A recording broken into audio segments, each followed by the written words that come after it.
today's stream is we're going to be checking out Stardew Valley, and we're going to be breaking out. It's not a new challenge. It's been around a long time. I want to say the original Tileman mod was ugh, like, has it been 10 years? It's been a while. It's been a very, very long time that it came out pretty quickly after Stardew Valley came out. It was inspired by, I believe, RuneScape had was like one of the first ones to have a Tileman challenge. But the general premise of the mod, of the challenge, I should say, is that when you go on the world, you have to buy every step of land that you do stuff on. So it's not like you get your whole farm and you buy, like, you know, it's like segmented off. It's like literally the entire grid. If I want to step down one tile, I have to buy that tile. Let's see. The original RuneScape settled, made it popular, but he got it from somewhere else. Gotcha. So with that said, let me get off this front screen real quick, because the front screen doesn't have sound settings. It never has. Please give it sound settings.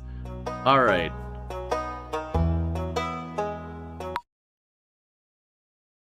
Okay. It's really fun things, but like I said, this front screen has never had sound settings for it. Which is, it's weird. They made it so you could turn off the sound, but there's no sound slider or anything on this, and that's always been a problem. The rest of the game is fine, but it's just the title screen, and I don't know why they never did that. So, the first decision we're going to end up having to go into with this is just kind of figuring out. We're definitely getting the dog.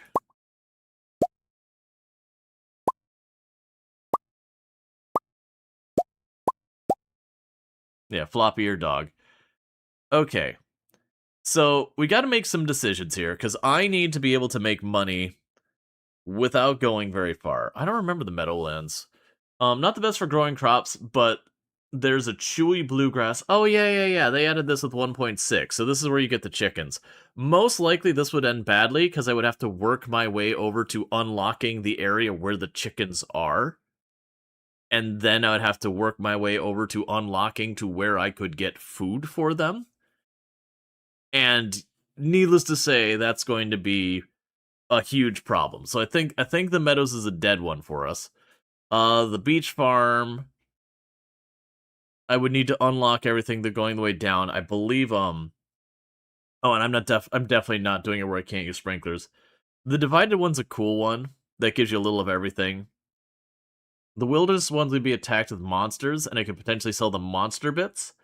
It does get very obnoxious when you're ready to not be doing that, and it's still a thing. We have the hilltop, where we get the mineral deposits. But with the mineral deposits, when we mine those out, I'm not going to have a source there. The forest has forage, but a lot of the forage is around the periphery of it. So again, I feel like that's going to be another one that it's got opportunity, but we got to get there. I might just do like the regular old, you know, classic farm, because I haven't run the regular farm. I don't remember when the last time I did that. So let's see. We'll just do that. Farm. So,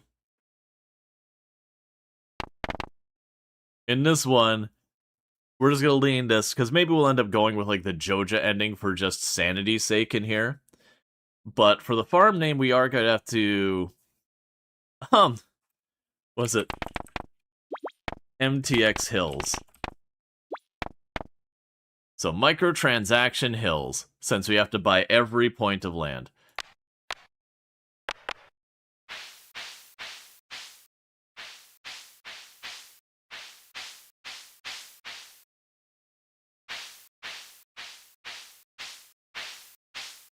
Alright.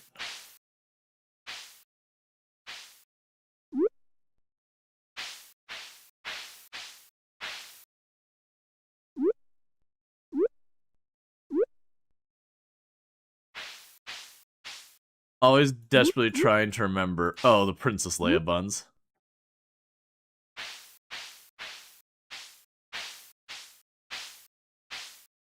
I forgot. There used to be so few hairstyles, and then they eventually added a bunch.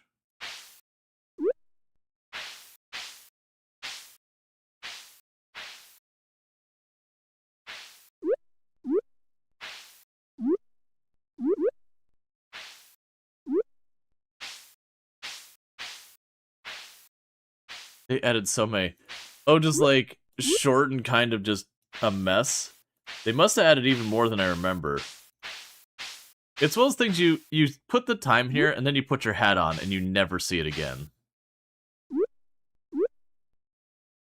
Sure, just a little thing here. I don't want to spend forever. Get the skull shirt. Oh, there's 112 of them.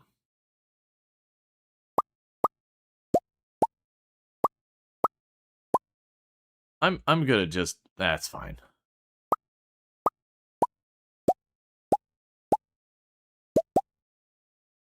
Oh wait, this might be happening.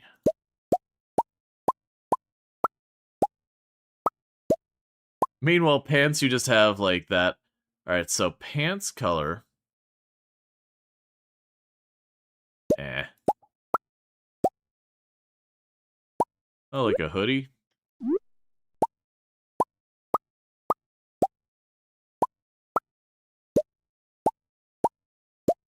It's so crunchy.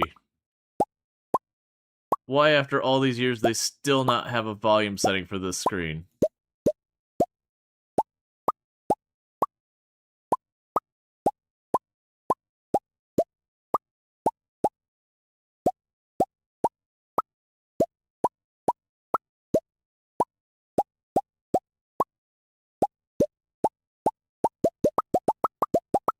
I'm just gonna go for... It was like shirt 2 or 3. I apologize for this being so loud. Okay.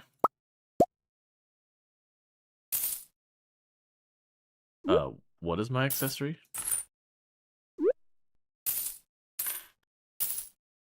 Oh, we have, like, the eyeglasses not.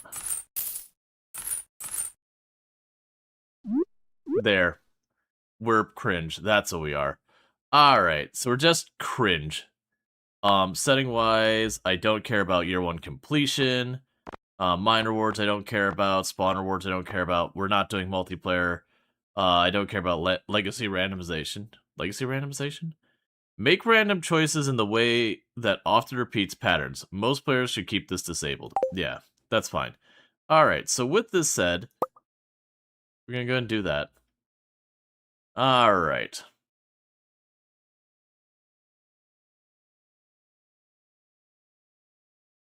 And for my very special grandson...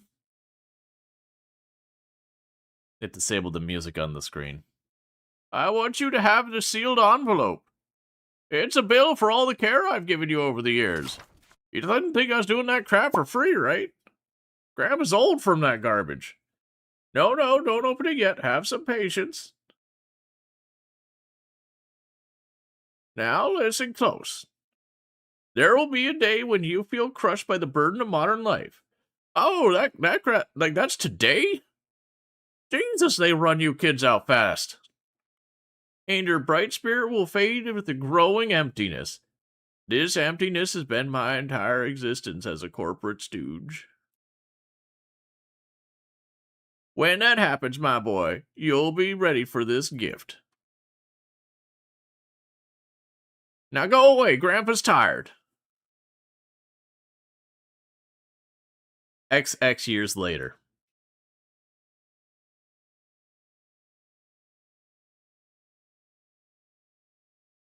I still love the work rest lights. That does amuse me greatly.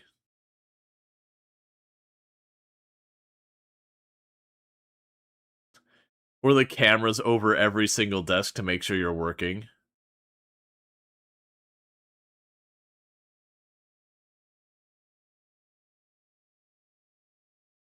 Every day you dream of becoming a farm by a long-lost grandfather, but you only get spam mail. Also, we've talked about this every single time we play. Pro tip, do not bring important belongings to work. Let alone your grandfather's inheritance. Do not bring it, because that is how you don't have it anymore. Dear Rual Storge, if you're reading this, you must be in dire need of a change. The same thing happened to me a long time ago, and nobody helped me out, so get wrecked, nerd. I've lost sight of what mattered most to me in life, real connections with other people and money. So I dropped everything and moved to a place I truly belong. I've enclosed the deed to this place, my pride and joy, MTX Hills Farm. I forgot I was going to add farms to the end, so it's a little weird, but that's okay. It's located in Stardew Valley, on the southern coast. It's a perfect place to start your new life. Why wouldn't I give you this before you had a crushing depression from your work? I don't know. I'm kind of a jerk like that. But I'm giving you a cool gift, so you know, you just gotta roll with it, I guess. This was my most precious gift of all, and now it's yours. I know you'll honor the family name, my boy. Good luck. Love, Grandpa. P.S. If Lewis is still alive, he still owes me $20. Tell him that debt goes on to you. Alright. I'm getting that $20.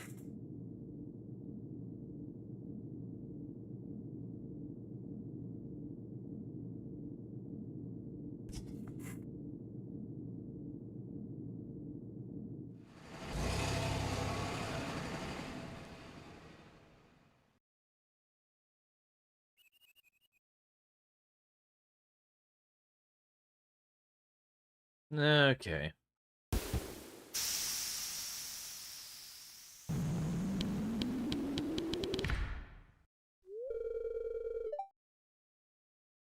Hello, you must be Rual Storge.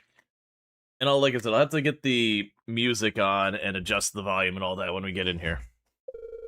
I'm Robin, the local carpenter. Mayor Lewis sent me here to fetch you and show you the way to your new home.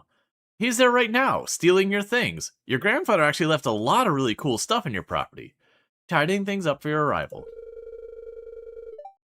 The farm's right here, if you'll follow me.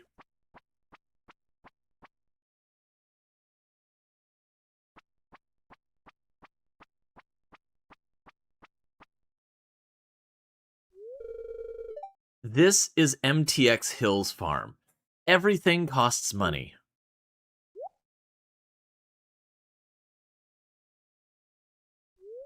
Is it just because the resolution's different? I'm used to this being way more centered on the screen. Like, I guess when they made the game handle better resolutions and all that, like I vaguely remember that like the center was like this would be the left hand of the screen and this would be the right, so the house is vaguely centered. But like everything's happening way over here on the left or the right side of the screen. What's the matter? Sure, it's a bit overgrown and a dump, and probably full of all sorts of parasites. And most likely there's been toxic waste dumped here by your local carpenter. Don't worry about it.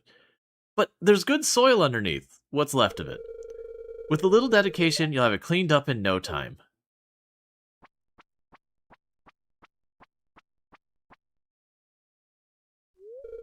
And here you are, your new home.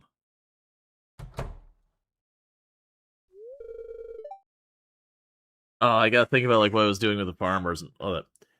Ah, the new farmer. Oh wait, that's what I did for Pierre. Never mind. Welcome. I'm Mayor Lewis, Mayor of Pelican Town. You know, everyone's been asking about you. It's not every day that someone moves in, especially a troublemaker like you. Clearly you're up to no good with your skull shirt and all your garbage. It's quite a big deal to have someone move in here. Mostly people do just move out due to the collapsing economy. Something about embezzlement. So, you're moving into your grandfather's old cottage. It's a good home, very rustic. I've changed my voice like 3 times in this dialogue, and I don't know if I'm settled in on it yet. Rustic, that's one way to put it. Crusty might be a little more apt, though.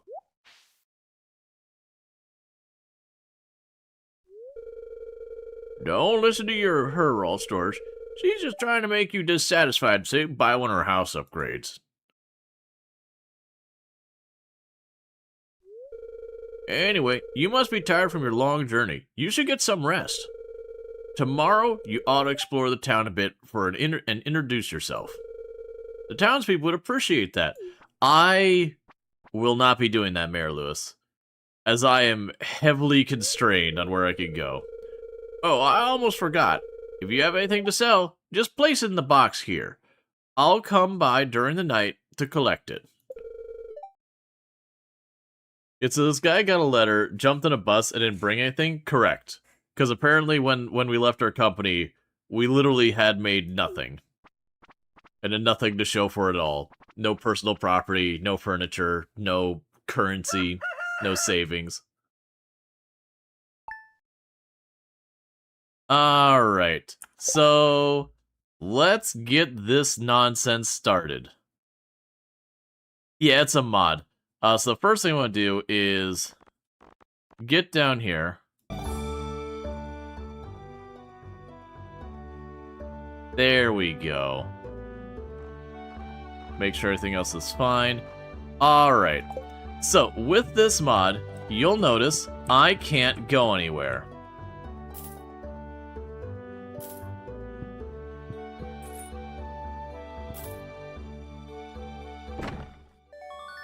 Okay, so we got some seeds. You received 15 parsnip seeds. Here's a little something to get you started, Mayor Lewis. No, the home is not, like... I got these 6 tiles for free, and then I got about, I think it was 5 or 6 tiles that the gate cost $0, and we're already up to $2 a tile. Oh, I thought there was water over here, if memory had served me correctly. The water's down there. Okay, so quick thinking. So you'll notice this is already $2 for me to go down. So no matter what, I gotta go to that chest.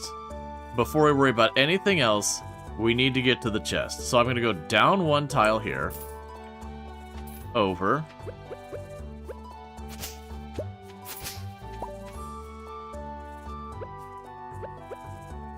I think that bought an extra tile from where the tool went.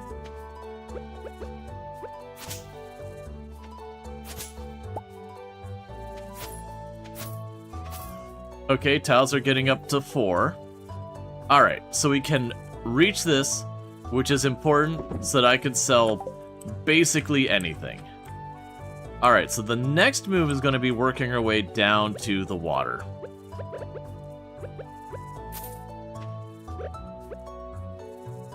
Do you have a negative balance? No, you start with 500 bucks.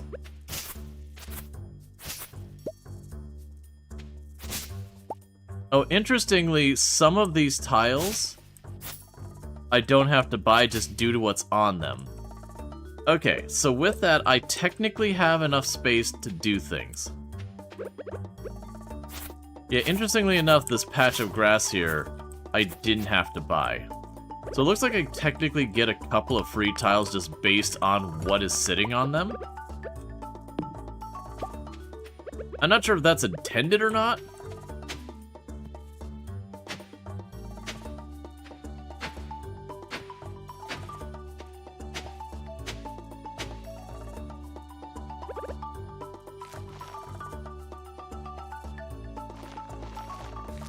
Because I've not run this mod before.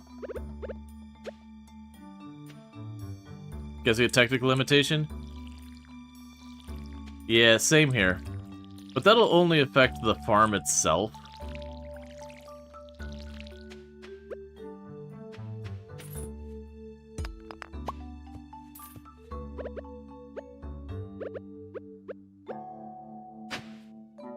Alright, so the next thing we need to do is I clearly do not have much money to my name, and we're definitely not going to want to just wait here on this to get done.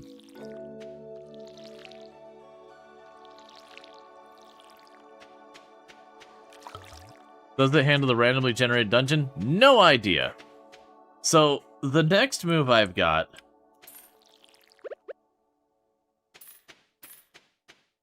is we just start deleting a lot of currency.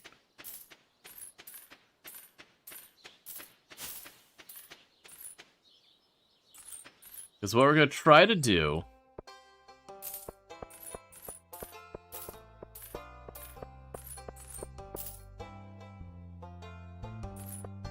I didn't mean to actually do the extra tiles there.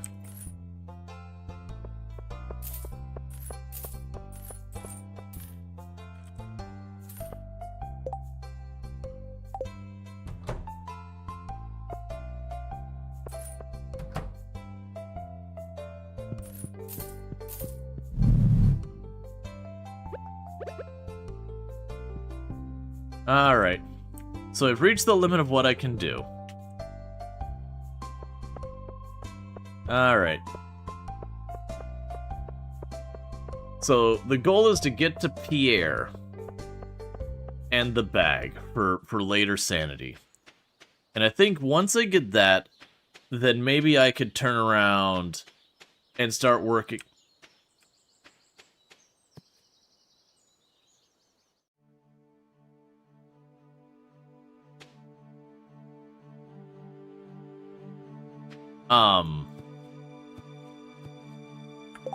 Alright, 1 second.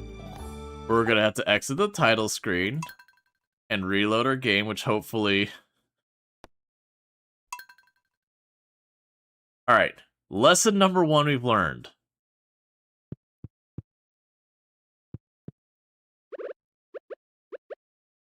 I am gonna have to,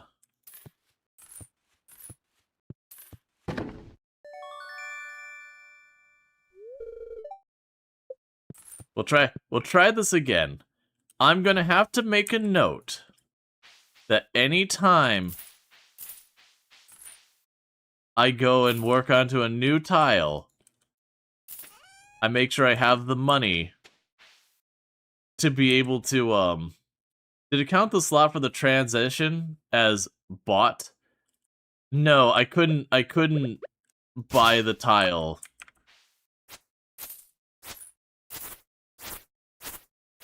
So what happened was I got there and I couldn't buy those handful of tiles as far as I could see.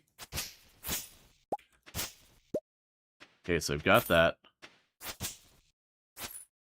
And I know I'm not min-maxing this well. Did you turn my sound settings off again?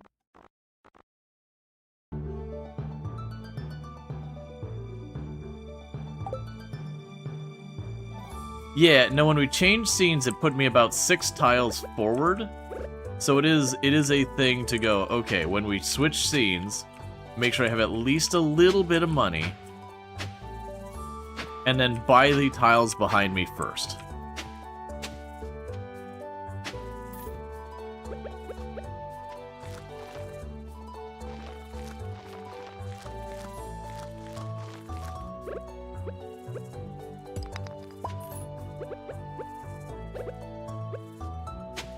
I hadn't anticipated that issue. Because again, this is something I had debated in the past and just hadn't really seen through in any way. So we need a strategy. Alright.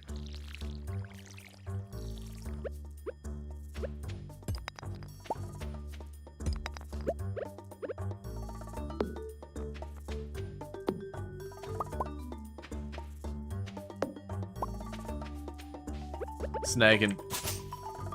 actually, I bought a tile, that's fine. Snagging a handful of tiles here. For right now, we're just gonna sell everything.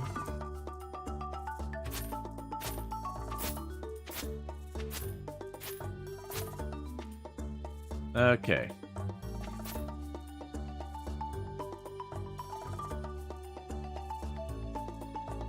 Alright, so don't need to buy that tile over there.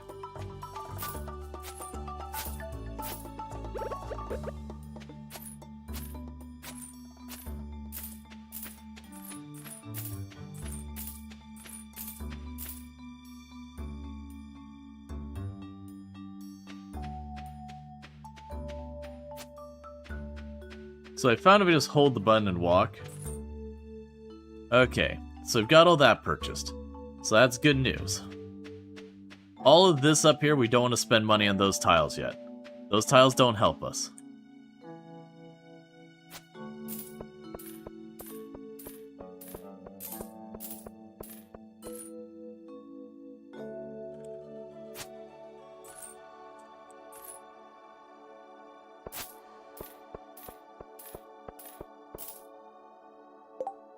Okay. Cool, we're fine here.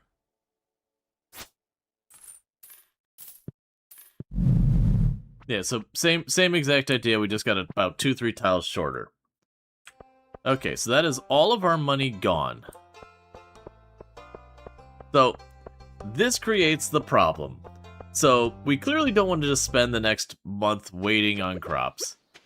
Now, I don't think they've changed it. Stardew Valley did have a way you can make okay money in a horrifically unreasonable and frustrating way.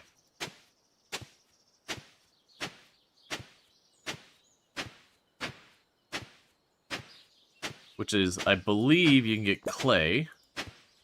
And I wanted to say clay was some like 20 bucks.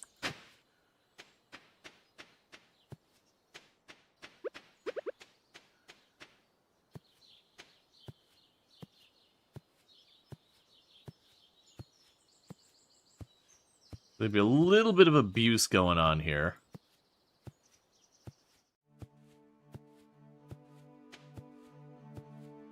While we wait for our crops to grow.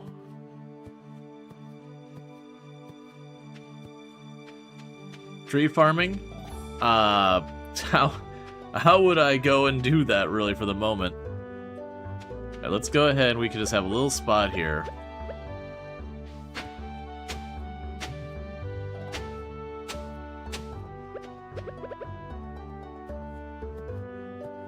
And before you're like, please don't do this for multiple hours.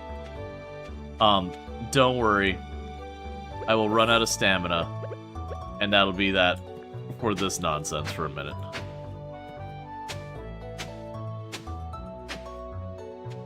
Alright, one more. Let's see. How much more do you got in the tank? Is that 14?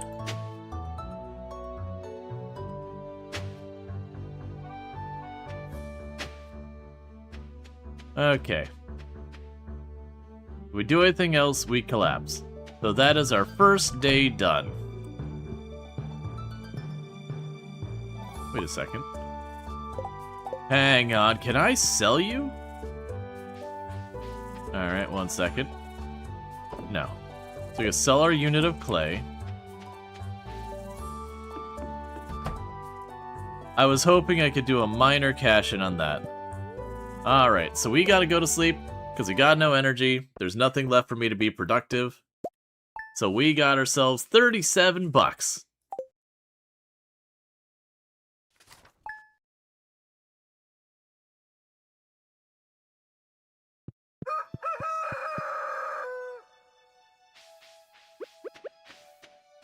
So top off the water.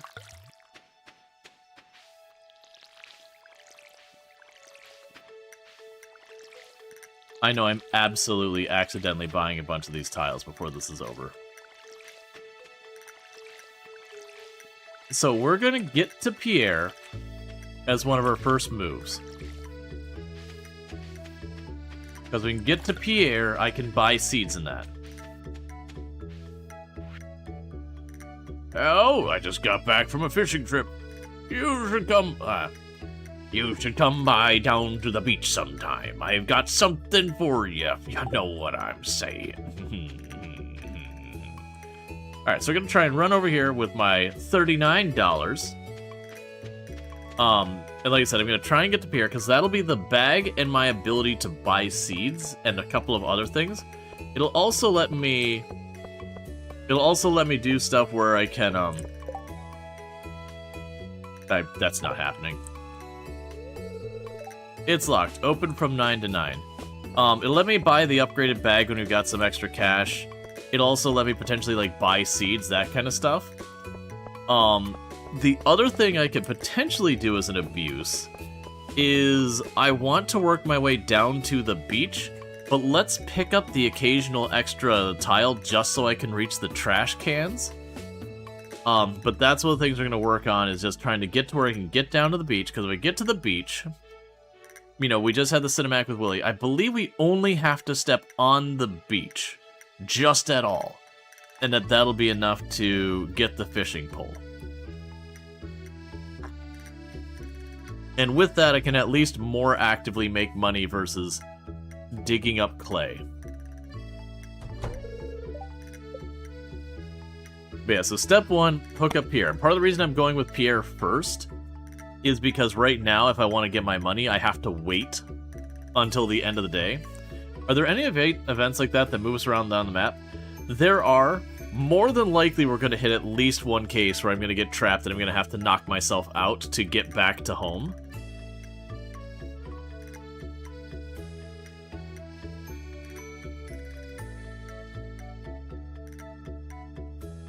Hey, Longclaw. Yeah, no, we're probably going to run into that. Oh.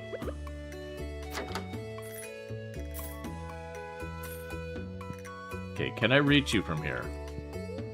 I can reach that from here. Can I reach you from here? Okay, cool. We have successfully gained access to Pierre. I can't afford anything, but we now have access to Pierre. So that's all I needed here.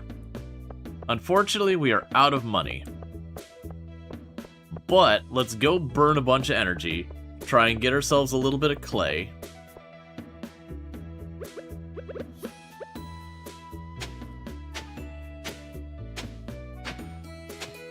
Because each unit of clay is a couple of bucks.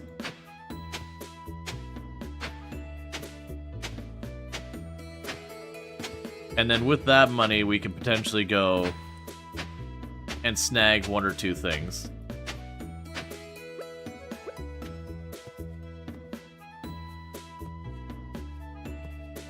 I need to move my microphone just a little because it's covering exactly where my stamina bar is. Alright. Because I definitely would rather fish than doing this.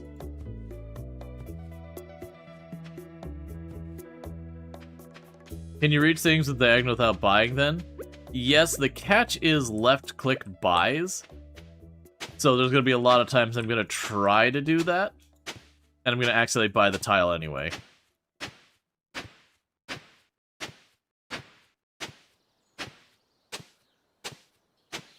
Give me the clay, man.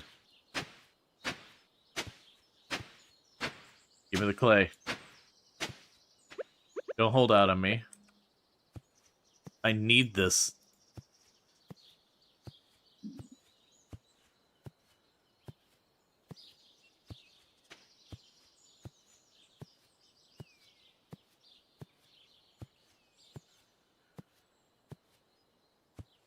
Can't buy a tile if you don't have the money? Yep. Alright, so you have 12.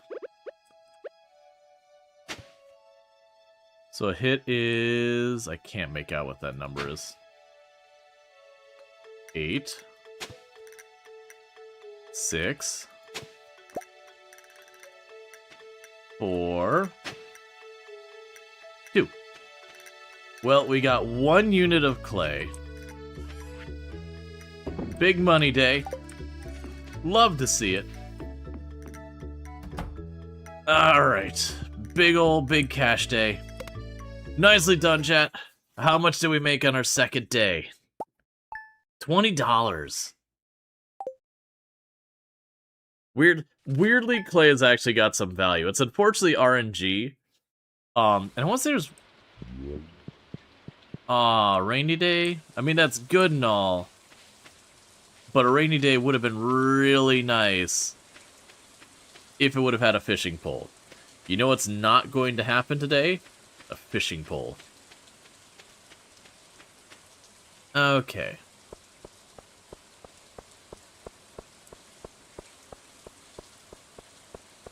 Rain better for clay? I have no idea. You'd like a topaz. I bet you would. You're closed on Wednesdays. Alright. So the plan is going to be move over this way and cut on... Well, actually, move here, cut down there. I might be able to finagle my way to that trash can. But I need to go south. So 1, 2, 3, and we're done. Does mud count? It feels like we left our office job for even worse capitalistic nightmare. Yep. Oh, that's the wrong tool. That's why it's not working. Mud, please. Well, clay, whatever.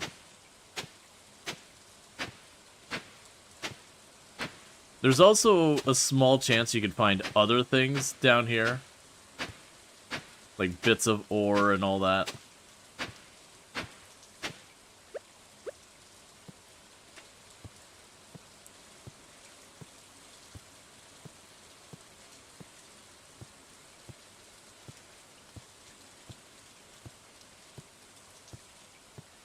But I think I'm going to keep trying to expand. And we'll do that until we reach the point that buying the tiles is more than the seeds. And then whenever we have leftovers, I'm going to put that on a seed or so. Until we can get ourselves a proper setup for getting some better stuff. Does it reset? I was under the impression it takes a while to reset. We can try just digging up everything for right now.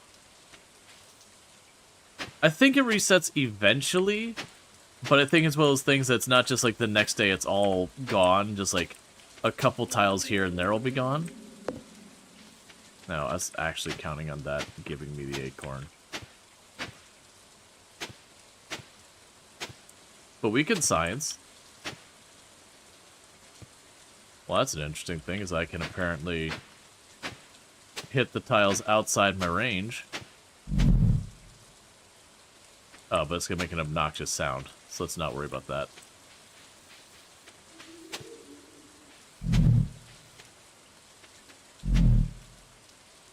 $10.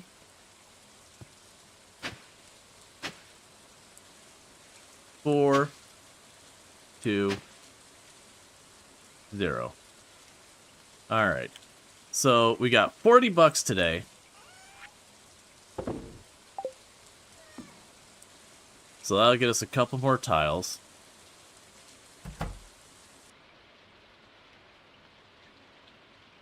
Okay.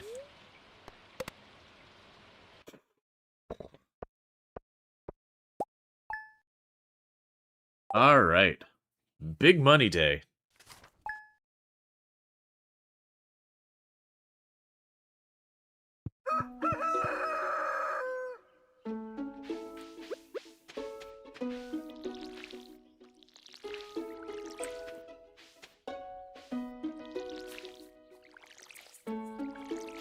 Trying really hard to not accidentally buy one of these tiles. If we do, it's not the end of the world. It'd just be an inconvenience.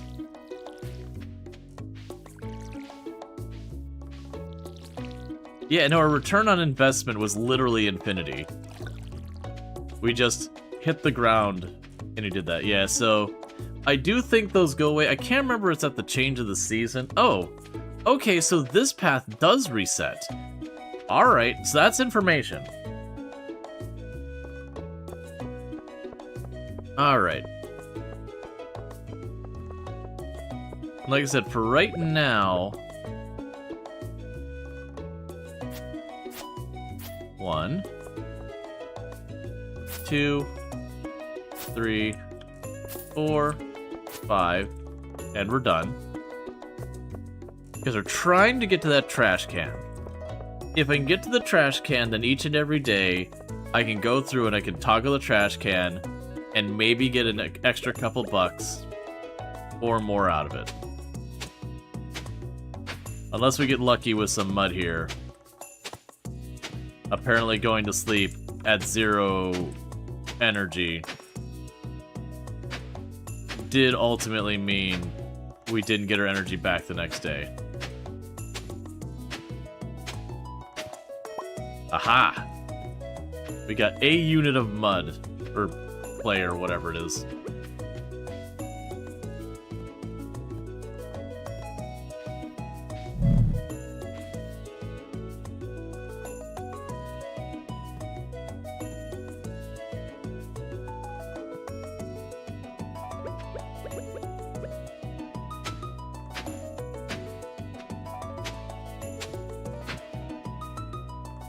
No, wait a second. Wait a second here. I could reach 2 more tiles.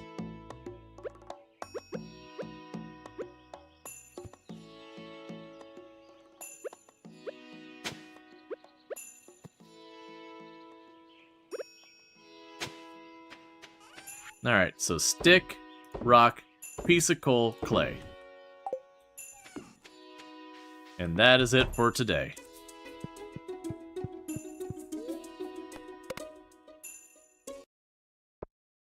Nice. Hope you had a good one, Luxray. Alright, $41.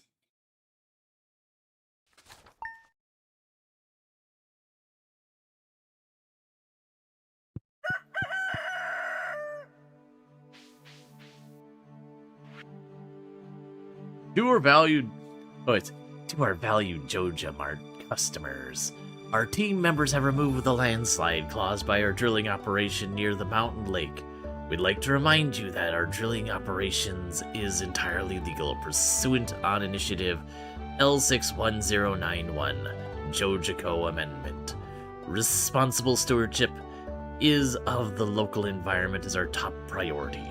We apologize for any inconveniences that the accident may have caused. As always, we value your continued support and patronage. Maurice, the Jojamart Customer Service Satisfaction Representative. Cool. Alright. Cash. Money time.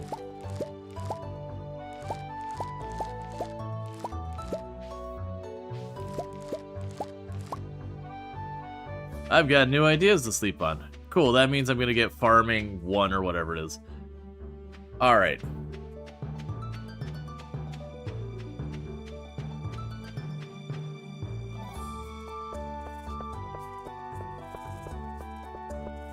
It may have been worth it for me to get a fast forward time mod, but I'm not gonna worry about that right now.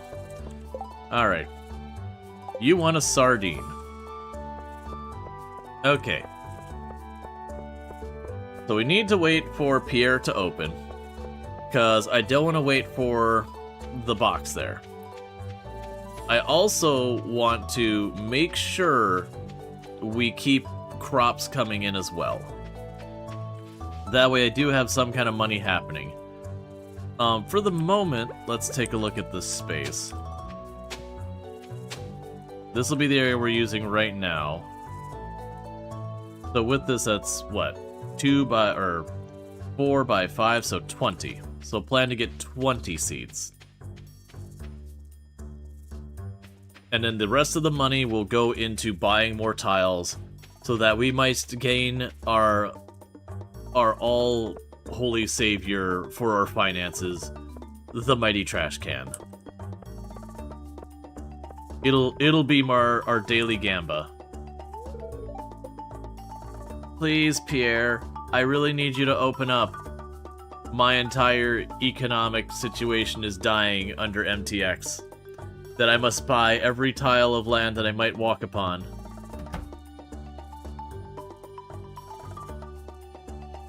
That big patch of grass be cheap for the amount of tiles you gain, though? Was there a tile of grass I could snag to hopefully do things?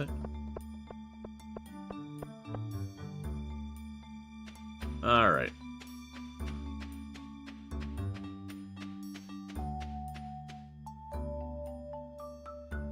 Yeah, actually, with 1 tile I could get that chunk of grass over there. You're not wrong.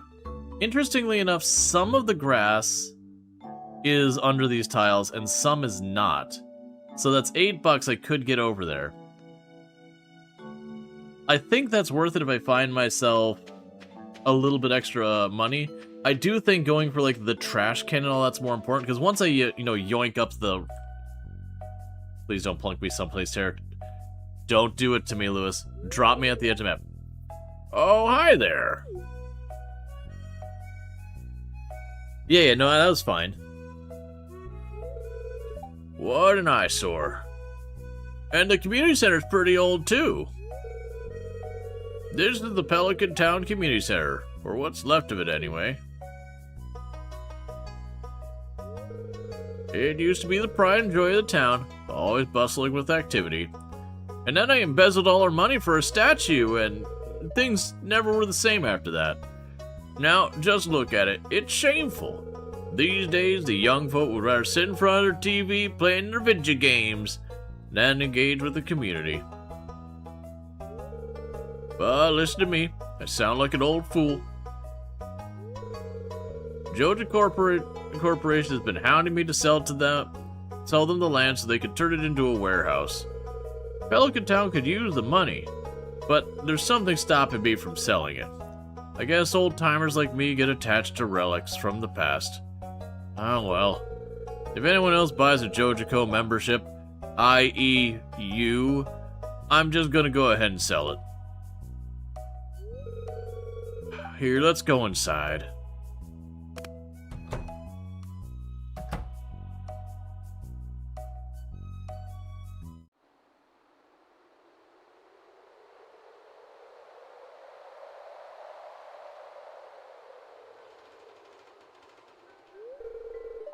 What's this? I guess Vincent and Jansen must have been playing in here. This place is even more dilapidated than I remember.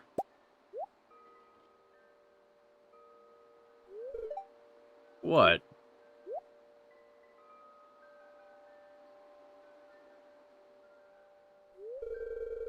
What's the matter? Are you ill?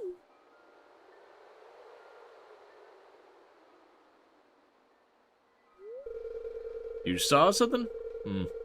Wouldn't be surprised if this place is full of rats.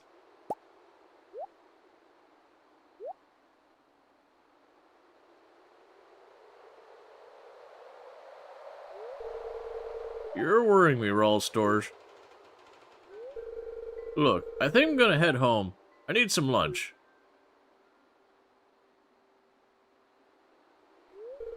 Hey, I'll keep this place unlocked from now on. Maybe you can help catch that rat if you have some extra time. And that's when the kids got into the place and seriously injured themselves because they were in a dilapidated building with no adult supervision. I'll have to come back later and explore the building farther. Don't drop me outside the community center. Left side of the map. Left side of the map. No! Okay. We do not want to buy these tiles. So...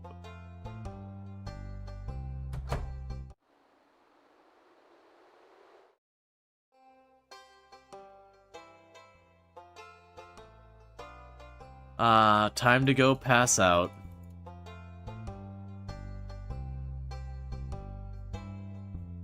Well, it is our first time rendering ourselves unconscious.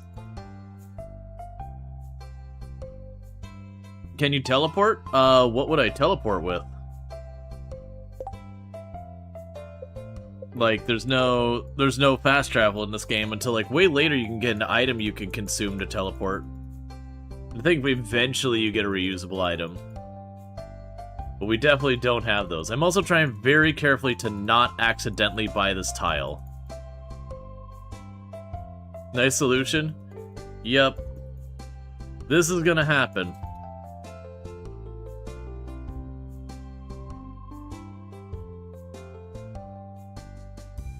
Seems like a bit of a mod oversight. No, it's not something they have control of, unfortunately.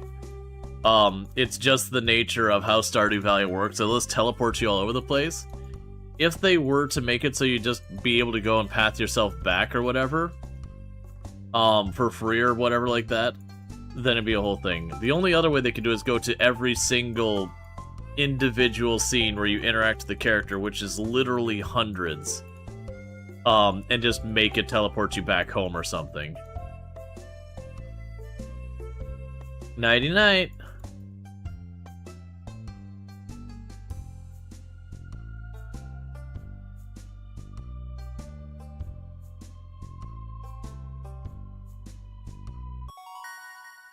We gained a level in farming. We can now craft a scarecrow and basic fertilizer.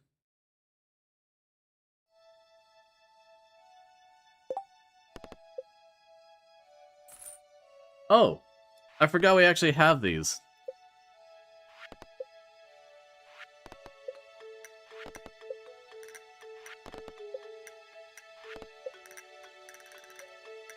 So that's...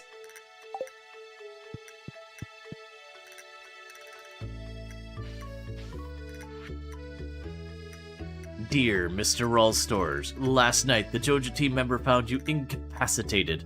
A medical team was dispatched to bring you home safely. We're glad you're okay.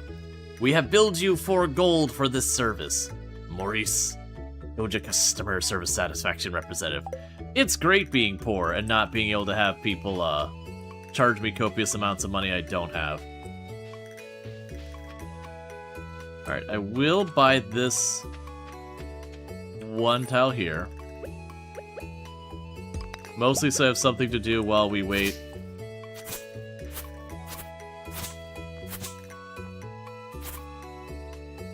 For Pierre to open.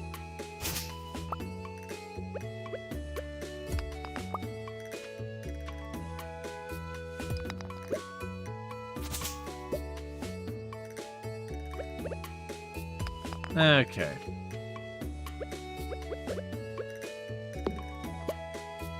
I'm gonna leave that tree to grow before we chop it down.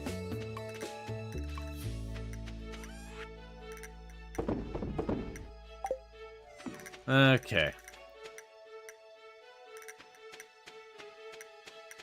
Yeah, well, I mean, we leveled up in the farming the day before, or like earlier in the day. The downside is we lost selling our stuff, but that was basically we got screwed by a cinematic. The worst thing is I'm gonna get one of these that I can actually do, that'll be like good money, and I won't be able to take advantage of it because I won't be able to reach the NPC to sell the thing to. But what I can do in the meantime...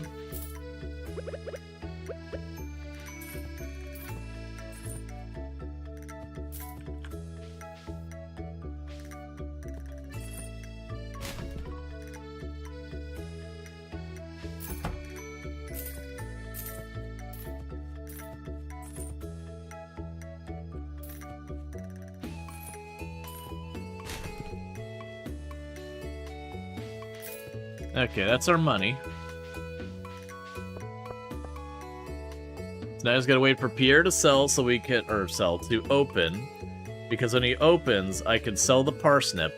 We'll buy another round of seeds. Ideally seeds that keep regrowing.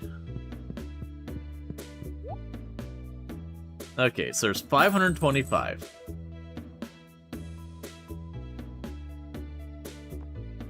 So there's the Beanstar, but that's a lot of money. I think you're the only one that regrows. Alright. Then as soon as become important in the sense of NPCs that go there at night? Yeah, but that'd be one of those things to push for. Alright. So we got strategies we can do here. So we've got 20 tiles, I believe, is what I figure we had. If I do the bean starter, I lose out a bunch of those tiles because I won't be able to get around the beans. I think I am just going to go for more parsnip. So there's our 20.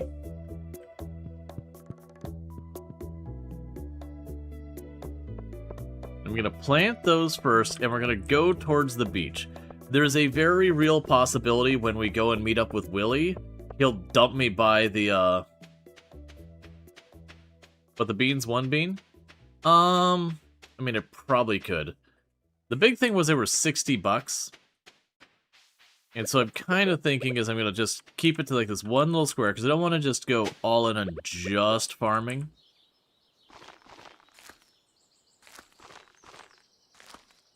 I'm going to struggle to have a lot of things.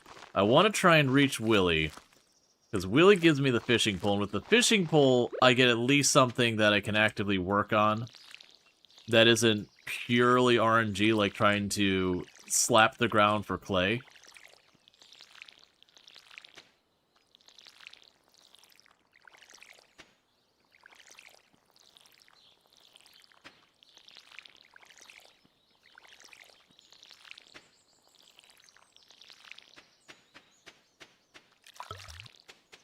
Alright, so we've got that.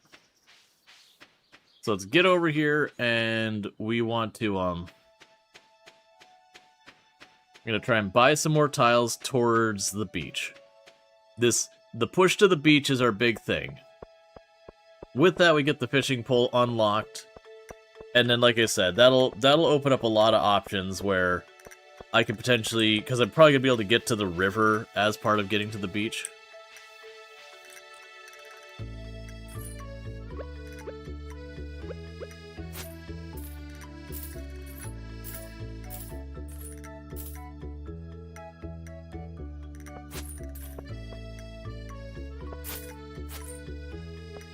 Oh, come on. You're right there. I can almost increase my trash can access to 3 trash cans.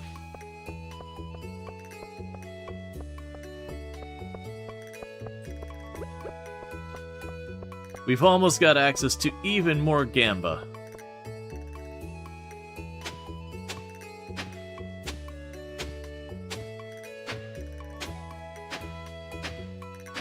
I'm hoping we can get a unit of clay real fast, and that Pierre will buy it from us. Because if so, I can get to that 3rd trash can, and the chances each individual trash can give me something in a day is not great.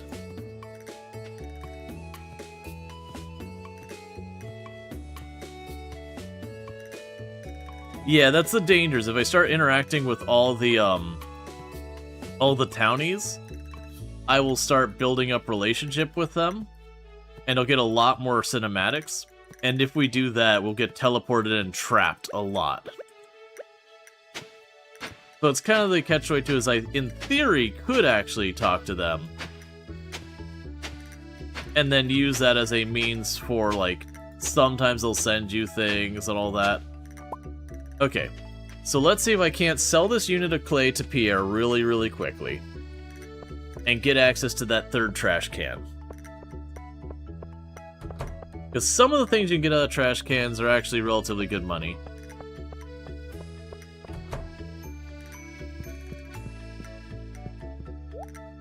Ah, you won't buy it, that's fine.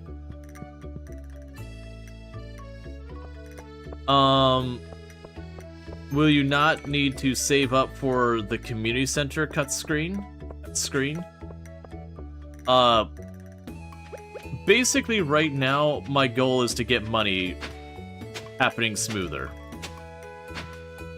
Once I can get money to start being something I can make happen with a certain reliability, then I start getting all sorts of options of going like, okay, let's unlock some more territory. Most likely this will end up being a JoJo run if we see the whole thing through. And that's from a practicality standpoint, because realistically to get all of the things, I'm going to have to go through many, many, many years. Just because, you know, I'll have to get access to the river before I can, you know, start trying to get the fish for the different seasons or whatever. There's a lot of things you have to get to certain spots, and we have to buy a lot of tiles to get up there. Versus the Joja thing, we're going to be focused on making money so I can access more tiles anyways.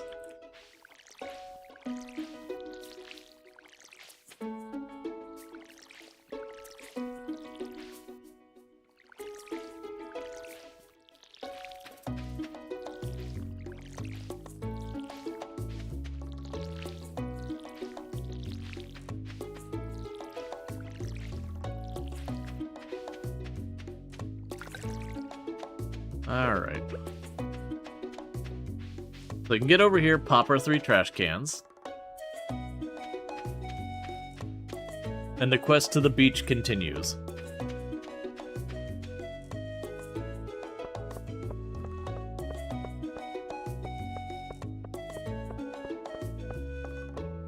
And I'm sure that people have researched this. They probably found, like, the min-max, like, most efficient way of getting through. Ah, cool, we got trash. That's an extra buck.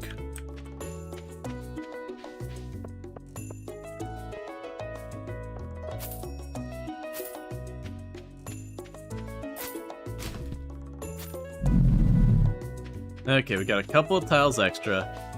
Trash is junk. I believe we get $1 for it. But, hear me out, that's 1/8 of an extra tile. And for the record, I believe the cost of those tiles do go up more.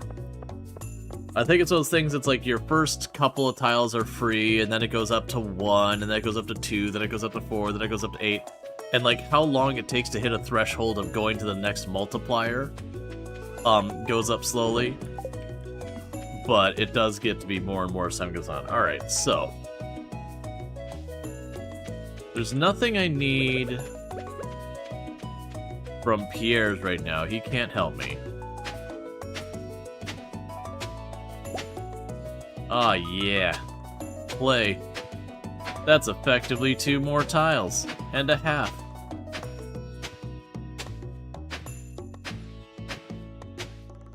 We haven't fully escaped from digging up mud. But we did get ourselves set up where now we actually can go and grab trash as well. One of the nice things about trash is occasionally I'll find food or something in the trash worth like a couple $100. Or at least like 100-something bucks. And that means like very meaningful progress.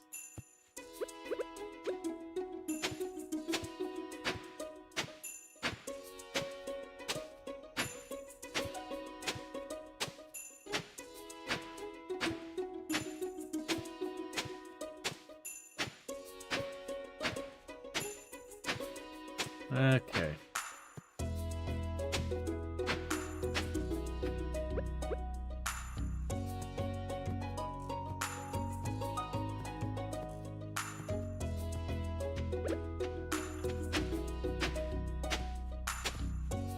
I remember once upon a time there was a way to influence the RNG around getting the clay. And one of the strategies for speedrunners had to deal with the clay. I can't remember exactly how it worked.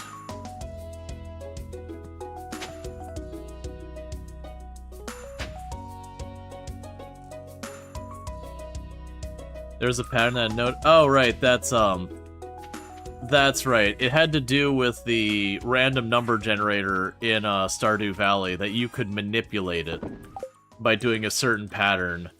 And you wouldn't get clay, I think, every time, but it was like you could guarantee yourself clay every, like, 3rd hit or whatever. Like, in the pattern, on average.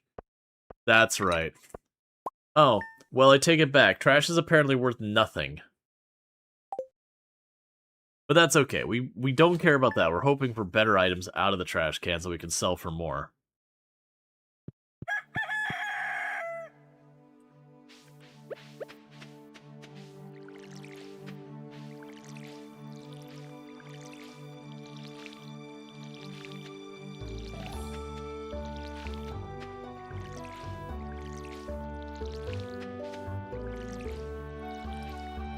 Okay.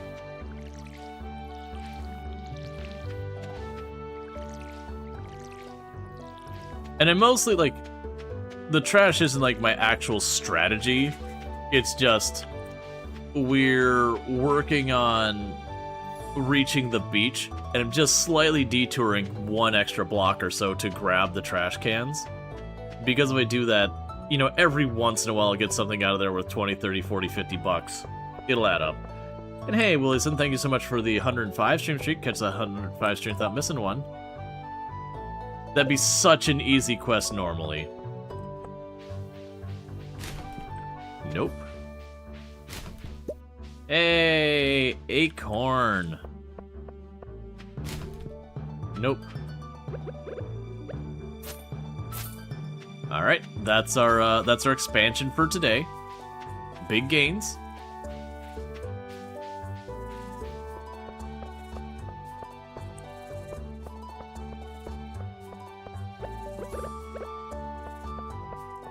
Okay.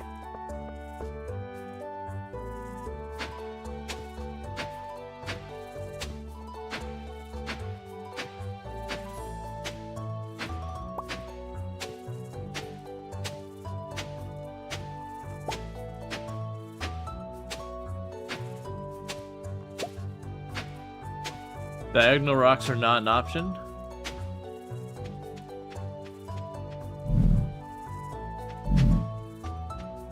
What do you mean by... Oh, no, we hit cardinal directions in the game. You can hit north, south, east, west. Yeah, so unfortunately I can't get around that. Like, some of these I can make work. Like, I can actually whack that little bush there, because that has an arc to it.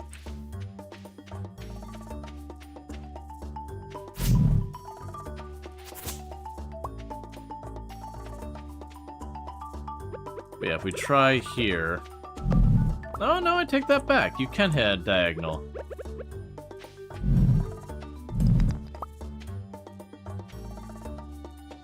I don't want to knock the trees down before they're grown. There's no value in that.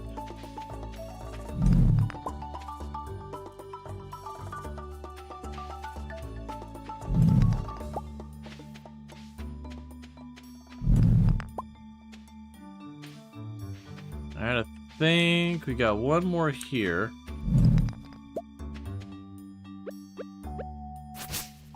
I was hoping for wild seeds. Yeah, so I think that is what we got access to.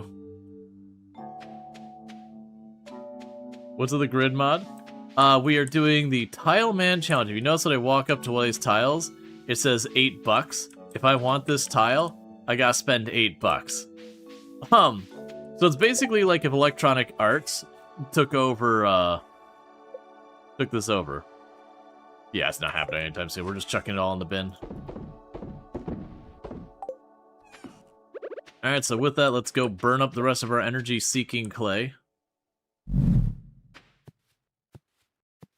That's that loud, like, roar noise. It's I'm accidentally clicking a tile that we would be able to purchase to make it available. But I'm broke, so it's making big angry noises to let me know I don't get the privilege of buying the tile.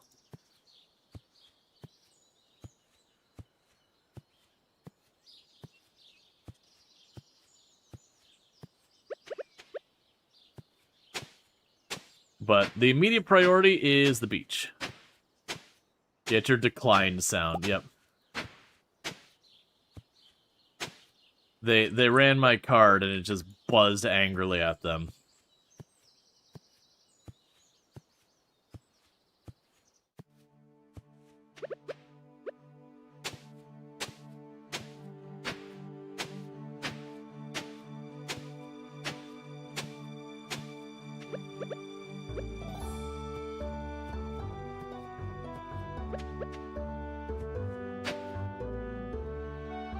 Okay, we got 9,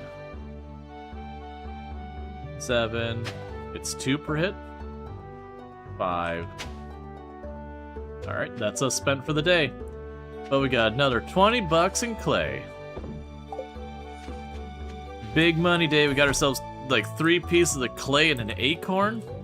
Ooh boy. Big day. Would you look at that? 4 clay, actually. That's actually a measurable amount of progress.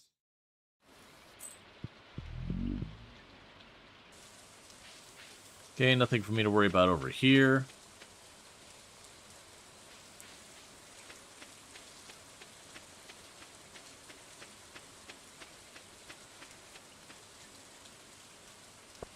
But yeah, so the grid are the tiles I've bought, are the ones that are not on the grid. We did go and buy into Pierre's where I can get to the counter to sell stuff during the day. And we're working our way towards the beach, but we're hitting some trash cans on the way by. Just, you know, for the trash can gamba.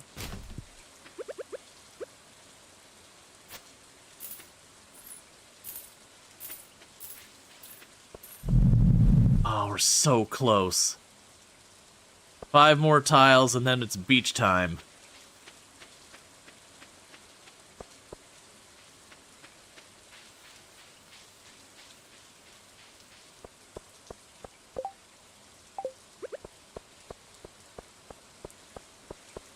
Yep, two clays will do it.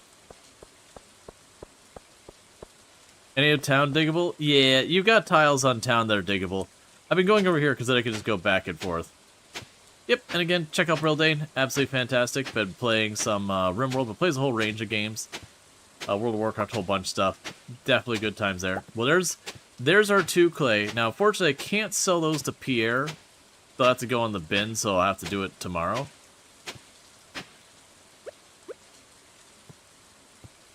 But absolutely fantastic.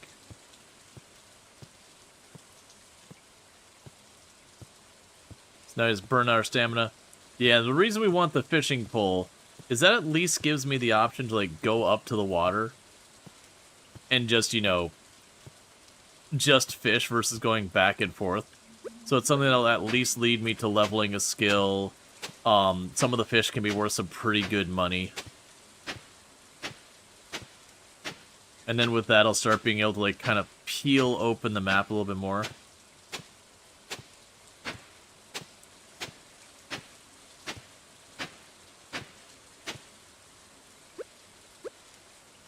Does anyone else get Mary Abigail as a middle finger to Pierre for taking credit for your hard-worked crops? No, just you. Nah, man. Like, don't get me wrong, Pierre sucks. Pierre sucks. There's not a second part about it. Pierre just sucks. But, nah. That's, I've actually romanced literally all of the bachelorettes at this point. Because we played a good couple of runs on the stream over the years. We also did the Stardew Valley Expanded and Ridgeside Village mods. If I would have had more time to prepare, I would have potentially considered doing, like, grabbing the Stardew Valley Expanded and romancing with them. This was very much like, literally the time to start stream had passed, and I just started going there. You're excited to see the new marriage candidates? Yeah, I forgot it was coming up next week. I didn't plan this, or didn't play this with the intention of having it for, like, prep to build up interest for next week. But it was definitely one of those ones that, you know, we had finished Timberborn. You know, we had finished Timberborn, we're like, okay, what am I doing today? And I was just kind of waffling over what I wanted to play. And then I remembered that this challenge existed, and it was one I kind of looked at maybe doing at some point. Oh yeah, we got 2 silver quality.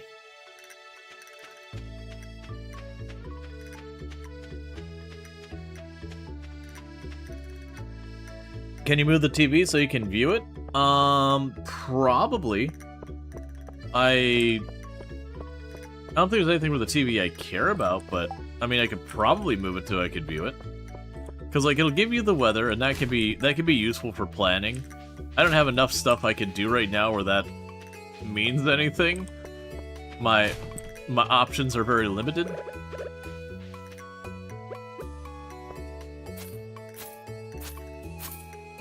Okay, just in case we pass out,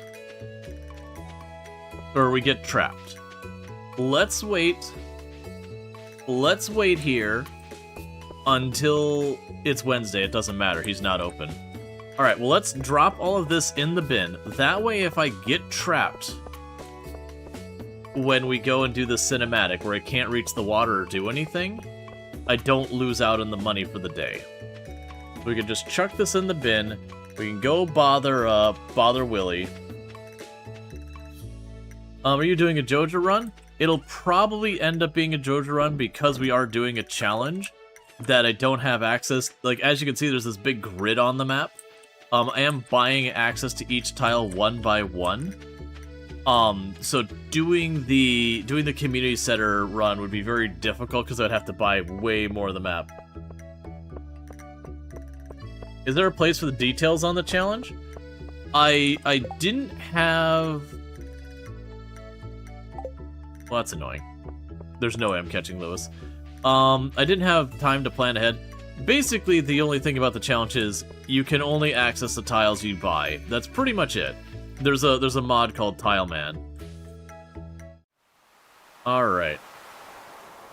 Okay. Don't place me too far from the entrance that I cannot get off the beach. I expect to get trapped though. Ahoy there, son. I heard there's a newcomer in town. Good to finally meet ya, if you know what I'm saying.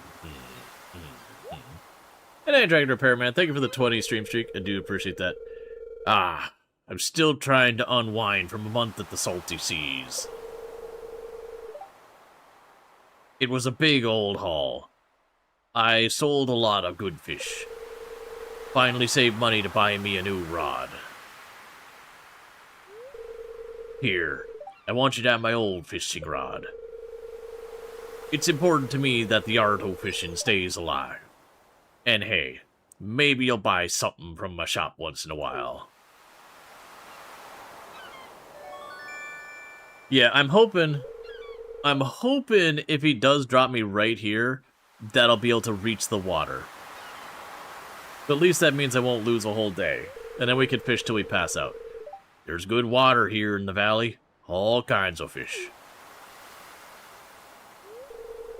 Oh yeah, my shop's back open now. So come by if you need supplies. I'll also buy anything you catch. If it smells, it sells. That's something Pappy always used to say. Yeah, drop me right there. That'd be a workable tile.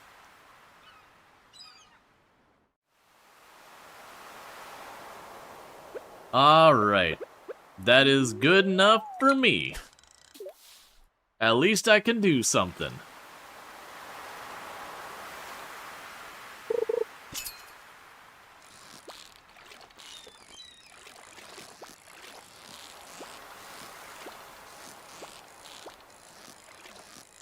I haven't done Stardew Valley fishing in an age.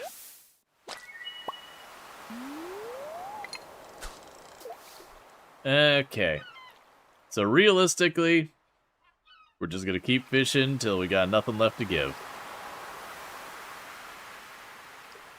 Like, as far as where we're standing right now, I mean.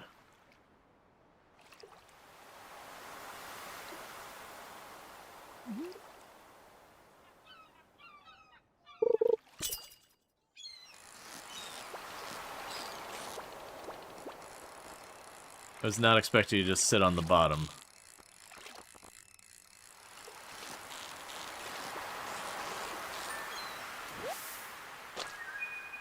You still don't like Stardew Valley fishing? You're so bad at it? Yeah, no, Stardew Valley is a game I've 100%ed ages ago. It gets pretty rough.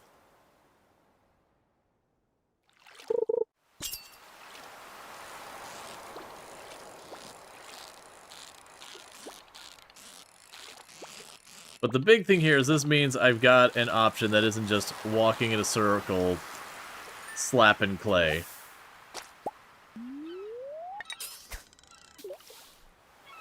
Dirt and trash farmer, no matter. Well, we're definitely still digging in the trash cans. That is a trend we are keeping.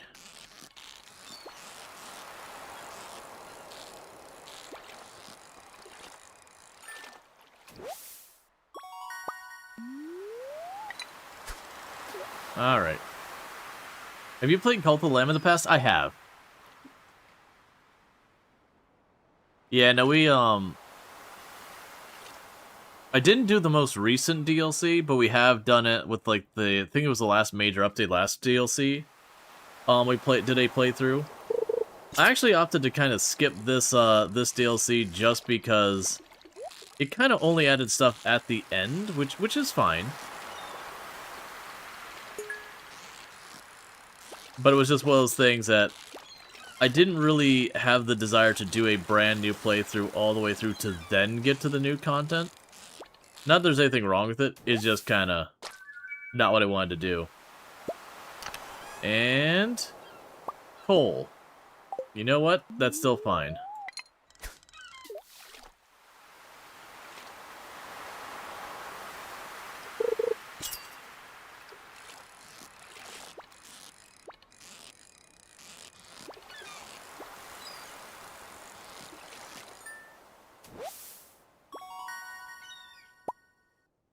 Okay.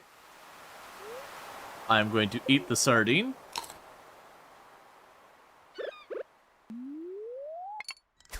Because we don't have more bag inventory. So, the lower quality fish, as I need inventory space, get the nom.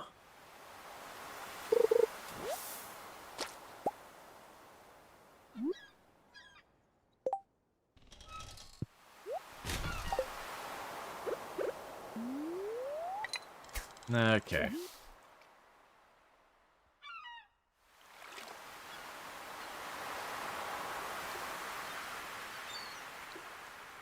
In all honesty, it might be one that we ultimately get rid of the coal. I don't remember what coal's worth. I don't think it's that much.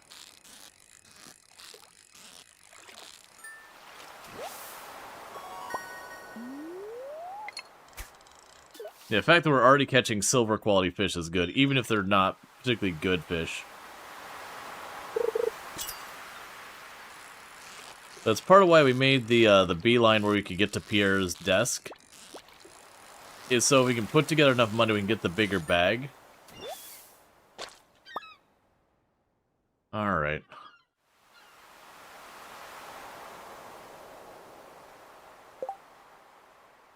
Yeah, I'm gonna do that.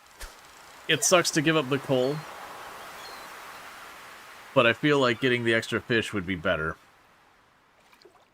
Because we're catching 3 different types of fish right now, that we are getting them occasionally at silver quality. That should be able to get us decent money. The downside is I am going to pass out here. Like, regardless of what we do, we will ultimately pass out here.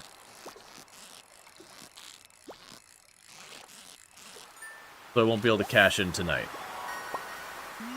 The good news is, Joja can't take any of our money because we have no money to be taken.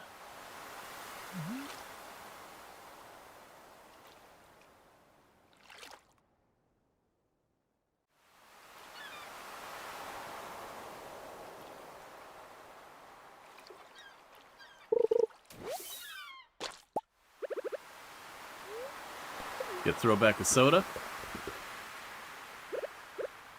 And we sold our parsnips. Yeah, that was the reason I wanted to make sure the parsnips were handled before we came down here, is I wanted to make sure we didn't get trapped. Or like that we didn't miss out on that sale because we got trapped. Plus that it also taking the inventory space would be a bummer.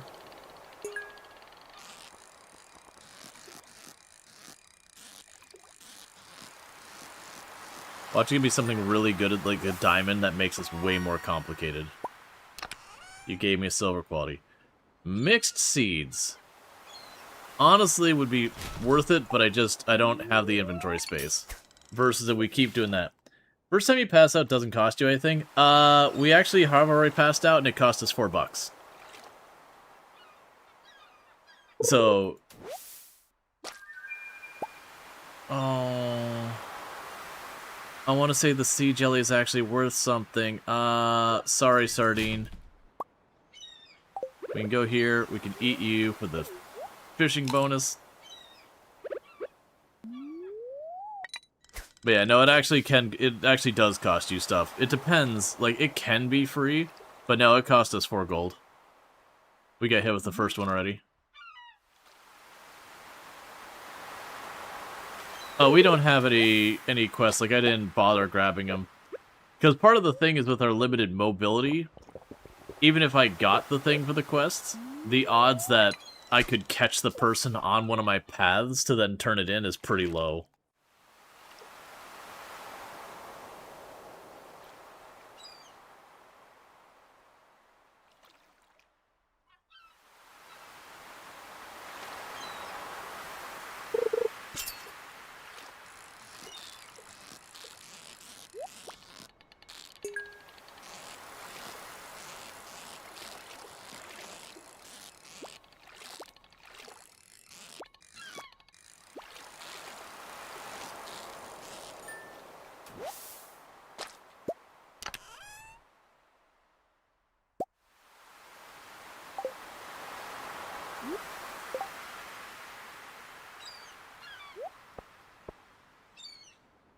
Actually, I don't think we can put bait on this hook.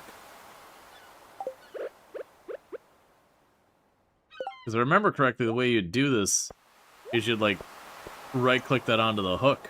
So I guess the bait's gone, too. Well, makes me really wish I had the trash can upgrade. Not that we could get it, because I'd have to get all the way over to Clint and be able to buy it.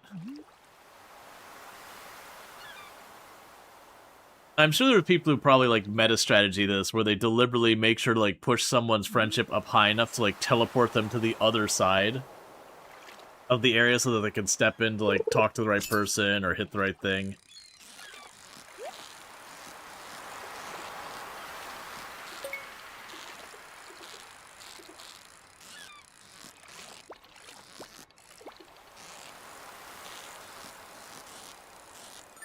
It feels like fishing ended up getting a buff because of having the jellies and everything available. Stone. Okay.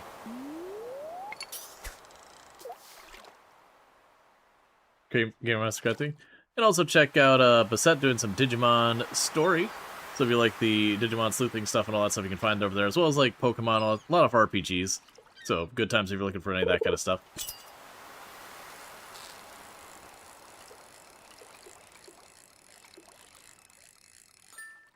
Or leave the chest in a bag. Or leave tools in the chest for bag space, but you need a chest for that. Yeah, no, we'll definitely need to do that. Alright, gold quality sardine.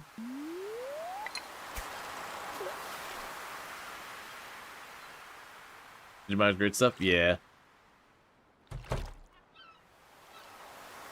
I'm also sure there's people's like, well, there's a cool way you can cause it so you drop your tools and then the game recovers them.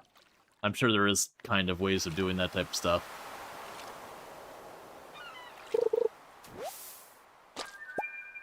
Well.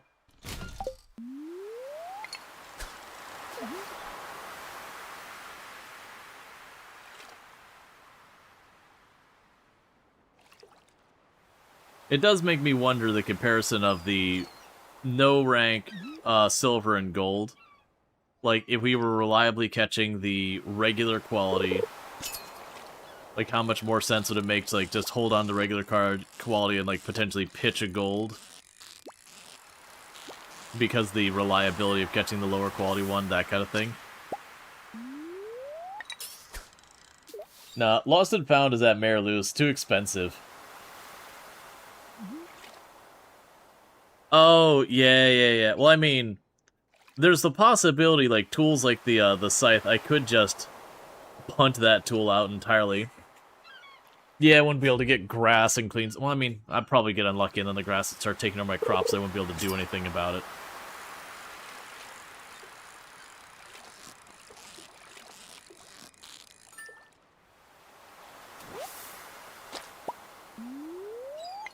I distinctly remember in Stardew in the past having to eat my fish just to maintain my energy.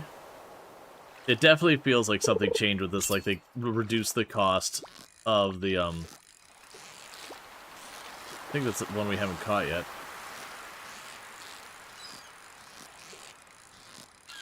They reduced the stamina cost of, like, fishing or something like that. Alright, so we got a flounder.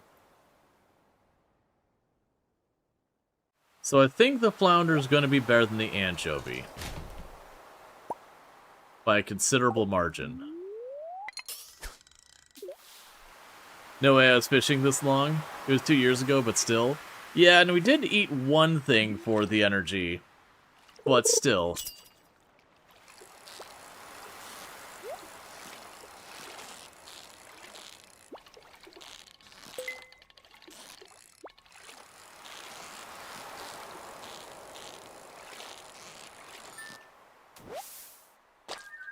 No, don't give me different fish. Okay. Alright. So, the coal goes in the garbage. That I feel safe with that. I'm pretty sure the aquamarine is going to sell for more than these 4 herring. So I think the herring go in the trash, we take the 2 aquamarine. Then we got the habit. The habit, I think, will be worth more than that herring.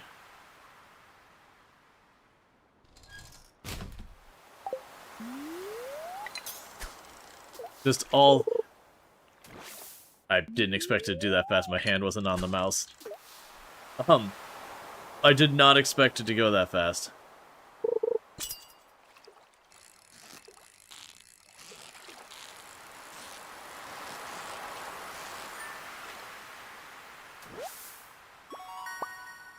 Okay, we got another flounder.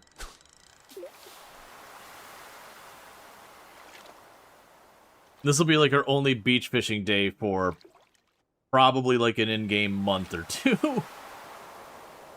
If not longer, depending on where our priorities lie.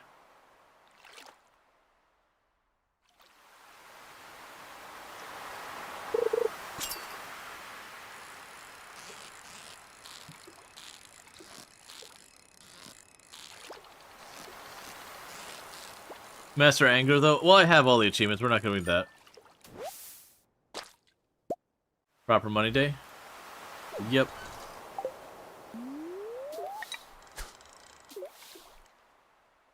Guess we're floundering around today? Boo. Boo.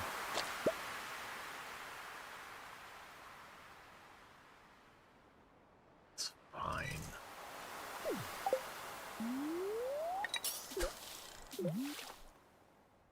I wish I knew the values off the top of my head on what's better than what.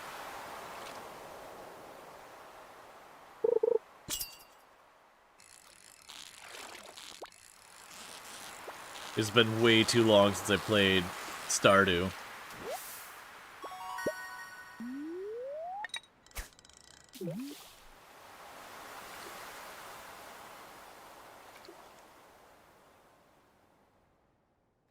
Yeah, we got someone else on the Pungent waiting list. One of these days the Pungent will open.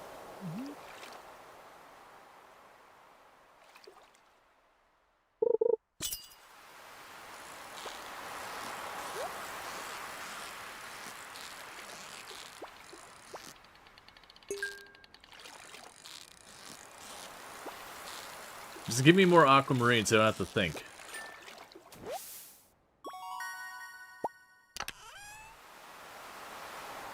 Iron ore. So that would open up getting our furnace. I want to say these fish are going to be worth more than the iron ore, though, unfortunately. And if not, well, then I chucked it for no reason.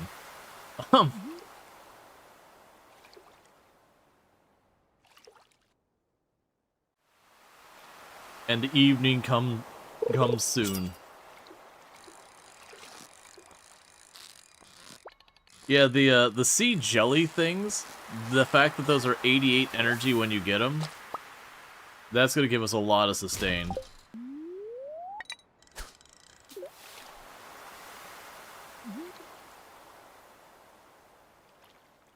Yeah, it's what?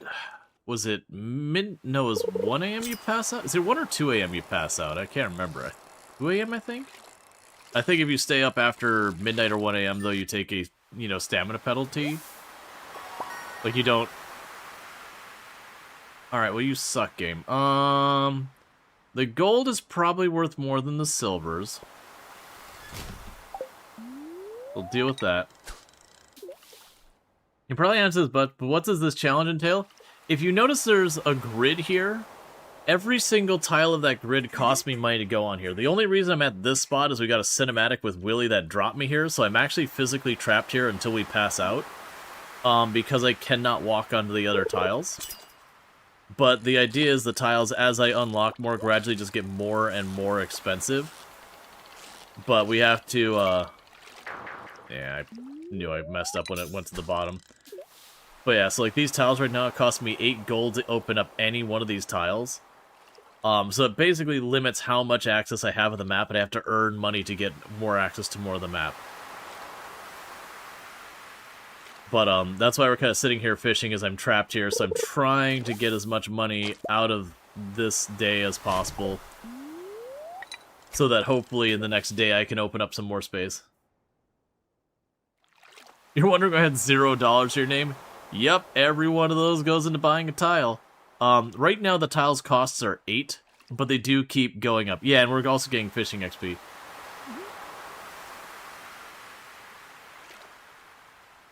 You removed a spider from the house for the crime of being a spider in your house. But spiders keep all the other awful bugs out of your house.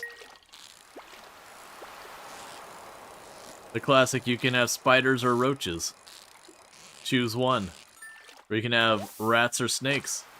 Choose one. A diamond. Okay, well the herring's definitely the wrong answer. The iron's going to go away. I think the diamond's going to be higher value than my stack of anchovies. Alright, so it's getting late, so it won't be too much longer until we pass out. What is the Tileman challenge? So if you notice there's a grid on the map here, every single one of these tiles, if I walk up, it says $8. So I can't move out of this prison I find myself in unless I have $8 to buy access to that tile. And once I buy access to the tile, I have access to it forever. But we got the cinematic with Willy, so he teleported me here, and this is now my purgatory until we pass out. So we're just trying to capitalize as much as possible. So the entire idea is just to basically, you want to be very strategic on getting access to more and more of your map. So like on the farm, we got like a little pocket I managed to open up to grow the parsnip and all that. We got like a one-line path that goes from like past the bus stop. We kind of zigzag a little bit to be having access to the trash cans just to play the trash can lottery for hopefully a little extra income. Yeah, that's a good one. It's a challenge I've seen, like, it's a challenge that's been in a number of different games. Like, I know the one I had heard it coming from first was RuneScape had it. But, it's just like the idea of you're dealing with, like, very confined, limited space, so you have your money as a resource to give yourself more space. So it does limit certain things, like, if I wanted to make a bunch of money farming, I have to invest not only in the seeds you normally would, but I would need to invest a bunch of money. Oh, there we go. Passing out time. Yeah, Project Zomboid also had it. Okay, so got a level in fishing. Got a level in fishing. We did manage to sell the parsnip, because I grabbed that and I dumped it in the sale bin before we went to talk to Willy, because we kind of figured there's a good chance you're going to get trapped.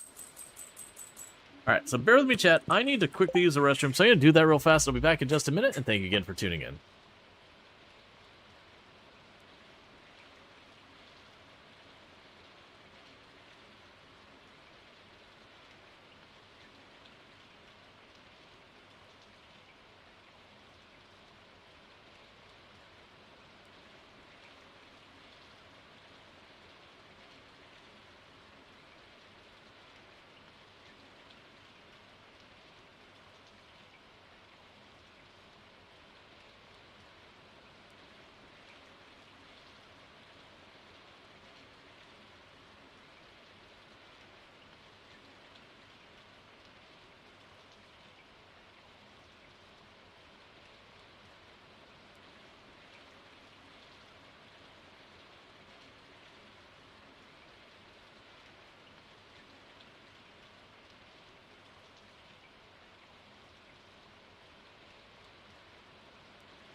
Okay, and we're back. Alright, so we're back with MTX Hills Farm, Microtransaction Hills, so we can buy our every single tile on the map. Advertisement. Keep finding cool stuff, but my backpack is full. Does that sound like you? Well, Pierre's got you covered. Stop by Pierre's store today and check out our affordable size 24 backpack. See you soon. Dear Mr. Rual Storge, last night, a Joja team member found you incapacitated. A medical team was dispatched to bring you home safely. We're glad you're okay. Since you have no money, we are obligated by law to provide this service for free of charge. Maurice, Georgia customer satisfaction representative. Missing. I lost my favorite. There's no way we're doing that. If you find it, please return it ASAP. I am in a tough time without it. There's 250 gold for whoever finds the thing. Robin. The problem is, that Joker is like way on the other side of everything to the south. Which means we're definitely not getting there. Okay, so I don't think Pierre will buy any of this stuff. So that all goes in the box. From here, what we're going to do is I want to make sure to get over to Pierre's. Because I want to make sure to buy, you know, a bit of seeds and all that. To keep the farm just relatively going. Now I don't need to be beelining to anything. One thing I will do, though, is I will go to the beach. And then, like, step back to see, like, kind of the limitation there.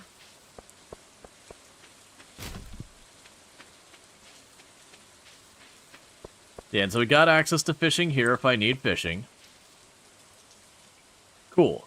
Because that's all I wanted to make sure. And I don't think I want to go down here for the forage. I would have to open up so much of this just to get access to it. And that'd be just the RNG. Alright, cool. So just making sure if I accidentally go down to the beach, I don't get trapped.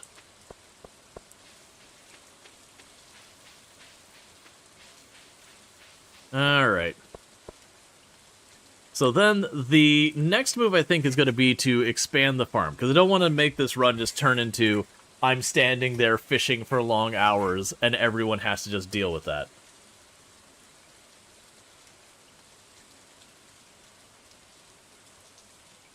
Now that said, there is a certain level of argument about potentially making a path down to Willie's. It would cost me a lot of money.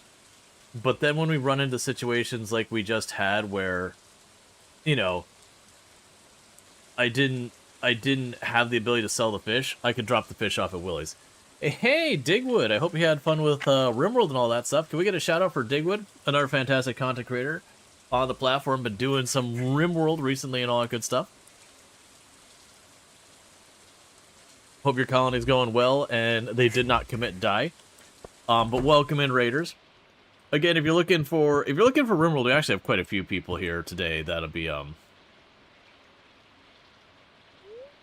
Okay, so you're 2,000. We actually have quite a few people here, excellent choices for that whole stuff. Alright. So we got 20 the last time. Let's try and aim for 30, and we'll see if we can't make that work. Okay, but yeah, so definitely go check out Digwood. Plays a lot of RimWorld among other games. Definitely someone worth checking out and all that stuff. Good times. We also have Brildane here as well. Also does RimWorld. So just mentioning it because, like, we got a big collective RimWorld group going on. So a bunch of names worth considering if you play RimWorld. You got Digwood, you got Brildane. I obviously play RimWorld as well. There's a whole bunch of other people hanging out here. Yeah, Dig's good stuff. Absolutely. But thank you again so much for that raid. Today we're doing something a little unusual. That we are doing a challenge called Tileman. And the basic idea with Tileman is you'll notice there's a grid all over my map.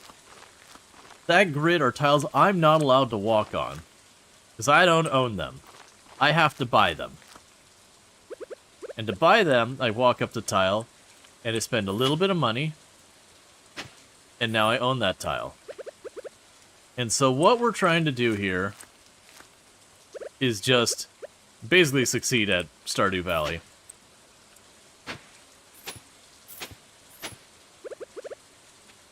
But little by little, we're just continuing to expand.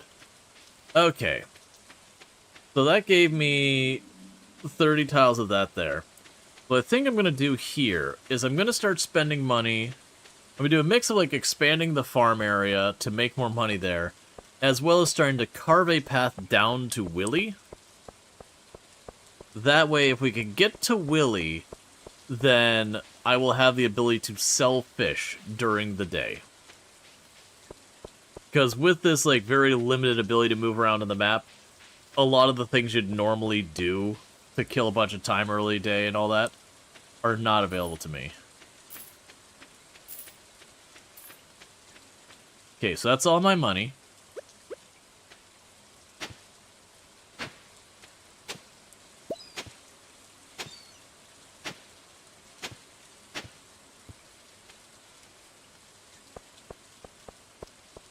Alright, so let's drop off the Joja Cola and the clay at home.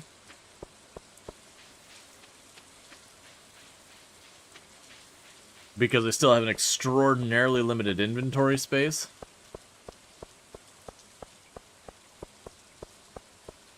And then we can go ahead and fish for a little bit. And trying to get, like, all that stuff sorted out. But yeah, it's a really interesting challenge, because you'll notice this, every tile's costing me $8. It started at 0, and after about, like, 5-10 tiles, it became 1, and after, like, another 10-20 tiles, it became 2, then 4, then 8, and sooner or later it'll jump up even higher. We'll probably want to go out of our way to aim to try and get a couple of tiles where I can get wood so I can build a chest. That way I can chuck all the tools I don't need in there. Getting $2,000 for the backpack upgrade. The backpack upgrade is going to be very important. But realistically, that's going to be a hard thing to pull off. Alright.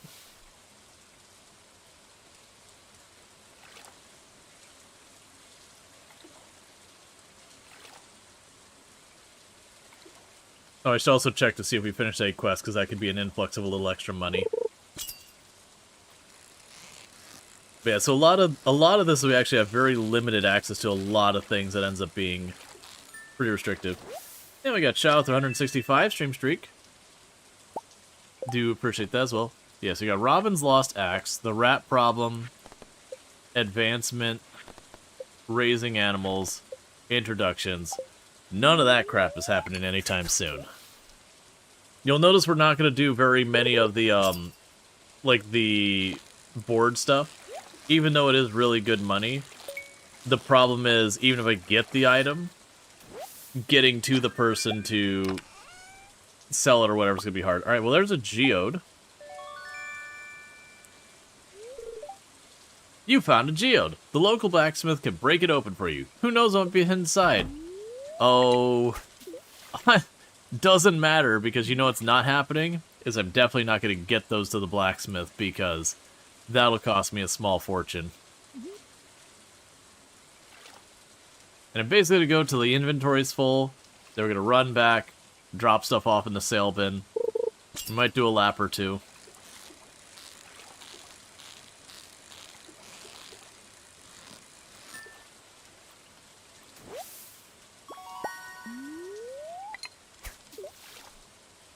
Because we're just trying to get money to hopefully make our lives easier.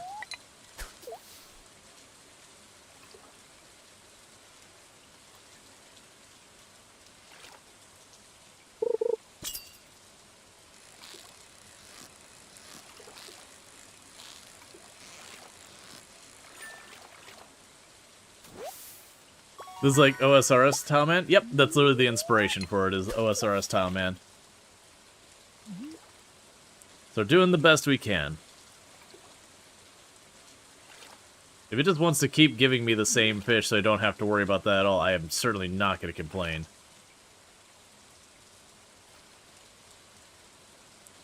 Because the good news is, while we level up with our fishing and all that, I will start to get perks that give me more money, duplicate fish, that kind of thing. I think instant catch might be one of them.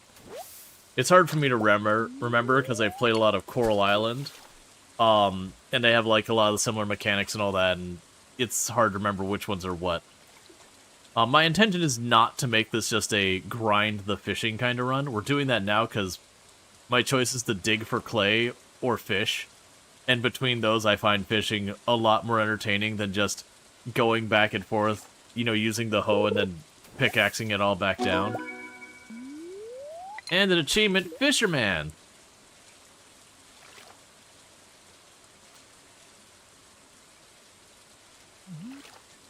Alright.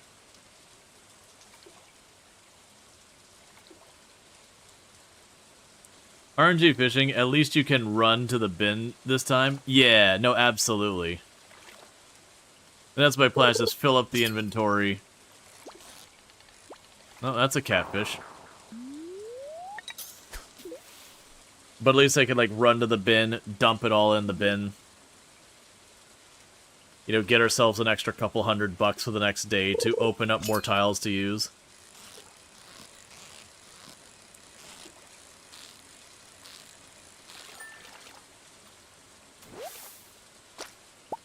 Alright, that's another level in fishing, so that's level 3 fishing already.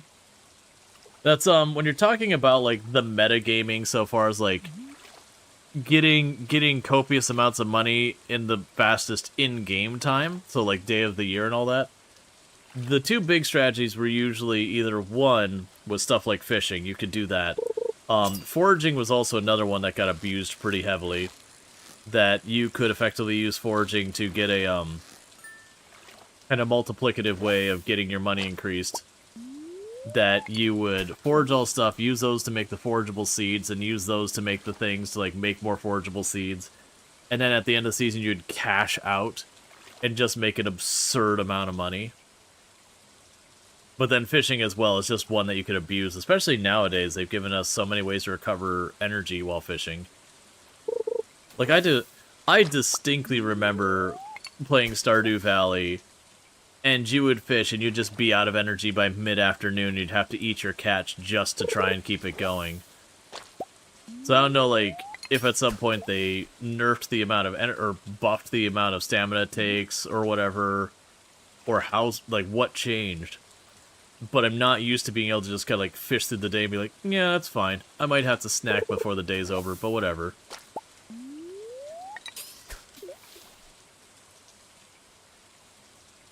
Surprisingly, we're not pushing our luck on the inventory too much yet.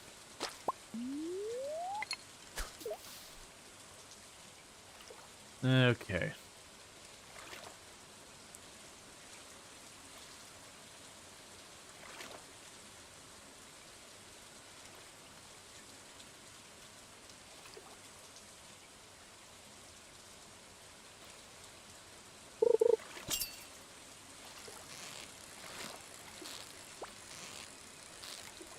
And every level we gain in fishing, the bar here gets larger. Okay. So with that, let's go ahead and run back.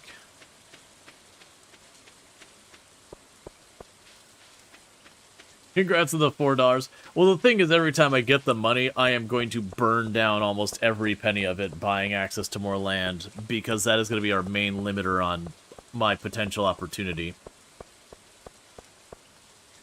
Alright, Bazette, you sleep well. Thank you again for tuning in, all that good stuff.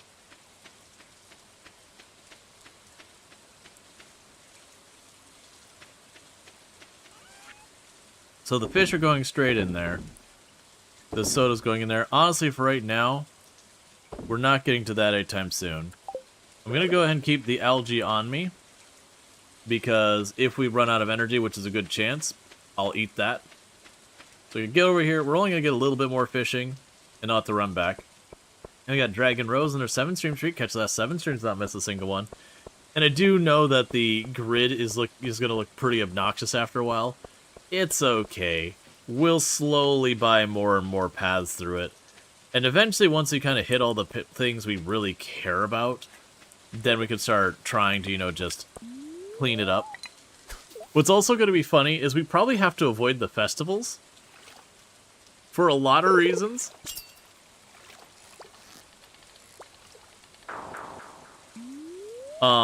Because if we go with the festivals and they teleport us somewhere, we just have to stand there and wait till we pass out. So that's, like, the Easter egg festival, I'm just gonna have to ignore it. Because I'll walk here, get stuck, and be like, great. I won't be able to do anything, not till we open up more of the map.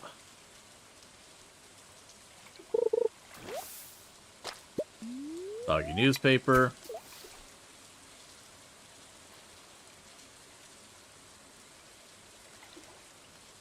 And I also held off eating the algae until we get there.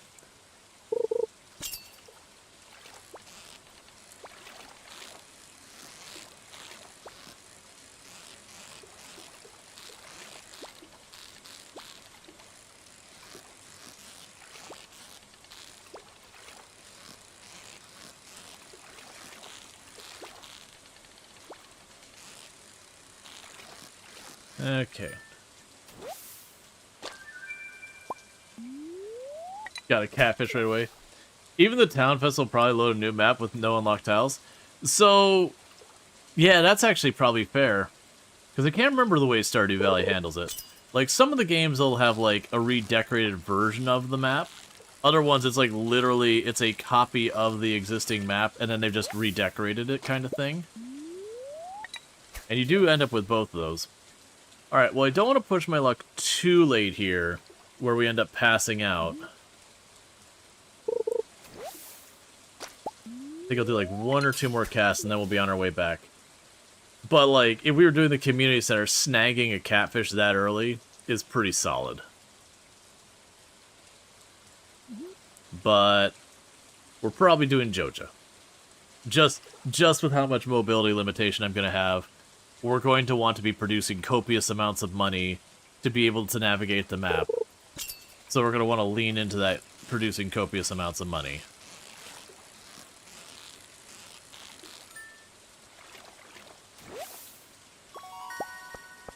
Let's get home. Let's see, can you even pass out during Town Festival? I thought I completely staffed time.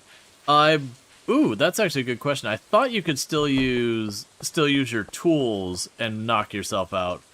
But it's not one of those things I've tried to do in the past. But yeah, no, it does pause time, so you won't fall asleep from the evening. So yeah, no, you're right. I could end up getting effectively stuck in purgatory where if I go to the festival, I can't pass out. Because time doesn't pass, and if I can't use my tools, I can't burn stamina. That I would almost have to keep food that's, you know, bad for me, like poisonous, to knock myself out from health loss. Alright, so we got our crab pots. We have Dish of the Sea. There we go. 2,600 bucks. Let's buy our bigger backpack. For the love of everything.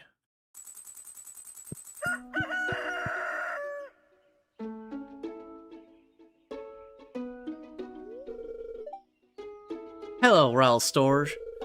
You see this dog here?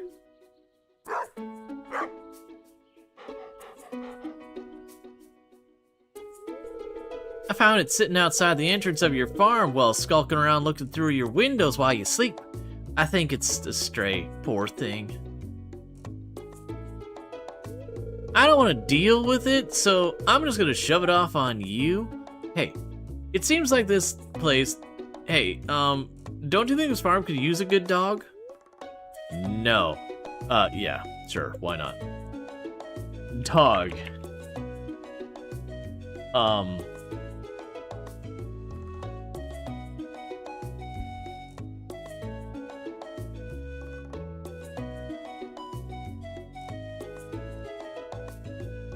There we go. We have our dog named Pets DLC.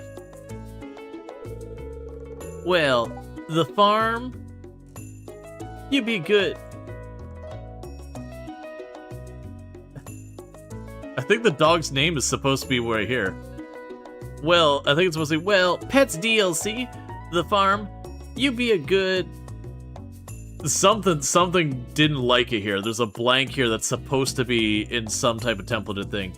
The farm, you be a good pooch now, okay? Then suddenly the dog turns into Missing-O. Alright. Dear Farmer Rual Storge, I'd like to apologize about joking about your grandfather's old cottage when we first met. It's a really nice little house. However, you might need some more space someday. That's where I can help. If you can bring me some raw materials and pay a fee, I can expand your house. The first expansion I offer includes a kitchen. With the kitchen, you'll be able to cook any recipes you've learned. Anyway, I hope you're starting to feel at home in Stardew Valley. Your local carpenter, Robin. Hi, me sell hats. Okay, Poke? Come to old house, Poke. Bring coiners. Hat, mouse. Got some new in stock deluxe fishing pole and some bait that you can attach to it. You can use the bait to make fish bite faster. Hope to see you soon, Willie. You're all Storge. Tomorrow we're holding the Egg Festival. This means you're going to be bogarted from going the entire town unless you want to be trapped there for all eternity. In a town square. You should arrive between 9 a.m. and 2 p.m. if you would like to be trapped for all eternity. You'd like to attend. You won't want to miss the annual egg hunt. Mayor Lewis. We are going to do a test, I think, where what we will do is I will go to the Egg Festival and I will see if it considers, like, it to be the town map or if it's its own thing. I think that one will be the town map, that just for that event they add extra stuff. The one I'm worried about is the Spring Dance. The Spring Dance is absolutely a map you can only get at for the Spring Dance. So I think if we go there, unless I'm bringing a couple $1,000, we're not leaving. Well, a couple $100. Alright.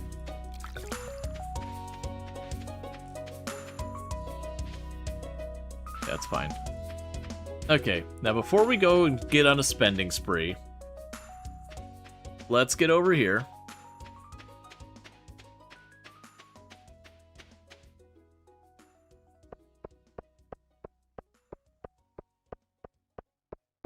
I say for those limited maps, the challenge is voided. Well, I mean, it's a mod that enforces it, so... like... there's just nothing I can do about it. It's also possible that that's a consideration that the mod has. I don't know if it is or not. That's the reason like I said, I do think for this, what we'll do is, we'll go to the Egg Festival and just see what happens. Because I'm definitely not buying the tiles for, like, one-off festival nonsense. Not unless the rest of the map is mostly settled from anything that it would be worth me grabbing.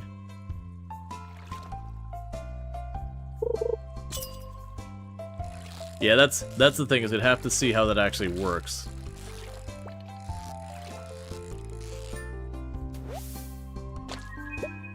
Okay, by the time we run up here, Pierre should be about open.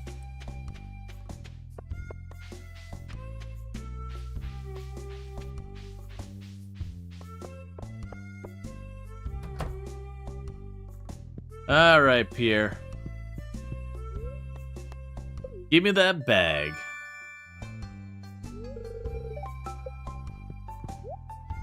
Alright. So, we're already making pretty quick progress in the month.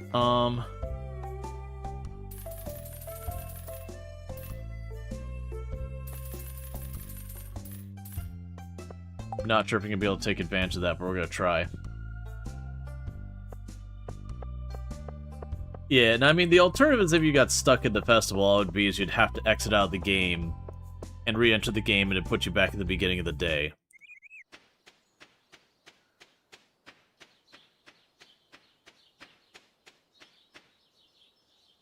That said, you could absolutely soft lock yourself in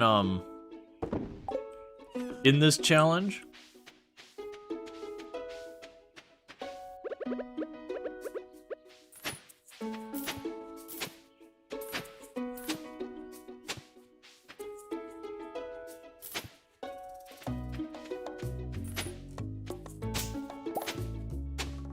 And the way you could do that is if, for example, at the very beginning, where they gave me a whole bunch of... they gave me the money for the earlier tiles, if instead of, like, actually taking the time to try and be smart and get to the bin there, I could get it to where I couldn't make money at all, and that'd just be the end of it. Challenge failed.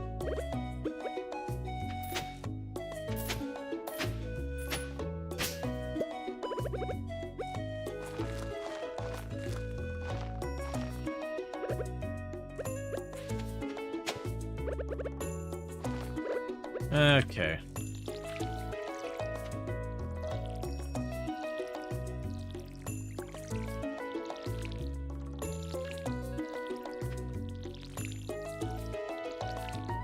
And today's gonna be a big day. Do you know why this is a big day? I had to cut down my first tree.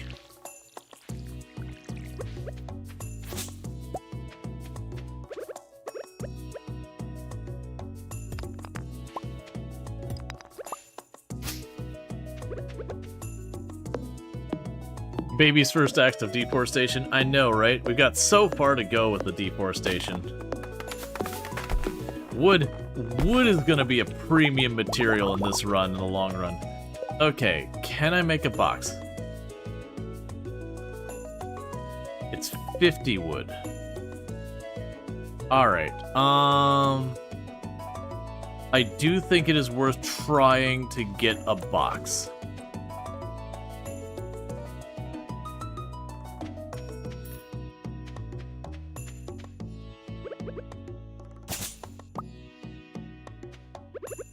We chop down this tree going this way.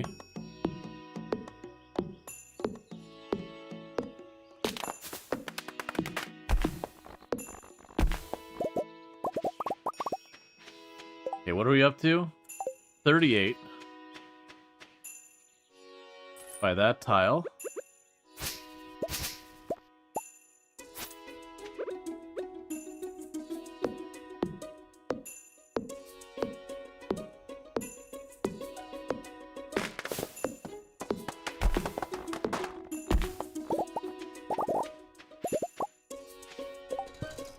That's enough. And we're moving up in the world. I got a box. And I'm realizing I can't actually place the boxes on tiles I don't own.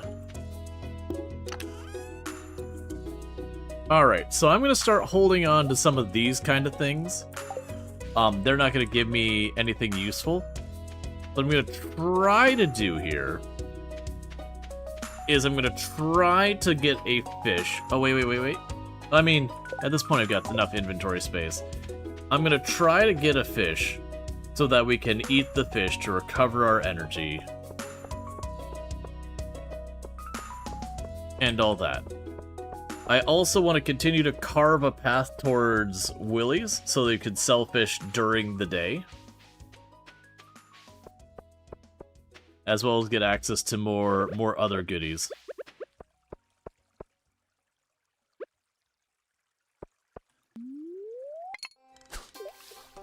Alright. So we got 13. Catch me something I can eat.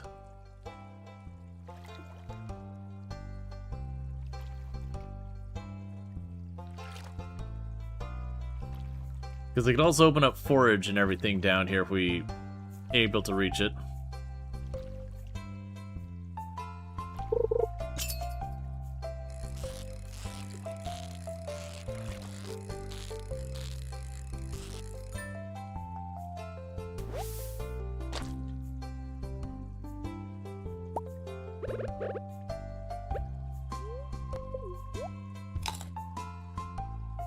Pull the fish directly from the river, shove it in your mouth.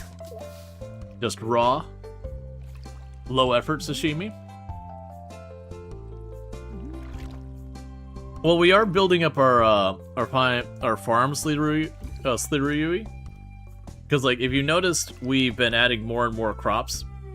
We will start leaning on that more and more, and then most likely I will go into artisan goods from there. So while we're definitely getting stuck doing a bit of fishing here, that's part of, like, enabling us to, you know, get the extra goodies there.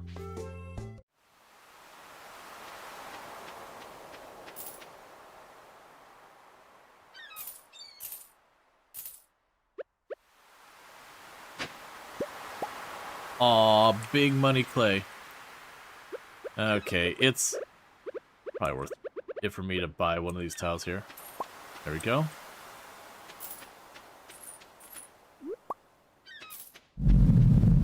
Alright, money's gone.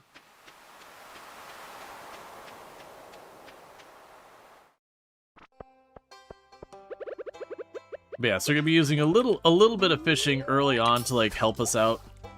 But it will be a thing that once the run gets like properly going, I'll be doing a lot of the regular farming and all that kind of stuff because we can run around, deal with the farming. You know, maybe we mix in a little fishing there. Because generally speaking, when you play the game, usually your money makers either 1, you go really hard onto fishing. 2, you abuse foraging, where you do the whole thing where you go for the seasonal foraging seeds to just mass produce foraging. 3, you just do farming, or 4, you do animal stuff. You can also do a mine dive. I should actually mention that. You can go really hard on a mine dive. That is actually a completely reasonable approach as well.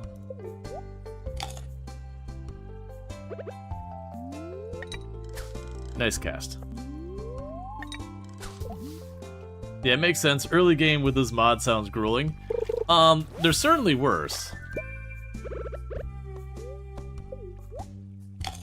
There, that gives us a bunch of energy. Thing. Do you buy the tiles in the mines too? I don't know, unfortunately. I didn't do a lot of research on this mod. We're going into this pretty blind to the way a lot of it works. It is a challenge I've seen existing, that I was familiar with. And it just was kind of sitting there before stream. We had just kind of finished our last game. I was like, I don't know what I want to play today. And while I was waffling, I was like, oh yeah, there's the Tileman challenge for Stardew. Because I wanted to play Stardew recently and just... I've kind of done a bunch of challenges in it. And it wasn't, you know... Stardew's one of those games that like I played through on stream and all that already. So just doing another playthrough without anything really going on with it isn't really going to, you know, keep people's attention the same way. So it's good to have some kind of either challenge or theme thing going on. So it's just what I went with. But normally I like to prepare more when I do something like that. In this case, didn't bother. And then realizing that next week we have the update dropping. That's just bonus. Because we'll do about 2-3 days of Stardew. Then what's going to happen is I do have a sponsored stream for another game coming up. Spacecraft. So we'll check that out for that day. Then we'll just see where things take us. Not preparing has worked out greatly. Well, the good news is, like, I have 100% of this game. It's been a long time. But it is one of those things that, like, while I don't remember a lot of the details, a lot of the tricks and tips and all that kind of stuff for the game, I do remember a lot of, like, the broader stuff in that. Like, there's, like, we mentioned earlier, for example, that there was a pattern you could do to guarantee yourself clay that people used to abuse. I don't know if it's still a thing for, like, speedrunning. I never really knew the pattern, but I did remember the pattern being a thing.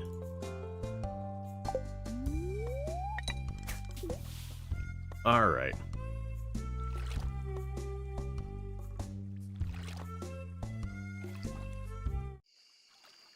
We'll definitely want to get sprinklers going relatively early as well. I don't know how we're managing that depending on the mine.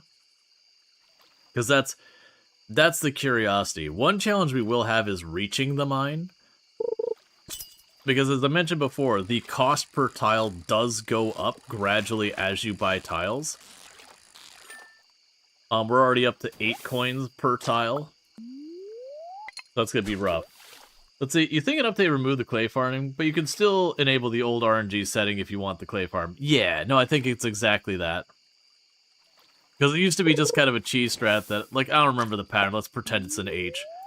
But, you know, you do, like, your little pattern, and you'd get, I don't think it was every single tile you got a piece of clay, but it was, like, a good chunk of them. And so it was those things, you know, clay is worth 20 gold each, that's not a lot, but at the early game when you're trying to get your parsnip, you could just do the pattern again and again, and you could score yourself a couple thousand gold in your first day or so, especially if you're, like, abusing, well, not abusing, but using forgeables to keep giving yourself stamina and whatnot. Like, it was strong enough to be a meta for speedrunning for a little while, but not so strong that, you know, it being taken away would just suddenly brick all the times.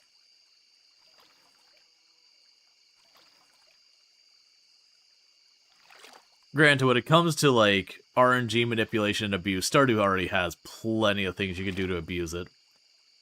Like, the whole thing about grabbing stuff and then naming it other items, and then you just get the other item because of how the items were saved. So get your dog, name it something that's associated with another thing. You could name your character stuff or boxes things. I can't remember. There was ways to basically give yourself the star fruit, or not star fruit. The oh, I forget what it's called in this one. You know, give yourself the items that you could just kind of instantly give yourself a boost in stamina.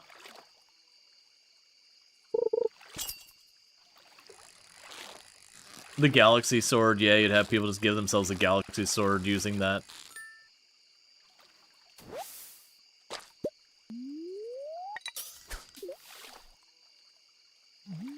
Try to remember, there was a bunch of other ones, like, things. Name your chickens a rainbow mineral. Yeah, there's a whole lot of stuff like that. Just with how the game worked under the hood. There's ways you could glitch out of the map to get into certain areas. So you could actually go to... There was a super secret room you can get at the end of the game. And so if you got into... Using the bug, if you got into that room before you're supposed to... I think it was version 1.3 or whatever, or 1.5, updated, so if you got in the room before you're supposed to... a key would scold you really bad for cheating. Now, was that still in the game? I think so. It could be there because it was ultimately how the items were actually stored in the game. So fixing that bug, you know, there's ways they could add guard code around and everything, but like actually properly fixing it would be a whole big thing. So let's go and chuck the fish and clay in there. We'll tuck that in there. The rest of that's considered trash and won't be worth much. But we could do stuff with that later.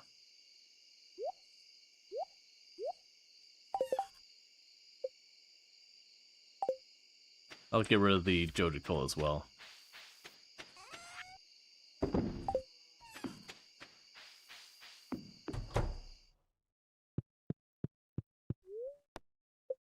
So you remember abusing the heck out of that in 2019, but you haven't really Stardewed since. You guys thought Concerned Ape would have removed it by now. Yeah, no, that's the thing. Generally speaking, a lot of stuff Concerned Ape, you know, even if it's an abuse or an exploit, they'll just be like, yeah, it's fun. Like, sometimes they'll put, like, a joke around, like, again, where you can access that last room before you're supposed to. It's not like you're, like, horribly penalized. Key just makes a whole lot of fun of you for it. Hi there.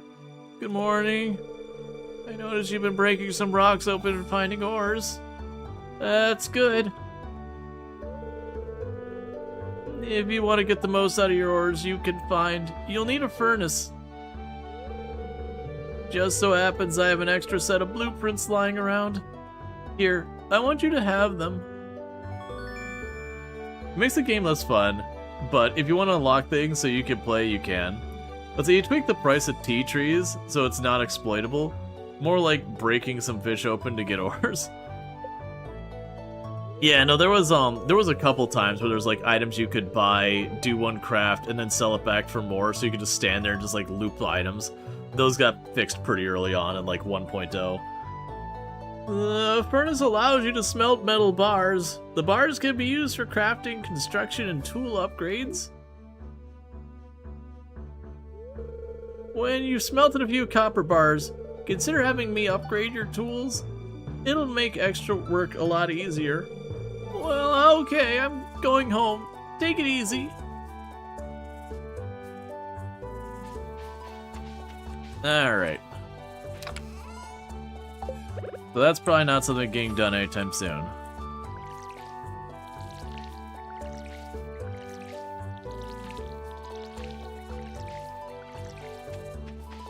That's gonna be another major task, is connecting a route over so I can get to Clint, so I can upgrade my tools.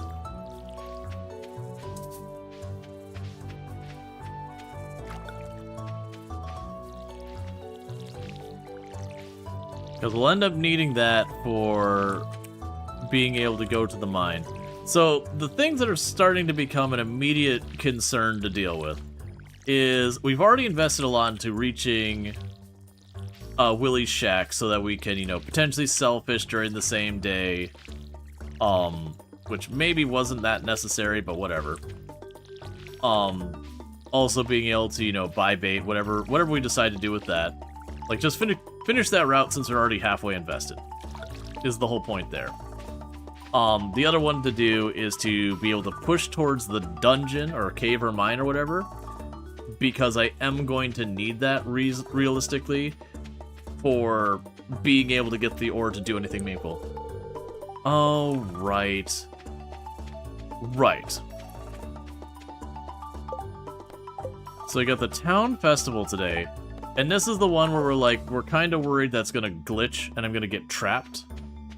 That might be what happens here, but I do want to test to see if that's what happens here.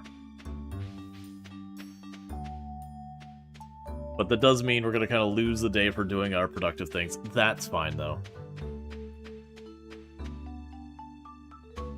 I think it's 9 this opens up. But yeah, if it does give us the full grid, we just leave. If we walk on and it's our normal map and it's got like what we've cleared out, that would be workable as long as we come back in like where we would normally appear. We just gotta watch. Okay. Okay, so it does have the grid still. So that's our important information. So this is a manageable event. I'm not going to clear out all of this. But we can go to Pierre's shop potentially. Yeah, so those aren't going to make my money on this one. So basically this festival's like, you know, a dud.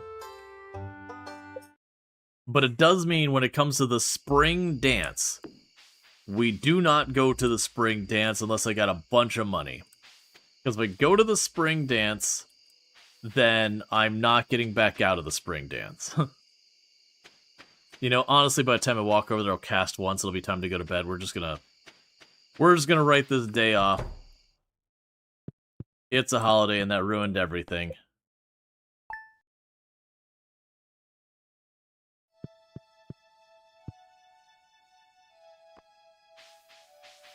Screw you, bird.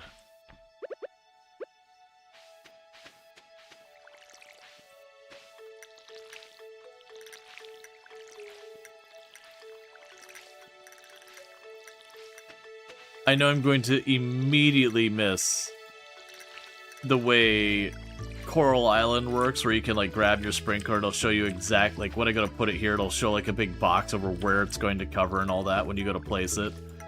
And just all those quality of life things. That was one of the things, like, a couple times I debated coming back to Stardew Valley, and I usually will, but it is one of those things that's always a jarring thing when I come back to Stardew Valley. It's like, oh yeah, this is just not a feature that's in the old games. Not like they failed in any way. It's just, you know, an idea that people came up with later. They're like, you know what? It'd be very helpful if this gave you this basic information and you didn't have to remember, like, this sprinkler, these are the tiles it hits. Alright. So I got 500 bucks. I'm gonna run on over here. And I carve a little bit more of a path down to all that. And this is revolutionary compared to Harvest Moon. Oh yeah, no, absolutely. Like, that's the thing. Stardew Valley absolutely did not create this genre. Like, not by any stretch. But it absolutely did take the genre where, for Harvest Moon, like the early Harvest Moon, the games I definitely really liked and all that. You know, Harvest Moon, they kind of got their formula, and then they just kind of kept with it. They didn't really innovate much.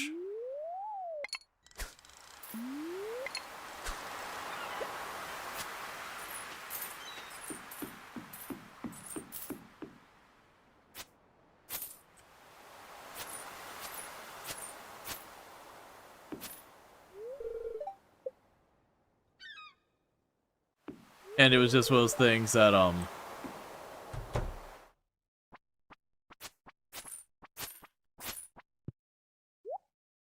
Alright, cool. So we can now reach you. That's another store available if I should need it. But Stardew Valley basically took the formula. It's like, okay, but let's just keep adding a bunch of stuff to it and all that kind of stuff. And where the, you know, the, like, Harvest Moon is a very popular game, like, you know, they just kept basically kind of putting it out there with a slightly new story and all that, and kind of kept doing that. Like, it's still a good game, like, you're not trying to badmouth it or anything. But it was one of those things that, like, people were kind of itching for them to do more with what they had.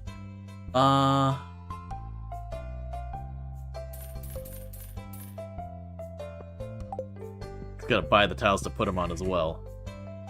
And so definitely, like, that blew it up, because it also had been a while since we had a new Harvest Moon when Stardew dropped. That's kind of actually one of the things to me that is part of why I like Coral Island so much. Is, to me, Coral Island did to Stardew Valley what Stardew Valley did to Harvest Moon, in the sense of taking a game that is, you know, existed and all that, and said, okay, but what if we did it today? Like, what if we started today and made a brand new game, kind of thing? And yeah, like, there's stuff I would say that Stardew Valley does better than Coral Island. Like, the connection you get with the characters in Stardew Valley, I would say, is far more meaningful than Coral Island.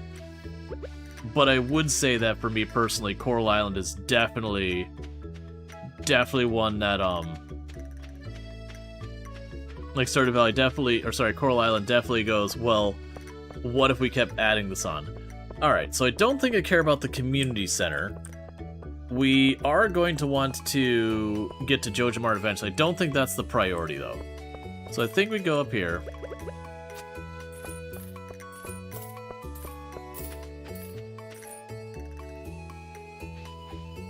And that's it for the money.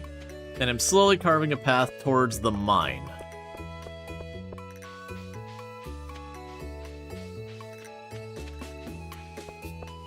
This does also mean I have the choice of fishing river fish or fishing ocean fish now.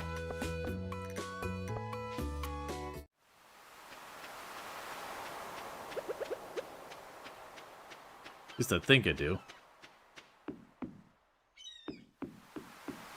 Yeah, this'll be fine.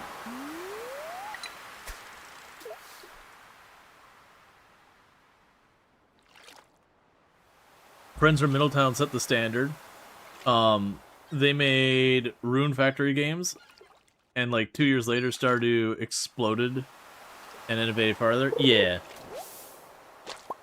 There's like a lot of that. You have that a lot, where you'll have a game that'll come out, and then someone will just, you know, innovate on the existing model. Because, like, that happened with, for example, the SimCity series versus City Skylines. Like, SimCity, they kind of... Like, it's around SimCity 2000 that we got most of what SimCity would ultimately ever cover.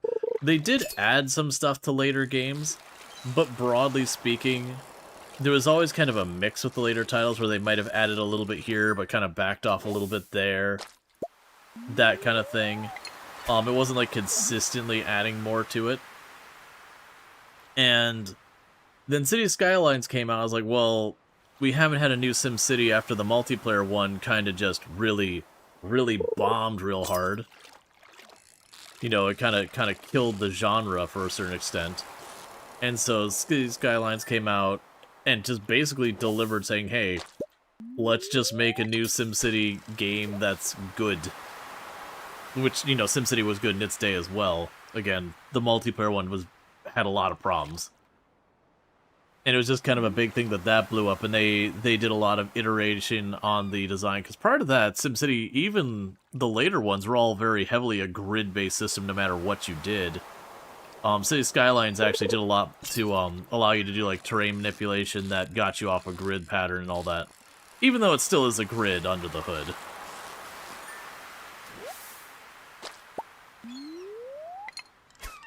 Because that is a thing that happens a lot in game dev, is you'll have a genre, will have like a miss or two or three, and it's kind of like on the larger studios, they'll kind of declare the genre dead, that the interest has moved on, and they'll just kind of stop making games for that genre.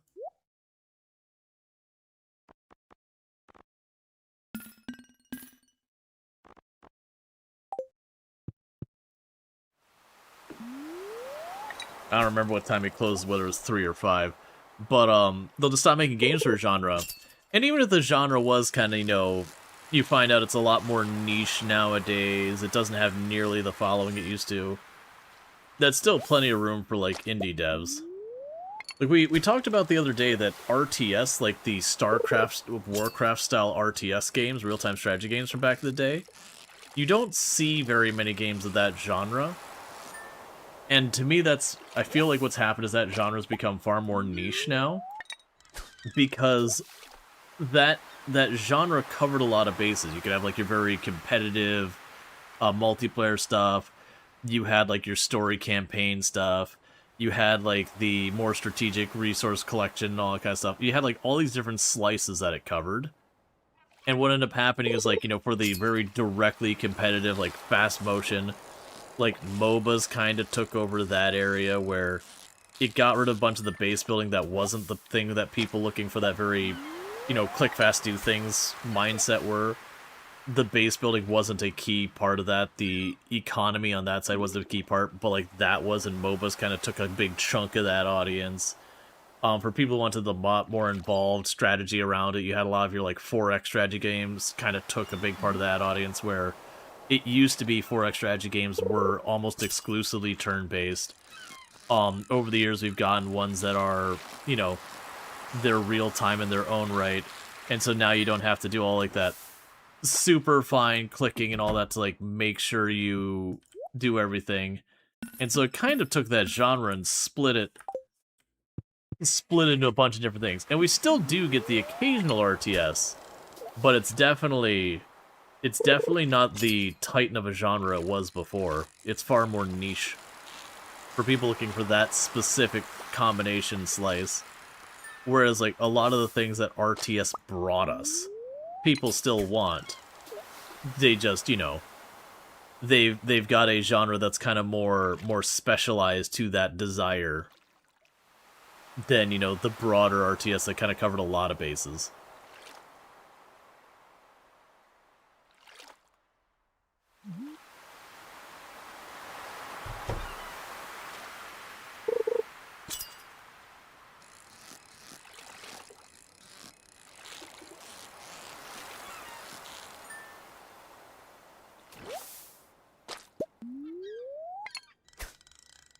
Okay. So the good news, we made a bit more money. What I'll be able to do is I'll be able to run up real quick and, again, just push that path towards the mine. Because if I can get into the mine, and the mine doesn't require me to, like, unlock a whole lot of the grid, then we have the potential of getting into the mine and pulling up a bunch of ore. Now, it is possible that per map layout there's a grid, or per floor there's a grid. I don't know how that's going to work.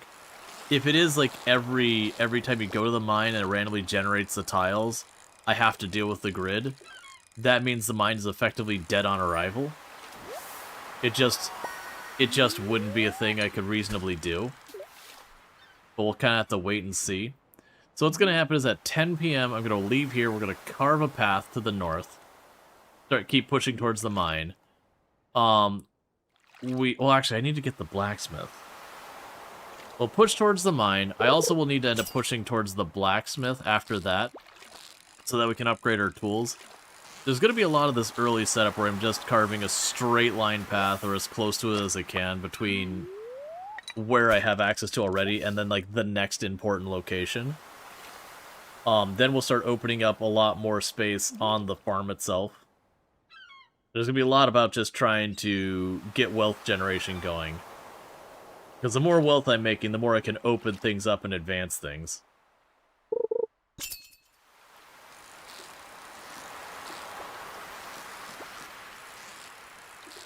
And while for the early game, fishing can be really, really good money, it's definitely not something I want to do into the mid to late game. You're feeling exhausted. I've not been watching our energy. I'm not going to eat the fish to push this. We'll catch this fish, the next one, and we'll just go and start dealing with our stuff for the day. Because I don't want to just spend, you know, hours just fishing. We're going to have a bunch of that as is. We don't need to push it to, like, min-max it.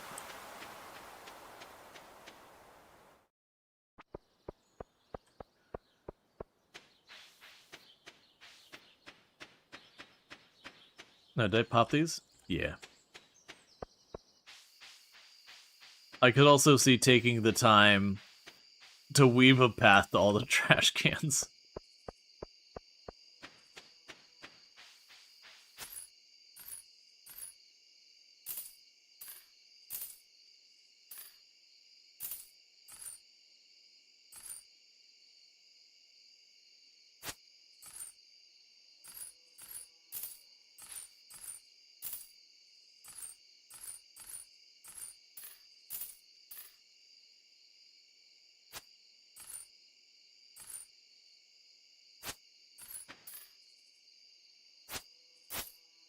Alright, that's what we got towards the mine. Pretty good length there. I'm expecting us to get our next increase in price relatively soon, which I'm assuming will be jumping it from 8 to 16. What do you got that you want? You want a bream. I can reach Willy.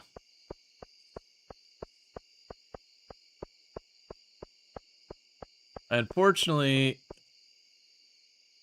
bream is a night river fish. Willy, why did you make a liar of me?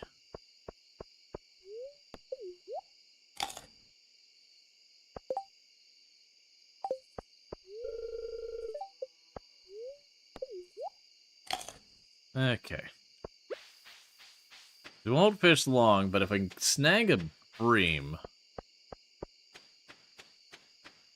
I could drop that off with Willy and get some extra bonus money.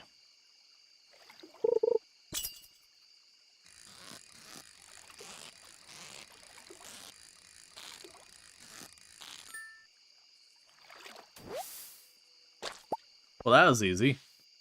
Hey, Willy. Willy got the thing. Don't be back in your house yet. Late night fishing, Willy, am I right? Ah, you suck.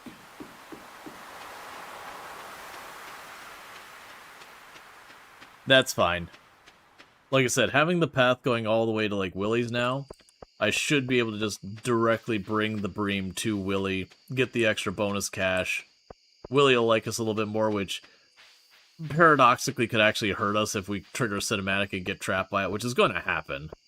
Like, I'm just accepting that that's going to happen, because that's actually one of the things. I could sit here and save money to keep a couple $1,000 on me, so anytime, you know, a cinematic happens, I can carve a path where I can get out. But then I'd rather that be invested in other stuff. Okay, so we keep the bream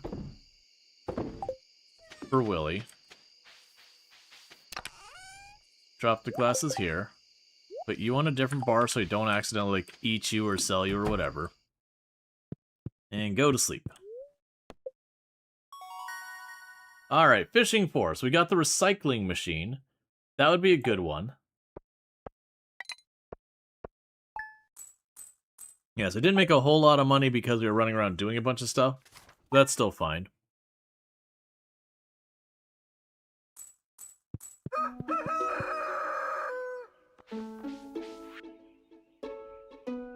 Dear all Storge, how you doing, sweetie? I missed you so much since you left. I hope the farming life is everything you hope for it. Love, Mom.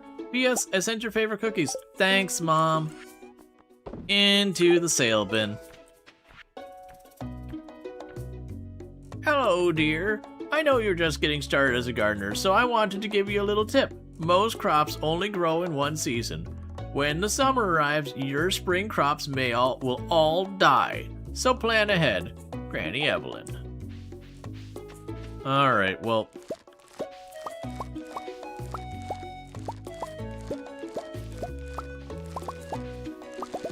gained our level in farming. Love to see it.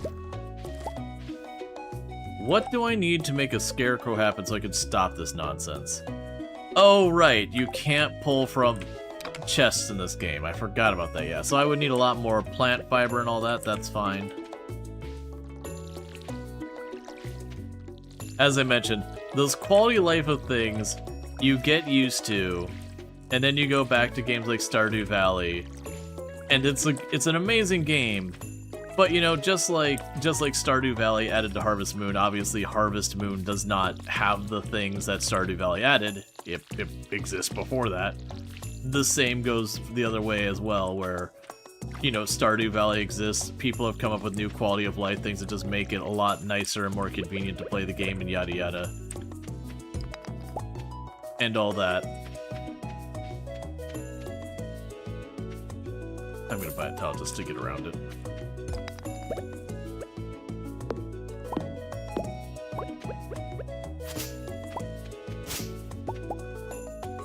Got a little bit more plant fiber.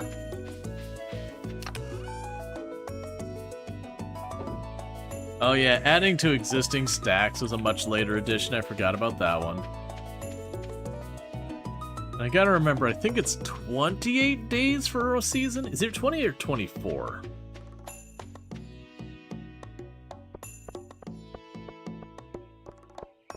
We'll want to check that. We could sell the crops at Pierre's, get more crops. 28. Alright, let's see if we can't catch Willy.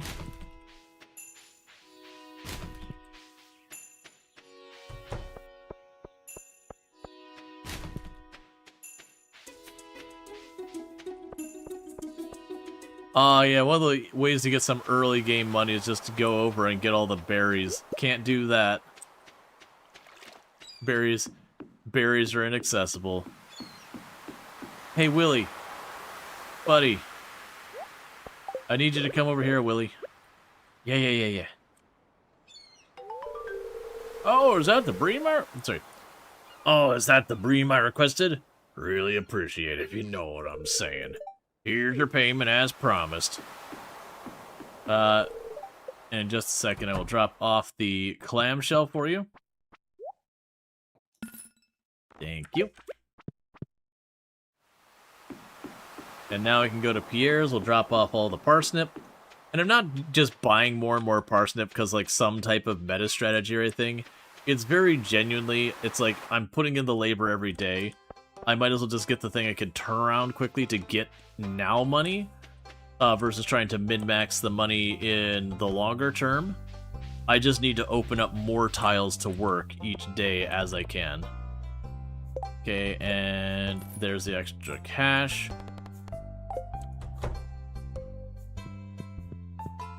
How much do you cost? I don't need you right now. 10,000. Not happening. Alright, so boom, boom, boom. There's another 1,500 bucks. So I know we have about 30 we just got rid of, so we can grab the 30.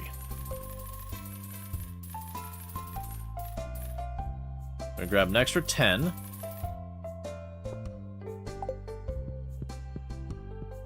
And then the rest of the money goes for unlocking tiles.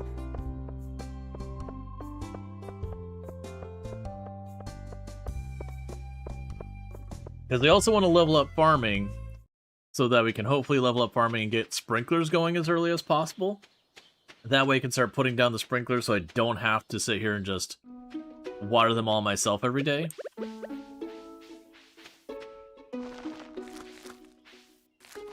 We also are donating a crop quite regularly to the crows until I start getting the plant fiber and all that. I think I accidentally bought a tile. Which is fine. I've already kind of accepted with myself I'm going to accidentally buy tiles quite frequently. But each time I do, that's one less tile I gotta worry about buying in the future. And individual tiles are probably not gonna make a big difference. Not at this stage. Like the very beginning, sure. And I might run to like the once in a long while where I end up one tile short of where I'm trying to get. But broadly speaking, I don't think it'll be that relevant.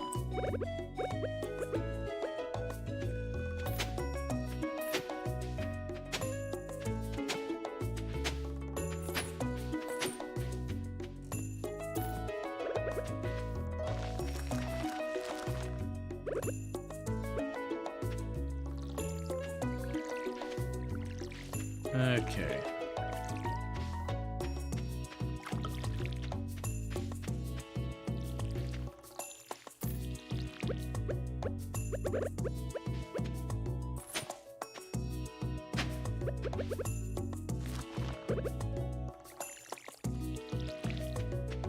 Alright, we'll top off our water. Okay. So, let's see here if we can't manage to get farther. I haven't noticed the dog. And we had it where the dog's name didn't show up. I had named the dog, what was it, Pets DLC. And it didn't like something about that. I think I may have made the dog not exist by naming it Pets DLC. Which would be a certain amount of, like, irony in that, like, you know, maybe we just should have paid for it or something. That's not a thing you actually do in the game.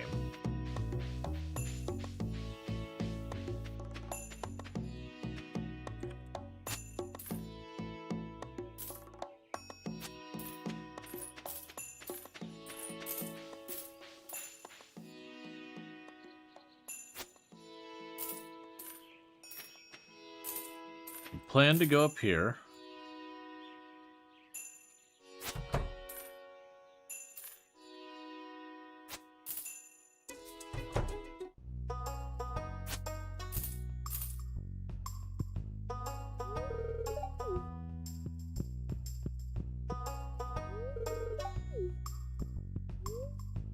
Okay, so I can reach that. That's good. Because that means if we get extra raw materials, I can drop it off, and, you know, I can also buy those.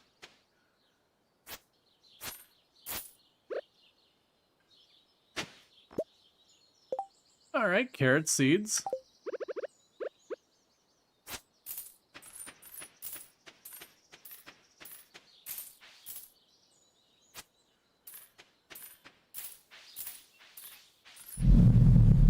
Alright, there's our money gone. Okay. Some meaningful progress up towards the mine.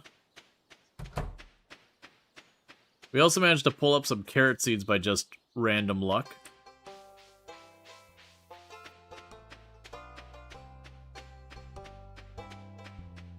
Okay. And needless to say, we don't have any of these, like, shortcuts all over the place available. So we always have to zigzag past Pierre's and all that. That's all stuff that, like, once we start finding ourselves with, like, surplus money, we can start trying to work on some of that stuff, like opening up the alternate routes, getting paths wider. Right now, those are all luxury tiles that we don't get to have.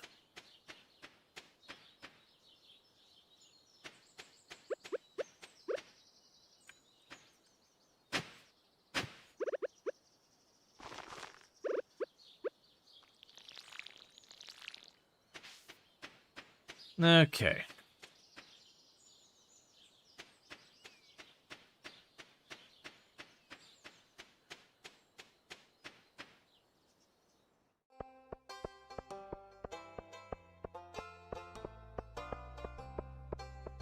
Yeah, it'd be too late to get fish and then sell them to Willy.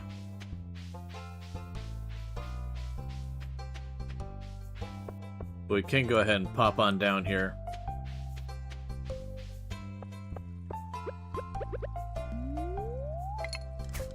And then just keep working on bringing that money in, make stuff happen.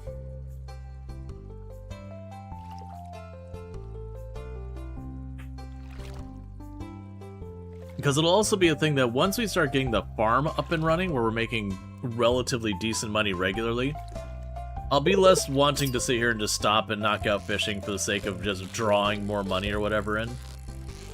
Even if it is a thing that per day I can increase my revenue. It just, when it comes to, like, real life hours, if the farm's already pulling in a lot of cash, it's easier just to go to the next day and have it going. Now, granted, I won't do the thing where we, you know, plant a crop and then sleep for 5 days and then pull it back up, or anything cheesy like that, because that's not fun to play, that's not fun to watch. But we'll get to the point where we'll do that. We'll go to the mine for a little bit. When we get tired, just go home, go to bed. Yeah, so pushing towards Joja and the blacksmith after the mine will be another tricky one.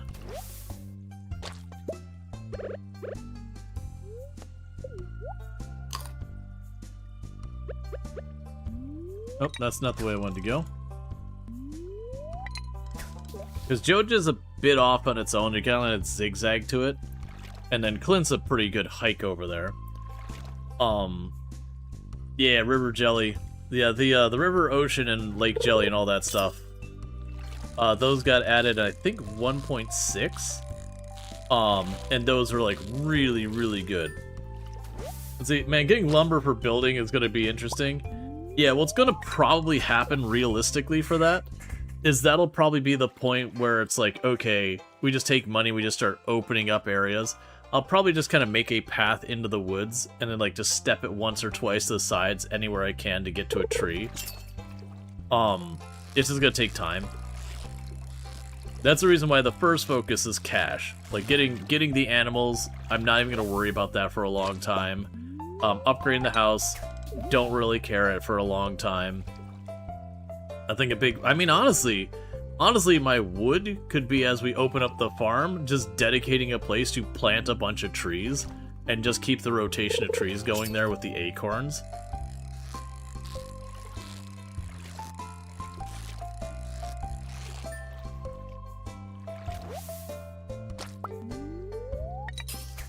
But yeah, going to the forest and getting the wood is going to be rough.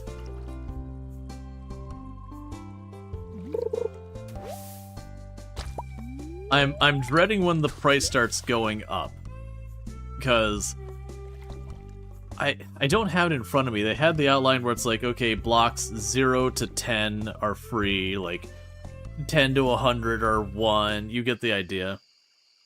Let's see, Marine sells wood, but she won't really be a priority until later. It's 100 tile, right? So the cost of the tile keeps going up. Right now, the tiles are only 8.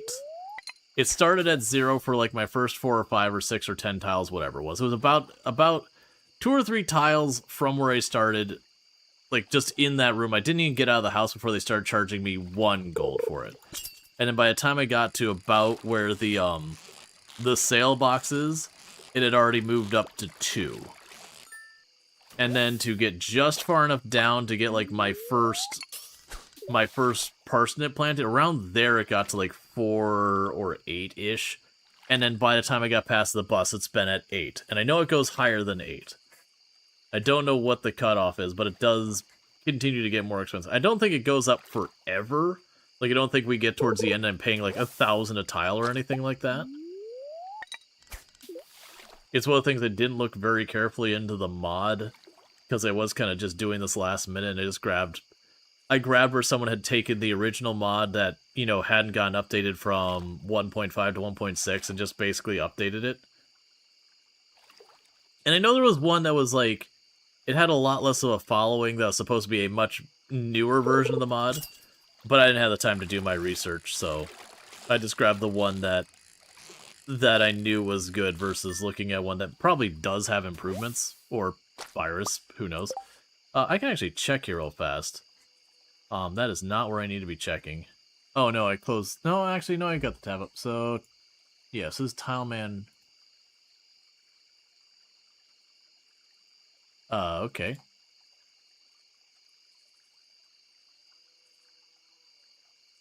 Weird. I cannot click on those tabs.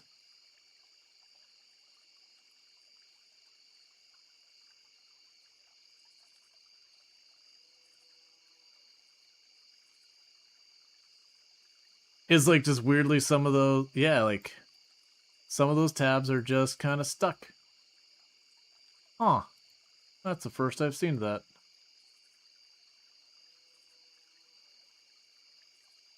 Wonder what the shortcut key for closing a tab is.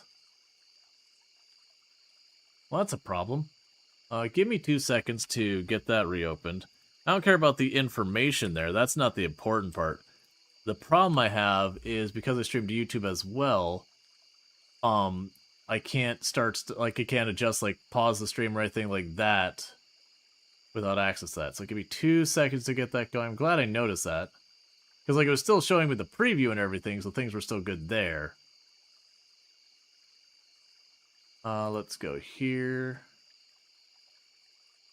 Should be able to just go back to where our stream is. There we go. I'll have to move all this. So I do apologize about like getting in the weeds there. It looks like Nexus mods just the tabs are like frozen up or something. I haven't seen that before. Okay, that's fine. And we just won't mess with it. Yeah, because it's gonna look because it was it's Tileman Redux is the actual name of the mod I'm running to enable this. So it's whatever it says. I didn't change that. I actually wonder it might be. Oh, it's probably one of those things I've gotta go in here. We can go to the title screen and check the values. And it would give the information there as well. Yeah, because we're up to still 8 gold. Let's see, 64 is the max per Steam page.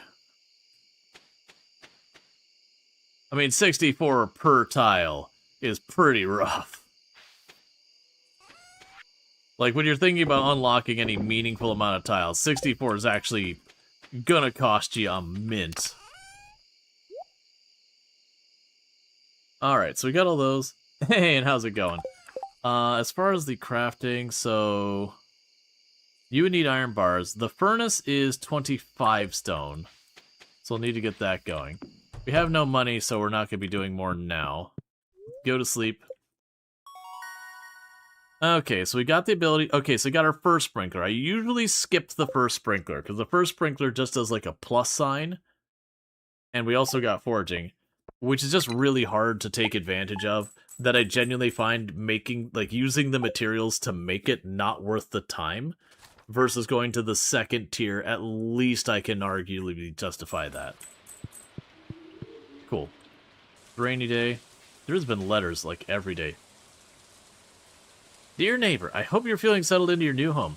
I am writing to let you know Pierre's store is selling fertilizers. Why don't you swing by and see if you can afford a few dozen boxes or so? Pierre. Nope.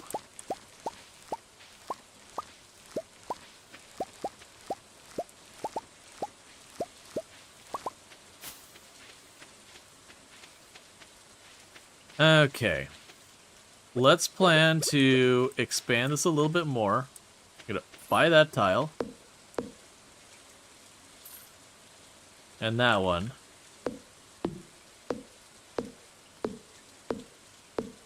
Why? Oh man, I always forget to make fertilizer in this game. That's always been a thing. Because I forget you can literally just craft it with, I think it's like sap and one other thing. I'll need to remember to do that, because it is one I chronically forget to do.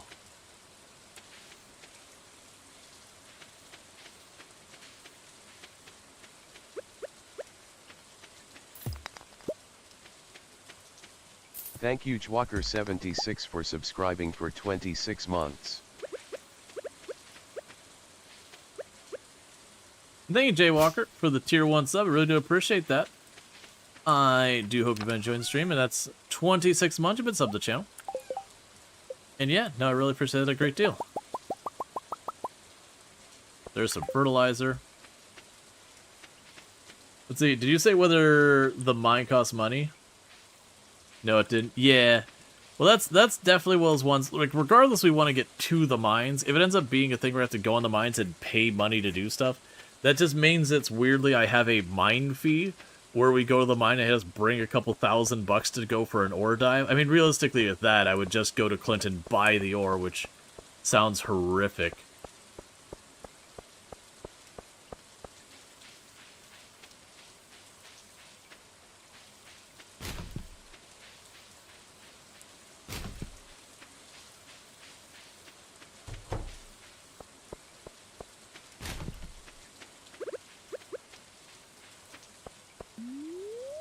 We'll catch 1 or 2 fish while we wait for Pierre to open up.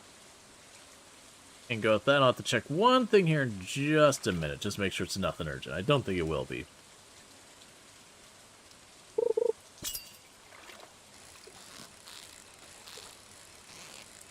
Alright.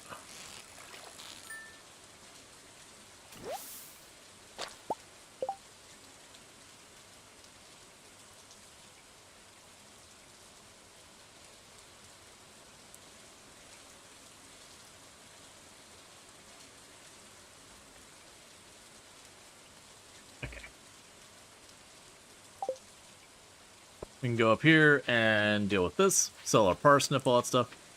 The thing just costs tiles in the main entrance, but based on that memory, watching another Tileman challenge, yeah, because with it being randomly generated, but that could also be depending on what version of the mod we have.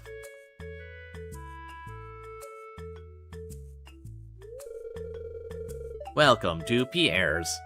How can I help you?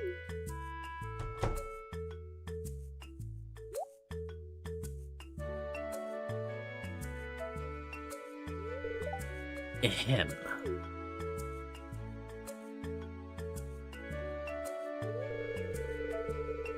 Come and get it, folks. Coupons for 50% off your purchases at JojaMart.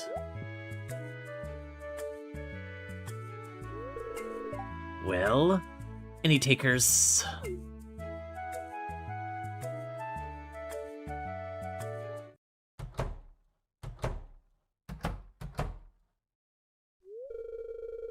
But I cannot match those prices. I'd be selling at a loss.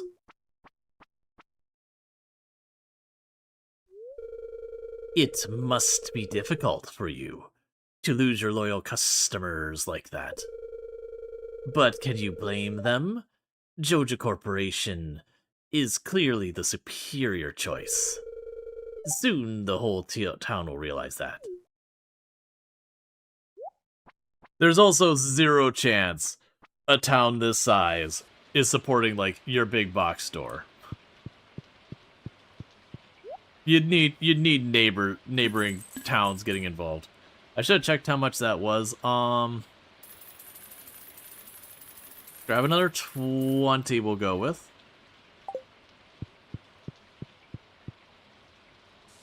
Because I definitely am trying to continue to keep the crop increasing each day, but also making sure I'm setting aside money to keep expanding where we have access to.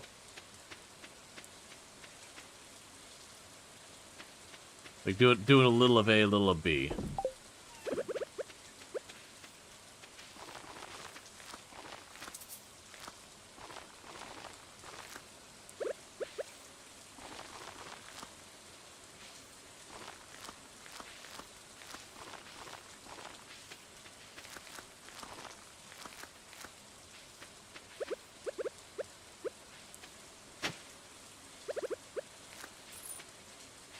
Alright.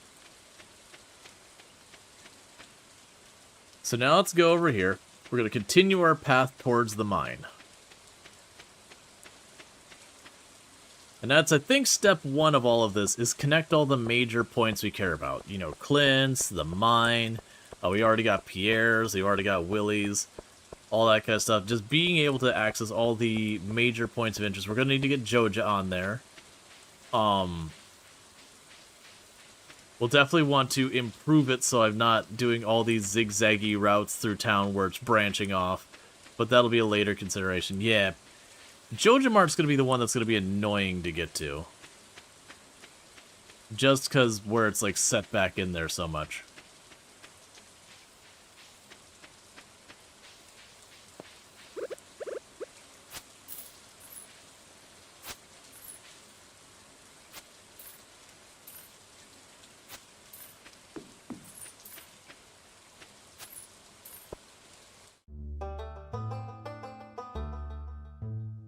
Alright.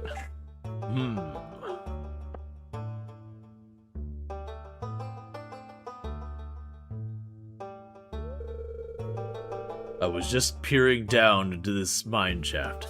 It's like an abyss. Like that feeling in my soul, where only darkness is there. Emptiness, nihilism. It's been abandoned for decades. Still, there's probably good ore down there.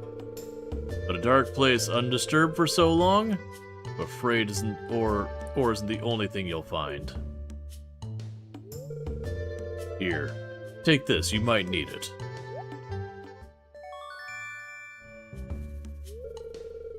You received the rusty sword. Name's Marlin. By the way, I run the Adventurers Guild right outside. I'll keep my eye on you, Prove yourself and I might think about making you a member.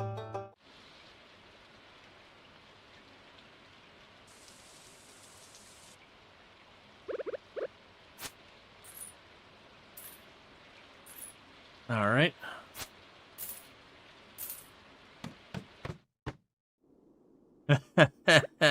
Oh, that's so terrible. Alright. Let's do a little experiment. I'm not going to buy much of this. We're going to buy this little spot here. And we're going to leave. That should reset it.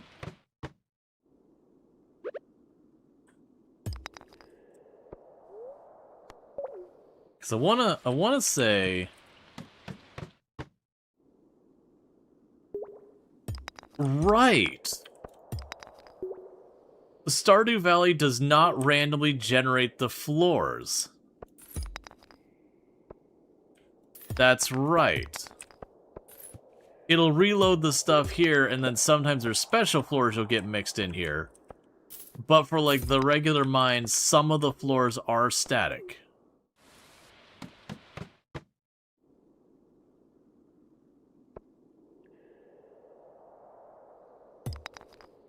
Then remember, if you get trapped by a cutscene with no money, you can bang into unbought tiles and unlock them. Gotcha. Yeah, no, we got trapped and we just knocked ourselves out.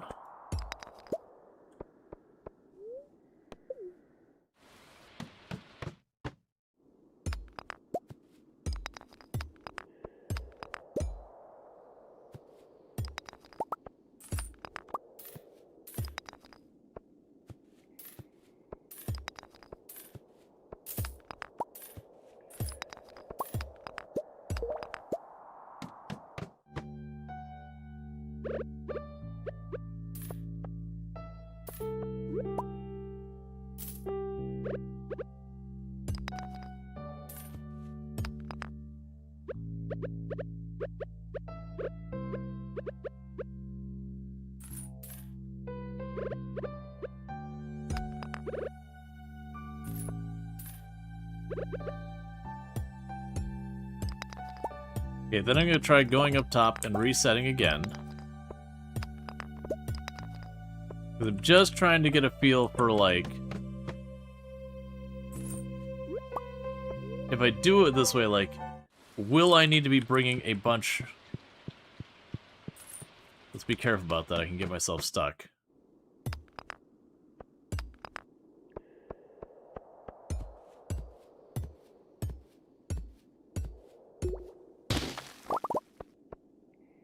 You have to be very mindful of this. Alright, well, we can't go to the blacksmith or anything yet, so let's not focus too much on the mine if it's going to cost me a small fortune to explore. We'll want to go in the mine for a bunch of that stuff, because the mine could be an opportunity for a lot of goodies. But I do think we want to start connecting up Clint and connecting up Joja.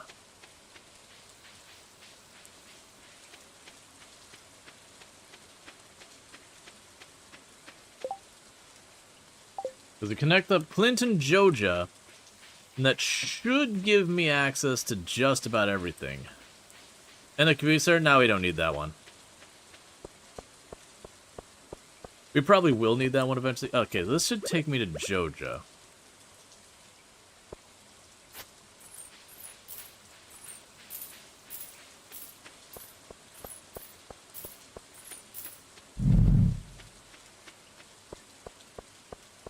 Clint and Joja have trash cans as well. That's where you buy improvements on the Joja team. The community center? Well, I thought it was you get the Joja membership, and then you go to Maurice's office, and you buy, it's like 4 or 5 improvements.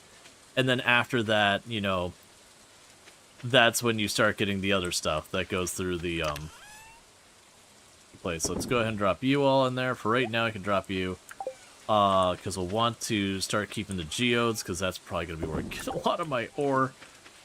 Okay. Scarecrow. Because we need one of those. I need more plant fiber. which means more of the bushes. I can't unlock more tiles. What am I looking for? Okay. Well, with that, I'm not gonna. Well, yeah, we'll leave everything on our bar. It's fine.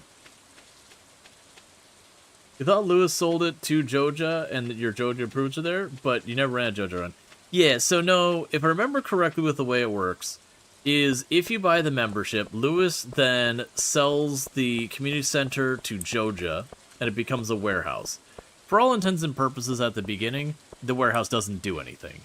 It's just, you know, it's just kind of sad. But you buy a lot of your upgrades then through Maurice at the Joja Mart, the store. But what ends up happening is eventually when you get later on, just like the community center, you end up having like the extra things, by going into the Joja building and all that. There is a separate set of those extra things that I think go through the warehouse, but that's like late game.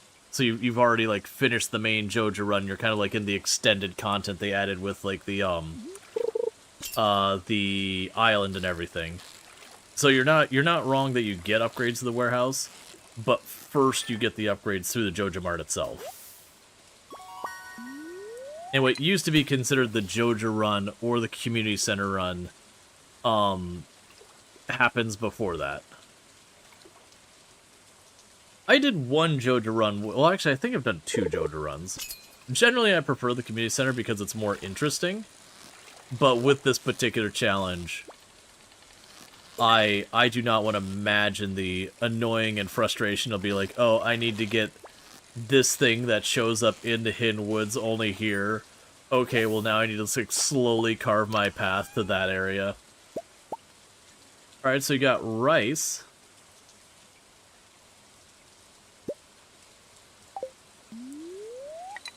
That's good news. More crop.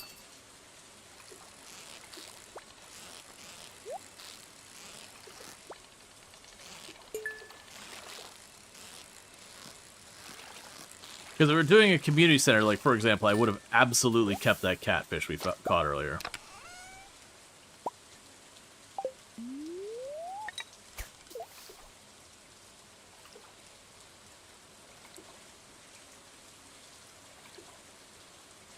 Alright.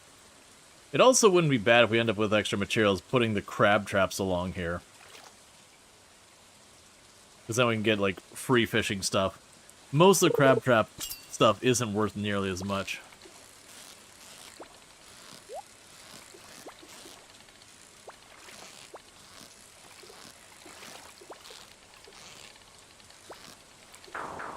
Yeah. Catching the catfish early game is pretty tough. Very doable, like we've already done it once this run.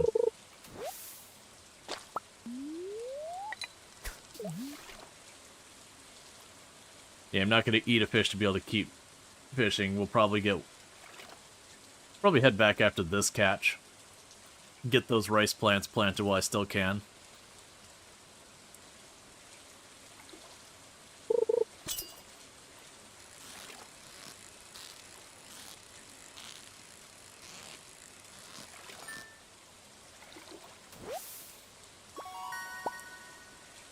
Alright.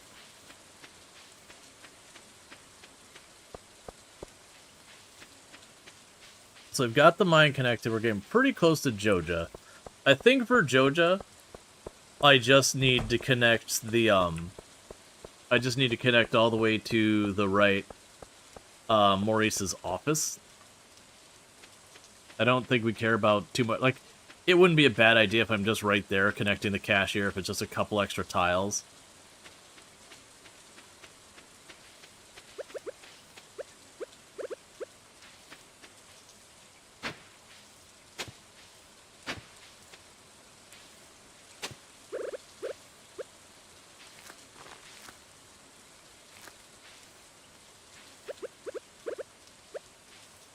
Weird. Okay, it's just... Oh, I think that's considered close enough to water that I don't have to water it.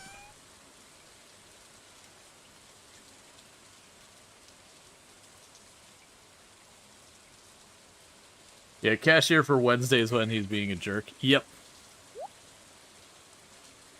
And the rest of that we just want to sell for the cash.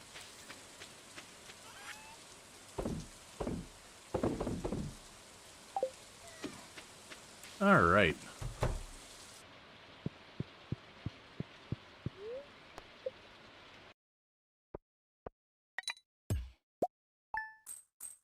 Little extra money. Yeah, so what we'll do today is one of the things is I want to go back to the mine today and see...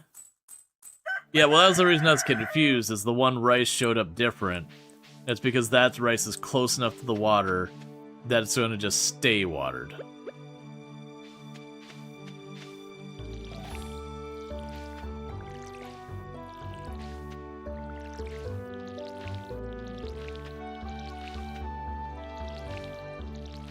Yeah, so I definitely want to take a detour over to the mine again today, and I just want to see if the tiles stay open. If the tiles stay open, then it's just going to be kind of a calculated thing of being like, okay, we're going to want... I didn't mean to buy a tile, but that's fine. We're just going to go ahead and want to take the time to at least open it up where I can start trying to snag some copper. And I'm just not going to buy every tile. I think it'd be strategic about where we go down in there. We take the extra money we have, and I just kind of like grid out to, okay, there's another rock that might have the stairs. All right, we dig straight to that. But that's going to be rough, because that means getting more advanced ore is going to be blocked pretty hard by the cash progression. Which also gets rid of one of the money meta strategies. One of the money meta strategies was to get to the bottom of the mine as fast as you possibly can. And I can't believe it's iridium or can't remember what the purple ore is in Stardew Valley. So this shouldn't need water. Yeah, that's fine. But one of the strategies is to get down there, and there's ways you can get a pretty good rate of collecting ore, and it can actually be a very effective way of making money to just go down there and mine the purple ore.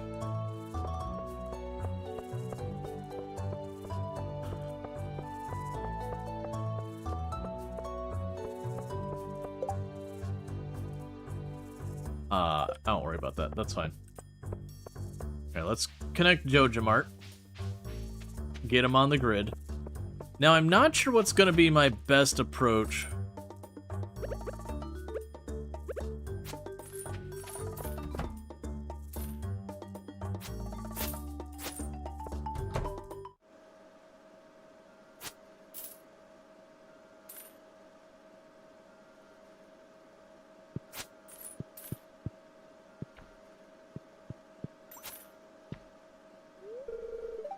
Welcome to Jojamart. How are you doing today? I don't believe we've met. I'm Maurice, Joja Customer Satisfaction Representative. When you decide you want to become a Joja member, I'll be delighted to help make your transition a joyous experience. Alright. Yep, so you can get over here as well. That's good. Alright, so it's everything I need from Jojamart. Now, what I was saying is... your trash can's way over there, man. I'll definitely want to do that eventually, but your trash can might as well be on the moon.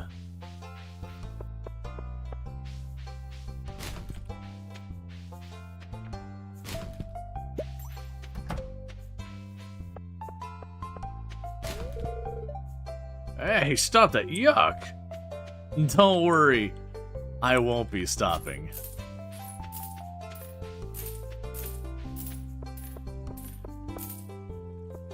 Alright, that's all our money gone. Yeah, we'll go that way. I don't think we care about the museum too much, but that's fine.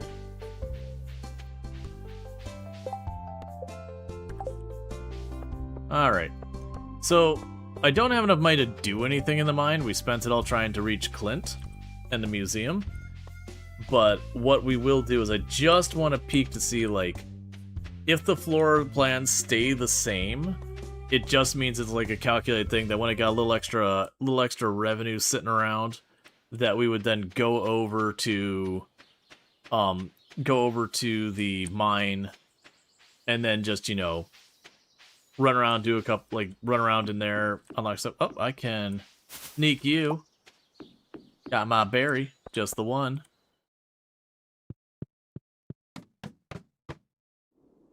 Okay, so it does look like I can do that.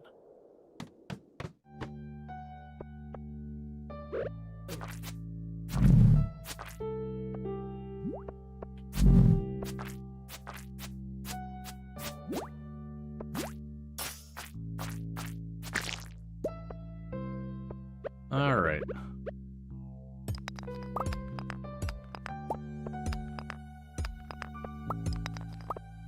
Yeah, so it'll definitely be a thing that we'll have to come by when I've got, you know, a decent amount of extra cash. And then when I have a decent amount of extra cash, you can go in there and try and unlock some floors. And catch a couple of fish while we're here.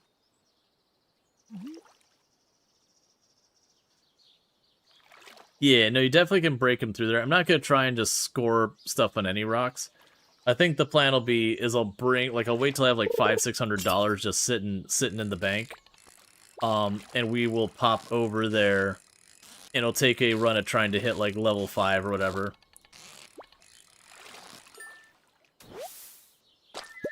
The real challenge is going to be with all that is trying to, if only the bubbles would come this way. I know, right? The real challenge is going to be kind of, I need money to advance the mine. Like, it's literally going to be an exchange of cash for the blocks to get the stairs to go deeper. But, like, going back through the previous floors to try and getting the ore, I'm also going to need money to be able to reach the rocks that we haven't, you know, that spawn in a different location. And that's going to be a bit of a weird one. So I think the strategy is going to be getting to, like, the lowest level I can. Because I'd rather spend the money trying to advance the next area than wasting it on floors I'll probably never come back to. But that's gonna be a huge cash sink. And I'm gonna need that for the sprinklers. Because I definitely don't want to be watering crops forever and ever. So that's probably one of the things that's gonna become a priority is, like, getting to Clint so I can get that set up, getting the smelter set up so I can start making the bars, and working on the treadmill that is upgrading our tools, getting at least some kind of sprinklers up. I don't need them to be good sprinklers, just sprinklers at all. Maybe go on luck days. Yeah, I'm actually pretty terrible about checking for luck. Luck is the one mechanic in this game I really wish wasn't a thing.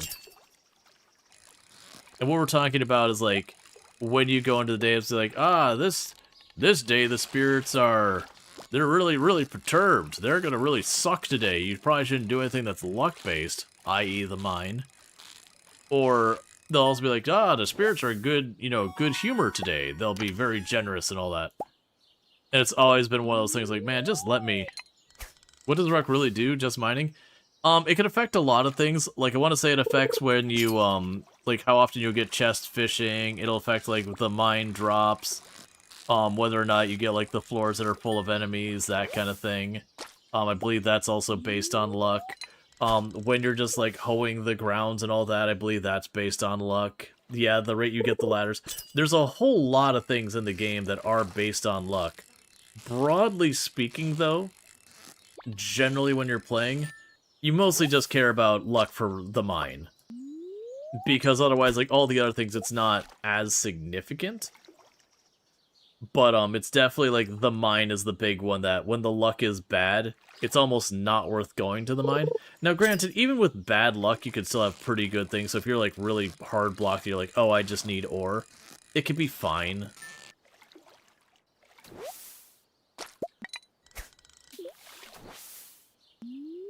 So it is one of those things that, broadly speaking, people decide whether or not they're going to the mine based on luck. You have a bad luck day, that'll mean if you had planned to go to the mine, you're probably doing something else.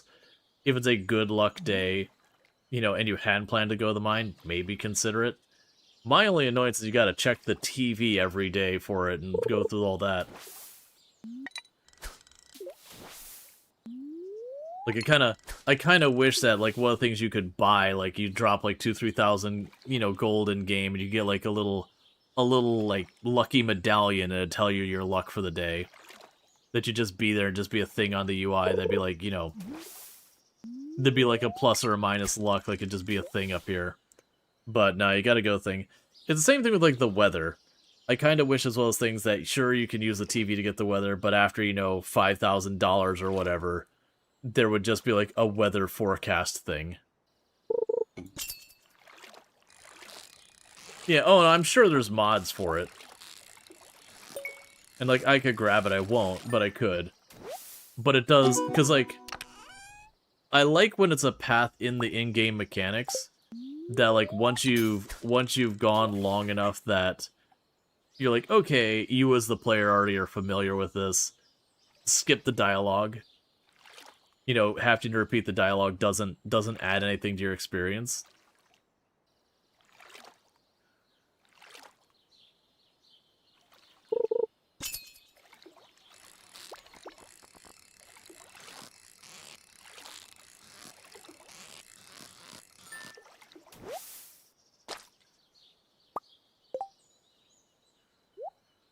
Okay.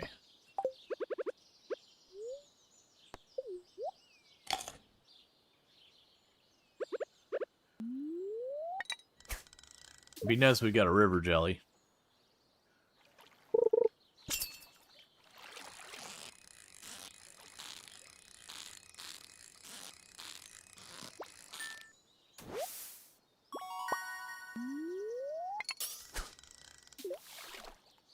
Good news, we're getting a decent amount of fish, so at least be another payday. I'm really dreading when the cost of the tiles goes up. That next jump is gonna be a painful one. And we gotta be getting close. We have bought a lot of tiles at the 8-minute mark. Now, granted, it does seem like the cost of tiles going up is kind of based on, like, a factor. So, like, the first one went up, and that's, like, almost by a factor of 10 to the next one, almost a factor by 10 to the next one. But, like, genuinely, the 0, 1, 2, and 4 felt like they flew past. Oh, yeah. And from what people are saying is it gets up to 64 gold per tile. Which doesn't sound like much until you come to the realization that that means 10 tiles, just 10 tiles, is already over 5,000 gold. And yeah, when you're like super duper late game, just getting, you know, tens of thousands a day from like wine or whatever, that's great. But also, that's a lot of space. It also makes me wonder how it handles the tiles if you built a shed. If I build a shed, would the inside of the shed also have a tile map I have to deal with that to unlock? I think it would. I think with how this works, I think if I built a shed, I would have to buy all the tiles in my shed to access them.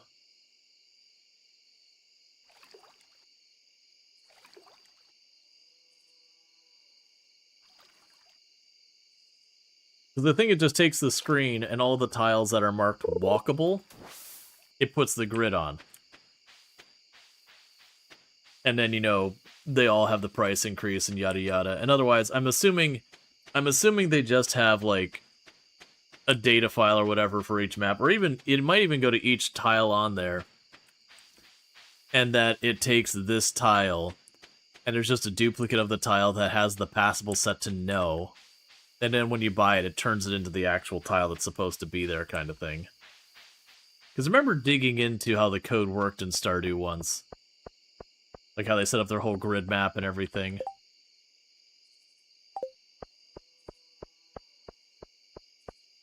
This also gets you, like, a peek, though, under the hood of how the game works.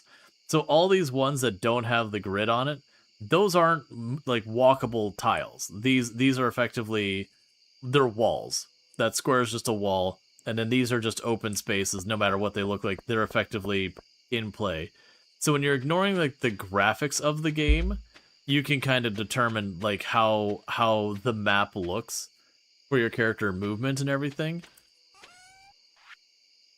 As well as things that, like, when you're developing a game or anything like that, can be kind of a tricky thing to work with on all that. Yeah, so we need more stuff like that. For the smelter, so you need 20 copper ore. We're actually better off than I thought we would be for that.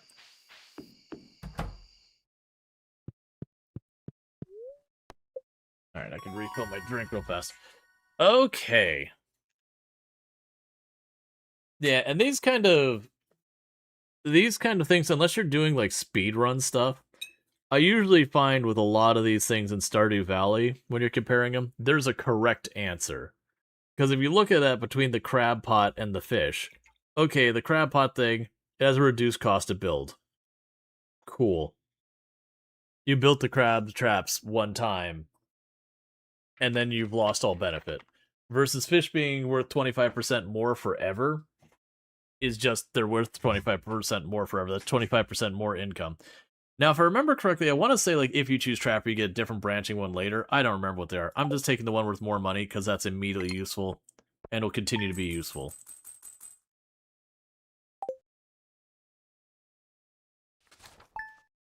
Alright, but let's try and do some well, actually. Can I get to the TV enough to move it? Fine. So we can go to the fortune teller. Ah, I sense a new viewer has joined us. A young man from Stardew Valley. Welcome, welcome. The spirits are in good humor today. I think you'll have a little extra luck. Okay, so if we go to the mine today, it should be a relatively good day for the mine.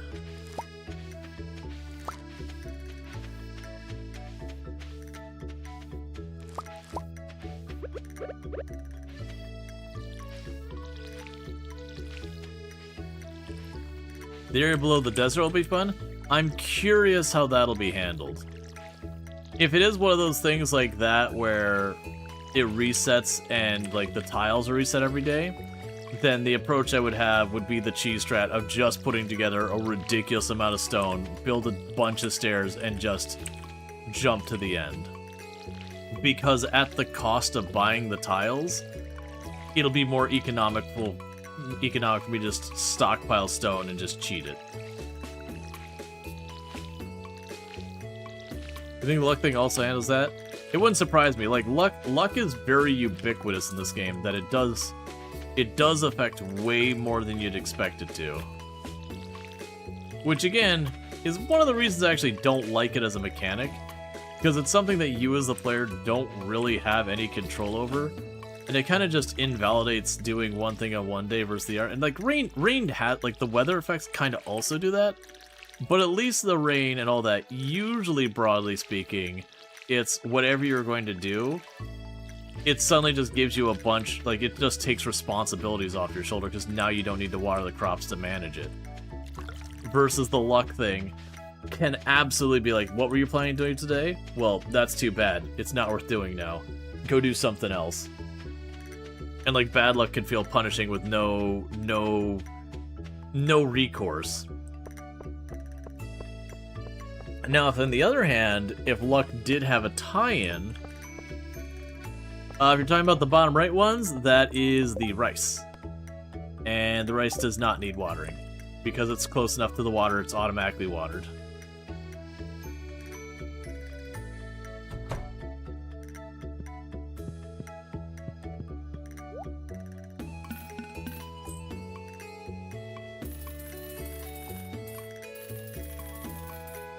Gonna go a little overboard.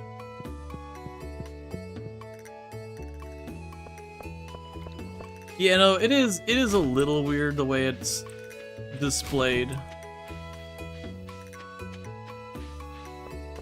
Oh, right, I was still trying to reach Clint, wasn't I? Alright, well, before we do that, let's get this down. Yeah, because the problem is right now our limitation is on the money. Because I want to reach Clint. Because with Clint I can pop geodes.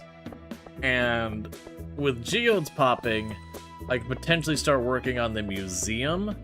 As well, oh man, the museum's gonna be terrible. Because you have to actually take the things... You have to actually take the things over and put them on their counters, don't you? Which means that every single time I get a new one, I'm going to have to unlock more tiles to reach the counter I want to put it on.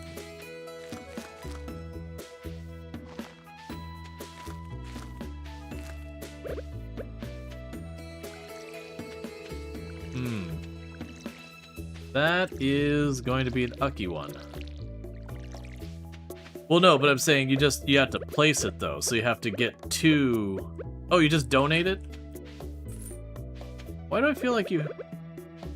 Why am I remembering that you had to actually, like, go to the counter space and put it there?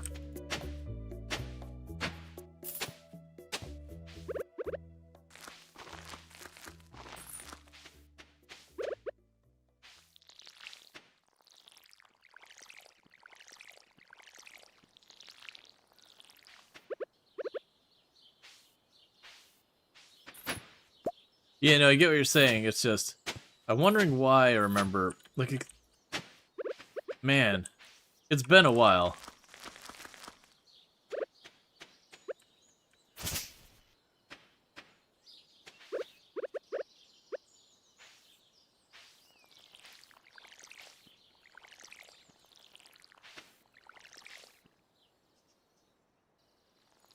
After enough donations, you believe you can rearrange them. Make it look better. Ah, I see. Alright. So to drop off the clay. The clay's been worth 20. I honestly think at this point, though, we start keeping the clay for other things. When you talk to Gunther, the camera moved the counters. Oh, right. Yeah. Because I was like, man, I don't remember how to, like, pick it up and move it around, but I do remember putting them there. Yeah, that makes sense that it would, be there. Alright, so let's see if we can't quickly get over to Clint and the museum. Because when we get to Clint and the museum, that is, I believe, all of the major things I need to unlock stuff and all that. And obviously I have a bunch of places we haven't hooked up. There's the trash cans I could get a hold of. We can't reach 90% of the townies and all that, but let's be honest, who really wanted to talk to the townies in the first place?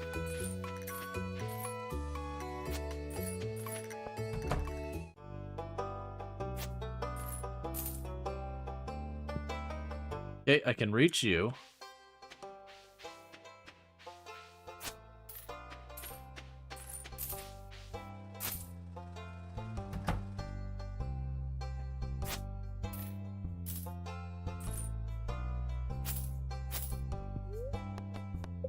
I can reach you.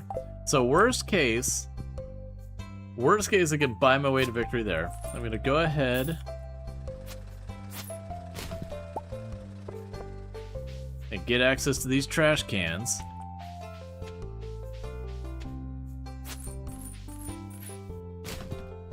That's premium money there. Alright, so that means everything in town is wired up. I mean, like, obviously I can't get over to, I can't get over, not to Alex, to, Sam's and all that. We can't get to Sebastian and all that. Well, yeah, all that. But we get to the trash cans, we get all that going. I got 120. Probably shouldn't bother trying to go in the mine with 120.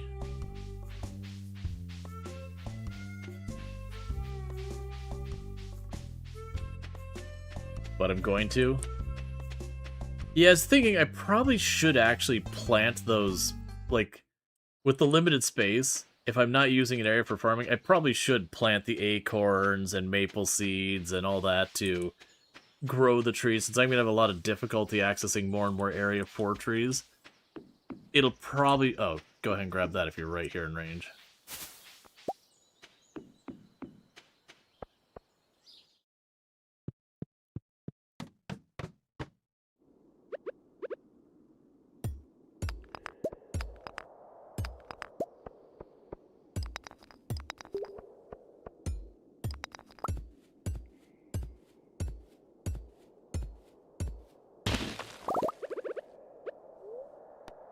I am anticipating there's gonna be a lot of shenanigans.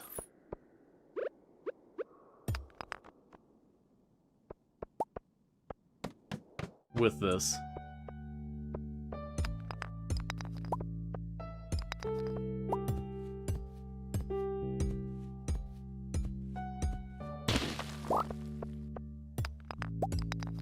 Kind of focusing getting to the stones I can get access to first.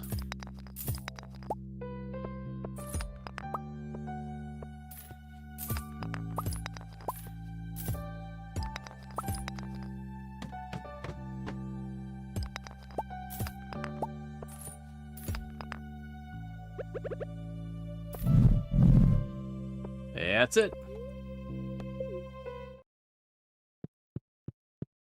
But little by little, we'll just open up the mine. We'll get all that going. Yeah, I figured I didn't have nearly enough money to make that worthwhile. But, you know what? Oh, hey. Hey, that's more rice shoots. That is more crops I can plant. I'm also observing I have no stamina to spare. A little on for 5 of those. I could go and try and catch a fish real fast to eat a fish. And the gamble there is if I get a fish I can eat for stamina, we're good. If I get something like trash, then we're spent. I don't think I kept anything else we can eat.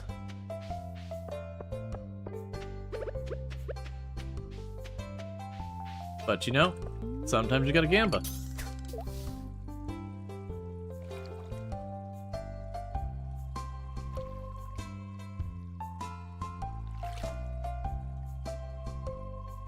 Come on. Give me them good eats.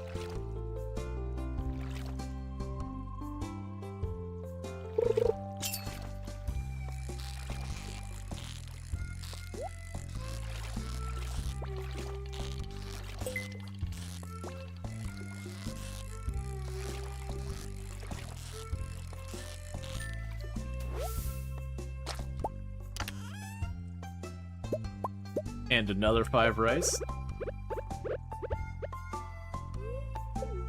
We've unintentionally become rice farmers.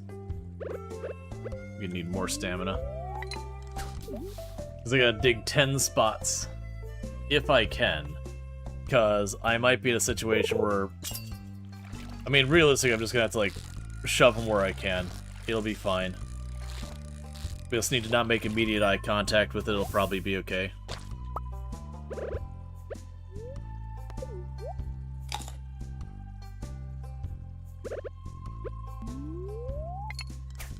Alright. So 1 more fish, and then we're gonna have to head back anyways, if we're gonna be trying to plant these.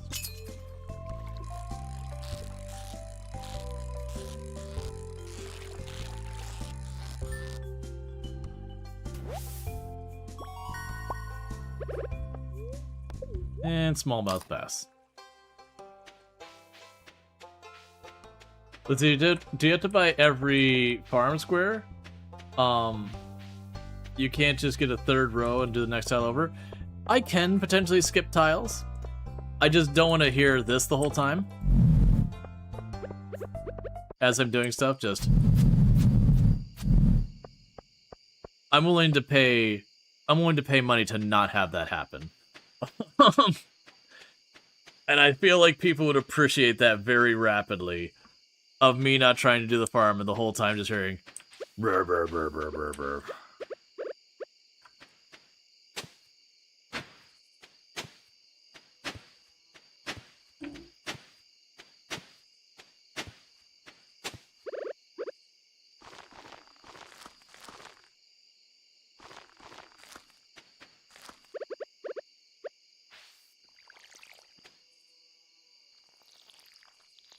The grid is lava, basically.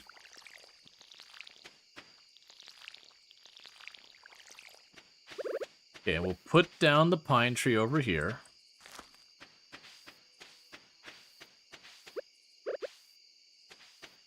Got a rock there. Got a piece of wood here. Okay, so I still need more copper to make anything there. Do we have any more blocks of material I can get at nearby? Probably not. I mean, I could get at it.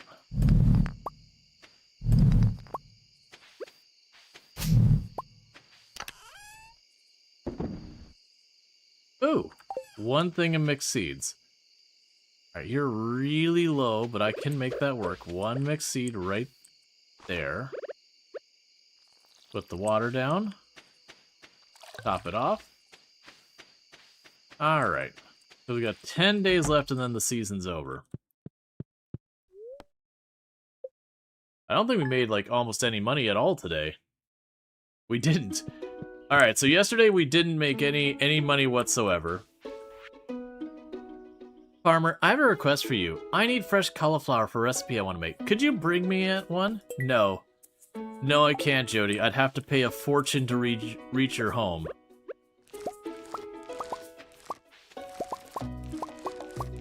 Like, I cannot support going to your home in this economy.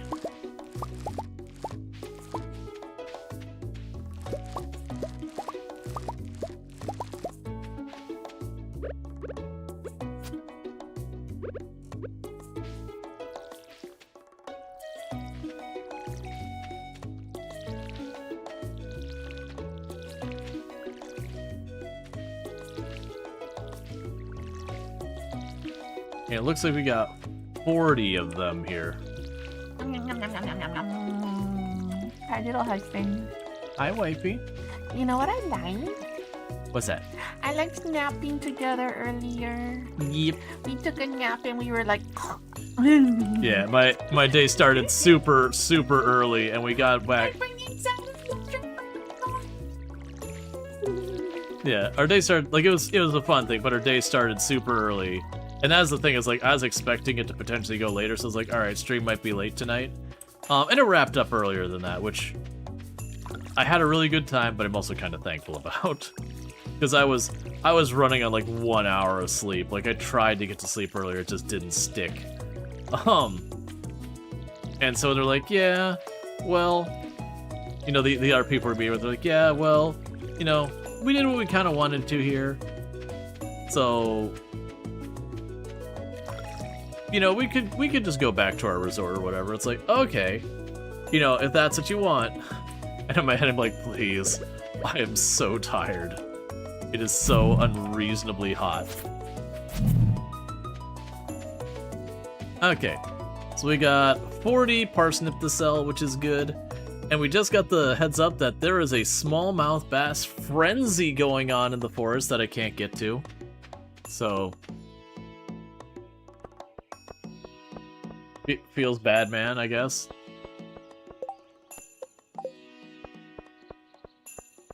Alright, and what about you here? Slay slimes. There's no consequence for accepting that and not getting it done. Hey, Pierre. Alright. So we got 40.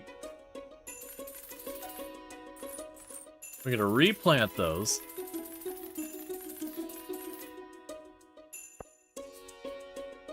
And I'm gonna grab an extra 10. And just scale up the farm little by little.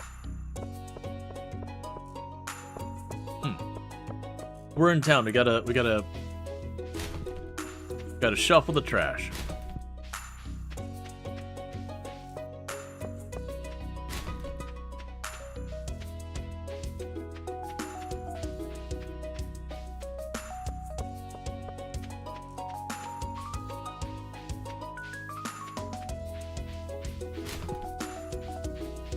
The trash is not boding well for us today.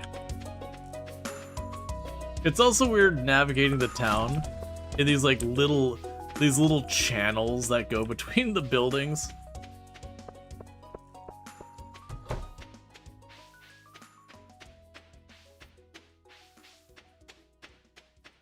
Yeah, we're gonna lose a lot of money to unlocking the tiles in the mine. I'm just seeing The mine is going to be a loss of a fortune.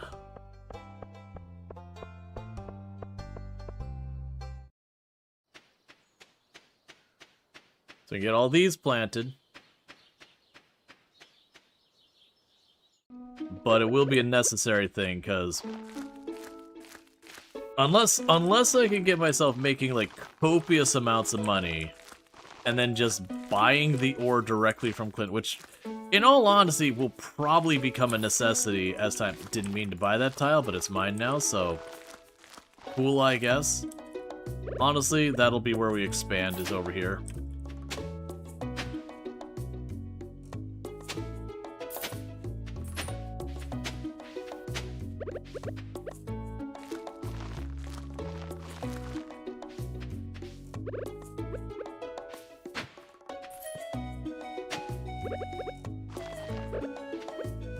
Alright.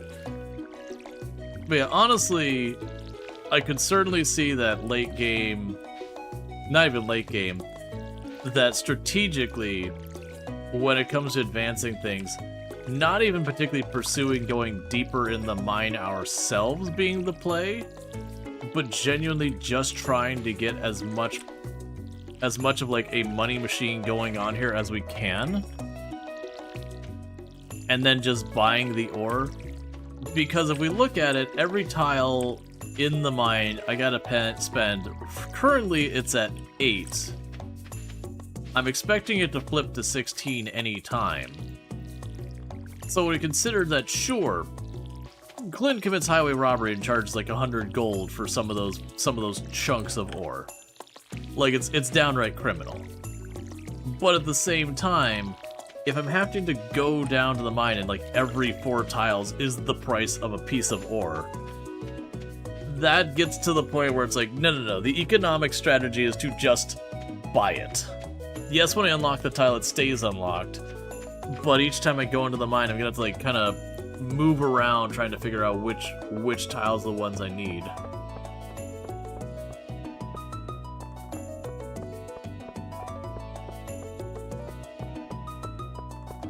Okay, so let's get back up here. That said, I'm still pushing the mine. Because the things I could be working on now is I could be fishing, which is honestly probably for the raw money thing the correct play is to just sit there and slam out a bunch of fishing. But I also know I don't like sitting there just slamming out fishing for long hours. Like, I enjoy the fishing in Stardew, but there's a difference between, oh, I'm fishing, oh, I just need to catch a catfish. Sure, it's, you know, it's a rainy day, we're fishing today, and like, you're just putting in the binger, or, oh, hey, I just need a little extra money, we'll just do a little fishing. That's fine.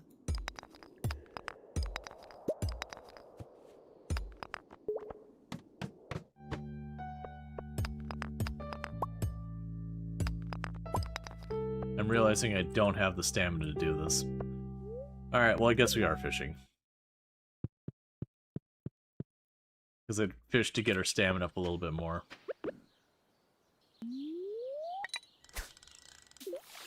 Alright. Well, hello.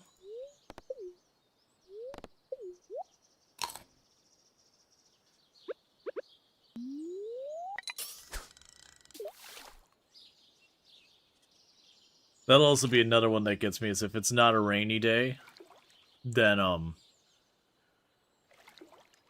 gonna lose a lot of stamina to the farming until we get these sprinklers going. I gotta get the ore happening, though. That's gonna be the challenge, though.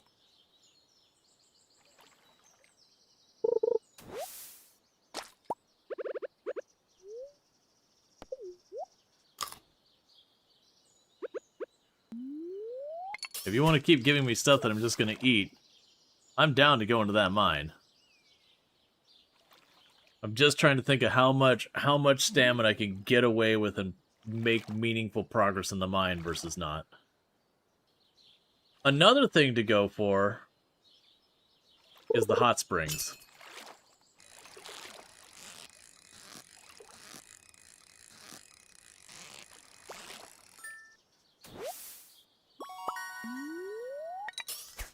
It's not always the best use of time, But if you're on one of these days, you're like, oh, I want to hit the mine. We've already burned ourselves out in the farm early on in the day. It's pretty good. The big problem with the hot springs is just where you get to the point where your character puts the towel on, they walk really slowly until you get to the water. You lose so much time to it.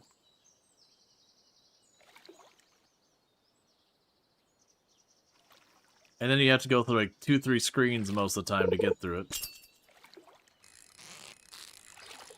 Alright.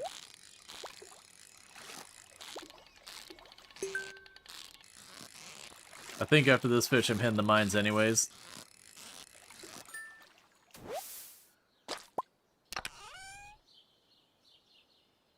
Jewels of the Sea.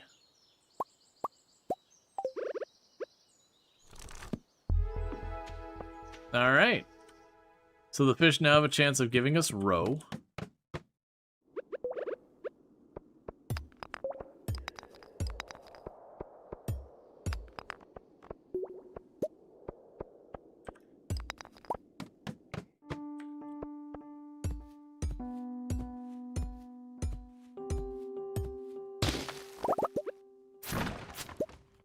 And think that through the whole way. Still, it paid off. It gave me mixed seeds. It's fine. The mixed seeds will make me more than $8, so it's not a significant loss.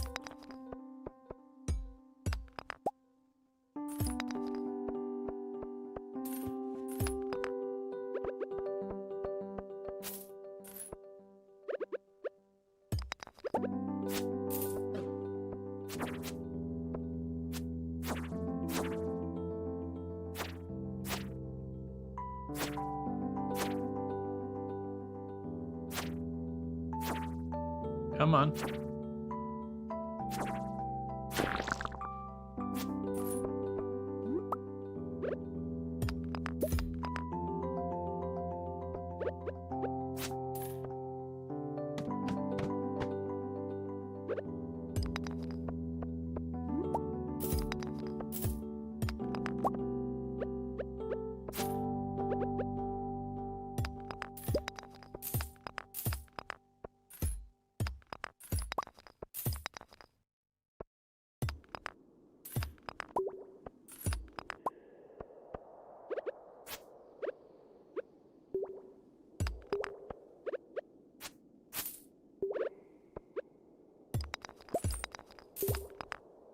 Okay, we can honestly just eat the fish.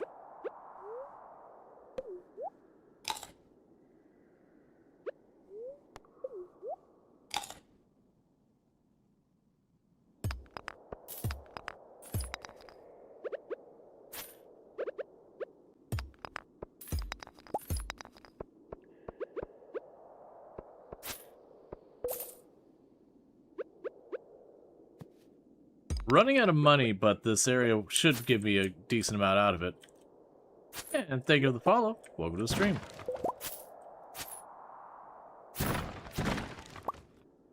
Alright, there's a topaz. That'll make up for those tiles we just spent money on.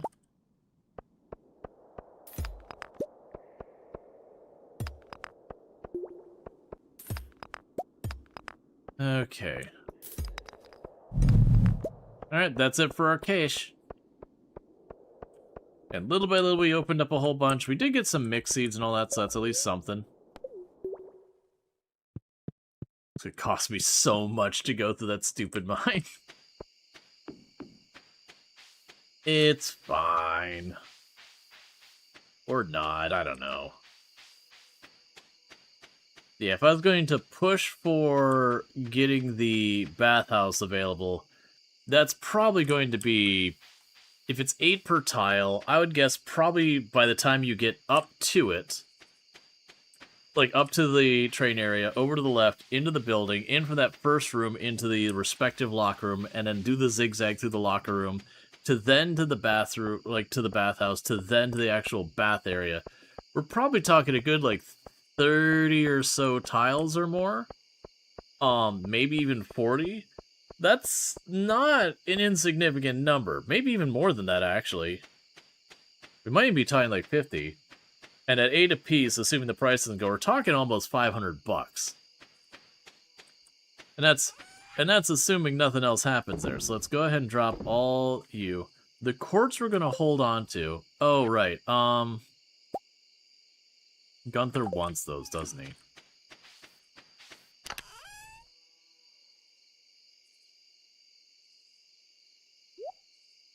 So we'll want those for Gunther.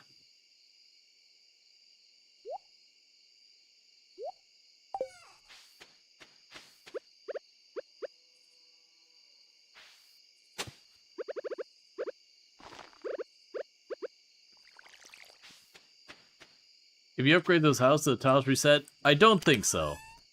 Because with the way the house upgrade already was, I want to say it stays the same map. It just changes some of the blocks. So like it takes your existing space. Because I have to remember where like all your furniture and all that is. So it has been one of those things that it's always been good about kind of remembering what you got going on in there.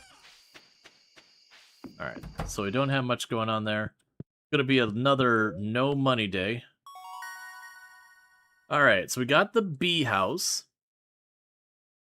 So we're getting better at farming. Oh, we did sell the topaz. At least that's pocket change. So literally no reason for me to go to the mine today. We don't... Ah, sweet. It's really a shame that it's not a good mine day. Robin here. I know there's a lot of stones scattered around your farm. If you have a surplus, you might consider having me build a well for you. Wells can be placed all over your farm and serve as a convenient place to refill your watering can. Just swing by my shop with 75 stones and 1,000 gold.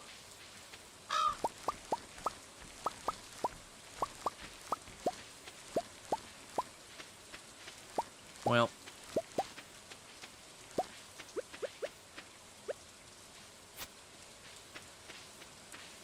Okay, so that's all fine there.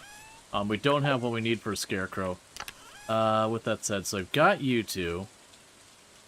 And none of the other stuff is going to interest Gunther. I don't have anything else to do here. But it's Saturday, so Pierre will be open. We can work our way over to Gunther and see about getting these gems donated. Because Gunther does give you a couple pretty good things with the donations. Enough that I think it'd be worth going after those. Everyone wants cauliflower and they're on their freaking own. You want cauliflower? Grow it yourself.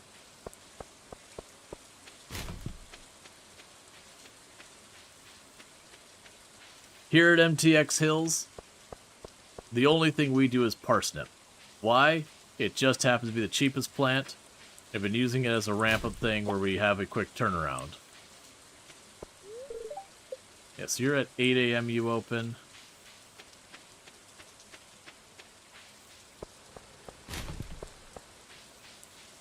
Yeah, because stuff like the broken CD will be able to make into, like, the processed quartz, whatever it's called. And you need that for, I believe, like, the nicer sprinklers and a whole bunch of that. There we go.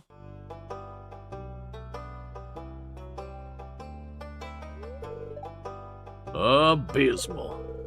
Not a single piece in the entire collection.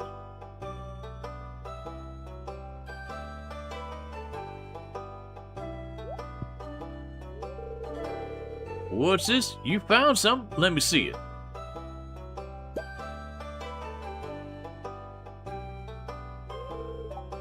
Remarkable. It's very old.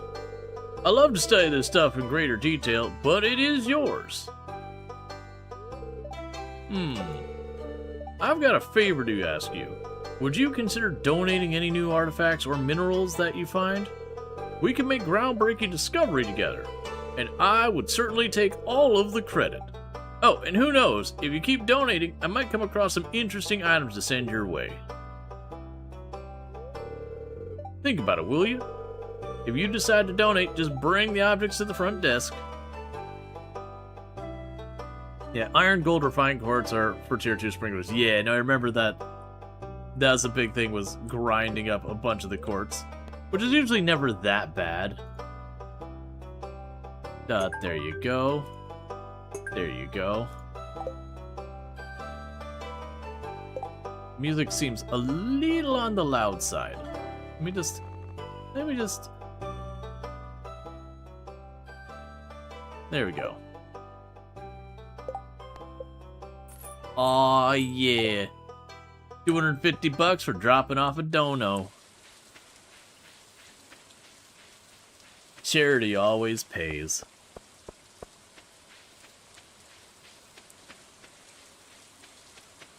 Well, 320, it might actually be worth it to go to the mine. Well, actually, okay. So we have 19 parsnip seeds. So we'll get 25 parsnip seeds to keep growing. Because we're getting pretty close to the end of me buying new crops for the season. I'm just trying to keep the farm as a gradually continuing to grow process.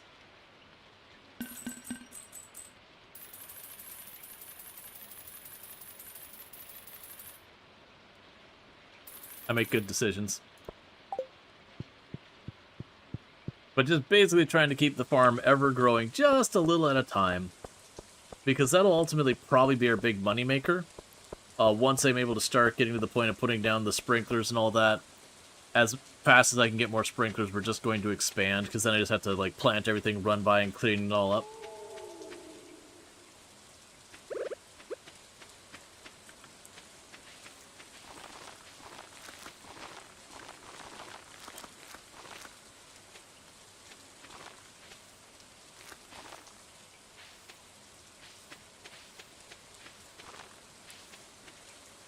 Okay, so I got 10 more.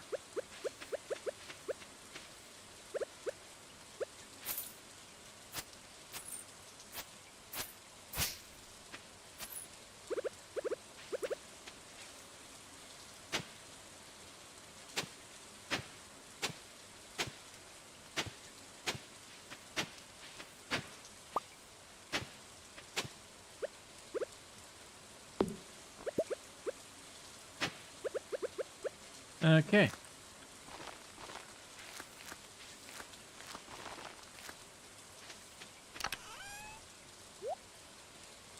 Cool. And let's go get ourselves into the mines. We got almost a full stamina bar. Most of the day ahead of us. About 400 bucks.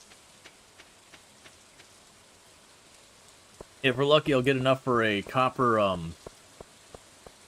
bar to get going. And that we can go ahead and try and get all that stuff sorted.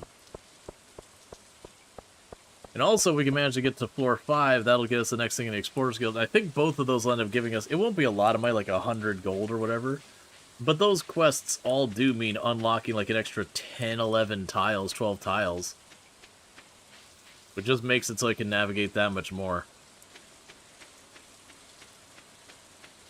It'll probably also be worth it as we see tiles like worms on it, or if we have, you know, I notice I can go one tile over and there's an area that forageable things tend to appear at regularly. Those will probably all be worth doing over time.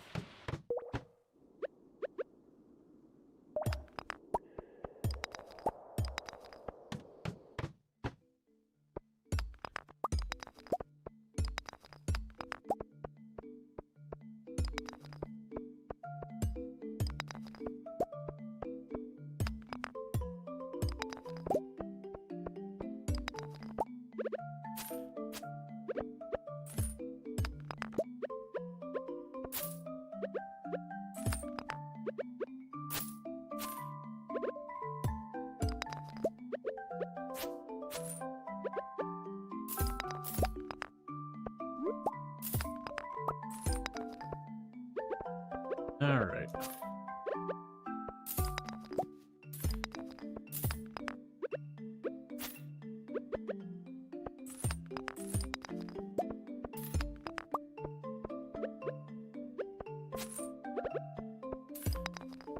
The worst thing is every time I get to a new set of floors, we're effectively starting over on clearing this.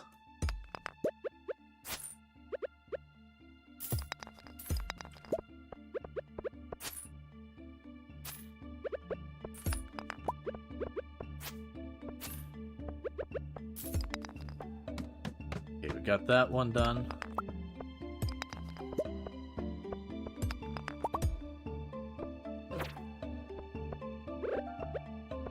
One sec, I need to move those around. I keep trying to quick react. Get my sword out. And every time I do, it's not on number 1, which is where I'm looking for it.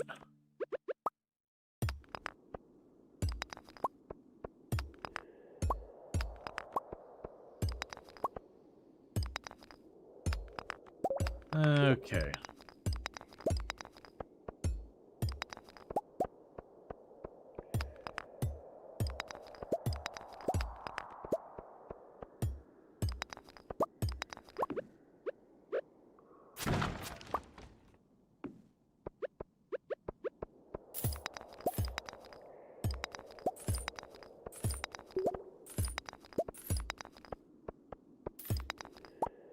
And watching all the money disappear.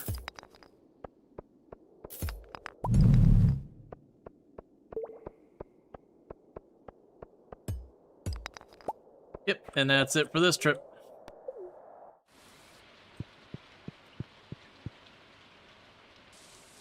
Alright. Yeah, that'll be a whole thing.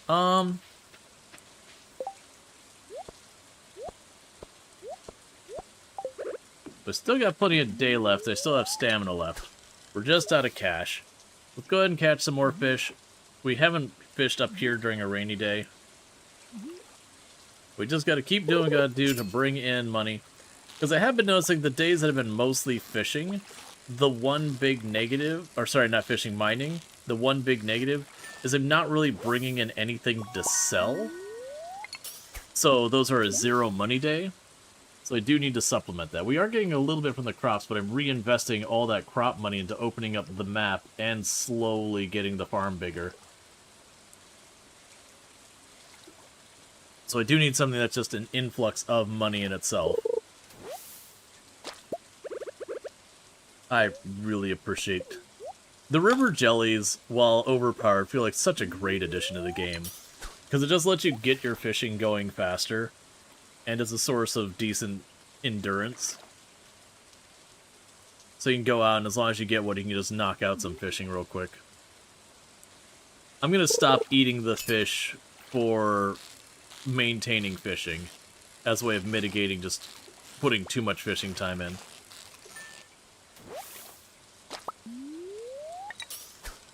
But just curious, why don't you take advantage of the no money thing to collect all the rocks you can reach? Though they're all blocked and you haven't purchased it? Is it that noise too irritating to be worth it? Yeah, to me that's the thing. It's just hearing the murr, murr, murr every single time I go to hit a block. And because I'm mostly going to get just stone out of it, with the occasional copper or whatever, I'd rather just wait till I have the money. Because like if it was just me playing, I could just turn down the volume and not worry about it. But for stream, I think that sound would get utterly obnoxious. But that's the primary reason I'm not trying to, like, get the corner rocks and all that kind of stuff. Well, it is pretty annoying. Yeah, no, especially if I was just, like, kind of going for it. Like, if it's a thing if I run out of money and there's one that's, like, sitting there and it's got, like, copper or something, I'm willing to do it if I'm seeing something that's going to give me a payout. But just a random stone, nah.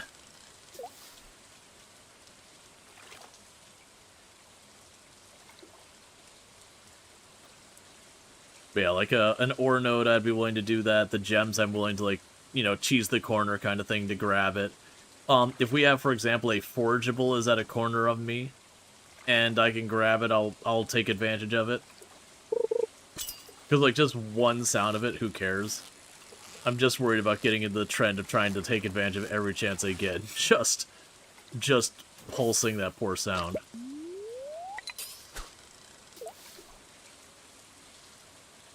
Alright, so we should get some pretty okay money out of these fish. We're already getting mostly, like, gold and silver quality, which is surprising. Yeah, I ate the thing that gives me +1 fishing. But we're not... I mean, we're not low-level fishing. I think we're, like, 5.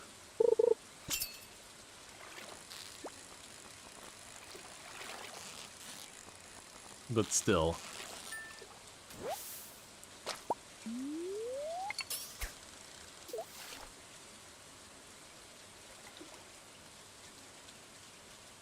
Oh yeah, with the +1, that's probably one of the other things that's making it so we can last longer fishing, is as you gain levels in a skill, the amount of endurance it takes, or stamina it takes to use that tool or whatever, does go down. It's part of why, like, late game farming, you do these really, really big fields, and only have to do a little bit of eating for stamina boosting, versus, like, early game, you can go and just about, you know, knock your character over just, like, maintaining a little farm. It's also funny that I cannot get the plant fiber to save my life to make a scarecrow, so we are just kind of sacrificing a certain number of crops to the crows.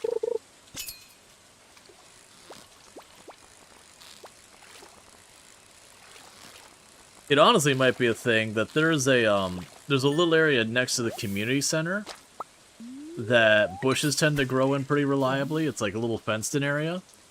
It might not be the worst idea if I find myself with a little extra money just poking up there to where I can get into that, to just have a source of plant fiber. Because I don't need tons of it. But right now, until I can clear up more of the farm, I also don't have a source of much of it.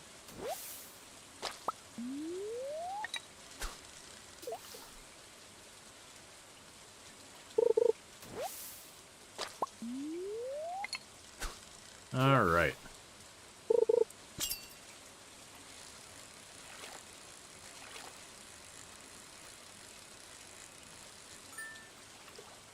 Good fight. There won't be too many more fish we catch, because unfortunately, like, I can't take the left path home. I gotta go all the way down to town, then circle back. Because that's just the route we've unlocked. So I got it kind of in my head where I have a good idea of how long it takes to get from here home normally. I got to kind of pad that out like an extra in-game hour for the extra walk around. So I think 10 p.m. will be the cutoff where we make our way home.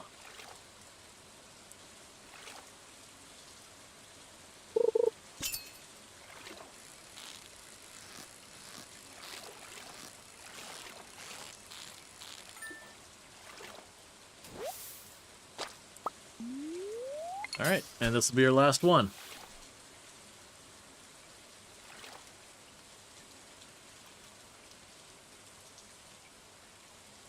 It'll be curious with the Haunted Chocolatier when it finally does come out. And their Concerned Ape also talked about, you know, people like, hey, do you think you'll ever make a Stardew Valley 2? And it's like, oh yeah, no, that's definitely in the cards. Like, not that it's actively being worked on or anything, but like, it's definitely in the cards to do that. You know, once the other games are working on are more along. Which it also makes me curious. I haven't looked into if Concerned Ape has said what he's developing Haunted Chocolatier with. Because Stardew Valley was developed in XNA, which was a Microsoft gaming framework for making games. And eventually Microsoft scrapped it. Like, it was there, it made games very accessible for people learning development. But they kind of got rid of it, and then, you know, afterwards things like Unity came out, where XNA wasn't really an engine. It was the tools you'd use to make your engine kind of thing. And Unity is an engine within itself, so it saves you that time. But it's very well suited for 2D graphic games. But when it got scrapped, you know, it was a very, very kind of beloved product. And so what ended up happening is a bunch of people who really liked it because it made game development far more accessible again for kind of people of all skill ranges. Ultimately what happened is Monogame came to be. Well, and actually, technically Monogame existed before it got scrapped, but Monogame was effectively a remaking of XNA. Like, it literally, if you looked at Monogame, it used for the longest time libraries that XNA had that they hadn't ported over. It literally was using the stuff for, like, handling images and sounds and all that from XNA, and carrying them forward. Eventually, that Monogame did remake those things within itself. All right, so I got about 1,500 bucks. But it does make me wonder with Haunted Chocolatier, you know, did he stick to did he? Oh, I forgot the bookseller was added to the game. But did Concerned Ape stick to using like what he knew, and brought mono game, like decided to use like mono game because again that's what XNA is effectively now. Or did he not? Good thing. Okay, so if I take off this shirt, it just does like the white shirt. But it's kind of one of those things like, did he keep using that? Because there was an interview a long time ago that, you know, someone was like, hey, you know, your game's been wildly successful, Concerned Ape. If you could go back to yourself when you started development on this, is there something you would change? And his comment at the time had been, well, maybe I wouldn't have made it an XNA. Because like that was around the time that Microsoft had announced they were getting rid of XNA, and there was like kind of that we don't really know where this is going now for people who've developed stuff there. So it could have been just a thing of that moment, or it could have also been like, hey, well there was, especially back then, XNA is built on C#, which is a .NET language, that there was a problem that there's a concept known as garbage collection in software development. And it's not everything uses it, but the idea is when you're having a software language that manages memory, you know, you'll create an object, you'll get rid of it, you'll create it, you'll get rid of it, you'll create it, get it, and it does what's called instantiating or allocating and deallocating memory. And that can be extremely costly performance-wise. It can make your games hang. With garbage collection, the framework handles that in the background. And historically, around that time frame, garbage collection wasn't very good in .NET. It was better than Java, but it was still pretty rough. Nowadays, it's in a really good point that you almost don't have to worry about it compared to what you used to. But that was why we had the argument back in the day that, oh, C++ is king, because you could manage it all yourself. If you did well, and a lot of devs didn't. With that said, I'm going to quickly use the restroom. I'll be right back. But it'd be curious to see what he's doing. All right, I'll be back.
Okay.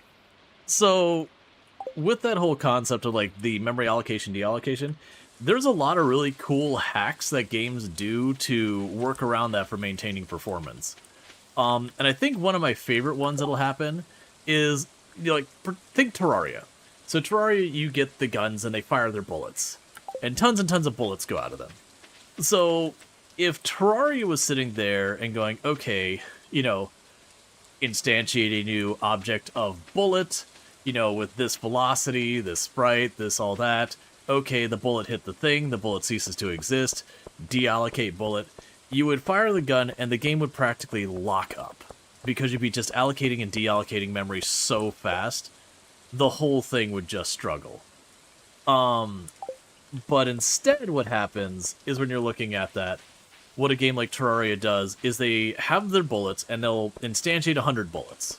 Just up in front, 100 bullets, they just come to exist. Oh, the bookstore's up here, isn't it? I know I'm going to want that bookstore.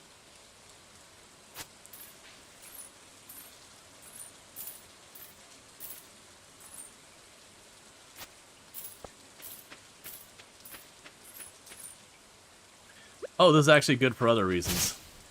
Give me the fiber so I can make a scarecrow.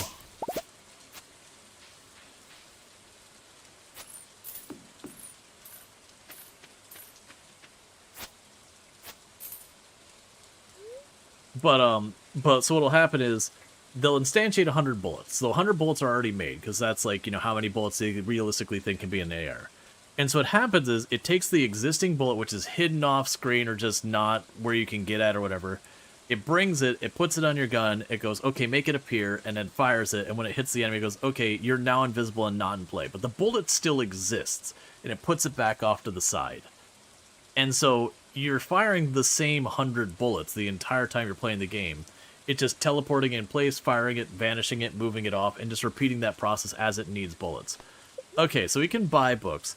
Now, I don't have any of these things here, but yeah, these are all amazing things that we'll want. But we now do have access to that. So I did burn about 400 bucks doing that. I don't regret that because I desperately need that fiber. That is enough fiber to make a scarecrow. Like this plus what I've got back there. So that at least will help. It's also, we don't have the stores open yet anyways. But it's cool stuff. And those are all like these hacky things that end up happening in the background in games that you don't realize. It's also one of the things that tends to be the kind of stuff that differentiates games that had to like really struggle to run on hardware that didn't have nearly as much specs. Is you had a lot more of those kind of hacky things that from you on the end user end, like, you would be none the wiser, it just works. Whereas, from the game end, if they didn't do it, it wouldn't run at all, hardly. And some of those tricks of the trade kind of went away, partly because the things that were doing it now is the game engine, and they don't always know what you're doing to make those optimizations.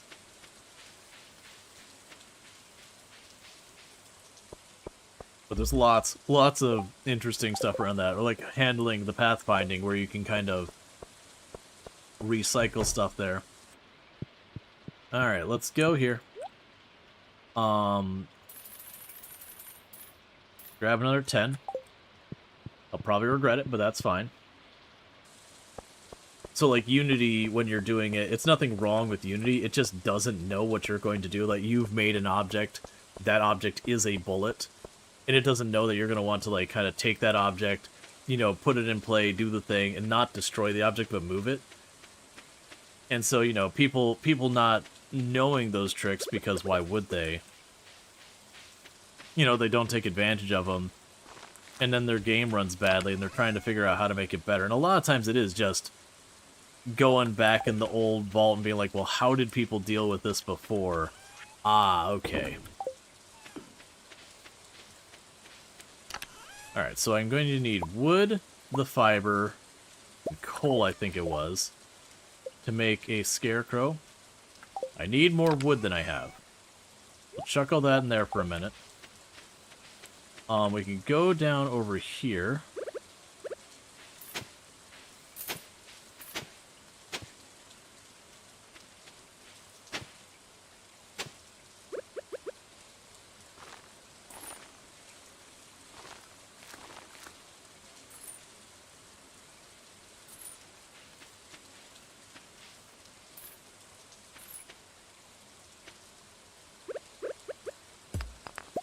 That one done. That's not what I wanted.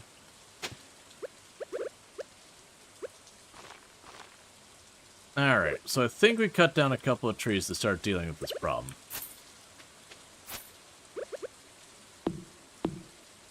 So let's just expand our farm a little bit more.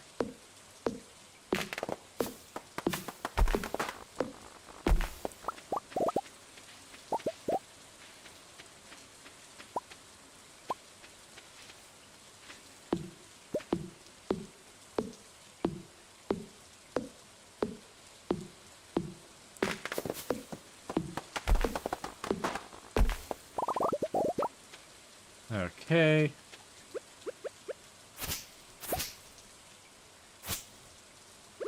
I think actually I bought an extra tile than I didn't mean to, but that's fine. Alright.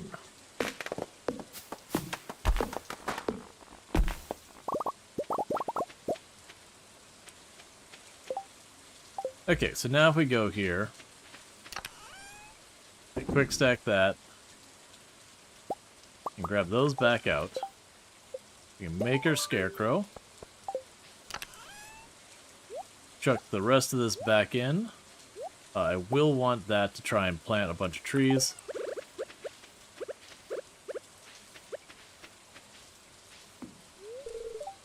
Yeah, so unfortunately you can't see the range in this game, which is fine.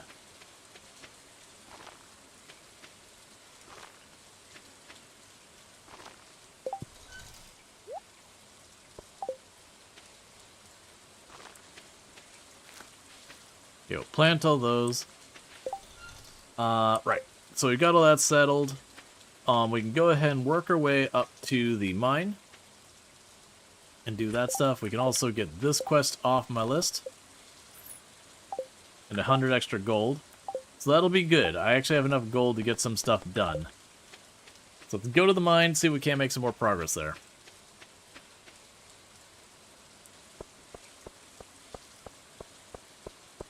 Because we want to get down to where we can get better ores and all that. Just all the quests that are getting neglected. Yeah, that's the other spot I was saying, that area up left. I don't really want to go there, but I'm going to.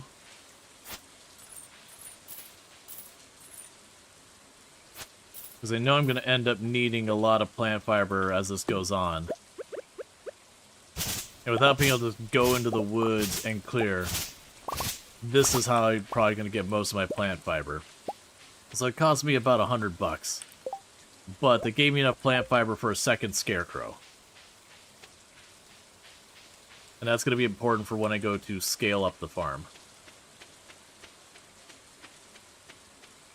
Do you tell me how much area you cover again? About 8 tiles. Right, and I'm trying to remember if it had was it this game that had the descriptor that was really not great when it came to the scarecrows, where it says a radius of about 8 tiles, but it's not, you know, the scarecrows in the middle and then 8 tiles out in each direction, because that's a huge area. Because that would mean from here to about there would be in range of the scarecrow. Because I remember there was one that said radius and it meant diameter. And that was just something that just stayed that way. Let's move these around some more.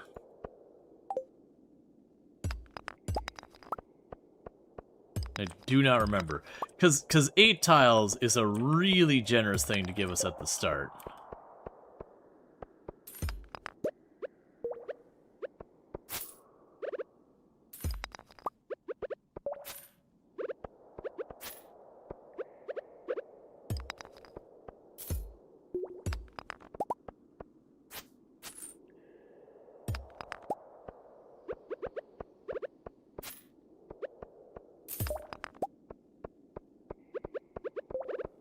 Alright.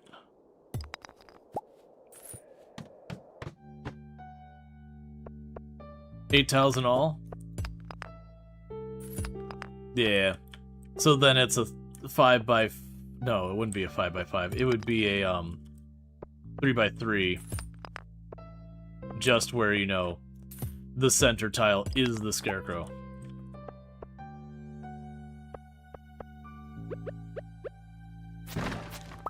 Wait, is it really a radius of 8? I mean, that's... I'm not gonna complain. For the first tier, scarecrow... Oh, wait, this one only had, like, 2 tiers of scarecrow, didn't it? Right, it's their circles. Right. It is circles. And just because, you know... it's a grid, it kind of gets a little funky. Just grabbing that ore since it's convenient. We'll keep going down. There's roughly 17 by 17. Well, that's good. I'm not gonna complain about that.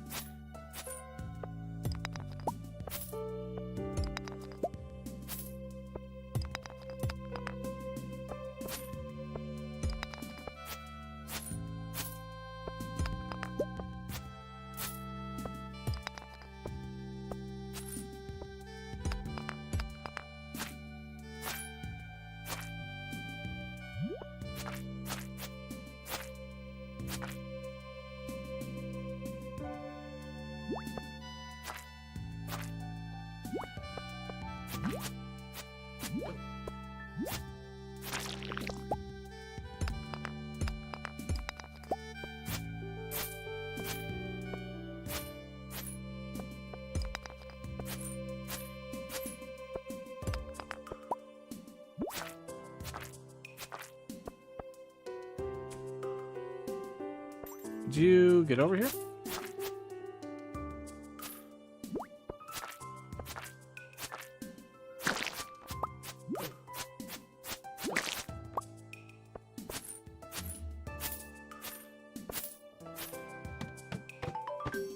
Hey, there we go.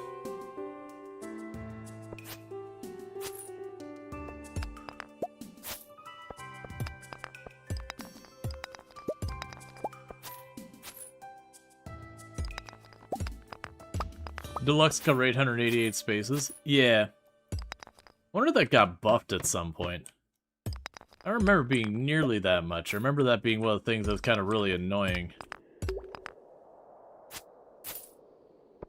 But I do remember it being a pain because its radius in considerations of a circle when it's a grid, that it can be pretty difficult to get a feel for what's actually in play.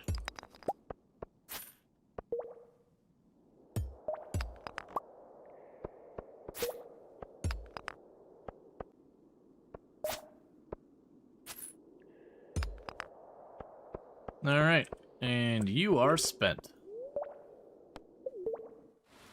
So what's this mod? Having to buy tile sounds awesome. It is, I think it's got a Tileman.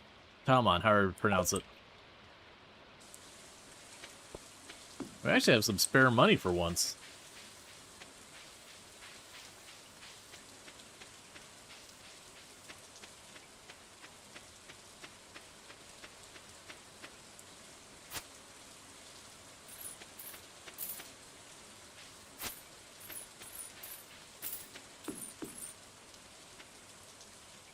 Oh, clicked out of the window.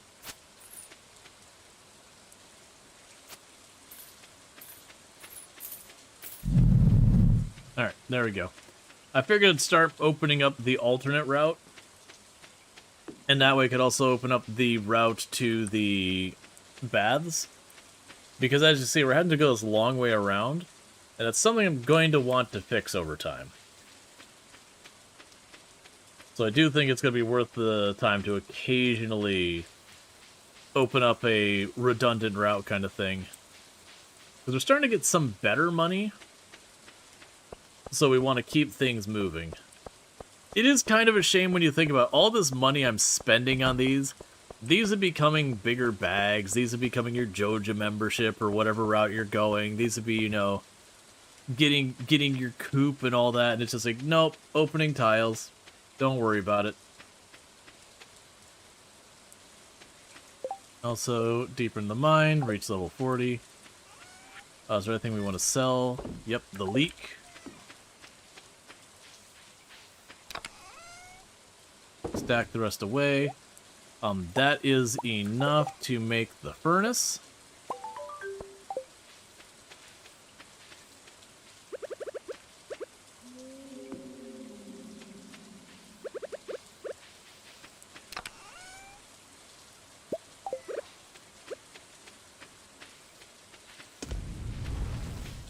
And that'll be our first copper bar.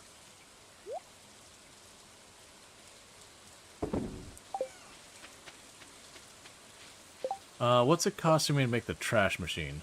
1 iron ingot. That's fine.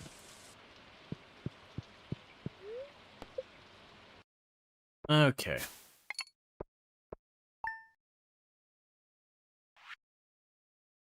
Alright, so Joja Cola was 25 bucks. Needless to say, we didn't get a whole lot of new tiles of land this time.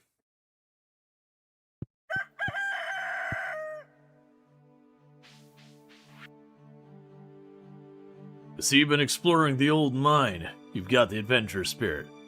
That much I could tell. If you could slay 10 slimes, you've earned a place in the Adventurers Guild. Be careful, Marlin. Okay, for right now, you just get chucked in a box.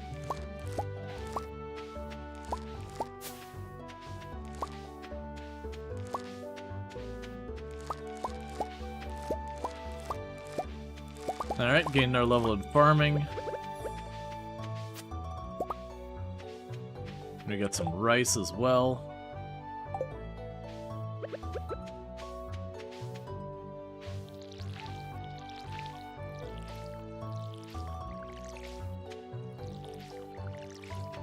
Yeah, so definitely want to get the ore and get some of these upgraded.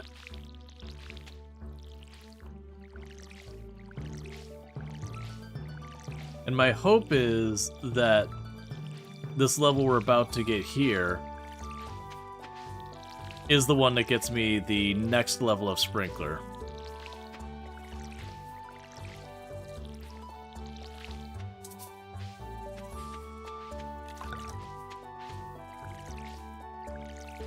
Alright.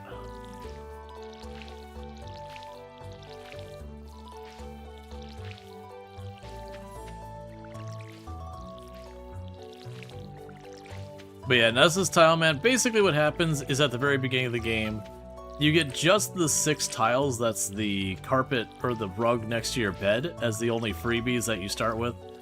And then the first couple of tiles cost 0 gold, so they're also free. But they start costing nothing.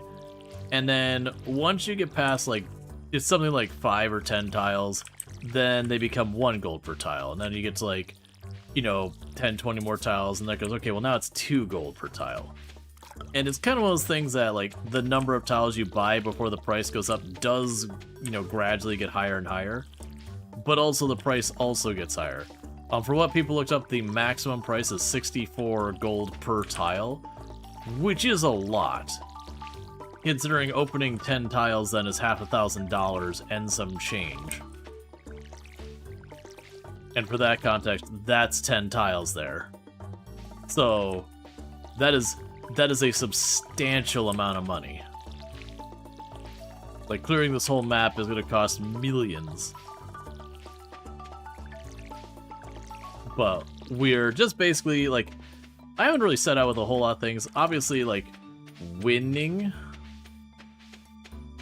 Like, you know, the whole, like, finishing the Joja run or whatever. Because I'm thinking Joja because the amount of money I'm going to need to be producing is going to be substantial. And I do think going to the community center where I'd have to, like, go to specific places to try and locate things is just going to cost them. You see someone do this and the max price was 10k? That could be difficulty settings. I'm not giving you my copper bar, Willie. And even if it gets to be that, like, that's fine. We'll just goof off with it. Alright, so you pulled up... So it's 21, 22, 23.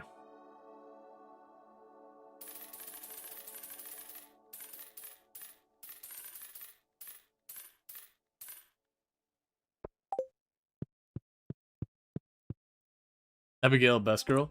Abigail was the first one I romanced. I found as I played the game, I think the characters like that romance I ended up liking the most is I liked Leah a lot. I liked Maru a lot.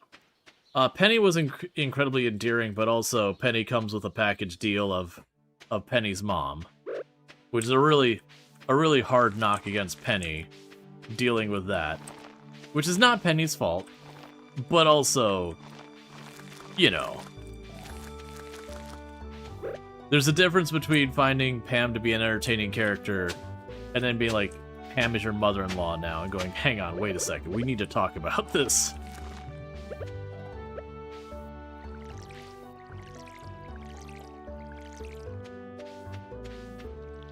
No, I missed some tiles. I could have just dropped it on. It's fine.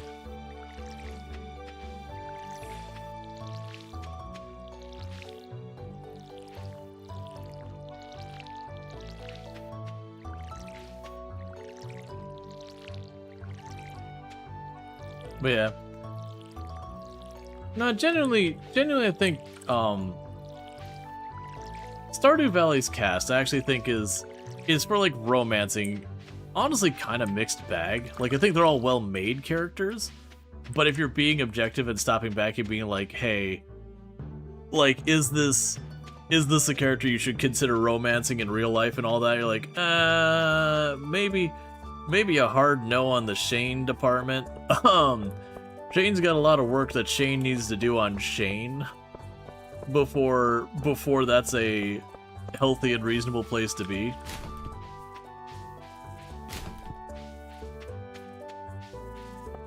Penny's not gonna like it. Oh, no, I managed to get ahead of it. And, like, Haley is just awful to you at the beginning. It's one of those things that, like, you marry Haley, and eventually, you know, she'll have these, like, sweet and endearing things she'll say, but also, like, some of her dialogue from earlier in the story will also get said. So she comes across as this person who's, like, sweet and then just incredibly insulting too. Yeah, the characters, I would argue, are relatively well-developed story-wise. Like, the characters are good characters. I'm talking about, like, as protagonist romancing the characters, like, is this a person you'd probably want in your life? And there's definitely some of those characters go, I don't know, you probably don't want to be dealing with Shane in your life. Shane's got a lot to work on. It's not that Shane can't be redeemed and all that, but, like, Shane is not in a good place for dealing with, you know, any romantic complexities. Oh yeah, I can't go up there yet. Right. I could fix him silly.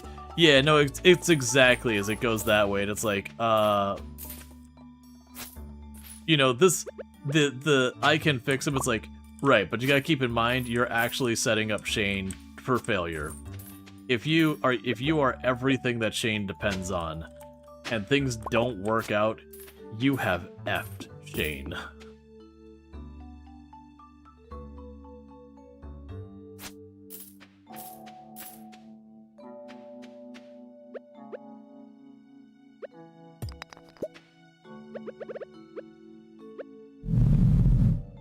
Oh, price is 16 now.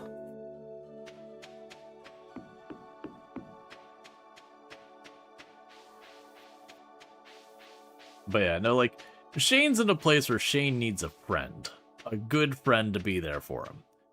But, romantically, it's like, yeah. Shane is the one that works at Joja and wants to spend his money on beer yet. Yeah, no, Shane definitely deals with, like, depression and alcoholism. Like, his story is the roughest story of them, in my opinion. Because it's like, oh, Shane is just self-destructing. And, like, don't get me wrong, when you get much later in its story and Shane, like, genuinely does improve and it's, like, very positive. Granted, I feel like they really should have made his room different when you get married because it has loose beer bottles and all that in there after he supposedly quit. So, you know, that doesn't make him look very good. But it is one of those things that, like, okay, but really, by the time you get to that point where he's, you know, genuinely fixing himself, you're kind of already romantically involved with him. And so it is one of those things like, yeah. Alright, so I got no money for more tiles. We're very low on stamina. Let's see. But yeah. I also am not a big fan of Haley's sister. What's her name? I'm blanking on it. Emily.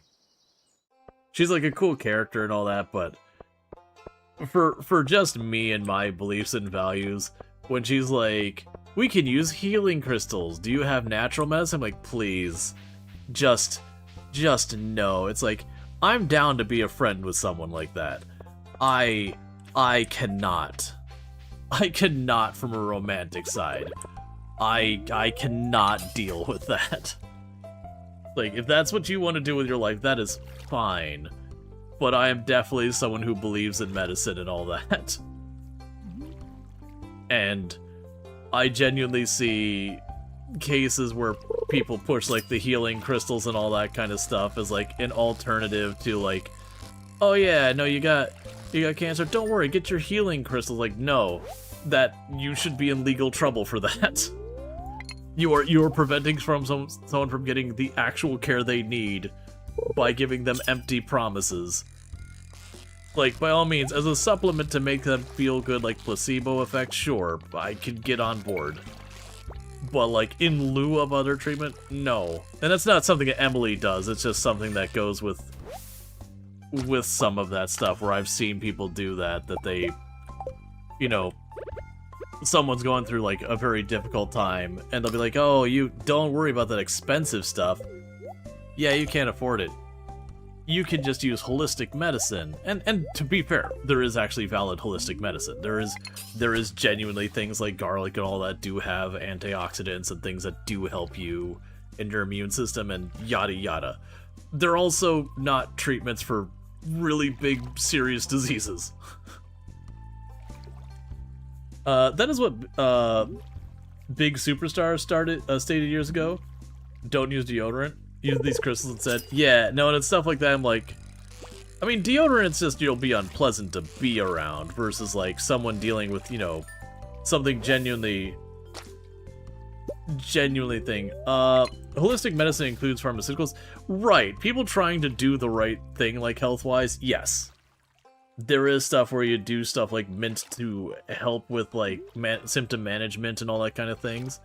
Because there are, like, alternative medicine doesn't, correct.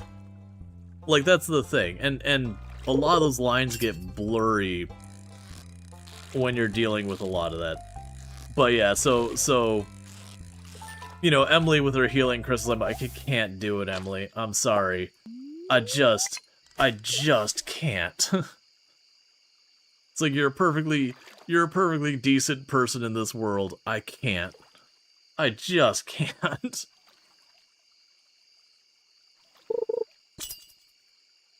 Like, if she was like, oh yeah, I just need a little green tea for an upset stomach, it's like, yeah, that makes sense. That's just valid. But it's just one of those things. And Maru, there's nothing negative to say. Like, she's sciencey girl. She's fantastic. Penny as herself is fantastic. Her only issue is that, you know, Pam is a self-destructive character as well, who's like an alcoholic going through a whole bunch of stuff, and, you know, there's a certain amount of package deal there. Which, again, Mario, think is your favorite? Yeah, Maru's definitely up there. I think Leah's my favorite. I know there's a lot of people who don't get behind, like, the artist thing. And that she's the only one who kind of brings baggage with her. But, like, it's not even her fault with the baggage. The baggage is the other person involved, and, you know, with all that.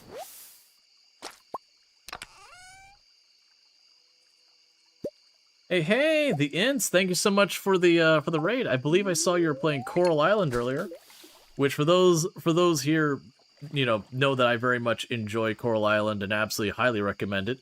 If you like Stardew Valley, there is a very good chance you're gonna like Coral Island. Where Stardew Valley is to Harvest Moon, as to me, Coral Island is to Stardew Valley.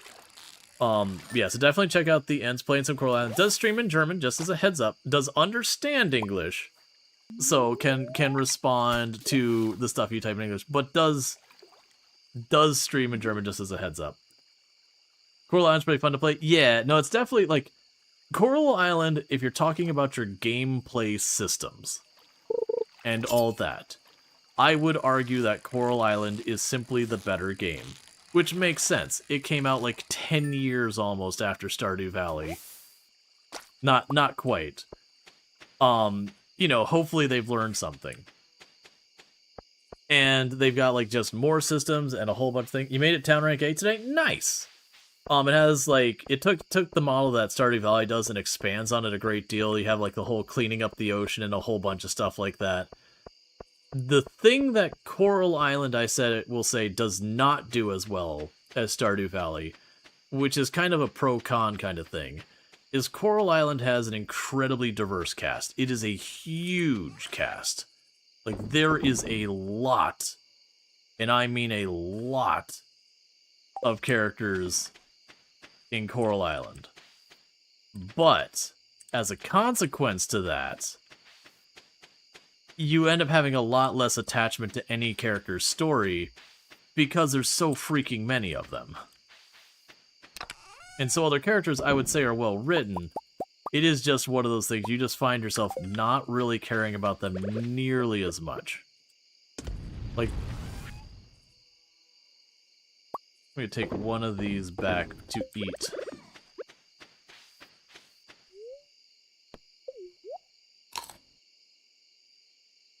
Let's see, one thing you're missing from the Stardew is hold button and run to plant seeds. Is it missing that?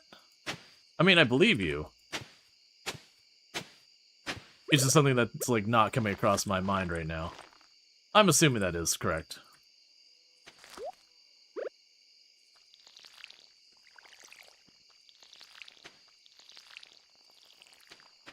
I think a big part of it is like you get the better sprinklers where they can plant the seeds and all that, and you kind of just forget what the game doesn't do because you just get all your upgrades and you can just have your like, you can automate so much of your farm over time.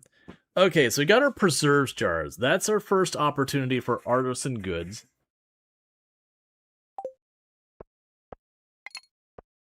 I thought we were about due for the better sprinkler, which I've been holding out for. Let's double check on the sprinkler business. Yeah, so we got the one that just does the one up, one down, one left, one right. Yeah, I think it's missing to make things sprinklers really useful. Yeah. Dear all Storge, tomorrow we're going to be getting together for the flower dance. If you could find a partner, you might even want to participate in the dance yourself. There's a clearing beyond the forest west of town. We hold the dance. Arrive at 9 a.m. Between 9 a.m. and 2 p.m. if you're interested. Mary Lewis. Which is not something I'm going to get to do because I don't have enough money to buy the tiles to get there. Because for those who missed, we are doing a challenge, Tileman, where I do have to buy every tile to reach a place. And we cannot afford to buy enough tiles to reach there, because they've moved up to 16 gold per tile I want. So, rip. Alright, so we have a pretty good haul of parsnip today. Let's see, have you played the remake of Story of Seasons Grand Bazaar? It's quite simplistic compared to Stardew or Coral Island, but you really like the vibe. I have not. I did see FG play it a whole bunch, and it looked really good.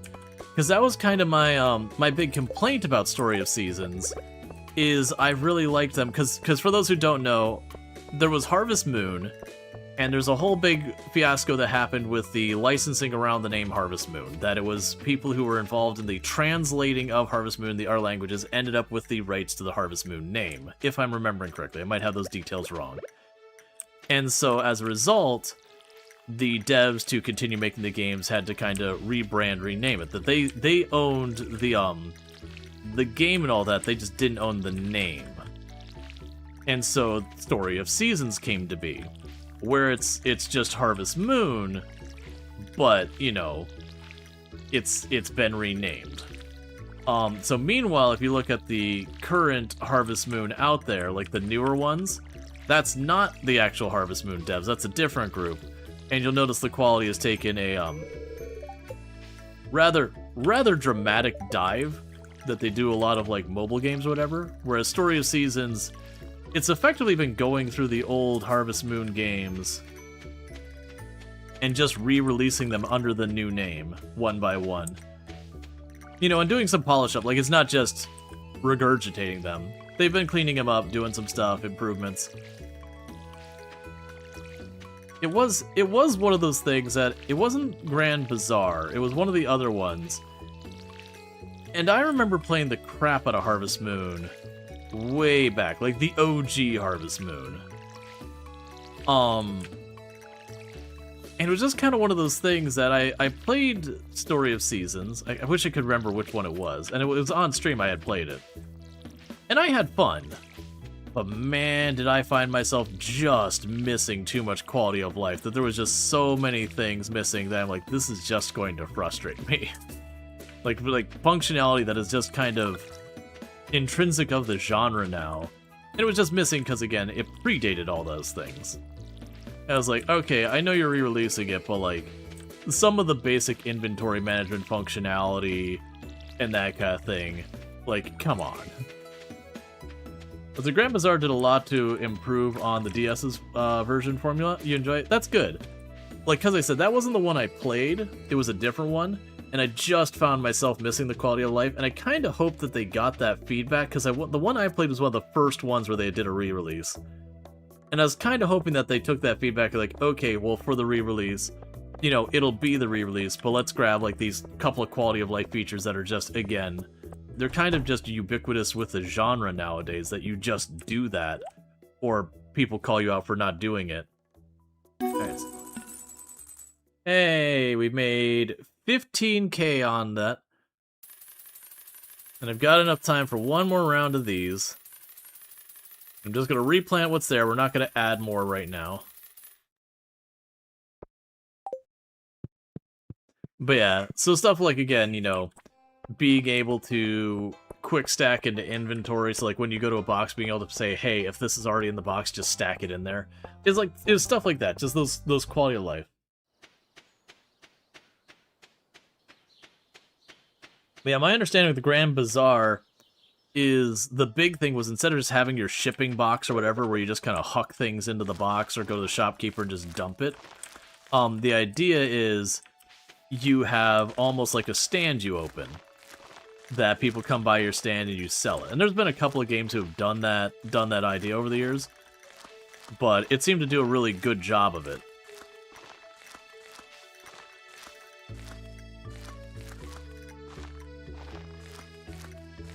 Gotcha, so you got trends and all that? Yeah, so that sounds like it's a more mature, like, developed, fleshed out, whatever version of the whole, like, you run your little stand. Because I've definitely seen a few games where it's like, oh, you want to sell your goods? Okay. Well, you know, open your stand, put your stuff on. Like, some of it kind of doesn't matter. Your stuff will just RNG mostly sell.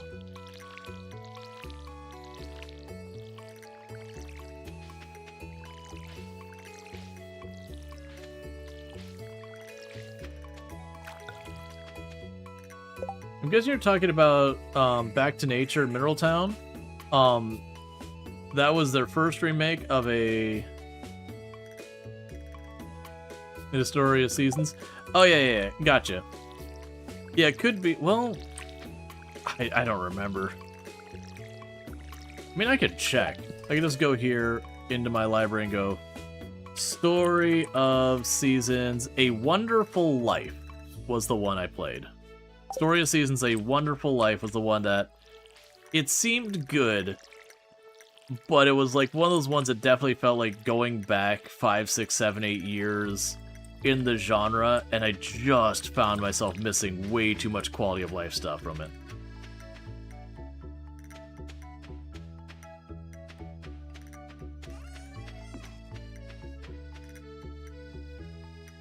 Let's see, remember Harvest Moon, A Wonderful Life? Opening the stand to sell stuff was so boring. Yeah, and I don't remember the aspect. Like I said, I ended up... We played it for a while on stream, but it was definitely one of those ones that I did, you know, wind up kind of bouncing on it, because it was just like...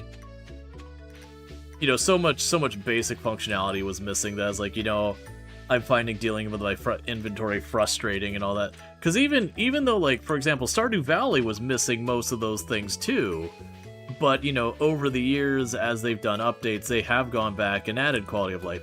It's still missing a bunch of stuff that has come just as commonplace for the genre, but at the same time, they have definitely brought in more over time. Because, like, we didn't used to have the quick stack. We didn't used to have where you could kind of, like, drop everything in. The one feature I do find myself missing constantly with this is I do very regularly find myself just missing, where... I can't see what this is I'm walking against.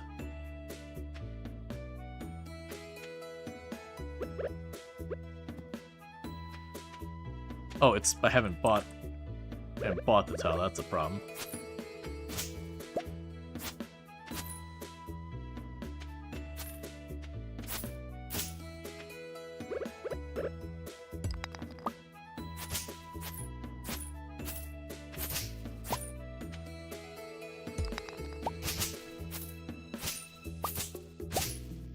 Okay. But it's just one of those things I found so much of that missing. And it's not even, like, in the genre alone that I run into that. There's definitely been a number of games. But yeah, like, this add to existing stacks, that wasn't here originally. The organize wasn't here originally. The color toggle wasn't here originally. This wasn't here originally. Those were all added later on. Even the thing where you can mouse over... I don't actually have a good example here. Oh, we haven't unlocked the community center, so I don't have it. But, like, there's a community center icon that'll pulse if something you donate. All of those were later additions to the game. Those weren't part of the game when it first dropped. And I remember dealing with that stupid community center when it came to trying to remember. It's like, okay, is this one of the things that's here? Is it not? I don't remember, man. Okay, so we are tired. Let's upset all the people in the neighborhood, pop in their trash cans. Hey, stop that, yuck! Hey, stop that, yuck! I like how only Alex is responding. Emily's like, I'm down. Trash can diving, I feel you.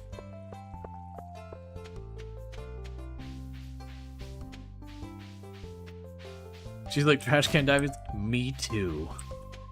Get your own cans. These ones are taken.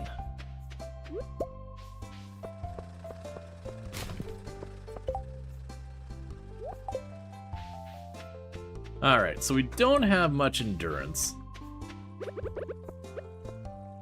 Stamina. I keep calling it endurance because product zomboid. In this economy, she definitely understands. She's like, look, as long as you're keeping to your trash cans in your side of town, we can have an understanding. And then Linus is also just like, but what about me? There's not enough trash cans to go around, Linus.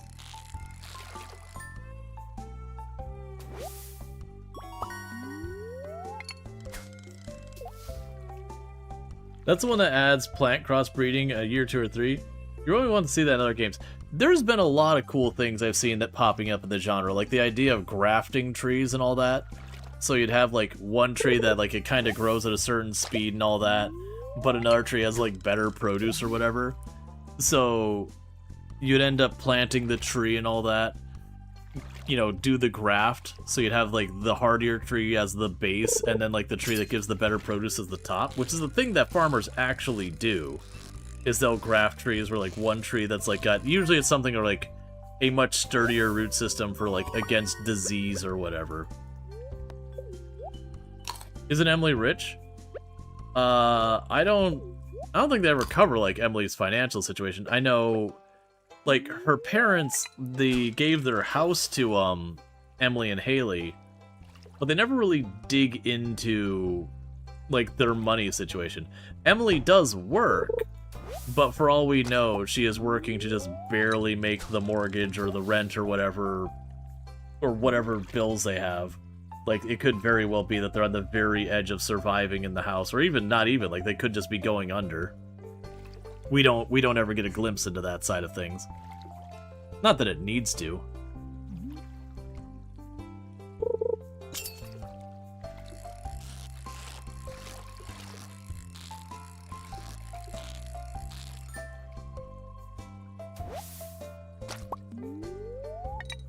But, yeah, no, the implication is the parents passed away, and Emily and Haley inherit the house.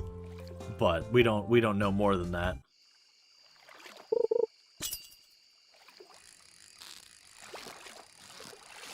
Better not touch the economic. Oh no, I've covered a couple of times that's like there is a lot of things wrong with the economics in this village.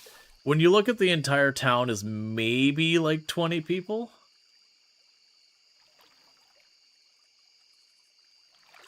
You don't even want to know how much the house costs in Stardew Valley if a bottle of wine is like 3,000 bucks. Yep.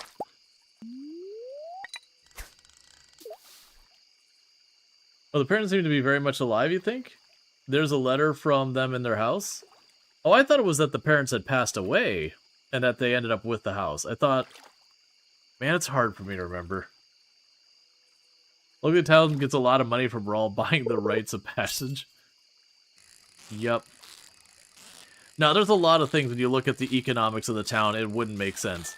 Because you look at this, they don't ever really imply, outside of like one or two of the festival, any meaning number of people show up from outside of the thing.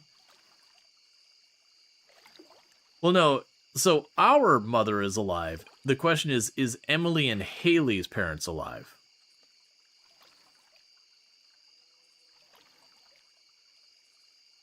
Because that was the thing that I was under the impression that, like, you know, basically it was Emily taking care of Haley because mom and dad aren't in the picture anymore, you know, the assumption being that they passed away or something like that. But that might be me entirely misremembering. Very, very well could be. Because it might also be conflating... There is a Stardew Valley expanded stuff that also added to the game. In another tabletop of the fridge, there's a letter that says, Haley and Emily's friends. We just left Fern Islands last night after staying for 2 months. Okay, so that implied that they're alive and just, I guess, not really around. You think the parents abandoned them to go travel? Yeah, well, it's also curious because the game is age ambiguous, where everyone's at least 18 so far as the romanceables, but they could be anywhere from like 18 to like early 30s, maybe even mid 30s when you're considering like Harvey or whatever, and like all of that would be like, yep, that checks out. That's, you know, that'll work.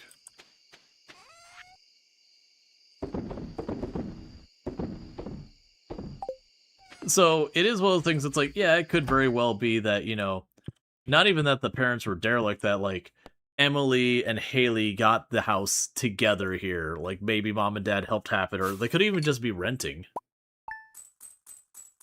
Unless they died after the things. Yeah, no, I think what I'm conflating is with Stardew Valley Expanded, they have a couple new romanceable, and there was the one girl who is running the winery. Sorry, the vineyard. And I remember she has like a super tragic story that she's like this bubbly, happy person, and you get to know her and you're like, oh my god, nihilism. The whole world, well, not nihilism. It's like, oh man, you are just a victim of tragedy. Like, you should not be subject to this. Dear all Storge, it's been a long time since we heard from you, dear. Things are the same as ever back home. We miss you very much. Love, Mom. Found an envelope with some money from Grandpa left you. That is actually one of the things with the age ambiguous thing. It's actually one of those things that I kind of sit there and go, what age is our character supposed to be? Obviously, they do keep it ambiguous. But you're like, okay, so our character, supposedly, you know, they receive their inheritance from Grandpa, fair enough. And that, you know, they're not supposed to do anything with it until they reach that age that, you know, they pretty much have, like, been burned out on their job. And so you're looking at that, and our character's working their job, and they burned out, and they're like, you know what? I need to just get out of this. I'm like, okay, real talk, what age did you burn out? Because, like, don't get me wrong, I've burned out in work in my career at one point. Well, more than one point, if we're being fair. And that's not something to be like, oh yeah, I hit 20 and I burned out. In modern days, he's probably burnt out at 19. Yeah, but the time frame they kind of depict the game as being, like, it doesn't have a specific date, but vaguely the way a lot of the stuff is presented, it would be like 2002, 2003, 2005, somewhere broadly in that area. Like, that's kind of the time when everyone is starting to, like, really get up in arms about the big box store moving in, because, like, that was becoming a very, here in the US at least, that was becoming a very front and center thing where the big box store would roll in and drive out all the littler businesses. You burnt out when you're 2. Well, right, you can certainly burn out in school. But, like, they kind of depict it as someone who's gotten into their career, like, properly into their career, and the career just ground them to a pulp. Which happens. Like, that's genuinely very valid. But it does seem like, okay, but really, man, if you're only, like, 20 and you're already burned out, like, on that, I mean, 1, Joja Mart could very well just be that awful. But 2, I feel like there's a problem there that you're probably not the kind of person who's going to, you know, thrive in a completely self-starting kind of operation. Like farming, which is just hard work. And it could be it's just, you know, the right work there. It just is always one of those things that you see the protagonist burn out, I'm like, but how? Like, what age? Yeah, Sebastian's computer looks like early 2000s. Right, there's a lot of things in the game that kind of pins it, like, you know, early 2000s to maybe like 2005-ish. There's a lot of things that are just absent from the world you would expect if it came after that. Like, I don't think they depict a single person with a smartphone or anything of that kind. Alright, so you're not open because it is a festival day.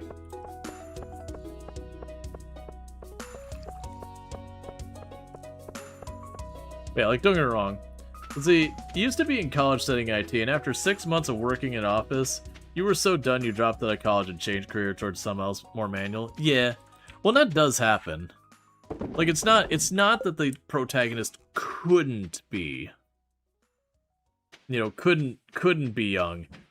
It's just kind of one of those things where, like, huh. But it's all age ambiguous. That's a deliberate decision that you can kind of impress on them. Husband, Wifey. I head downstairs. Okay, you sleep well. You sleep well. I love you. I love you more. Okay. Nope. It's also Wednesday, so it's closed anyway. This is true. Wait, you know what? Our buddy at Joja Mart wouldn't let me down, right? Oh, it doesn't matter. Because if I buy seeds and I plant them today, I'm just going to be throwing away money on that. Alright, so.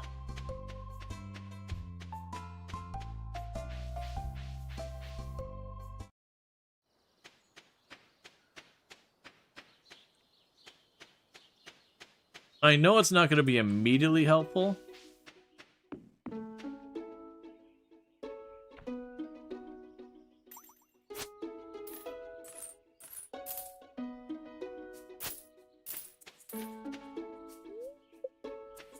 We've got the route to the railroad opened. I mean, not opened. We've got the route to the railroad where I can get to it now. We can't get to the quarry or anything else like that.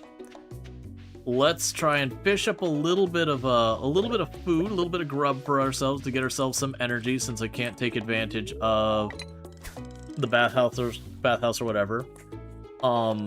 But we can get a bit of money here, and then we're going to go into the mine and see if I can't make some progress, because I got a lot of cash to open up some tiles.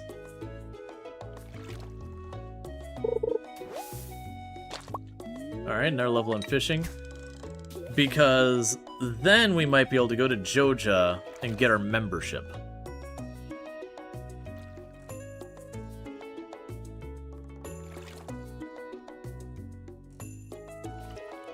I also got to decide for summer what crop we're leaning into.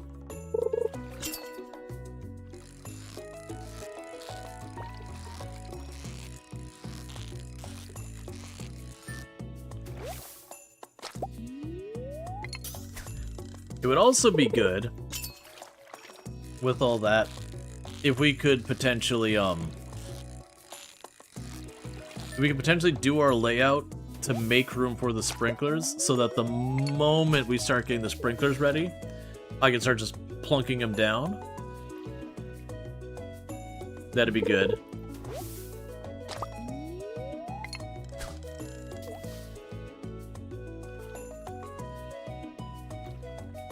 Because the faster I can get that online, the faster I'm like free from the burning all of my stamina just watering crops.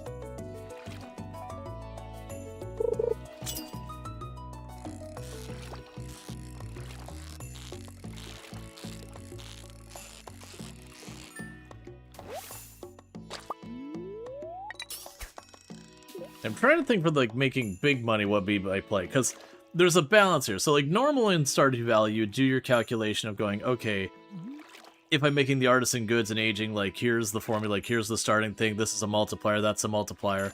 Okay, how does that compare to getting the more rapid crop, and do all that math. But with the tile mod going on, this challenge, we do have to put a much heavier weighting on the opportunity cost, because I have to pay money for the tiles. So I could get a ingredient that takes like the entire season to get through to the end to get the biggest payout.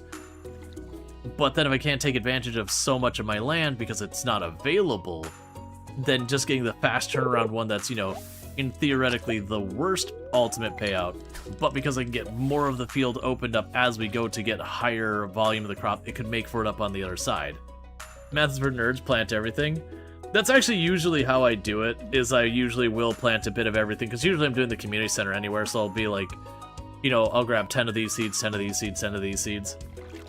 I'm not going to try to like completely min-max it, but I would potentially like to get a crop that is like, when you plant and you just keep grabbing the stuff off it, it tends to be the easiest to deal with, because then it's just you plant it and you harvest it, and especially if you get the sprinklers going, then it's literally you just leave the whole thing going, and every, n number of days you do a pass grabbing all your goods, which lets you just focus on expanding.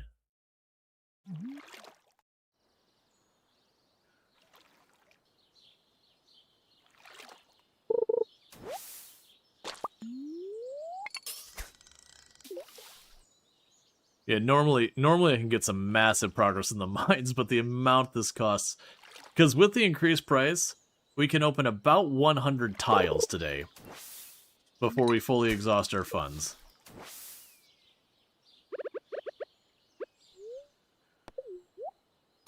It also could genuinely be a thing that it might end up being worth our while to upgrade the house when we can make it happen, just so I can cook food.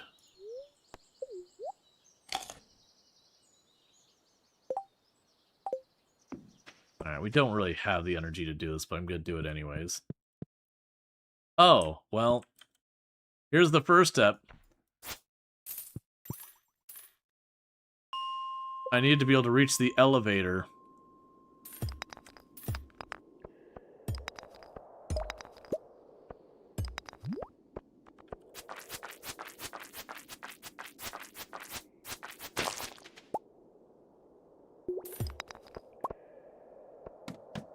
So I can keep pushing along.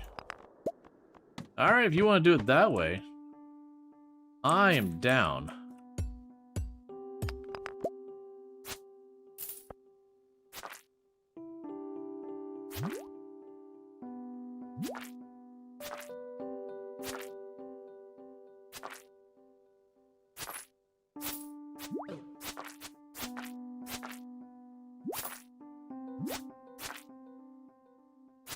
Quit making me accidentally buy tiles.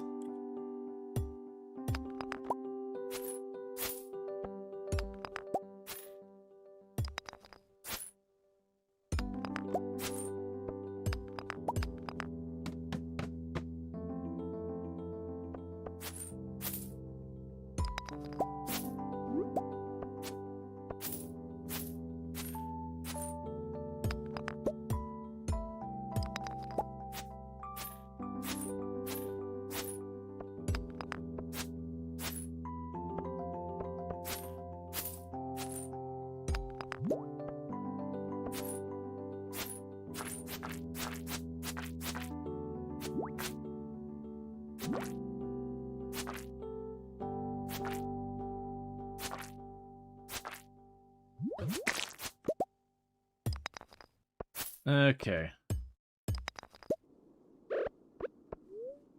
I'm gonna go ahead and eat that. I need a second one. Is it a waste of a lot of money worth of fish? Yeah, well, I mean, I wouldn't say it's necessarily a waste. Is it inefficient? That's not what I want. I wanted...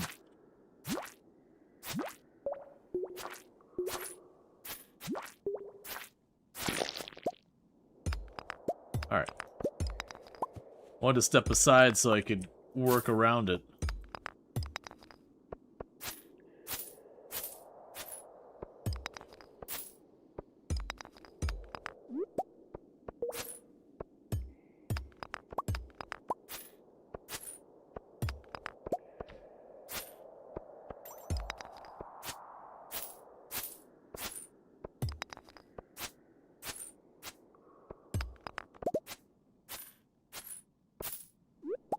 Okay, the next rocks are way too far away to keep going this way. Just doing our best to try and navigate all this.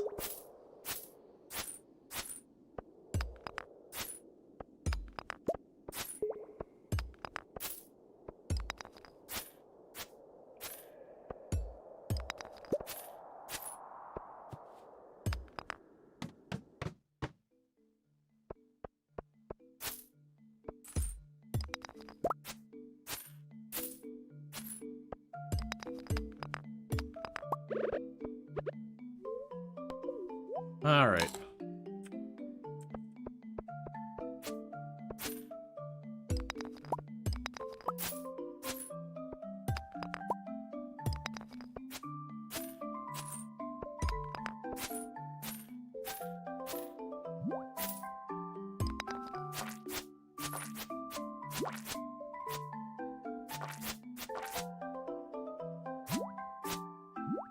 Come on, get up here. I'm like already pushing my time here.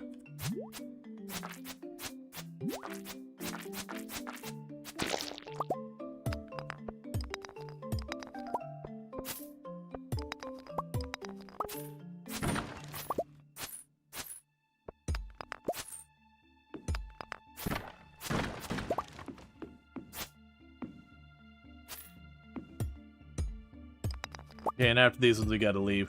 I've already overstayed my time.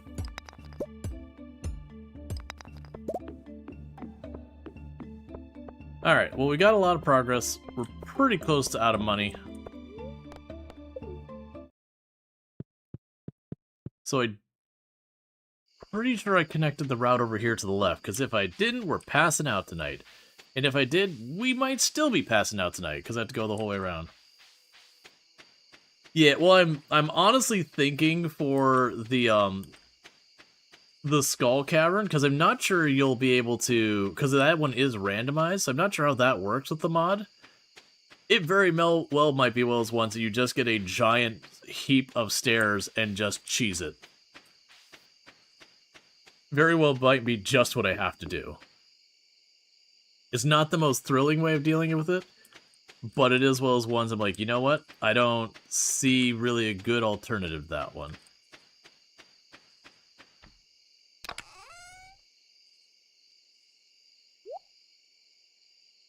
I keep hitting Z just out of habit from Coral Island.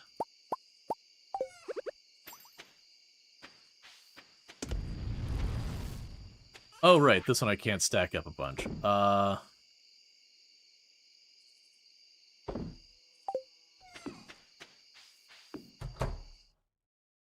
Okay. Yeah, I forgot Stardew Valley, there's no, like, preloading at all. Okay, so we got a bunch of, like... Oh, I forgot about the bait maker. That's fine. Bunch of extra money from crops and all that.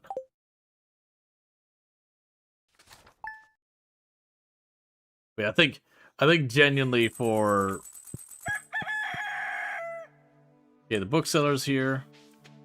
Grab this. Chuck you in there. Chuck you in here.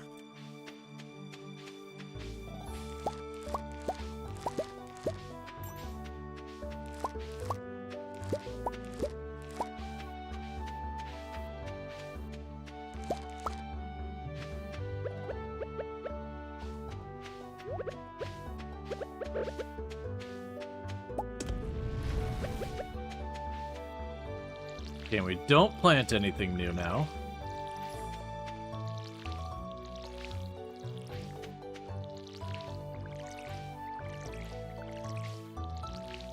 We just deal with what's here.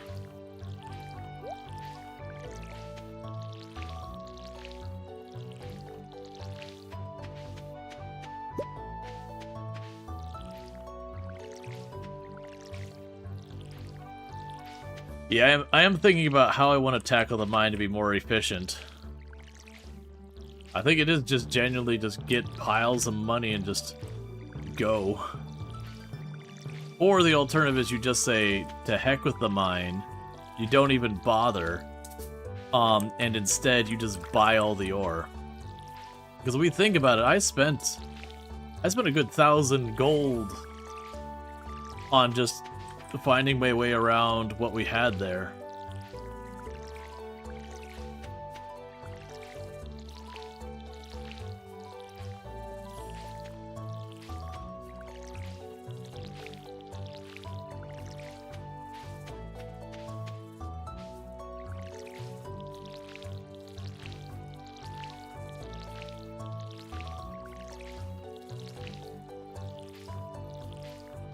Okay.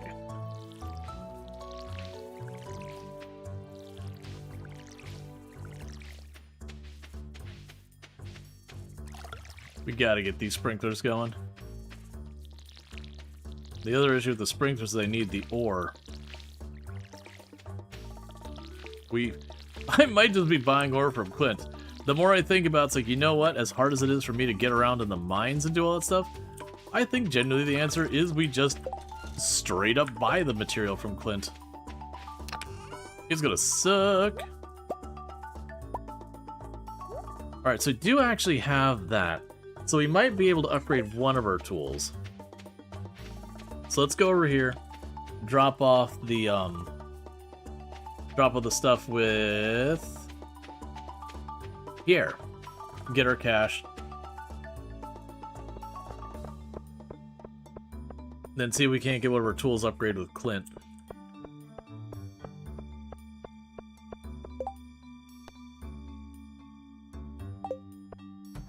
We also have the book person.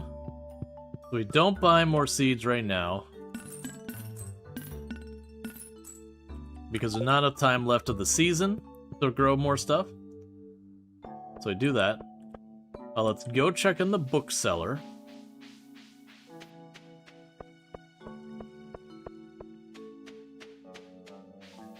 Because the books, some of the books are ridiculously good now. Those are another late addition to the game that has been really wonderful. Because you can go here, so it's like, yeah, we gain more experience mining. Yeah, so the price catalog, so none of these matter yet. But yeah, so you have like ones you gain experience in that. You have ones that like, yeah, you run a little bit faster. Like a bunch of cool stuff, but nothing I need this time. Alright, so let's go down to Clint. I'm pretty sure 2,000 is enough for the first of the tools thing.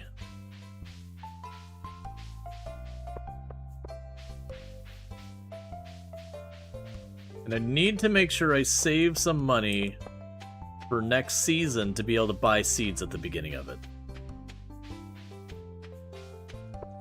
So we've got 3 days left of the season. I am leaning towards potentially... I'm leaning towards just potentially grinding some money here. As best we can.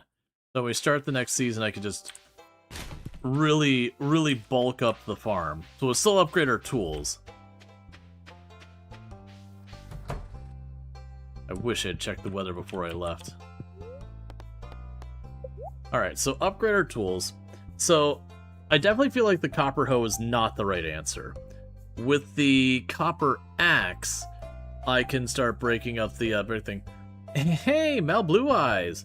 Thank you so much for the raid and all that stuff. We think you look super entertaining from afar. No pressure.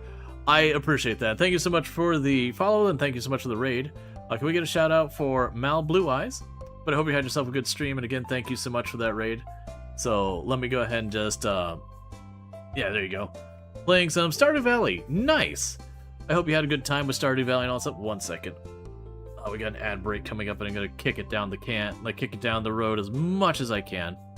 But I hope you had a good time with Stardew Valley. I understand you got a raid and run, all that stuff. Obviously, you're welcome and everything. But, how was your farm going? What do you got going on? I assume you are getting hyped for the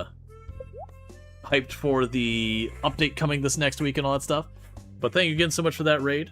So if you're looking for more Stardew Valley, you can find over there. I'm gonna do something real fast here. There we go. Alright. But yeah, no, definitely check them out and all that good stuff. But, for those popping in here, we just started a brand new run of Stardew Valley today, kind of warming ourselves up. This was not planned for the update, by the way, next week. I was just finished with Timberborn, and I was like, what am I doing? What am I doing? What am I doing? Kind of thing.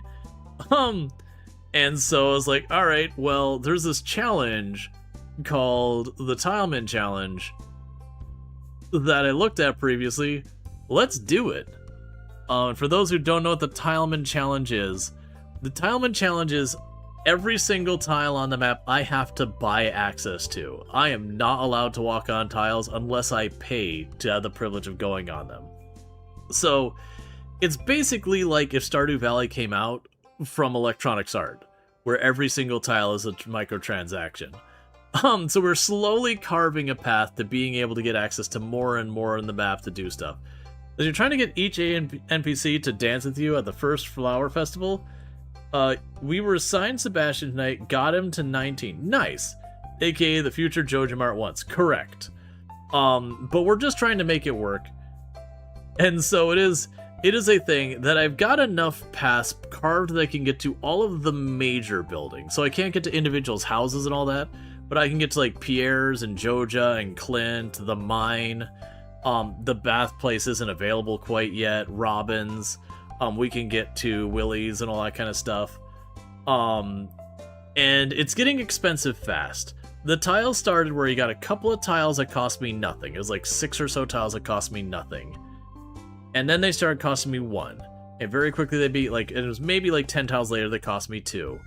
And we're now up to every tile cost me 16. Which adds up really quickly. I have already burned thousands of gold just opening up tiles. If it was Electronic Arts, there'd be loot crates that give you a random tile. This is true. But I'm debating what my first tool upgrade is going to be. We're reaching the end of the season. I don't think we do the watering can right now because I will likely miss. Do I have enough time to go and check the weather? Because if it's raining, I'd want to do the watering can. I think it's gonna be pickaxe or either axe or pickaxe. With the axe, I can break, I believe, the larger stumps. Or was that iron? There, it's the pickaxe. It's done. Thanks. I'll get started on that as soon as I can. It should be ready in a couple of days. Alright. Now, we want to not spend money for a little bit. Because we're about to approach the end of the season. And I need money to buy copious amounts of seeds. And have money to buy the tiles and all that. But you'll notice I have this little path carved in the grid. Because any of these other tiles, if I want this tile, if I want to stand there, that's 16 gold. I'm going to buy that one tile because... Fishing over the... 1 second. Hey, make it work. But yeah, because I want to go ahead and bring in some quick cash here. I'm doing a split on my money of farming and fishing right now because we're just working with what we got. I want to tone down the fishing as much as possible because, like, while fishing is incredibly lucrative, staring at a fishing bar gets pretty tiresome pretty quick. But I'm finding the painful part of this one is the mine. Because every floor of the mine I have to unlock the tiles to be able to reach stuff. So it is just costing me an obnoxious amount of money. To such a degree, I'm leaning more and more that it might be more economically feasible for me to getting my bars to just go to Clint and pay for the ore. And Clint really charges a pretty penny for that ore. Considering that means buying a copper bar is going to cost me something like 600 gold a bar or something like that. But when I'm paying 16 gold per tile in the mine to try and look for the staircase, there's math to be done there. It's rough. That's probably been the toughest part so far, is just the ore and the mine side of things.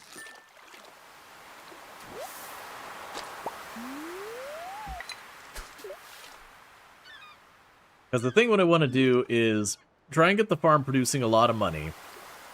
And maybe we just full economy this run.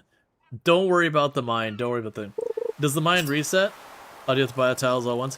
No, so I remember with Stardew Valley that while there is some like randomization with the mine, the initial mine, the floors tend to stay fairly static.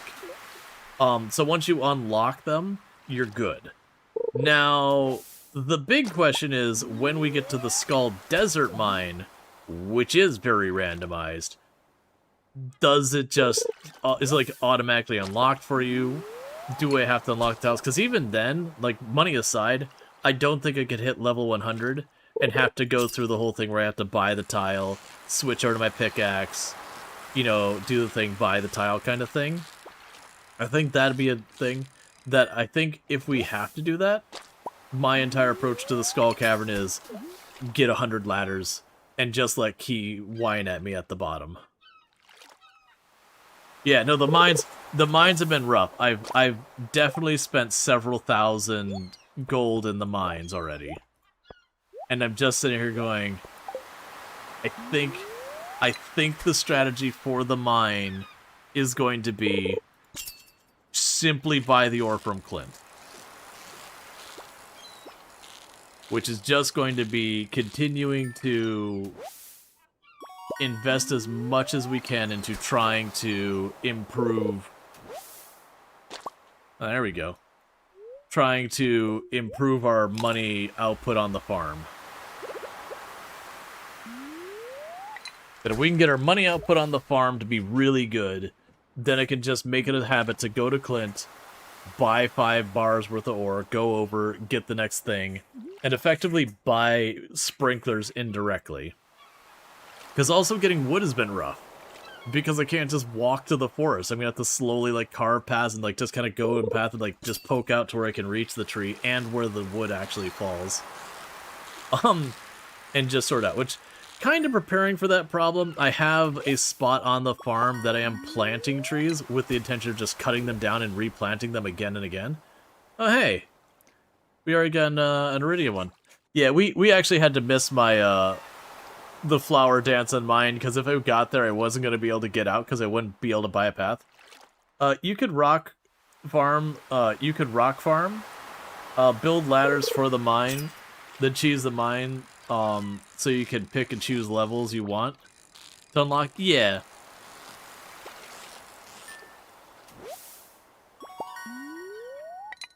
That's kind of the thing. I think we're gonna have to lean into that approach for the mine, is to not do it authentically, because of just how unreasonably expensive it is to unlock all those tiles, over time collectively.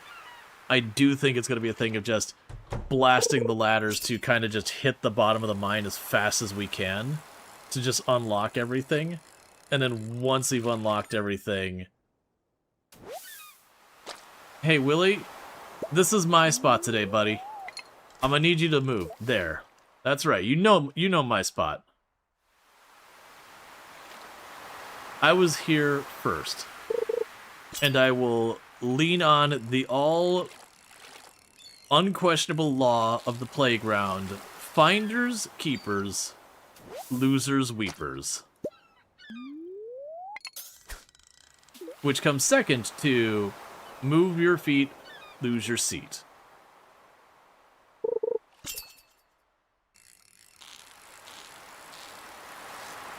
Alright. And thank you for the follow. Welcome to the stream. But yeah, for those who don't know me, I should probably introduce myself. So I am Rual Storge, who play a variety of games here on Twitch. I play a very wide range of games. A lot of like simulation, settlement builders, city builders, tycoon. We've been playing a decent number of like slice of life kind of games. Like, I have done a lot of Coral Island fairly recently. For those who don't know that one, if you like Stardew Valley, you're probably going to like Coral Island, because it does kind of take, like, the stance I usually give it is when you're talking about gameplay mechanics and like things to do in the game, Coral Island just looks at Stardew Valley and goes, yes, and, in a lot of ways. I don't know if I counted that chest. Okay. Like, in just a whole lot of ways, it's just, hey, Stardew Valley, but more.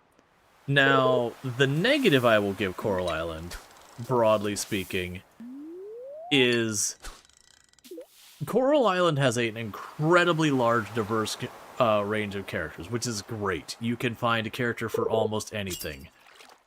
But because of the sheer volume of characters, it's much harder to get attached to the characters as you would in Stardew Valley. Like, Stardew Valley, you got, what is it, like 8 or 10 romanceable characters. I think Coral Island's like 28. And that's not counting all the non-romanceables. So it's kind of really hard to give a crap to everyone there, because you're just overwhelmed by the number of people there. And then there's a fatigue that happens in Stardew Valley that usually it's around the second year luau that you hit your second year, you get a good outcome on the luau, and suddenly absolutely every character's cinematics are all triggering like right at the same time. And it can be rough to be as invested when you start getting hammered by all their story stuff, like just back to back to back to back. And that's a problem. That's the thing that happens in Stardew Valley. Coral Island says, right, but what if there was like 50 of them? And the same thing happened. And again, it's just one of those things here. It's like, I just don't care, Sam. I'm gonna be real with you. I just genuinely do not have the capacity to caring. My character has been busy being an empathetic shoulder to cry on for like the last 8 hours to 12 different people. They are emotioned out for the time being. They need their own shoulder to cry on because of the sheer volume of shoulders that have, or tears that have been shed on their shoulder for a minute. Protagonist needs a shoulder. Give the protagonist a chance to breathe.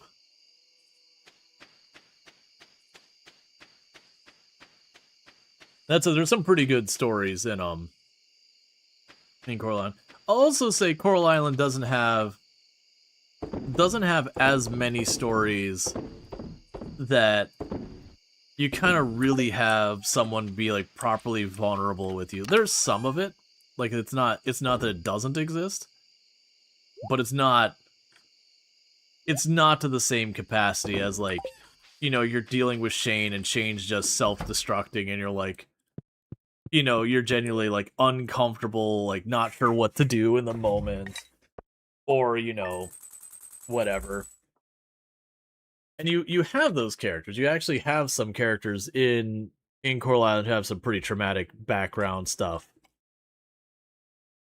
But not to the same degree. Like, Coral Island doesn't have as many flawed characters, I would say. Like, you look at Shane is a flawed character. Shane's in it.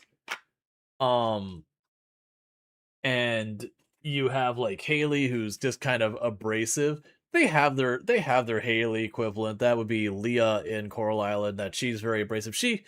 The one thing I will give is Leah in Coral Island does a better job of not being awful later on, whereas Haley, I find in Stardew Valley, she keeps a lot of her old lines.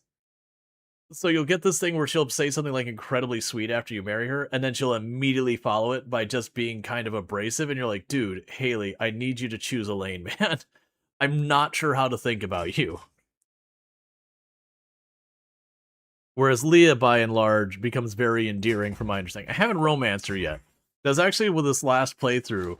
I was kind of hoping chat would go for Leah. Because, like, people know when it came to romancing Stardew Valley, I was very outspoken about how little I care for dealing with Haley. Come by my shop, let's see. Come by my shop and check our new rods I'm selling. They're the best money can buy, and you can customize them with different kinds of tackle. Hope to see you, Willie. Willie would like to sell you his rod. The government would like to know your address.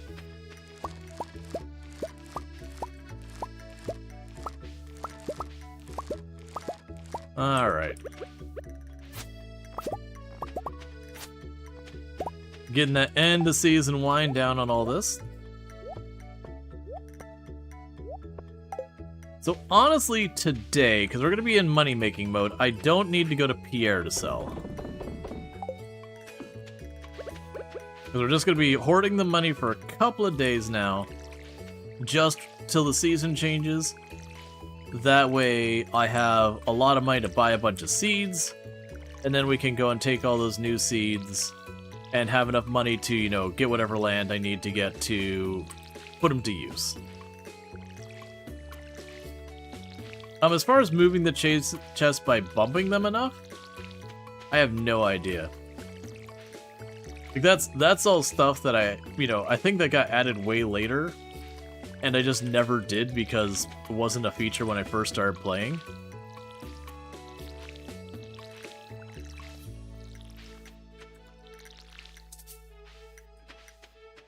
But yeah. So like I said, for me, for modern entries into this genre, Coral Island is like the one I hold out as like, this is my favorite of the newer ones. And when people say, well, which one's better, it or Stardew Valley, it's like, that gets very subjective in the sense that, like, I see them better, like, they're both better than each other in different ways. So you're saying, like, if I keep pushing in here...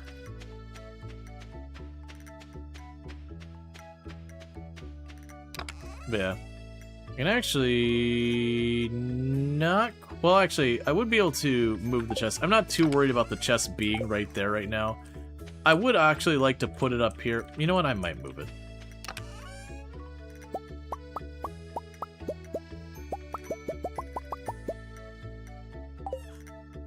I'm realizing one flaw with this plan. The one flaw with this plan right now is while I have enough inventory for all the stuff in the box, I do not have enough inventory for all the stuff in the box plus the box itself. So what I can do as a cheeky way to get around this is I can toss the slime in there, grab the box,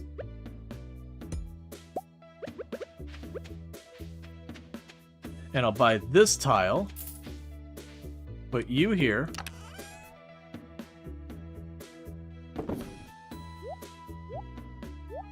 drop all this stuff back in up here,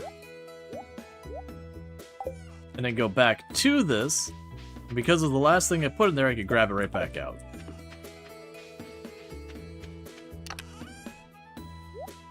The classic, like, in Terraria, using your trash spot as an inventory slot in a pinch. And you're just praying you don't accidentally shift-click something into non-existence or whatever.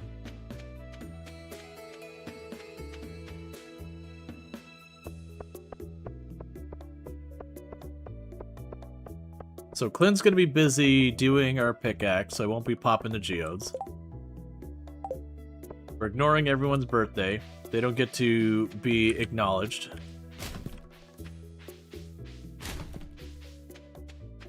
We don't have the budget for birthdays.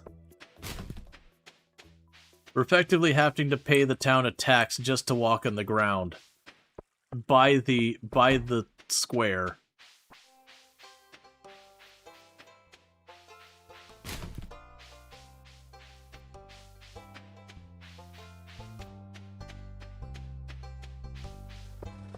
You can do geodes while upgrading. Oh yeah, I remember they had that. Either way, it's fine. We'll just do it tomorrow. We got two more days in the season, and I know I am going to be fishing pretty heavily these 2 days, which is not everyone's favorite. But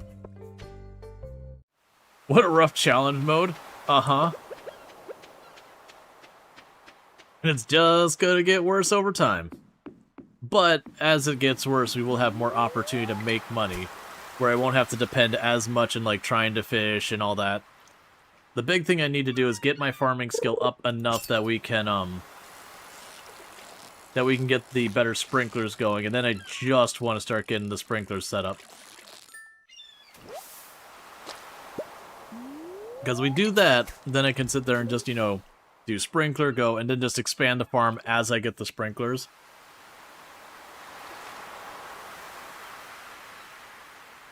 And then we can just aggressively expand the farm, because we are going to be doing the Joja run on this one, just from a pragmatic standpoint. Trying to go and track down, like, fish that you can only catch in one area, and then having to spend literal thousands of, well, I mean, tens of thousands of gold to reach the spot that that thing is, to then start pursuing it when it shows up, like, next season or whatever. It would just not be fun after a while. Versus Joja, you just throw money at your problems. And everything about this run is about extracting as much wealth out of our character as possible. So it's thematic.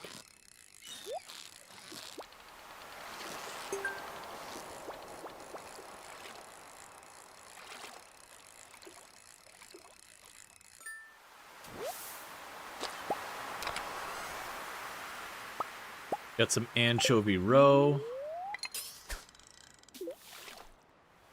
But yeah, no, it's definitely been a rough one. The tile costs are just exploding.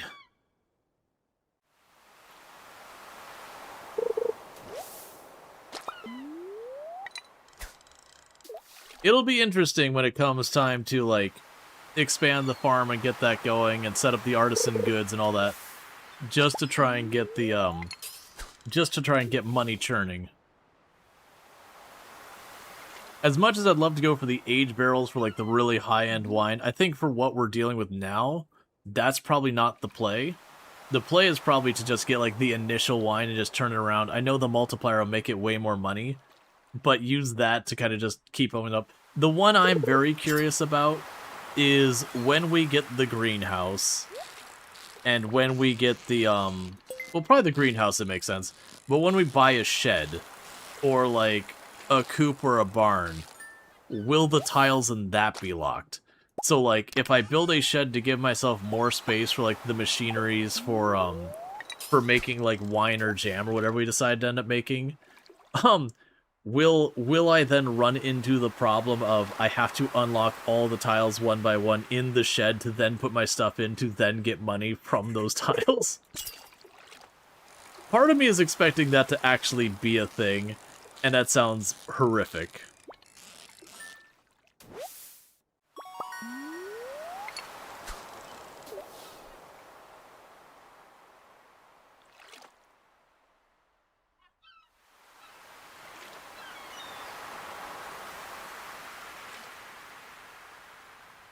Or, like, if I want to talk to Elliot right now, it's going to cost me, like, 32 gold. Just to reach him. Each tile is an investment. Well, that's kind of the way you have to approach it, is, like, buy your tiles with purpose. Like, it's not that you can't just buy, like, the occasional tile just because. But broadly speaking, you're going, okay, what is the thing I need? What tiles am I buying? And the reason why we're not going to the mine right now is I don't have my pickaxe because it's upgrading. And the reason I'm not clearing out more tiles or anything like that is we're about to change seasons, and I need to make sure I've got enough capital so that when we hit the next season, I can rush over to Pierre and just buy whatever seed I decide is like the thing that's going to help me get some money coming in.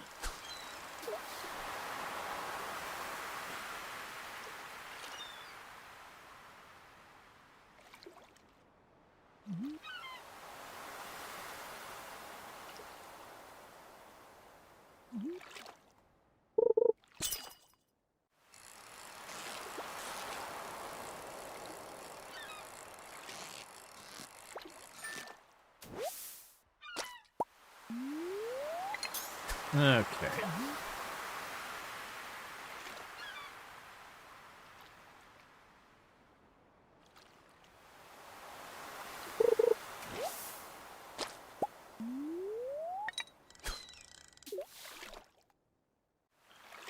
I mean, at least fishing is making us good money.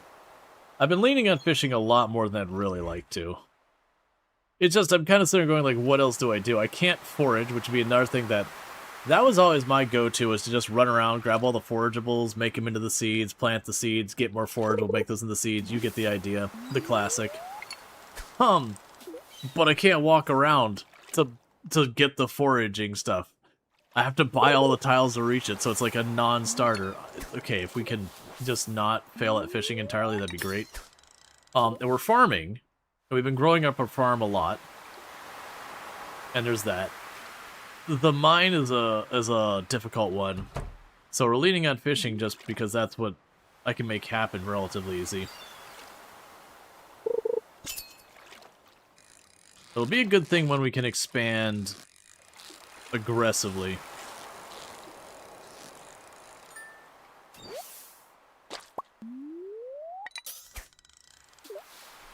Okay, I'm trying to think of the summer crop, like which one to go through. How does the mod work in the mines? You have to unlock each individual tile. Keep in mind, the mines here, like in this cavern, they are not randomized. The mines in Skull Cavern are randomized, and we don't know how it works there. So this mine, when you unlock a tile, you unlock the tile, you're good. But it does mean when you're trying to clear a floor, you end up having to unlock, you know, 20, 30, 40, 50, 100 tiles on a floor before you've got enough rocks, so you end up finding the stairs.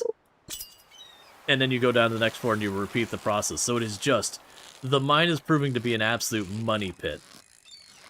So we've been talking about potentially not doing the mine and instead just buying the ore from Clint, because it might be more cost effective to just buy the ore from Clint. And then when it comes to mine-related stuff, just dump a bunch of stairs to drop several floors all at once. Because it might be worth it for us to go for the quarry, get that, use that as our trickle income for various ores and all that. And, you know, just stone in general. Clear that whole area up. And then, you know, again, just... we would drop all the way to the floor that we're like, okay, this floor is one that we could get iridium. We can take the time to clear up these bottom floors. It's like, these are the floors I come to get ore from. Why didn't go this run? Probably just get, like, the Joja run completion or whatever. This is not a run that I put a huge amount of planning into. I finished what I wanted to do in Timberborn yesterday, and I didn't really have time to plan out something else. That's cool. And then was kind of just like, alright, well, what am I doing today? And it was just a challenge I remember being, like, literally I was installing the mod as stream started. So I do think we're gonna be finishing the Joja run. I don't know if we're gonna do the islands. Because what's gonna likely happen is I'll likely be able to maybe finish the Joja main part of the run before the update drops next week. And at that point I'm gonna want to do the update. You know, and you don't want to mix mods with updates. You want to wait to let that stuff settle. So I think I'm aiming to get the Joja part done, and we'll just keep going. Like, if we have another day or two till the update drops, that's fine. We just keep going a day or two. But the big thing is I'm gonna just have to get a lot of money happening.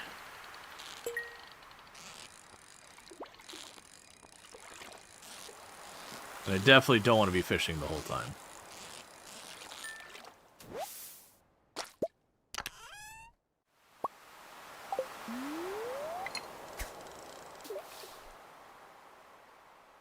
Alright.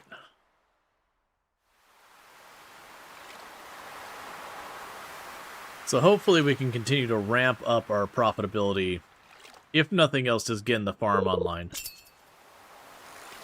I'll also have to see, like, what is the cost of building a sprinkler by buying the materials from Clint. And it might just be, like, if it costs me 8,000 to get all the materials and make the sprinkler from Clint, that is what it is. We do it. You know, then that sprinkler gets built, you know, end harvest later, it's paid itself off, and then it's just profit. It might just be the approach we end up doing.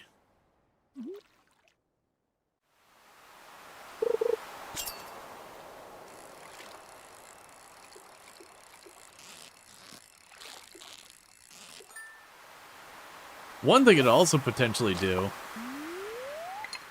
is, like, as we go with the farm, I'm actually pretty terrible at taking the time to decorate up the farms. If we're dealing with this, like, limited time, like, limited ability to expand,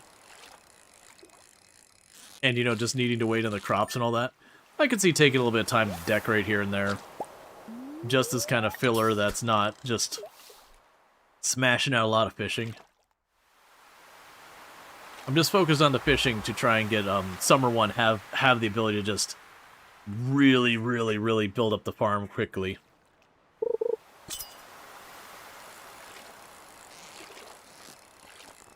There's no way later on you can do stuff like the pineapple is really good money, the star fruit is good money, there's ancient fruit is really good money.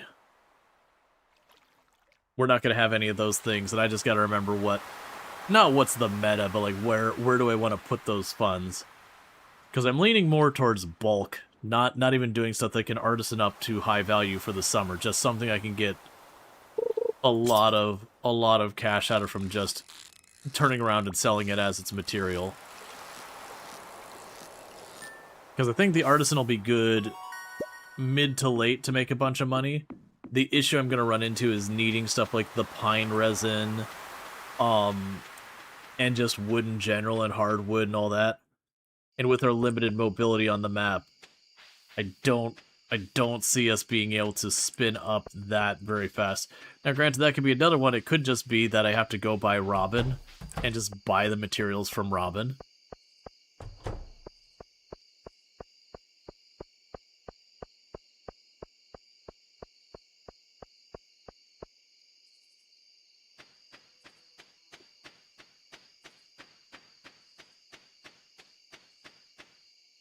The irony is I have to buy fast travel and then probably spend more than the cost of fast travel to get it so I can get to the fast travel nodes.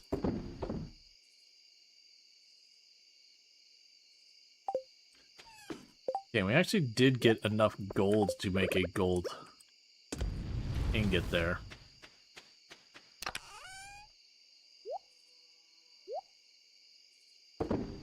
Alright, so we need more of this. I can drop that lure in there for right now. I can't use it yet. Okay, so what do I need for the trash processing? That was a iron bar? Yeah, so I need an iron bar. We're just gonna have to wait till I get more iron. That's fine. We can go to bed.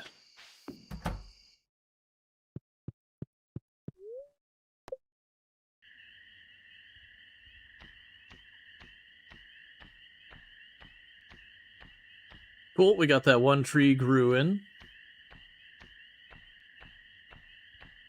So with that, we'll harvest all that, and we'll just have a couple things of rice left.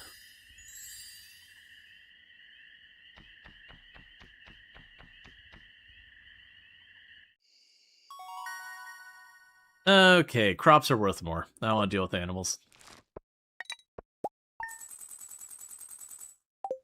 Okay.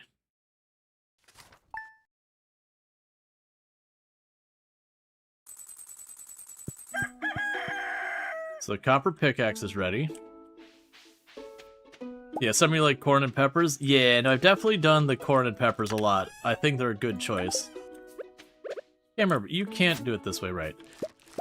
Spoiled by later games. Later games made it so we could harvest our crops using the scythe just for convenience.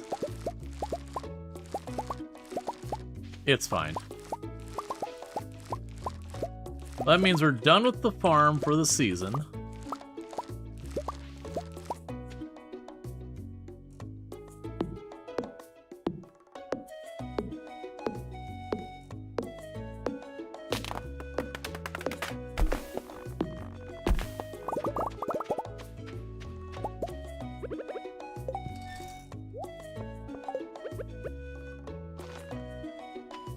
Okay.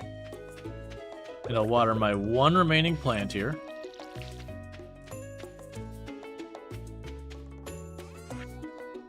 Okay, what we can do today...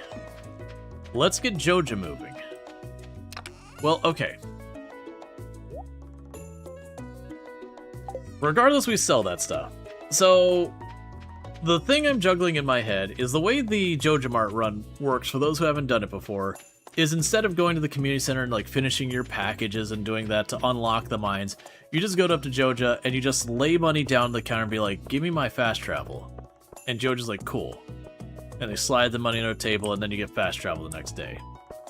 And they charge ridiculous amounts for it. But it is just one of those things that it's just cash solves the problem. Oh, hey. We got ourselves some cheese cauliflower.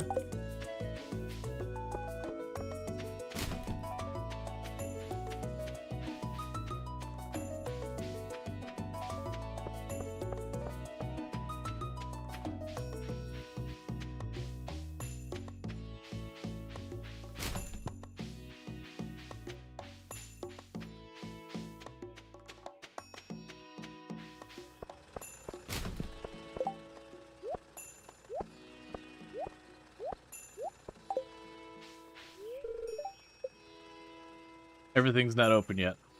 Oh, you know what we can do? The geodes. Let's just run over here. Let's grab those geodes. They're taking up box space. They could give me things I could use. If we're lucky, they'll give us a bunch of iron. And I could use that to get the thing to turn the trash, like to use on the trash to like turn those like discs and all that into the refined quartz. Because that's what I'm going to need to get the next level sprinklers. Which, it's kind of funny, because one of the things we'll end up wanting to do with that is probably using crab pots. Because using crab pots in your own lake, where it's going to be pulling mostly garbage, works really well with that. Because you actually want the garbage for all that stuff. So there's the geodes.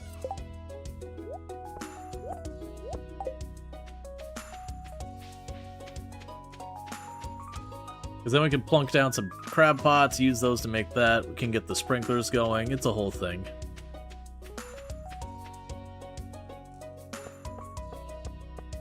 So let's sell the crops. And the day after tomorrow is the next season. And that's when we go to Pierre's and buy up all the seeds and all that stuff.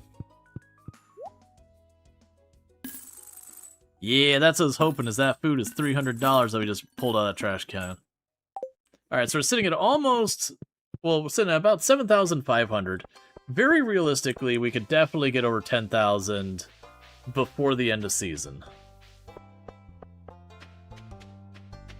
Which should put us in a really good place. And then, like I said, we'll probably end up having to do some kind of juggle where it's like, put down a sprinkler, go to Clint, buy some more, refine the ore, put down a sprinkler, repeat the process.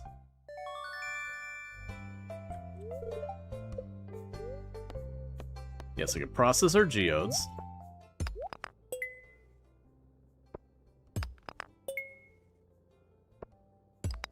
Flint, you suck. Yeah, because we can go in here. Oh, actually, this isn't as bad as I thought. Okay, so that would mean what? 750 per iron bar. So 5 iron bars to upgrade a tool. That's not the worst. It certainly sucks. But yeah, if we consider, so it'd be 5 of those. So it's 25. So it'd be 1,500. 2,250 is how much it cost me to buy enough copper to upgrade a tool. Which is a lot of money. Like, don't get me wrong, that is just straight up a lot of money. But with what we're talking about here, that is to just immediately upgrade that thing.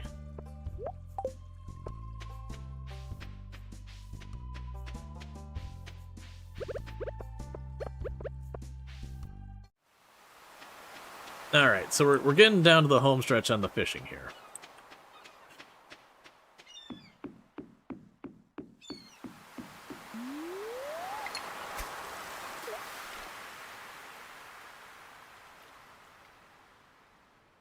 Because I know it's not the most exciting to watch me just slam out fishing. What is our level at? We're probably 6 fishing?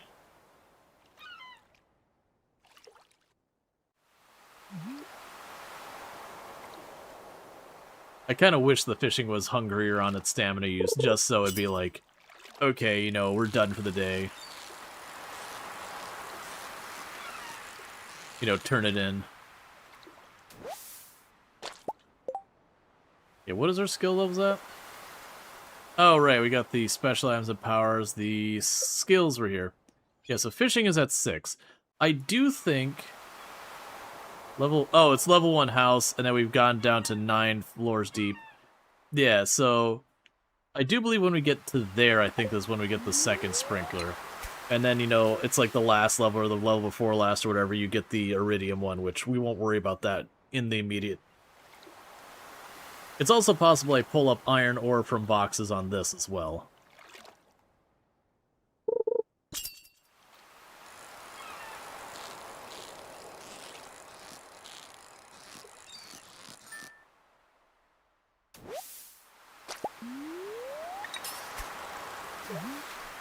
Alright.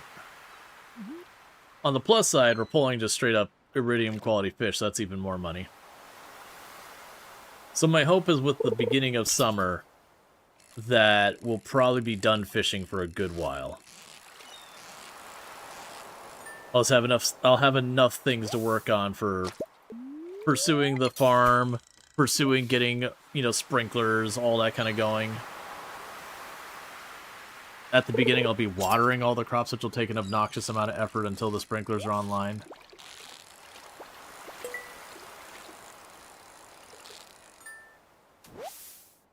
Alright, come on. Iron ore me. That is deluxe bait, which is pretty cool, but also not iron ore, so that sucks.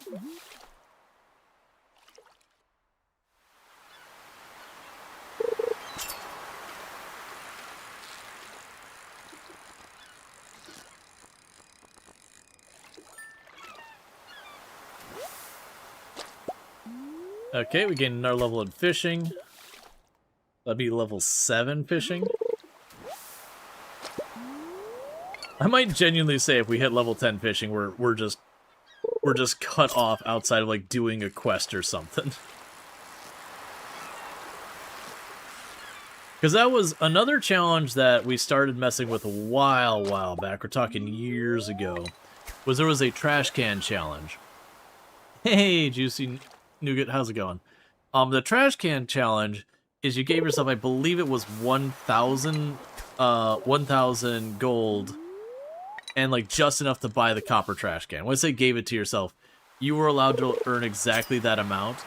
And then if you did take anything else, there was stuff you could buy for like 1 or 2 gold to knock it down to nothing, and then you had to just delete that. But the point is, get yourself the copper trash can. Nothing else is allowed. And then from there, that's when your challenge starts. That you would need to do a Joja run that you were only allowed to make money using the trash can. And for those who don't know, when you get a copper trash can or better, you get a very tiny percent of the value of the item. It's like 5 or 10%. I think it goes up to like 25 when you get like the highest level one. And it's a weird challenge because you can't farm. If I go to Pierre and I buy seeds and then I plant them and then I harvest them and I toss them in the trash can for the 5%, I've lost money. The thing I'm selling it for less than the value of the seed. A couple of exceptions for the ones that keep giving you more and more crop will ultimately, eventually turn a profit. But the problem with that challenge is, it is very much, you are just going to be doing a lot of fishing, or you're going to do the whole thing with the, you can do the whole thing with the forageables where you just keep converting them into seeds to do all that, to then cash out in bulk at the end. But it kind of forces you into that. Another big strategy for that one, though, is to just go in the mines, get to the point where you can get iridium, or make the iridium bars and just keep selling those through the trash can, because iridium bars are actually pretty solid money. It's one of the nice things about Stardew is almost anything you can do, like, so far as directions of going in the game, will be very profitable. There's certainly ones that are more profitable than others, but if you want to go just hammer out fishing and specialize it, you can make amazing money. You want to just hammer out foraging and specialize in it, you can make amazing money. Farming is straightforward, you know, and that can branch off into artisan goods and animals as two separate things. You can make amazing money there. The mines can make you amazing money. Combat itself doesn't make you good money, but combat via the mines, you know, you're going to make the money because of the mine stuff.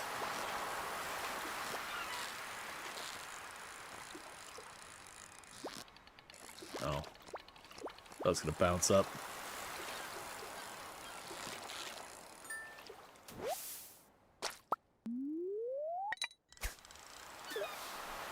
Yeah, so it's nice. Another thing I think we do is we'll move away from this stuff and do the crab pots.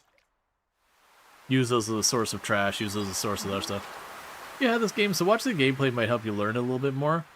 Yeah, no, Stardew Valley is one of those games that when you start, you can get yourself kind of like, what do I even do? Because there's just a bunch of different directions. It's just kind of one of those games that you're like, they'll give you some tutorial stuff at the beginning going, hey, plant and harvest parsnip.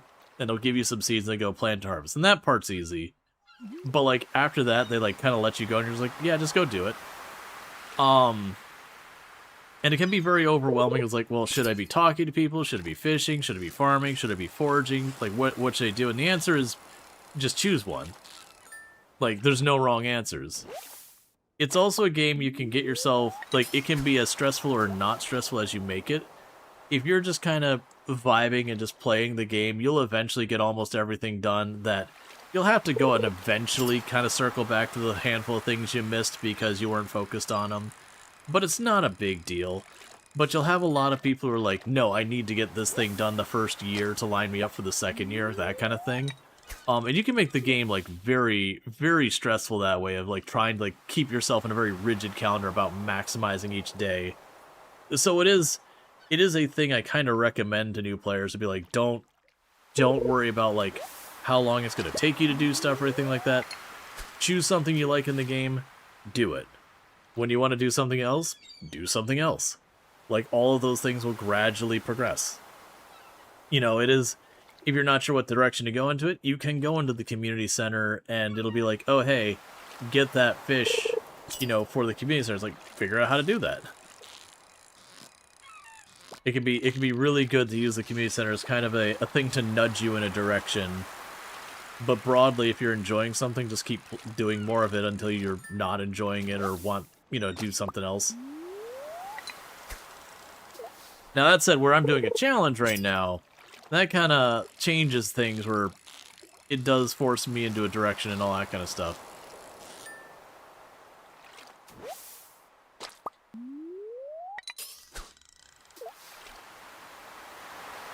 But yeah. It's definitely not one of those games you have to worry about min-maxing either. Like, you'll have people sweat, it's like, what's the correct thing to plant to make the most money. It's like, dude, you don't need to worry about that. Literally everything you plant will make you money, and generally pretty good money over time. It's fine. Like, the worst option will still make you good money. You're good.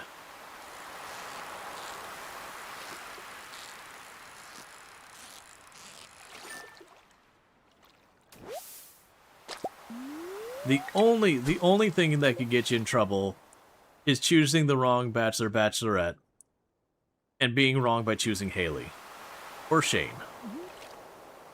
By all means, I'm teasing. Like, they're fine. It's like I wouldn't romance them in real life, but like it's video game.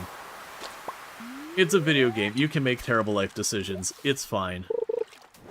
You can make those decisions, realize it's not what you want in life, and then, you know, be better for it when it comes to, you know, your actual romantic life and going, you know what? I thought a person like Shane would be fun. They weren't. So I'm gonna go take that information and apply it to my real life.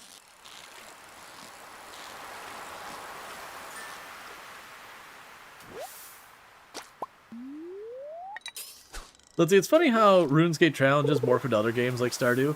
Oh, you'll see a lot of that. Not even strictly RuneScape. You see a lot of that, like the 0 to hero challenges that have bled across all sorts of different games.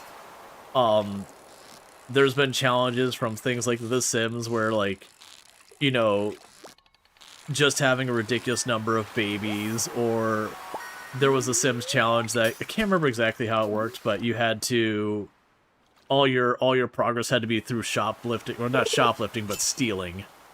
So you had to just go to other people's houses, get it to prompt where, you know, your character wanted to steal something, and then go and steal stuff from the people successfully and get away with it.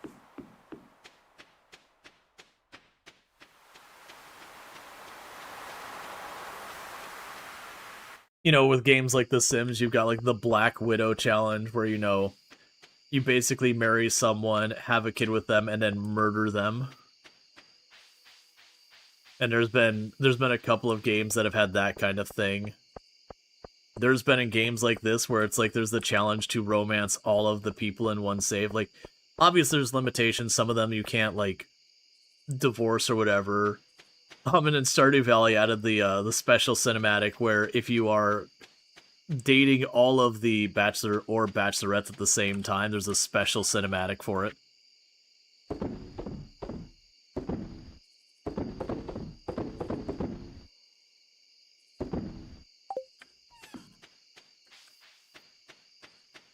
But yeah, no, that's there's a lot of cool stuff that comes out of that. Okay. We didn't get any ore to work with, but that's alright. That'll be a big payday.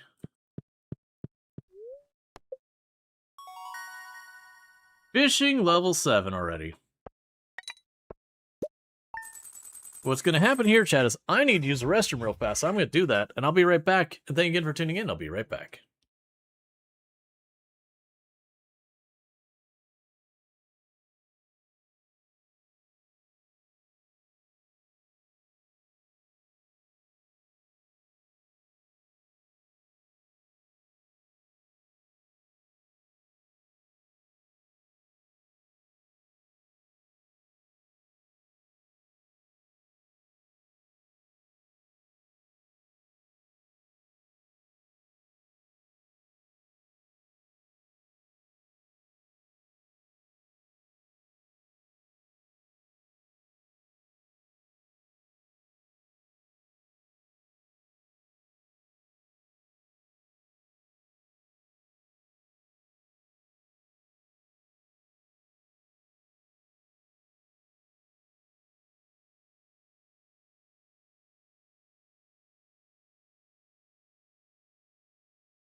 All right, and we are back. Yeah, no, that's or like there are like challenges about. There's like a number of games where you have kind of like a generation. Hi, Demetrius. Like there's like a generational thing, so like having like each generation they do a different goal and all that. The legends or whatever. We still haven't met Demetrius. I gotta come with the wife. Hi, Rual Storge. I have some good news for you. A few days ago, I made a breakthrough in my research at the local environment. I'll spare you the technical details your feeble mind would not be able to handle, and get right to the point. You know that empty cave you have over there in the cliffs? Well, I have a way to turn it into something useful. For both of us. See, I can set up a drug den back. No. I like to set up the cave to attract local species. That way, I can observe them in a more controlled environment, and you can harvest whatever products they produce. I can either set up the cave to attract mushrooms or fruit bats. The bats will sometimes leave fruit for you to collect. Mushrooms. I've done both on play attempts. Alright, I'll go set it up for you right now. It shouldn't take any time at all. Thanks for letting me do this. Alright. Greetings, Starge. It's our pleasure to inform you that your farm will be featured in next week's up-and-coming column, Stardew Valley Tribune. Congratulations, we're impressed by your quick progress. Okay.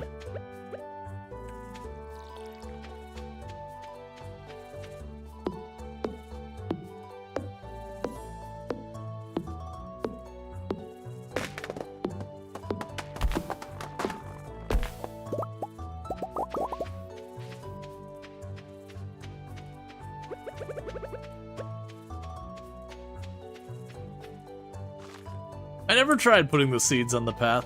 It's probably a terrible idea, but I'm doing it anyways.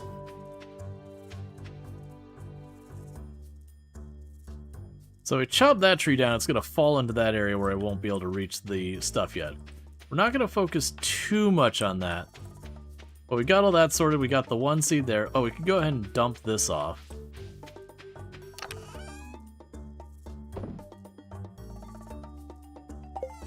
Now if we could just pull a chest with some iron, that'd be good. We got our pickaxe. And I'm fighting the temptation to try and go into the mine because we'll spend all my money unlocking tiles to go deeper. And then summer will start. I won't have any money to buy seeds, which is why we're just fishing so hard, is we're just... Oh, yeah, I could probably find you some seaweed, Clint.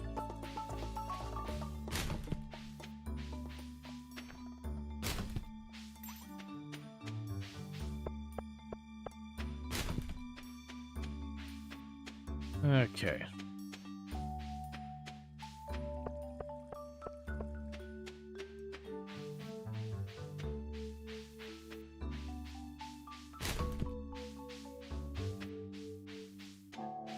And we got the last box.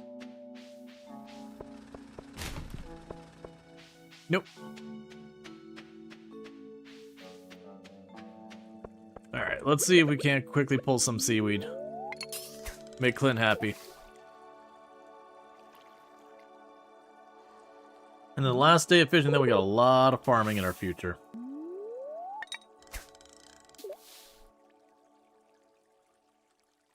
Now I believe the next sprinkler will cover the tiles immediately surrounding it. So it'll be a 3x3. Whereas the sprinkler I already have is just up, down, left, right, but not the corners. Which you can make work. I've done it before, and I don't recommend it, because it's a huge pain in the butt. And it's just way easier to not deal with all that.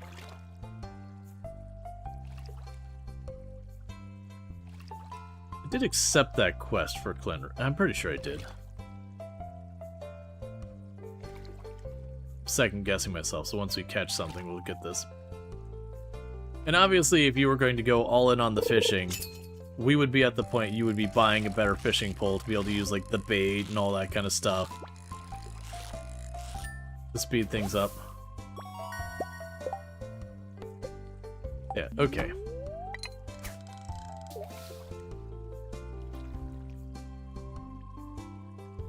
Because I'm hoping we get this before Clint tries to go to the bar or anything.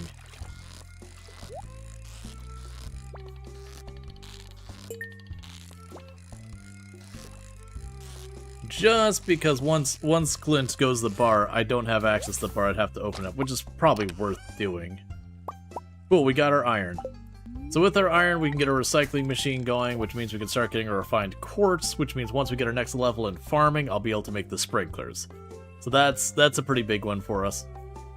It even came with the coal I need too. And I didn't have to take a second mortgage to pay Clint for it.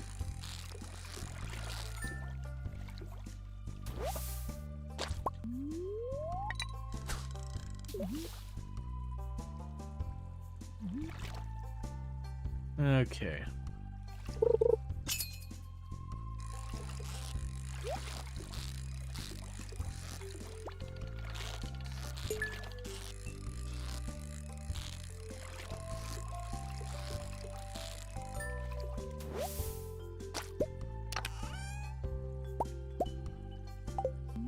And more bait and coal.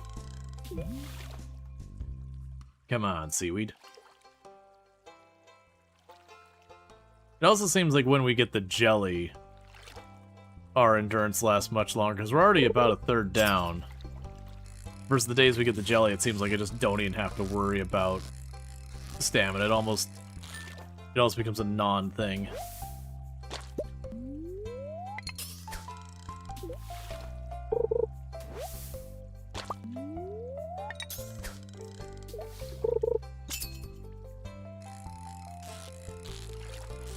I also remember deliberately going to the hot spring, or the hot springs, and just fishing out front of it just for the deliberate thing of getting trash reliably for when you need more refined quartz and all that. You just pull up a bunch of CDs real fast and use that.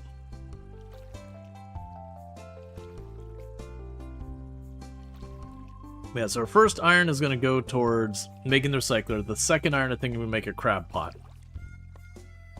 If I have the other materials. Just so I have a continuous source of trash even when I'm not fishing, so we can keep getting the refined quartz. And then a lot of the other things with the refining, or the recycler, there's a bunch of them that actually have some value.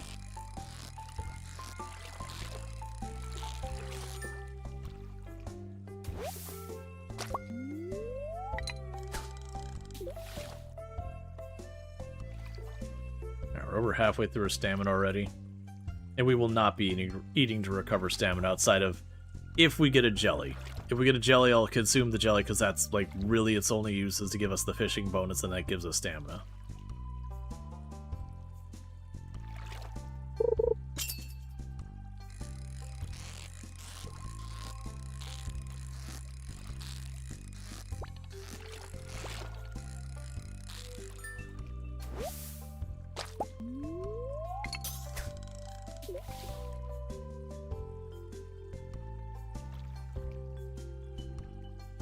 I remember seeking out the legendary fish, like doing all the achievement hunting back in the day when I first 100% the game, like memorizing everyone's routes through town, what they would do on a rainy day in the summer, what they do on a sunny day during the winter, and all those kind of days. And I remember taking the time to do that, and I had fun with that. It's also definitely one of those things that later on, I was like, oh, would you like to ever go back and do that again? It's like, abso-freaking-lutely no. I don't need to memorize people's life patterns in a game. That is not something I desire to repeat. I'm glad I did it. But these days when I get to later entries in the genre, they don't have the thing where you can see where people are or whatever.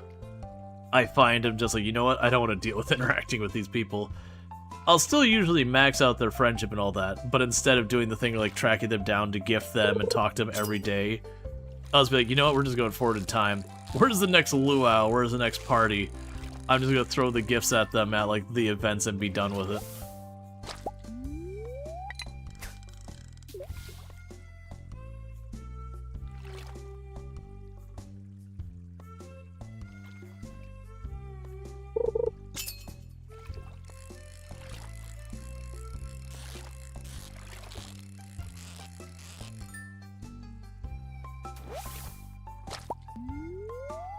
We managed to pull seaweed the last couple days in decent amounts, and then just nothing.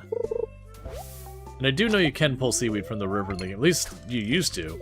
Because in real life, seaweed doesn't have to be from the sea. Like, it grows in lots of places. It's more, is it saltwater, freshwater, or whatever, and there is seaweed for both salt and freshwater. And brackish.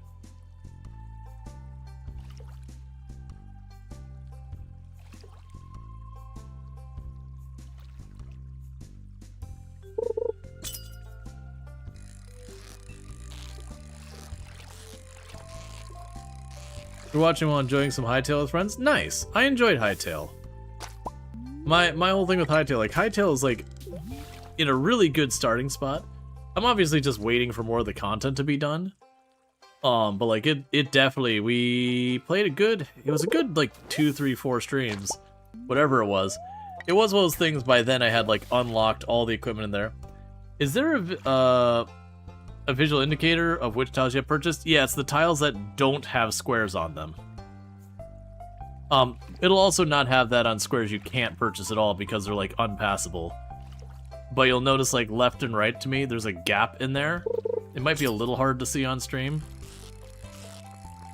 But the tiles I purchased are over there. Are, like, just straight left and right of me.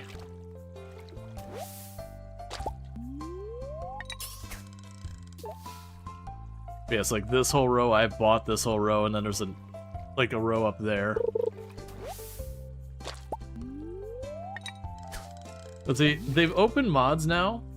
We have more quality of life mods for furniture for our houses and the ability to stack more fibers. Oh yeah, gotcha. Yeah, cool. I know they were set up to have mods, it's just at the time, because it was brand new, there wasn't a whole lot there. And then on top of that, the mods were a bit limited and they're going to be broadening them out. That's good. Because it definitely feels like one of the core aspects of what's going to make a game like that succeed is the modding scene. Well, we only got a couple more casts before our stamina is basically done. And that'll be bedtime, and then new season started. We got to go get all of our summer crops and get work done.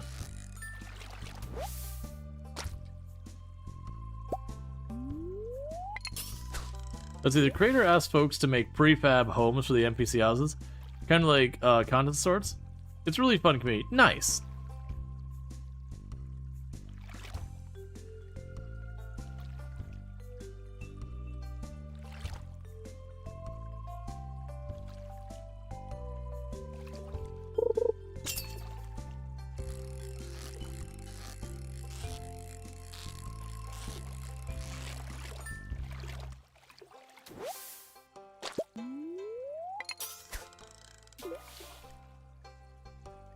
Alright, so we'll probably get ourselves another 2,000. That'll give us 12,000-ish going into summer, which would be really good. I should be able to go in there and get a pretty solid number of crops. We are going to want to try and set up where it's like scarecrow, a set of fields, scarecrow, a set of fields. We're going to space them out with the intent of having the sprinklers that will just leave a gap where the sprinkler would go, kind of thing, so that as we get sprinklers, we can just plunk them in and not have to worry about watering those crops anymore. But the goal is going to be just explosively expand the farm to try and make as much money as possible.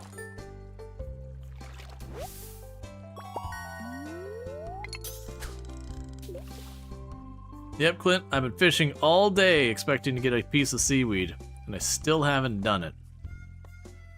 So, I don't think that's happening for you, buddy. Because tomorrow I do not have the availability to fish up a bunch of seaweed.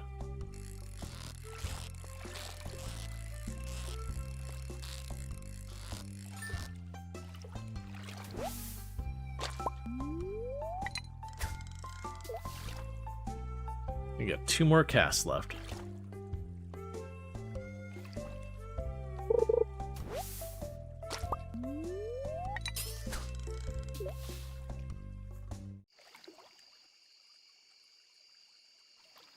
Alright. And last cast.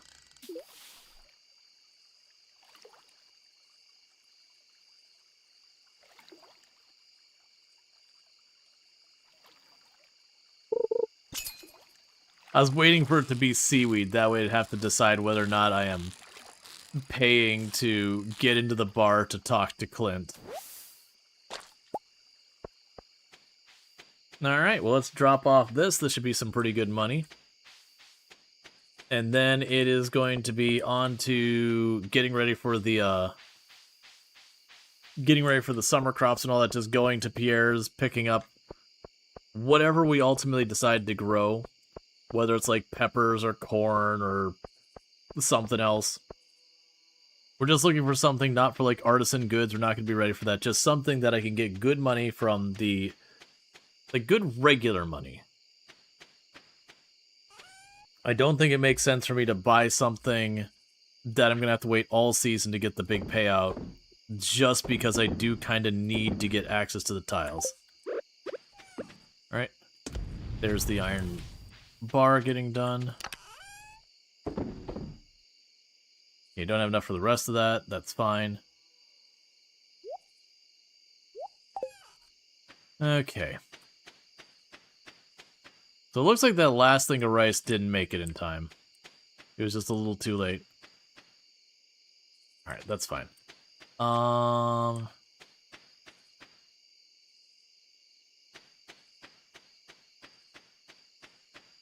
I'd like to get the recycler here. It's fine. I'm not actually... I shouldn't be worried about that much. The recycler, I don't have all the art stuff we need. So that's good. Well, it's only 1500. I was actually hoping for a little bit better, but that's okay. So we're going to go into this one with, like, just about 12,000, I think. Yeah, just shy of 12,000. That's fine. So grab you.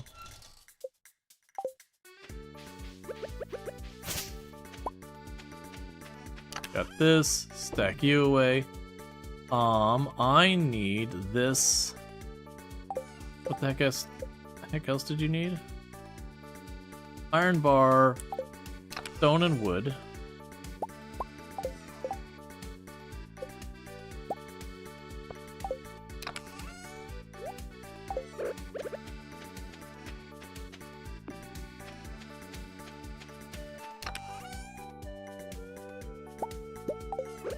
And I'm pretty sure you can't put the Joja soda in there. Sell that. Alright, so with that, I'm going to pick up the Scarecrow because it's going to get moved. But, let's see here.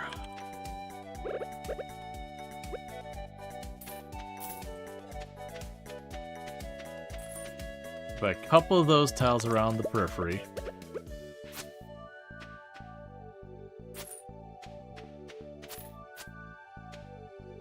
Okay.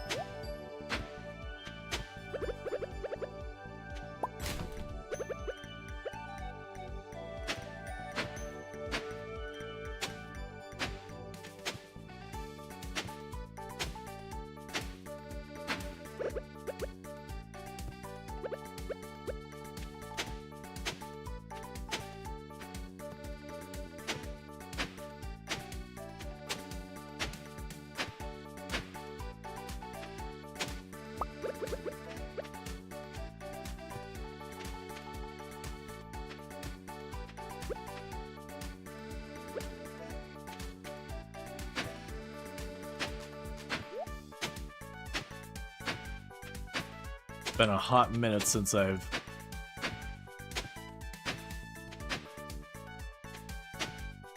planned out any of this stuff.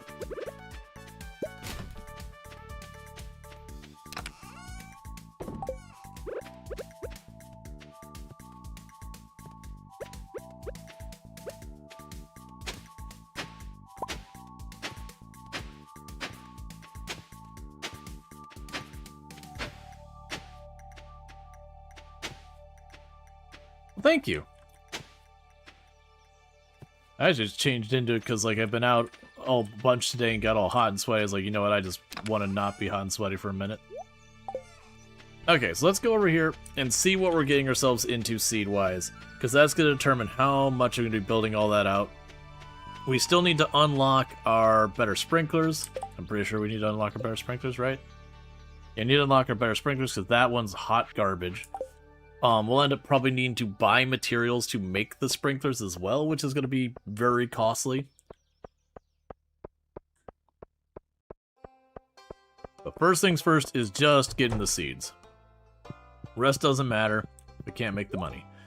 Okay, so we have our choices. So we can get blueberry seeds. Yeah, so almost all these, we're going to probably have the ones that plant. So we got tomatoes, blueberries, peppers. The hops can be good later. You got corn. Now, some of the big advantages, whether it's sunflowers or corn or peppers, is... Okay, so peppers are summer only. If we do the corn, that's both seasons. We're talking a lot of money here. The sunflowers are another one you could do for both seasons. And they do just make the seeds, I think. What's the temperature there? It's 31°C right now. It was like 90, no, it was like 83. So like raw temperature wise, it wasn't too bad, but our humidity was like 70%, and it was, you know, no clouds, no wind. So really, really objectively, number wise, was not the worst. But it was very unpleasant. Just because, again, there was like a complete and utter lack of wind. So let's see, each one of those was 8, so 8, so it'd be 1, 2, 3, 4, 5, 6, 7, 8. So it'd be 8 times 8, which is 56? No, that'd be 64? We'll start with that and see how far that gets us.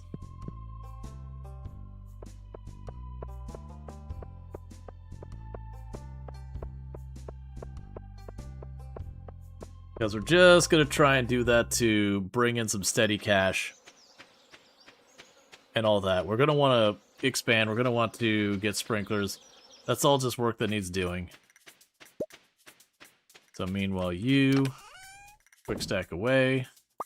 Grab the soggy newspaper. There you go.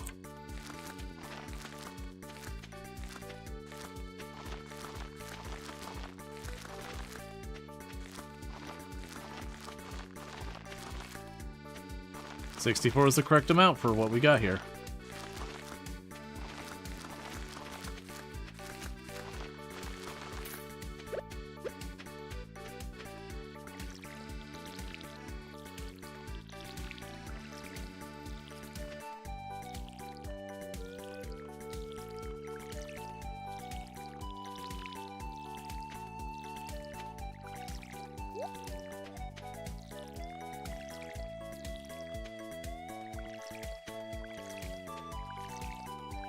And I'm putting the gap in between mostly for the scarecrow stuff.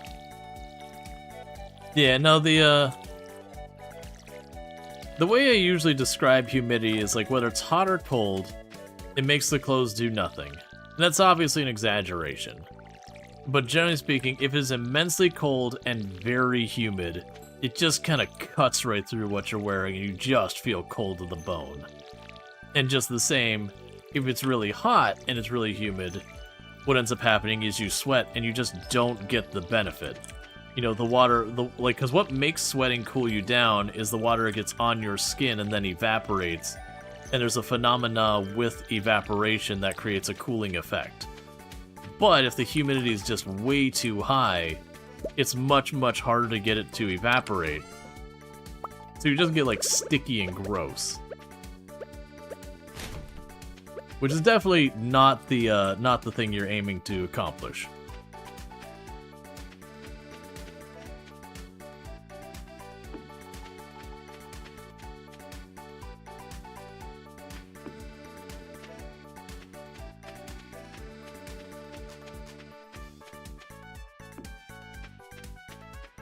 Alright, so we've got 2,000 left. Let's get more seeds, because we're going all of them. Also known as swamp. Well, I mean, there's that. there's that part too, Luxray, but I'm talking more like you're standing out there, the humidity's like 70-80% or something, and you're just wet. Like, you've just been sweating. And none of it's really evaporating on any meaningful level because there's no, like, the air is already saturated with water. And so the water just sticks to you. So you're not really getting much relief from it, you're just getting dehydration. And you're just getting sticky and gross and uncomfortable and unpleasant and all that stuff. You were born and raised in the state, you know it's painful. Oh yeah, no, I know that part. I was referring more to like the relief. You just don't get the relief from sweating when it's too humid. It's just uncomfortable and not fun. Now we can grab the actual garbage.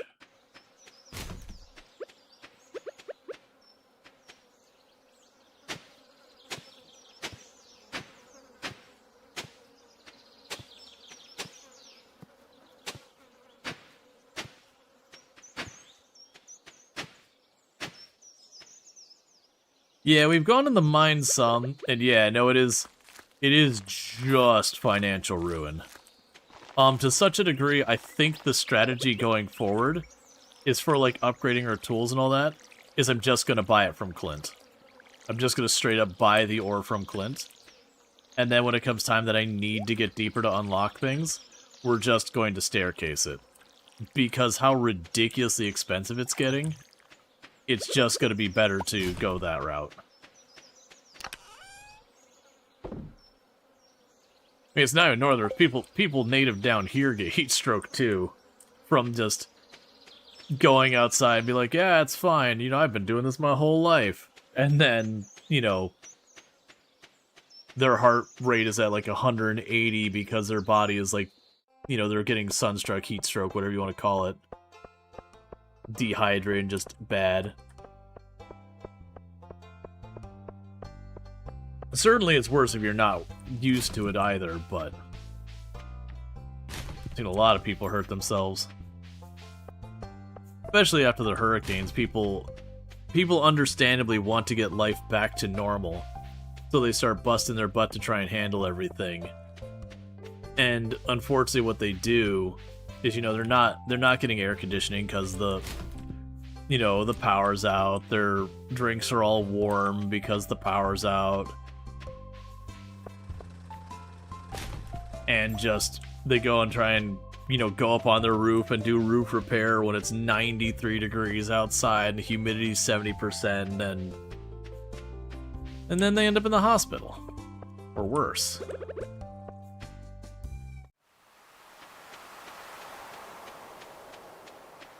Well, I was not expecting to fish any. I've got no anything left. I got one cast in me. That's what we've got.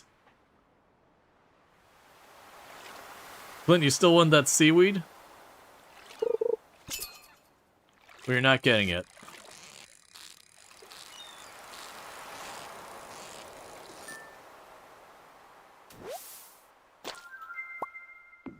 Let's see, you're native Florida and you fell out a couple times.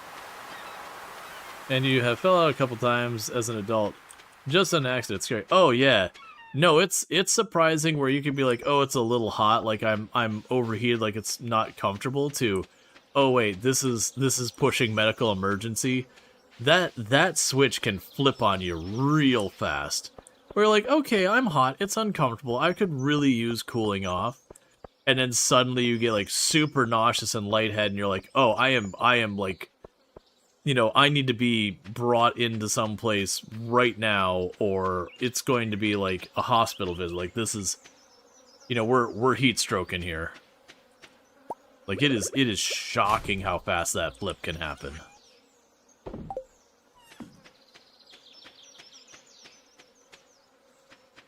But yeah, no, there's definitely that side of it.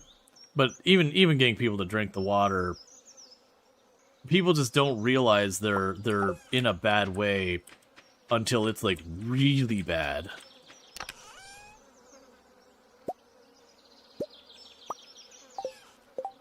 Alright, so let's get another scarecrow.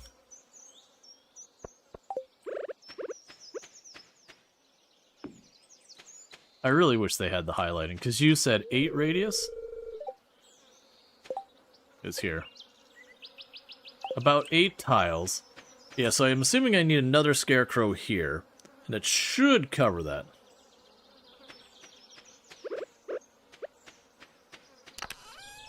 And that'll take more wood. So that could be something we focus on in the next in-game day. Is like unlocking some tile, knocking down some trees. Just continuing to expand. Alright, as soon as this one gets done, yep. Chuck the next garbage in there. Got plenty of coal. Alright, that's the first day spent. We're not going to get our payout from our farms very quickly. But I should be able to keep up that pattern. And as soon as we get our next level in farming, I should be able to get the sprinklers. I think it's gold and iron I need to make those sprinklers.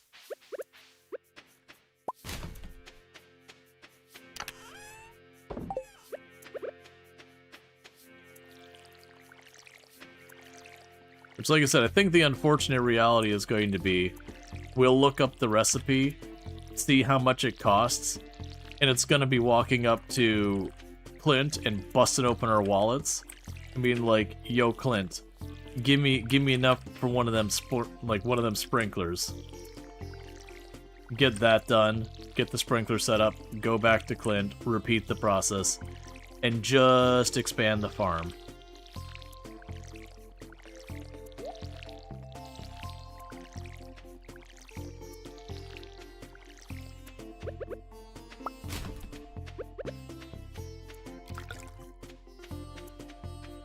Because once I can get that rotation going, then it's a matter of buy more land, you know, get another field set up, plant more crop, repeat the process.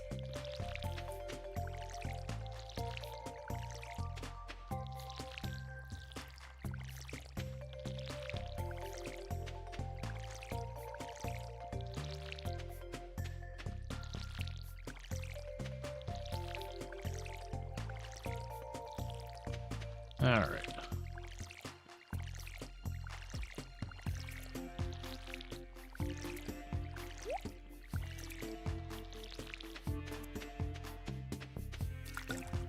Got tap for energy already.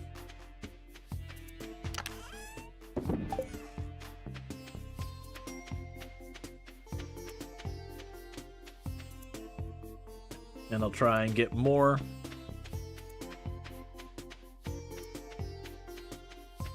Guys, we're just going to keep on expanding. I'm going to make the mistake I usually make in this game, which is just expand our farm until I can't stand it anymore. What we could do is while we wait for you to open, maybe we'll get lucky and get some, get a little influx of currency from the trash. Just like that, that is a little influx of currency.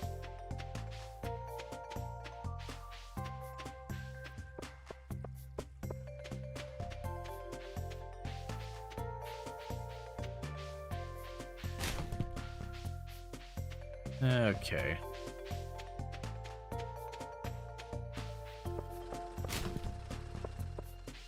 Kind of one of the challenges we'll end up having is with the exponential growth of the farm. Like, there'll be a point I'll be making so much money that just chucking money to the side isn't a big deal. How does this run work? So we're running a mod called Tileman. So you'll notice there's a grid all over my map with like little lines that are not filled in. That's because those are the tiles I bought. If I walk up to this tile, it says I need 16 gold to buy that tile. I may not walk on that tile until I have that money. It's just mechanically how it works. And so what we're doing here is we slowly give ourselves access to more and more of the map by buying it. Now that said, where those are saying 16, that does gradually get more expensive. They started at just 1 gold, and they've been slowly climbing in cost. They apparently get up to 64, which is horrendously expensive. But in the meantime, we're just trying to make a bunch of money and all that.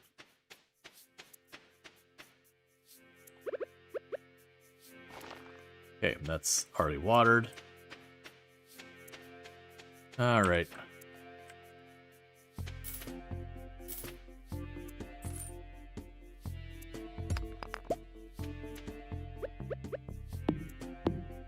So I need to start getting myself a little bit more space.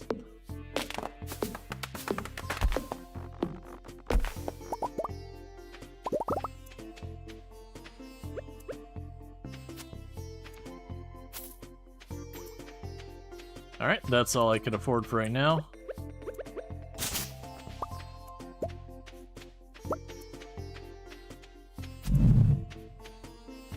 And I cannot buy more of those tiles. Cool. I also just remembered.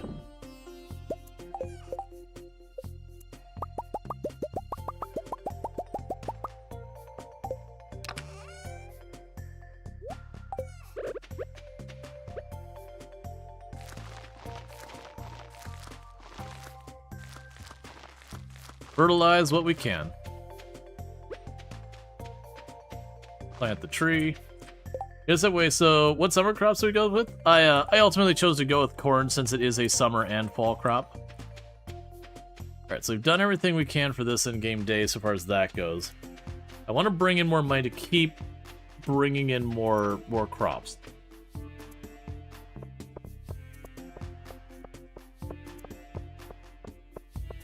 The amount of time I'm losing by just running back and forth again and again, I'm sure is painful.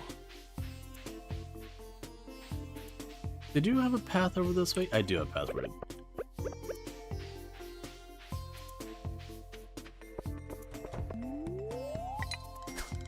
Alright. Because it will definitely be a, well, that's convenient.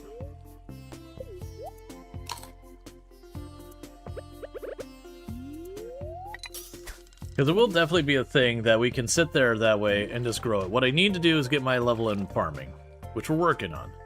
Each day I'm basically buying another seed if I can afford it, and then expanding the farm. And as soon as we unlock the sprinkler, I'm going to start allocating money towards, you know, buying materials for the sprinkler. And Clint's going to take us for every dime we've got.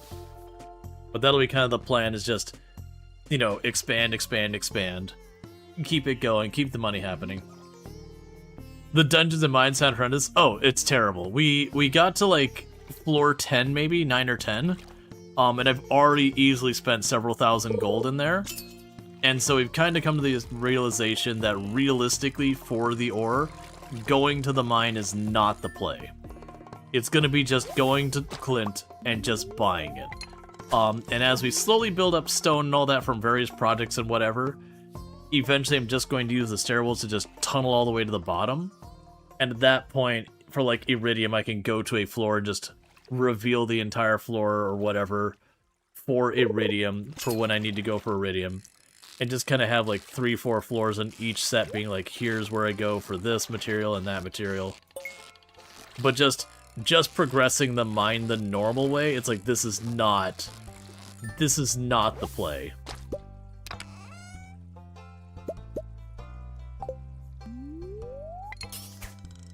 I suppose in the end, you side with Joja Mart just to show these greedy villagers what real commerce is about. Yeah, well, I mean, we're going to side with Joja Mart for just the practicality of everything I'm going to be doing on this run is going to be so much about, like, just money to make it all work. Then I'm going to side with Joja Mart because I'll already be making fun. Floors don't reset tiles? No, so the regular cave, the floors don't reset. They're not RNG randomized. But when you go to the skull caverns in the desert, those are randomized. The mod might do something about that, like either we just get access to the floors or something else, or like it makes them static or whatever. I don't know how the mod tackles it. But yeah, those ones are randomized, and I don't know how that's gonna work. Very genuinely don't know how that's gonna work. I'm looking at this way, like every other fish I catch is more corn. We just need to escalate our farm.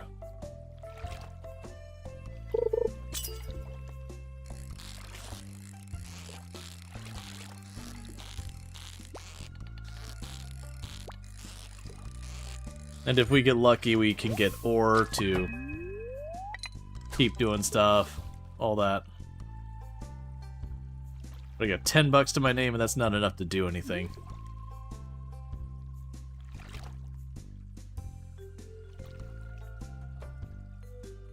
But I'm also going to spend some money buying tiles to just clear trees off and all that stuff.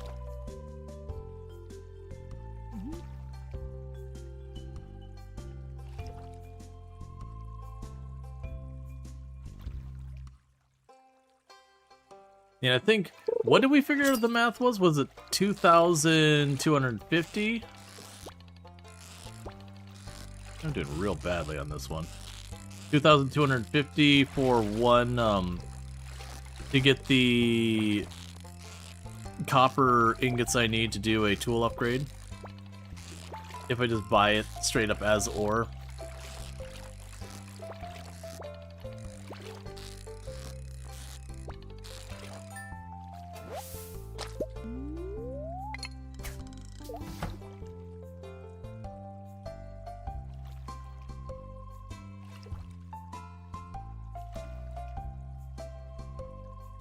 Because it was 75 per unit of copper, 5 pieces of copper per ingot. So it's 5 times 75, and then 5 times that would be the total number of copper bars. The total amount of money for the copper bars I need.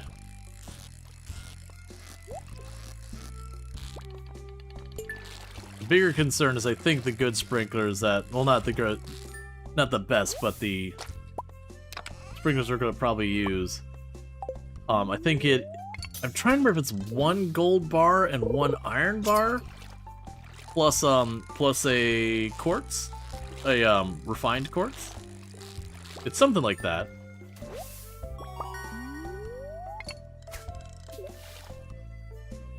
So we're gonna spend we're gonna be spending a fortune on ore. But the way I see it is then if I have the corn there and I plant that and we have the sprinkler going, you know, over the lifetime of that corn, we get a bunch of money, you know, more than offset it, and we just keep growing that out. I'm just gonna have to keep injecting funds into it that we're gonna bring in from wherever we can get them. It's also a bummer that I just really cannot forage.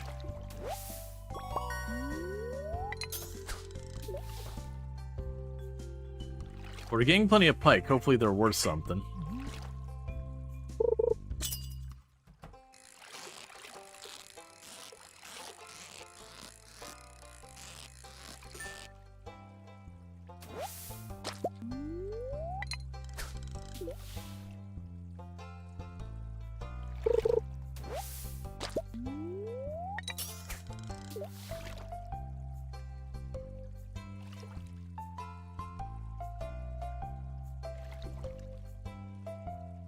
I wonder how much stone I have for I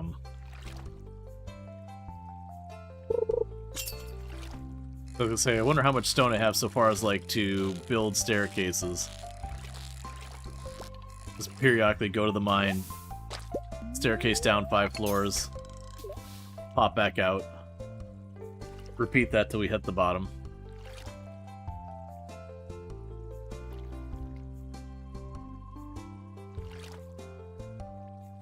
So another thing we probably should do is I'll catch this one. Let's go check out where we have the bushes spawn behind Jojamart. Okay, no bushes there. And then over by the community center where the bushes go, because I need fiber.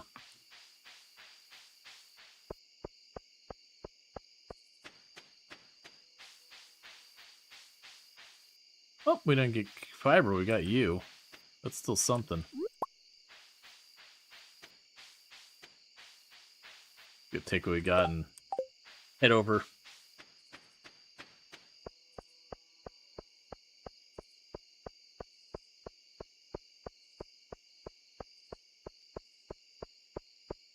It'll also be tricky to figure out when we're doing what with Jojamart, because obviously the fast travel would be nice, except I gotta spend like $2,000 to get to the fast travel here and another like 500 on the other side to get to the fast travel on the other end. So now I do have to buy the fast travel, but then I gotta pay to get access to the fast travel I bought.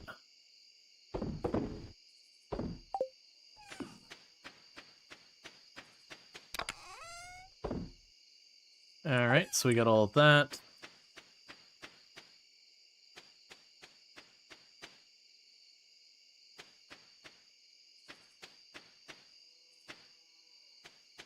Yeah, there's a lot more to deal with there.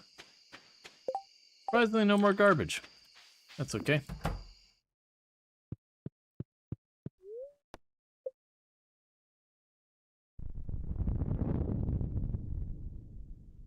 Well, that'd be a meteor strike. Oh, no, there's an earthquake? Oh, was that or was that the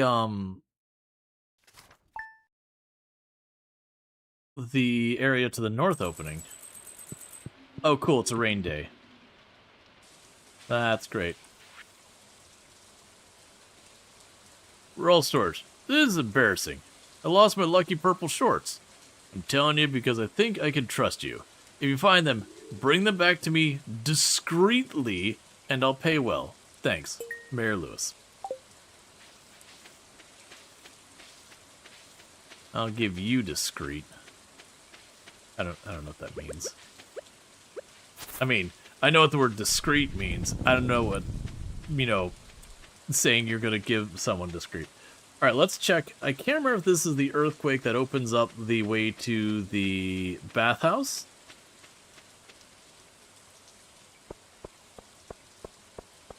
Or not.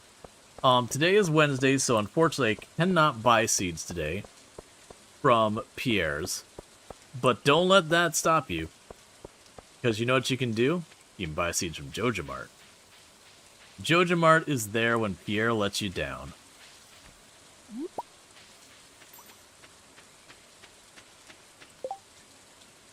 Which is honestly pretty routine.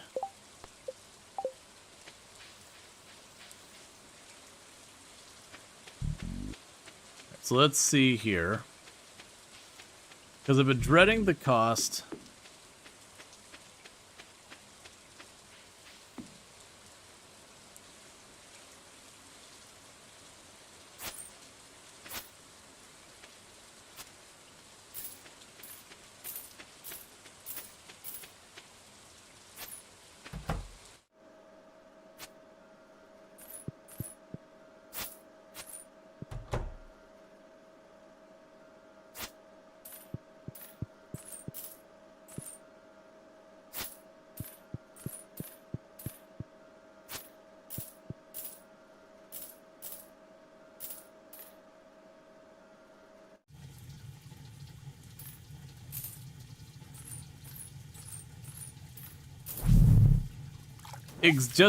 Just exactly enough that we're able to reach that if I need it.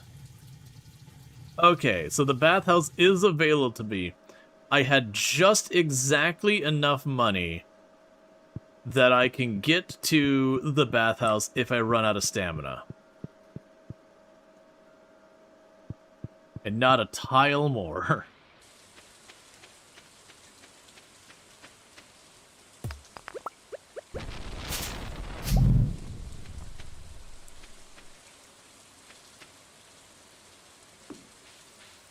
Alright.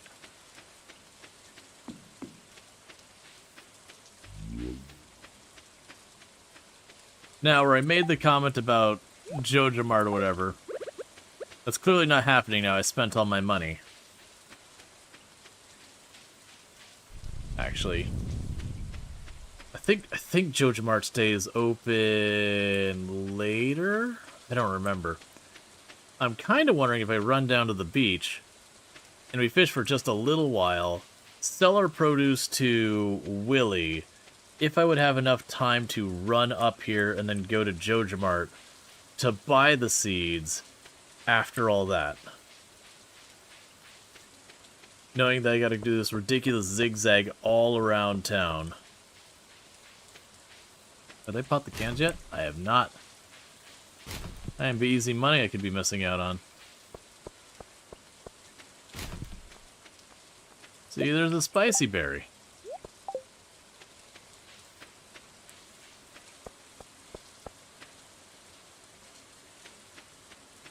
Okay, Willie. Let's get a little bit of money out of you. And see if I can't score a couple more seeds from the Joja Mart.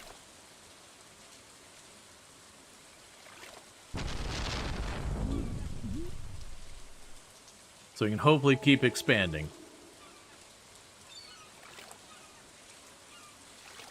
Because just that path to use the bathhouse cost us about $1,600.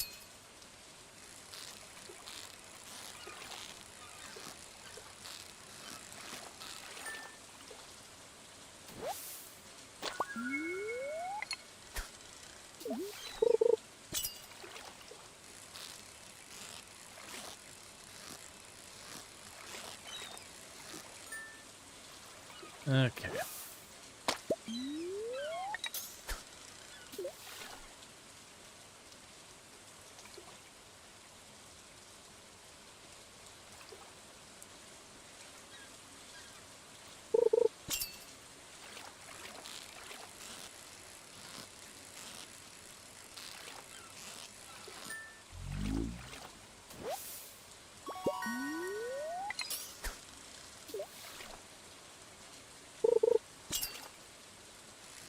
Yeah, so I think we'll fish till like 3 or 4 probably 3 p.m. Just in case Joja closes at just in case they close at 5 p.m. because I don't remember what Joja's hours are because I almost never went there. But we can sell this to Willie at 3 p.m. Run over to Joja and just buy more seeds and all that. Run back home, set up what we can, that kind of deal.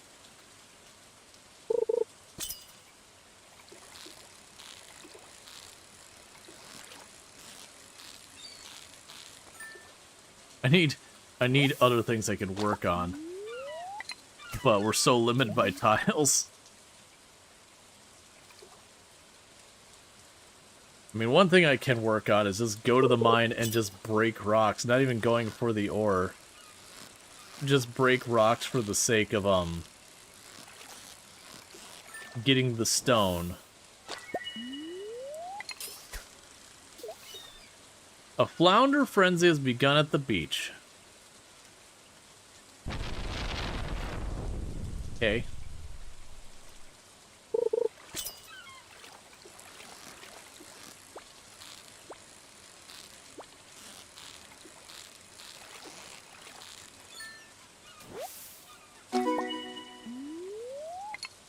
Got another achievement for fishing. No real shocker there. This run is surviving very heavily on fishing right now.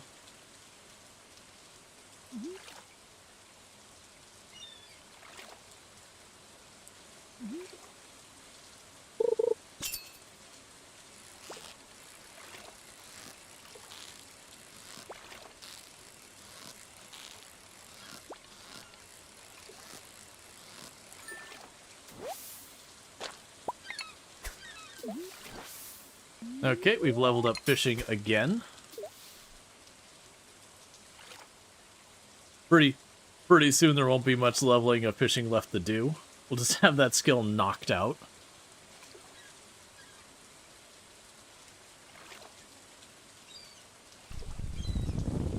Okay, almost time to sell and then cash in some more seeds.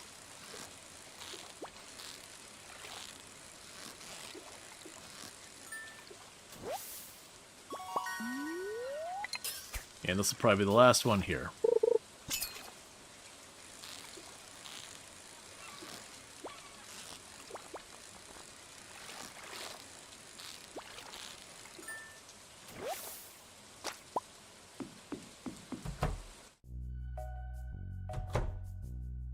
Ahoy! Come in, make yourself at home.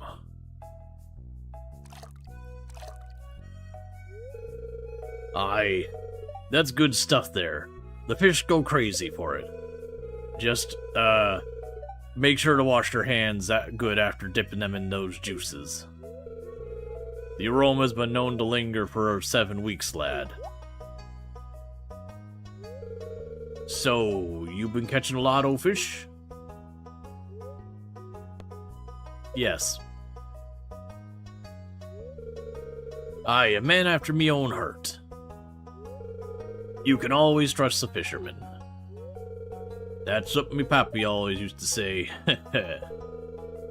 Well, keep it going. If you can catch every fish in these waters, I've got a special prize waiting for you.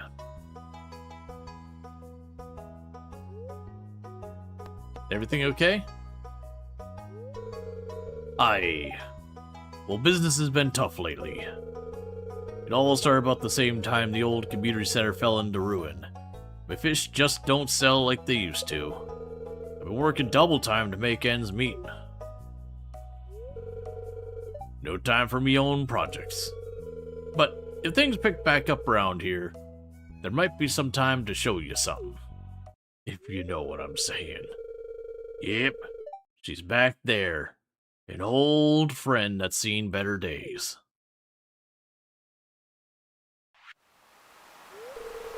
Someday, lad, you'll see what I mean.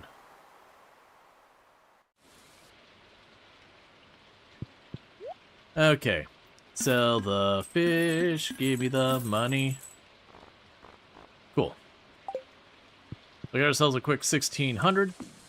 That should be enough for like 10 or 11 more seeds, maybe 12 more seeds.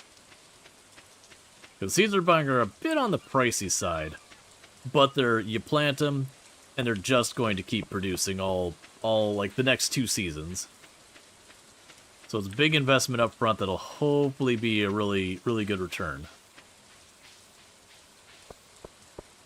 That way, once they're planted, a lot of the money can just go into getting the sprinklers and buying more tiles and getting a bunch of the other projects knocked out.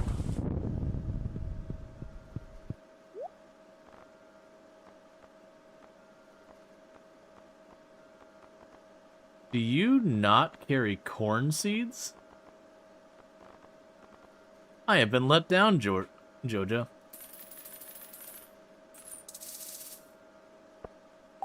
That's fine. If you won't carry those seeds, we'll just use different seeds. I am not picky.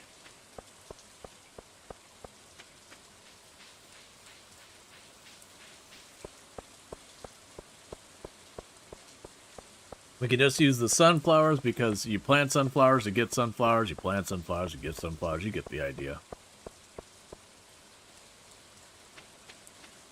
Okay. We got 13 seeds for the sunflowers we can just plant.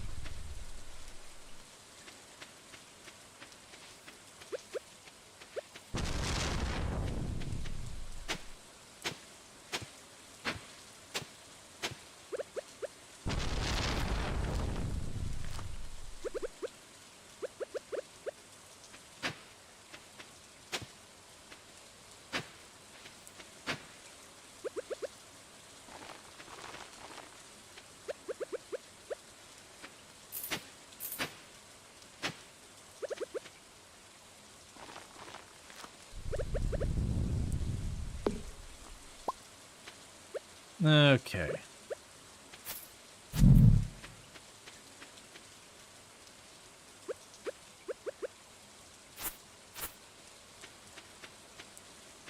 That's it for that money.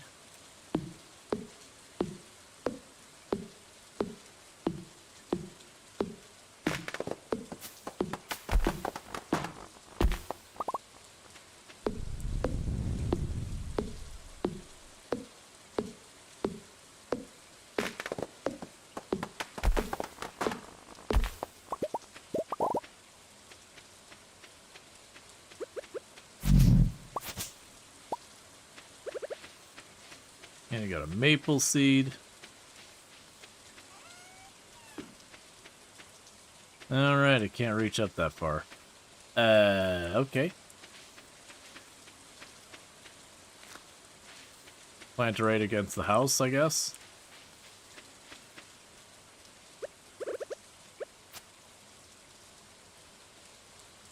Huh. I wonder why that one seed had an issue.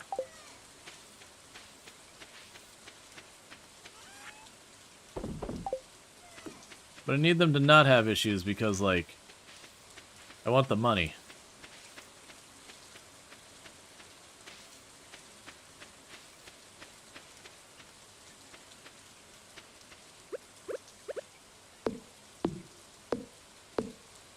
Alright.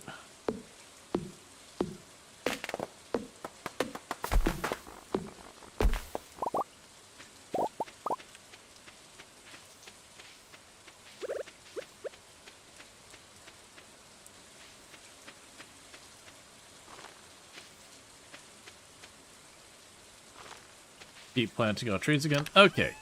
So, stone. I got 210 stones. Do I have...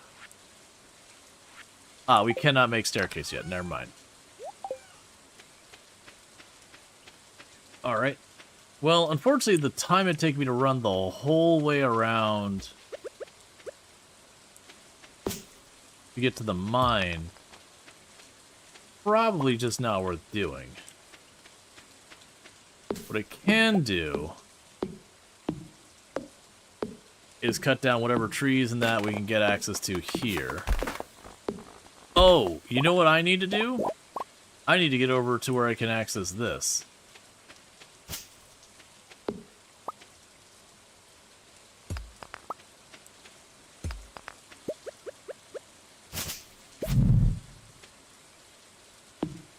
Because that's going to just give me mushrooms for free, you know, periodically.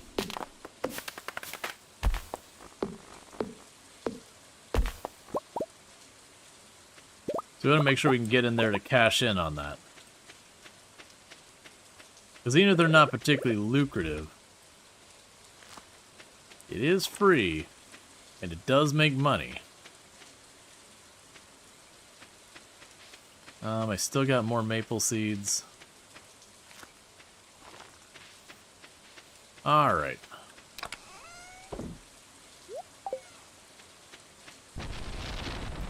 But keep planting those to keep the wood coming in. Okay, so we got ourselves another level in fishing. We got a level in foraging.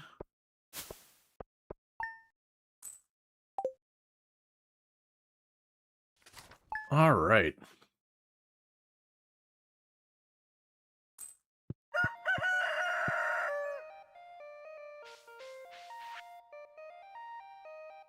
Dear Rual Storge, I saw an article about you in the local newspaper. It sounds like the country life is a good fit for you. I'm so proud of you. Take care, sweetie. Love, Ma. Thanks for being supportive of my dreams, Ma. And not being too judgmental about my life decisions.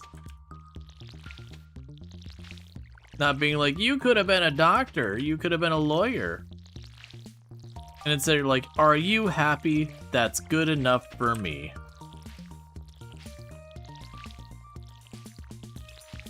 For the record, I do not have any of those issues with my own parents. Like, there's definitely times that my father was none too keen on some of the decisions I was making, but it was never the kind of like, why did you, like, you know, you could have done something with your life kind of thing versus, you know, what I was actually doing. But that's, you know, honestly because in my career pursuits I was, you know, fairly successful and all that. You know, I definitely kind of got ahead of both of my brothers so far as jump-starting my career and whatnot. So even if there was some disagreement about whether or not that was the way I should have gone, just still like, results are results, so can't be too mad kind of thing.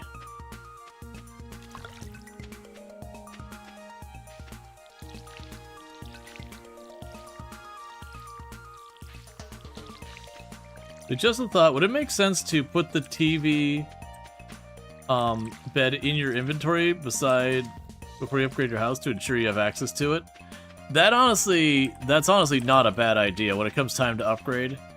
Because I believe what happens is when you know what we need to do. I think actually it's more important, like, you're not wrong about that, but I think we actually have a bigger issue. When it comes time to upgrade, I probably need to make sure I have at least a good chunk of change in the bank account, since my bed will move to the new area. I'm a little concerned that you could soft lock yourself, where you'd be over in that area and get separated if the new tiles aren't freely available. Oh, well, I didn't think that through. That means you're also gone. Okay, so we can go down here, plant that there. Alright, so we don't have much money. But let's go over here, buy ourselves another seed, go check to see if we can't get anything out of the trash cans to boost our funds.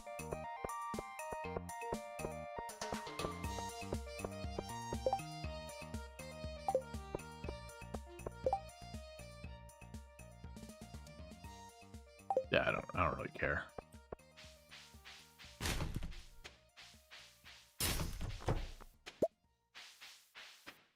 How much is a tile? Right now they're at 16. So I could buy... Hey, stop it! Yuck! Look, man, I'm desperate here. Just let me rifle through your trash. Yeah, right now it's 16, but it does get more expensive as time goes on. Like, so far as, like, the more tiles we buy, the price does go up. It started at 1, and it's up to 16. I have been told that it gets up to 64, which is steep. It'll probably be 16 for a good while, though, because it does seem like each level up it goes, it's that much longer before the price increases again.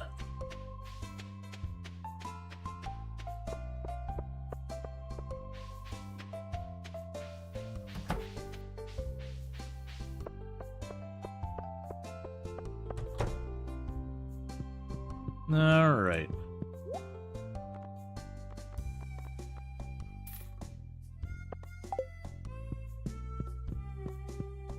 There's a little corn.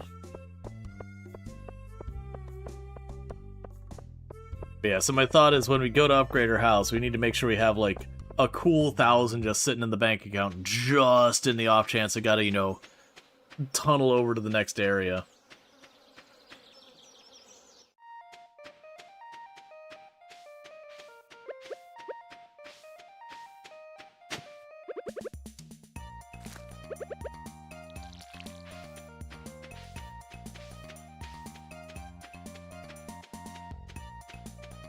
Alright.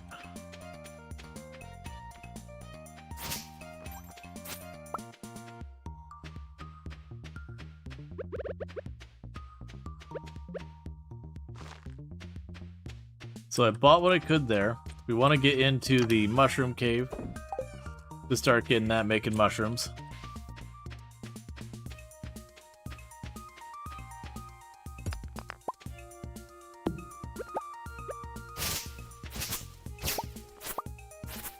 And sometimes you find these pockets that just because of what tiles are there, I think it's like a technical limitation or something, but because of what tiles are there when the game started, that you end up getting some, you know, kind of free tiles just because it couldn't put the stuff there. It's only been on our farm for the most part.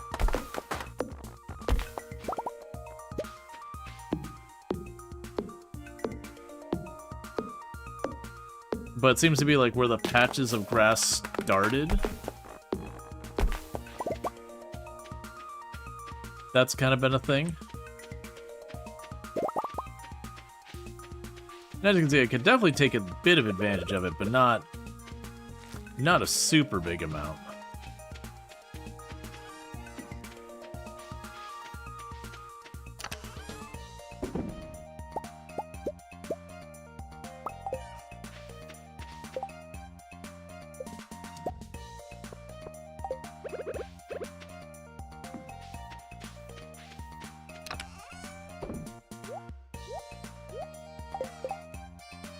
Okay, is there anything else here we need yet? Alright, no, so we're still waiting on the other stuff there.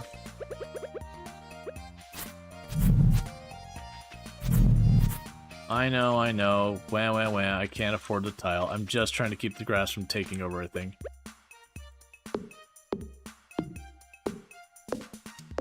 Alright.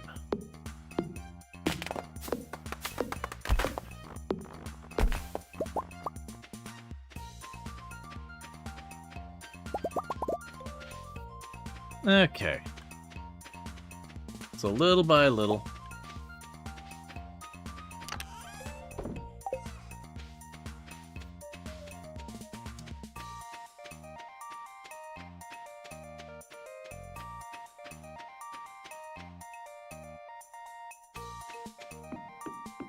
Cool, we're gonna snag some of you.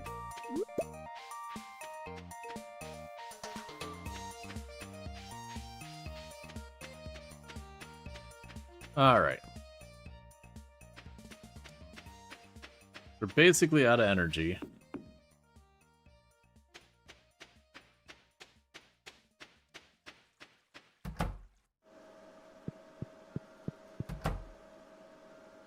Kinda hard to see on this floor which areas I've cleared. I spent good money on this, so I'm at least gonna use it.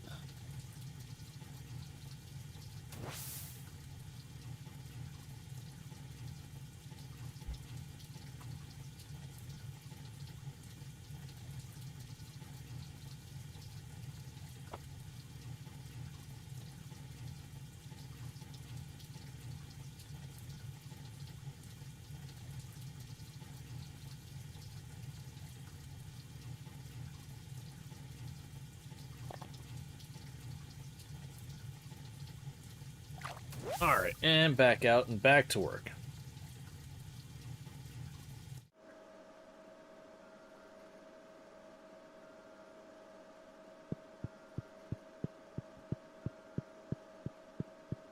So, I think what I'm going to do is I'm going to go to the mine, because I really don't want to just hammer out fishing more.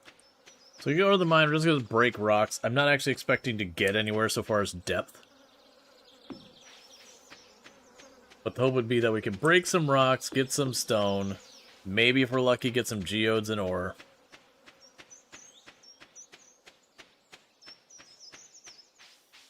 We can do that with the stamina we got for the rest of the day. I say this, but there is bubbles right here, so let's get the bubbles and then in the mine.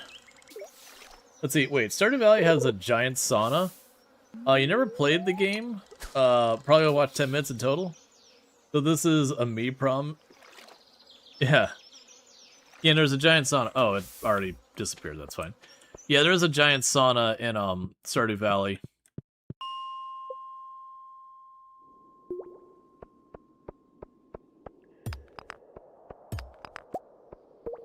Okay, we won't be able to get deeper, so let's just go down the ladder.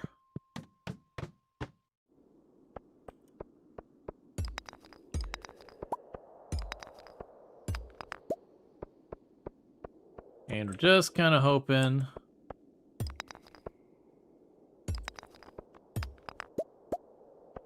for a little bit of ore.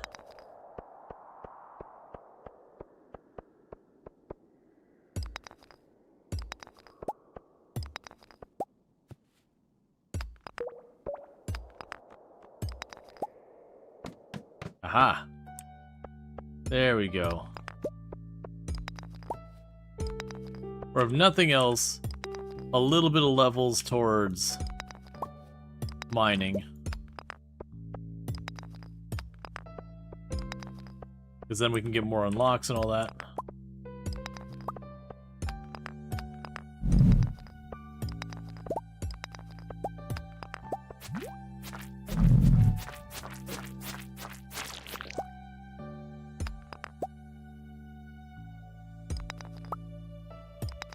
I'm trying to pause for a second so it doesn't put as me trying to buy the tile when I don't have the money. So I don't get like the really loud, like, denied the purchase kind of sound.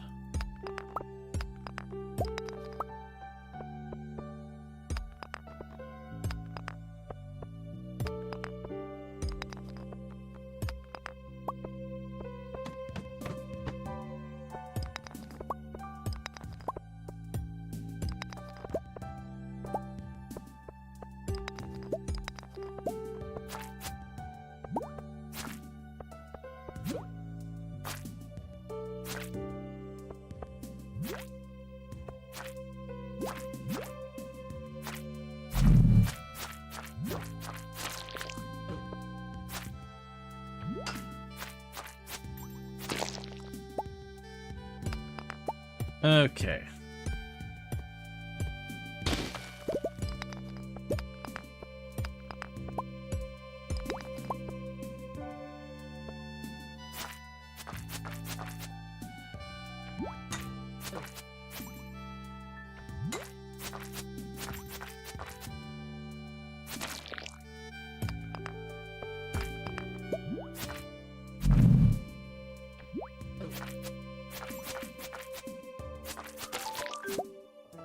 Alright, well let's go ahead and see if we can't turn that in.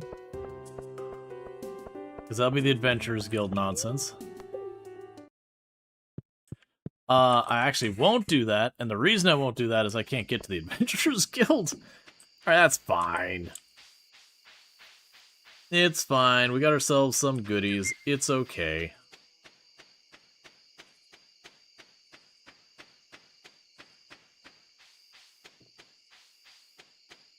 And I did at least get 2 copper ingots worth of ore there. A bunch of stone and all that. Well, that's the same G I'd been carrying.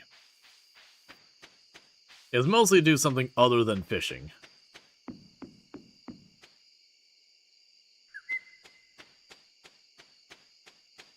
I still do think I need to clear into the mushroom cave, because that'll be a tiny little influx of money almost every single day if we keep that up.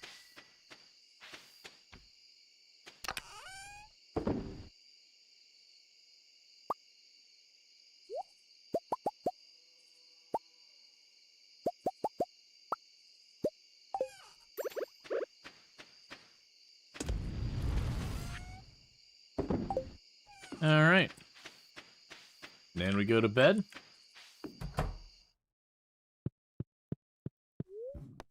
Yeah, but the sauna is just one of those things that recover your thing. But yeah, no, when you talked about the economics of the town, this town has like 18 people in it. They've got this giant like sauna that's big enough that they have like entirely separate locker rooms. Oh, well, this would be nice other seasons, but that doesn't help me this one.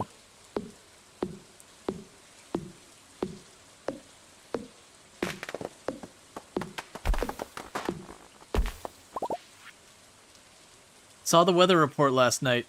I don't know what will happen, but if anyone wants to take shelter in the saloon, I'll keep it open all day. Actually, this might be okay.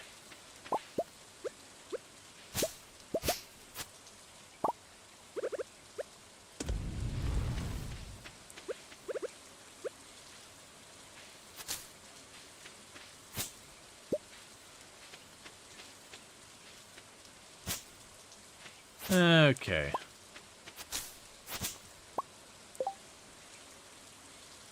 And we're just gonna do this real fast.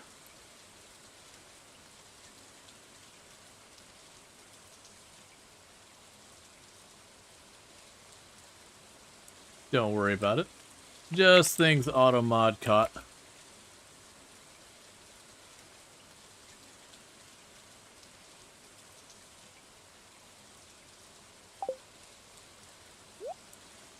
Just people being awful.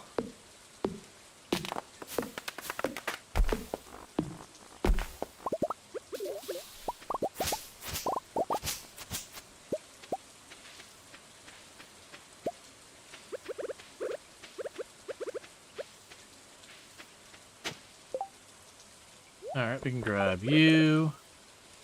Chuck you here. Alright, so before we get caught up in all that, let's make sure the pathway to,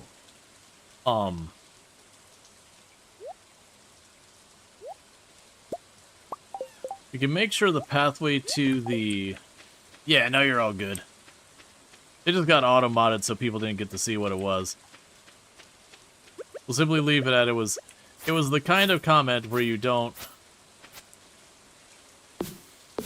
oh yeah. We can do the button here. That's not the right button. You are condemned. But yeah, that was the kind of comment where it was like, there's no, oh, there's a misunderstanding. It's like, I see. It's someone who's just genuinely trying to get a rise out of someone by saying something like truly awful. Automod did the job, caught it, and then we banned him. Because what I'm doing here, you have to love some people. Yeah, it's just the way some people are. Cool, so all I was doing is making sure I would be able to get to the sauna, because if we start cutting down all these trees, we will very, very likely, you know, run ourselves out of stamina. Didn't you want access to the cave? I did. I got 16 bucks, which is probably not going to get me very far, but we're going to go ahead and see how far we can, like, if we can sneak around to make it happen, because I got to get into the cave and able to get to the mushrooms. The good news is I believe the mushrooms have, like, troughs, if I remember correctly. Alright, there's our money gone. The mushrooms have troughs that you can predictably grab from the same spot, versus, I believe, with the fruit, there's, like, different spawn points for them and all that. There's a little RNG about where they'll be and all that.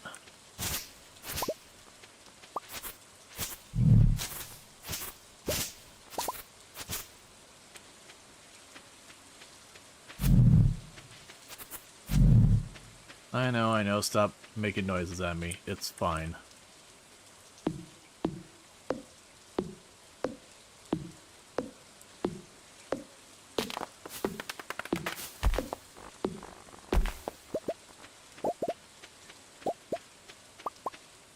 But the goal here right now is I'm just trying to cash in as much as we can while this is going on.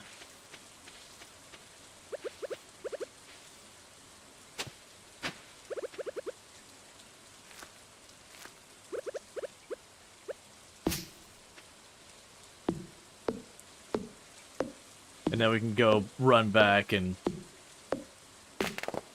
you know, use the sauna to top ourselves back off when it starts getting to be a problem.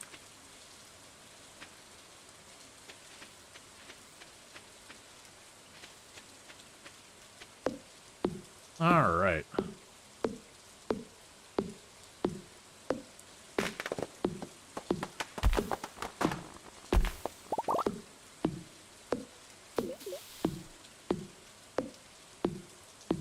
Because it does seem like the green rain caused those trees I planted, almost all of them, to grow faster than I would have otherwise expected.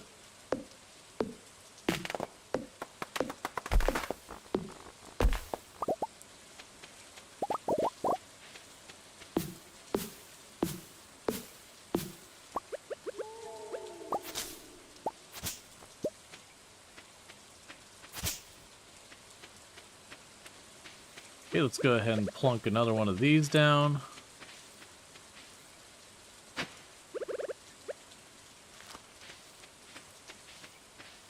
Drop you off with another, like, 100 wood and all that.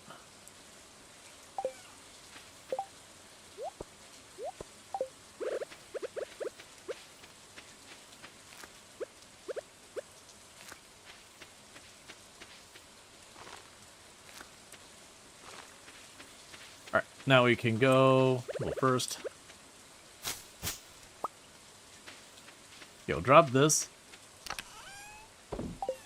We can go back up to the sauna, because cutting down the wood has burnt us out. That's the reason I cleared the route there first. So we can start topping ourselves off.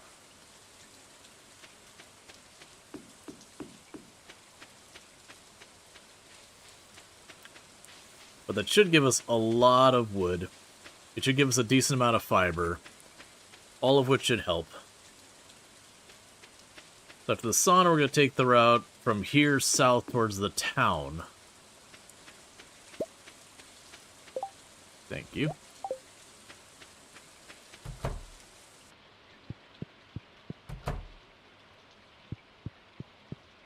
Because if we take that towards the town, we should be able to go through and clear out some more junk. And this will just be a good day for wood and all that. The big thing is because it's raining, it's doing us a solid by making it so I don't have to manage the plants, so we were able to collect a lot of wood today. Which is something we haven't had a chance to really do much of.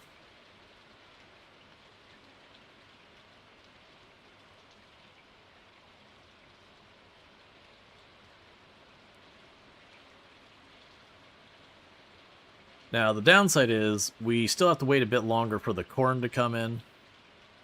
And I am going to need to get more money happening.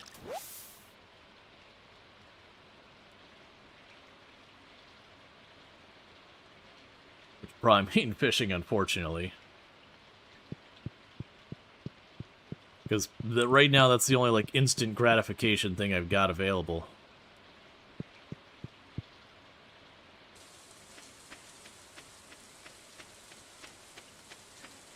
But it'll be a couple of days, then we'll start getting our first round of corn in, and once we get the first round of corn, it should just be kind of a quick turnaround and all that.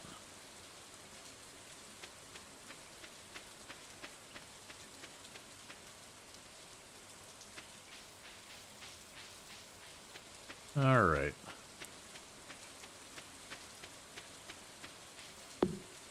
This looks interesting? Yep. Yep, it's certainly been a challenge. Well, you got some fiddle ferns, you can make some money off that.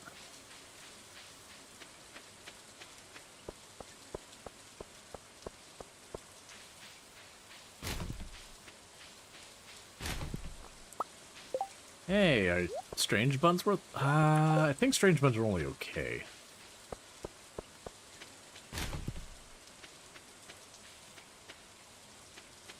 I'm not gonna be able, I was gonna say I should try and get back in time to Pierre's and see if I can't snag some seeds since I got the fiddle fern. But it's too late.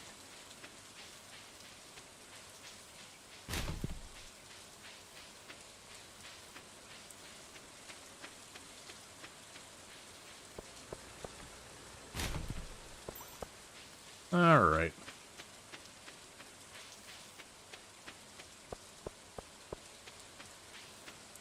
And I don't imagine there'll just be stuff we can just grab.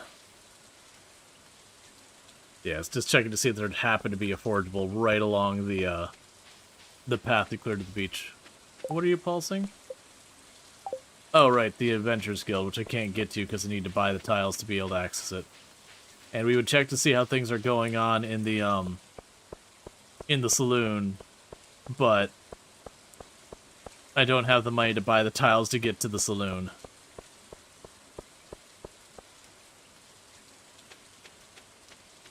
Alright, nothing going on this tile at all.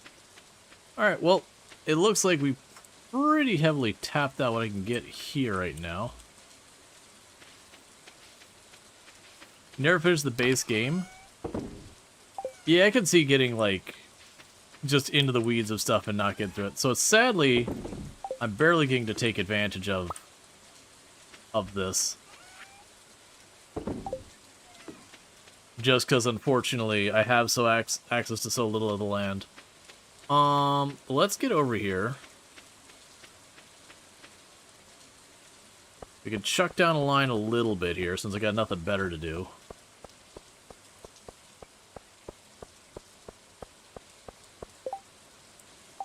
I don't care about that. It's good money, but dealing with the slimes, I'd rather just focus.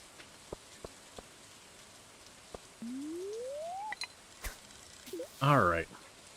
I was gonna keep our eye on when the bookstore opens. I mean, granted, I don't have money because they're spending it all. Okay.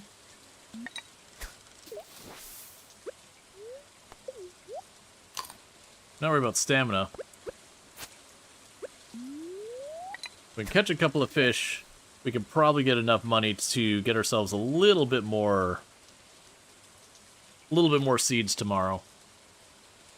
Once we get the first round coming out, that's when things will start picking up, because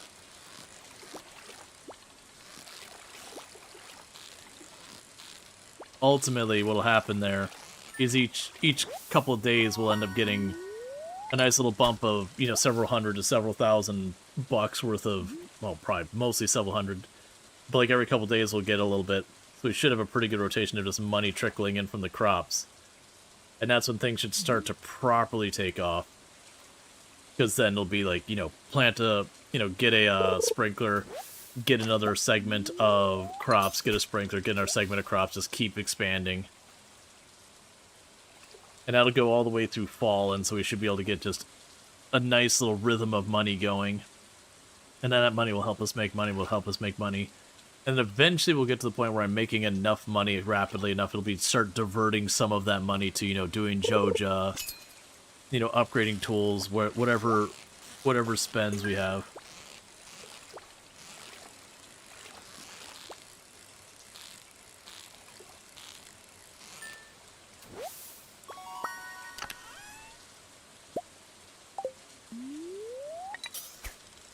All right.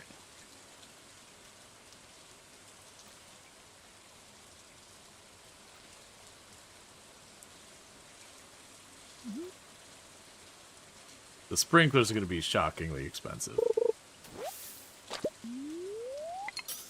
I'm imagining when we get our first harvest of the corn, we'll hit our next level in farming, and we'll know what I'm actually in for the sprinklers. Because like I said, I think it's a gold ingot, an iron ingot, and a refined quartz, is I believe the recipe for the tier 2 sprinkler. So not the purple one, but the iron one.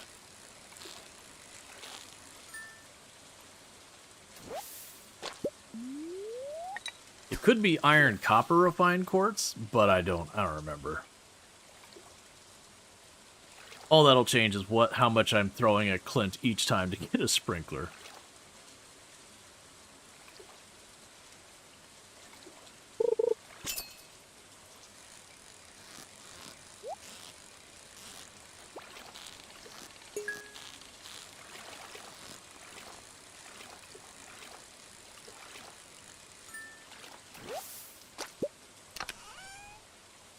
Hey, an amethyst. Alright, so Gunther will want the amethyst, so we'll drop that off with Gunther tomorrow. Because I know as you do the museum, sometimes they'll give you money. They also sometimes give you, like, various upgrades and various goodies. That most of it's not a big deal. There's a lot of it that's just aesthetic stuff that I don't really care about. But some of the stuff he gives you is pretty good. I also don't think one amethyst or one gem here and there is going to make any kind of meaningful difference.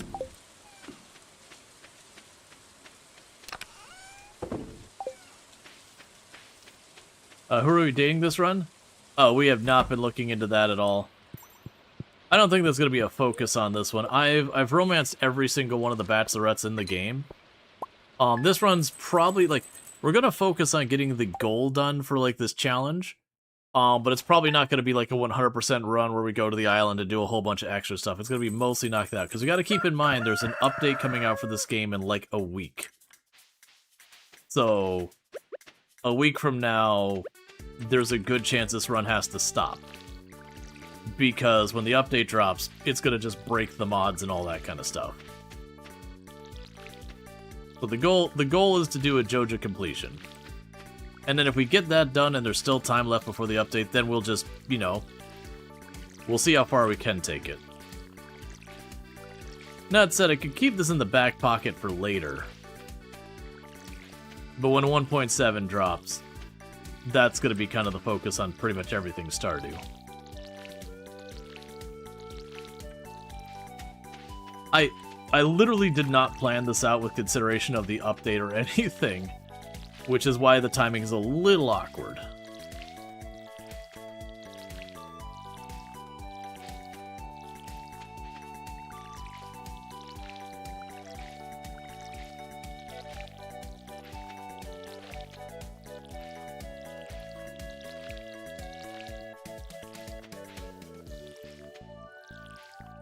But yeah, no, as far as romancing it, like, you know, I've romanced all the characters. I mentioned earlier that, generally speaking, of the romanceable characters, I found my personal preferences, I found Leah and Maru to be kind of my favorites. Penny was pretty good too, but the fact that means Pam's now your in-law is kind of like, you know what? Maybe I don't need that.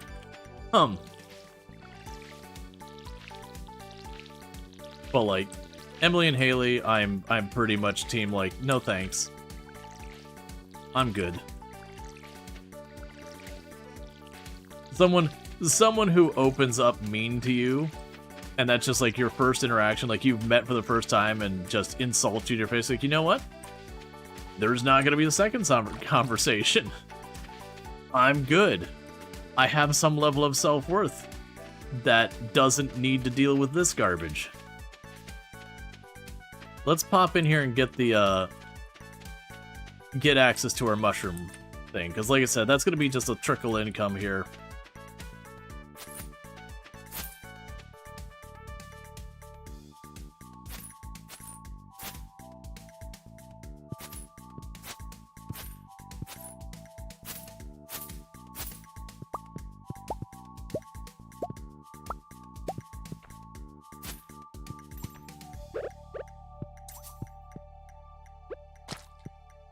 Ah, that's right. So it's a dehydrator.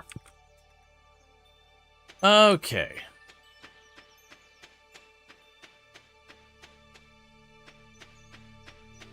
So I got that.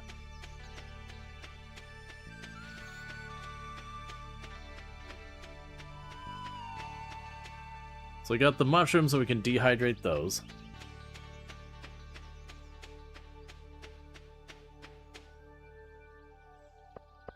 Which that'll be good, because I'm pretty sure the mushrooms, even when you pull them out of there, count as foraging. We'll slowly trickle to get our foraging XP up too.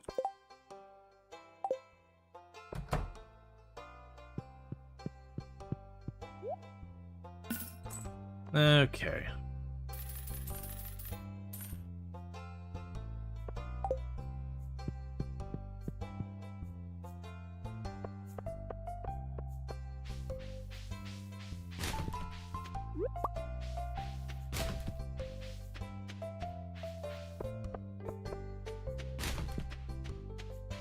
Okay, we need to drop the amethyst off for Gunther.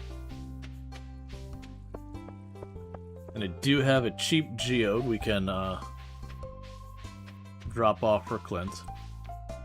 But should do Clint's first, because Clint has shorter hours. And there's always the possibility that geode gives me something else for Gunther.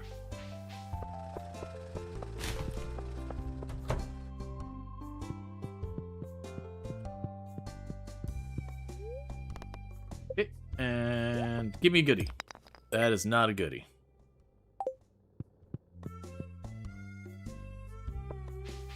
Alright.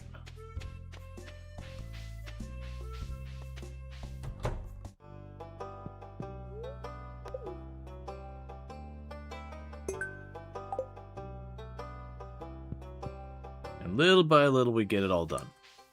Okay, so with that we can take the sweet pea back over to Pierre, because that might be enough to buy an extra tile or two of land. Then we can go ahead and get the additional corn planted. As you'll probably notice, we're slowly getting to the point where I'm going to be using all of my energy just watering the crops. And then the hope would be, before that becomes too much of an escalation, we got our sprinklers starting to move. So yeah, I've got 8 more corn seeds.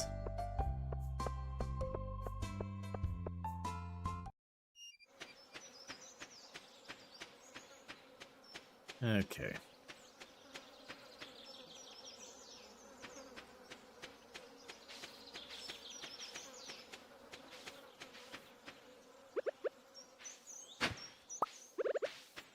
Put the one up here they keep forgetting about.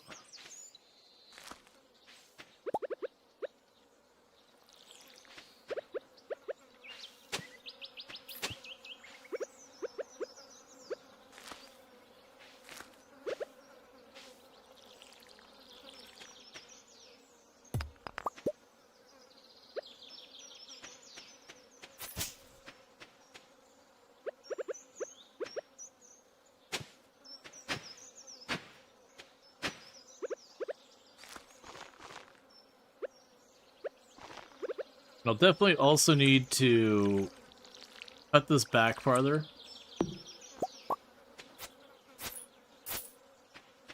Because if you don't, the grass will grow, and if it hits the where you've got stuff planted, it will damage your crops. Which is just, you know, like, it wastes your seeds kind of thing.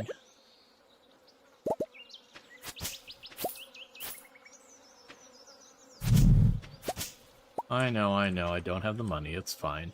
Wasn't trying to do that, I was just trying to hit the things.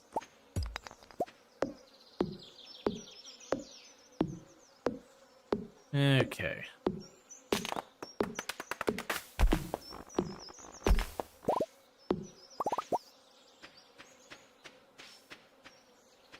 Cool, so we got that, we can drop you off.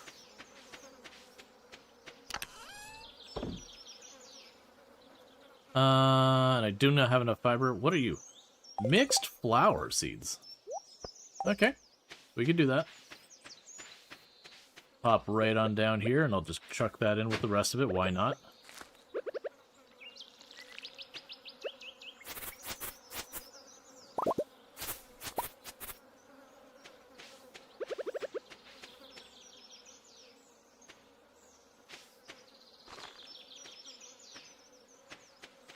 Okay, so I've got all you.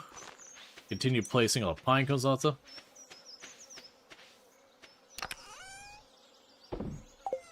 Yeah, no, that's what I was sitting there thinking, is if we get down there, like, it'll just be like one more tile down here. I should be able to clean out a whole bunch of that. I'll still try and grow the area out here like I have been doing, because I think that just makes sense. Yeah, I'm assuming you're a little done. Now, I can't remember how long those dehydrators take. That's fine. We're gonna run up here. Get ourselves a bit more energy at the sauna.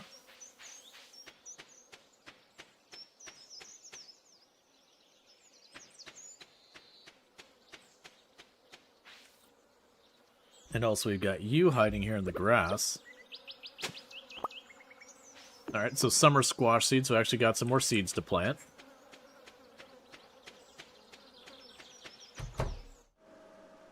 Okay.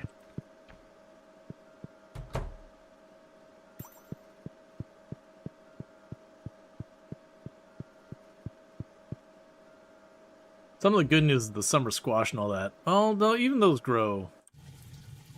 Takes a little while. Takes a while.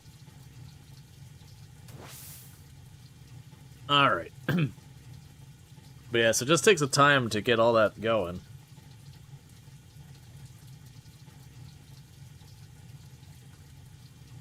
But then this day we were not going to make any real money at all. So tomorrow I won't get to open a bunch more tiles. But that's okay. Because what'll end up happening with all this nonsense is we'll just get more and more of our crops down, and once that finally gets to growing, we'll start getting that payout. Because almost all of these things that we're planting is, I plant and I just keep getting a return on investment again and again until the season ends. It's part of the reason I went that route. Usually early season, if you're not doing artisan goods, usually grabbing the crops like the peppers and the corn and these ones that you plant, they just keep giving, and blueberries where they keep giving you out more and more. Those are usually your best money makers. When you get into artisan goods, that's when it starts to get a lot more being like, oh, well, you want the ancient fruit or the pineapple or the star fruit, where you can put it in, you get the multiplier for making into wine, then you get the multiplier for aging it kind of thing, where it stacks, and those multipliers take it for making it worth way more to take the time to go through everything.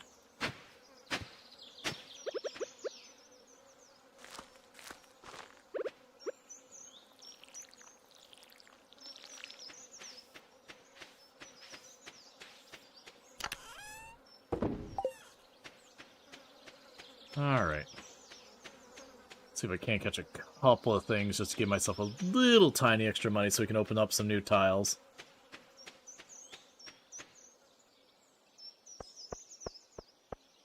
But considering we planted an extra, what was it? 12 or 15 plants by the time we got between the, 8 things already out there. The river's the easiest to get to. Or fastest to get to.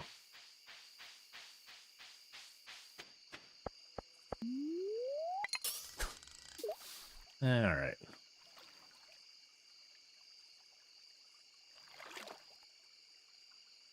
I need that point in farming, and we're not going to get it till we start harvesting, I don't think. But it should be 3 or 4 more days until we get our first round of corn, and that's usually something like every 3-4 days after that we get another whole round. And because we can kind of planting little by little, it should be good, like a big harvest and like a bunch of like littler ones.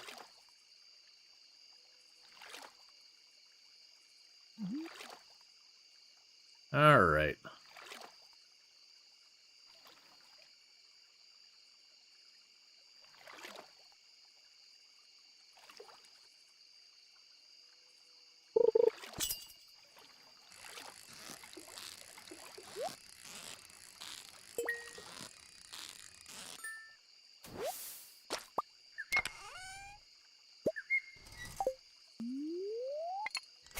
Honestly, if we go and buy one of those better fishing poles, I've got a lot of bait just sitting around now.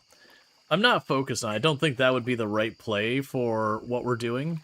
Yeah, we're fishing a lot now, but as that farm takes off, we're going to be fishing less and less and less. It will be a thing that in the winter, I'm curious of how I'm going to approach things. My hope is by the time the winter comes around, we will have enough stuff worth doing. Because if it comes down to the point of need, well, winter it might have options. Like, there is, I'm pretty sure they added a couple of things we can grow during the winter. Compared to it used to be, you could just do the forageables and that was basically it.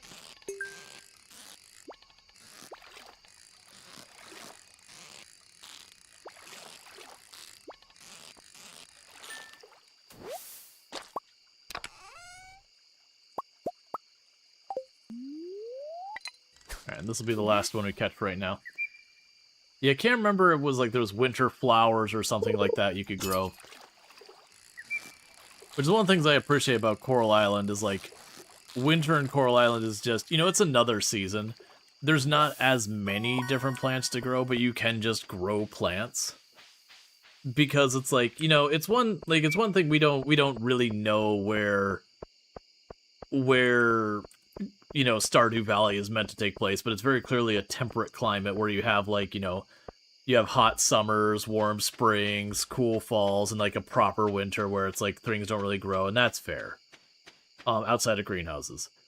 But with Coral Island, it's like, in a lot of ways, a tropical paradise, even though they do put like snow and everything down. And you're like, okay, well, it's not that nothing grows.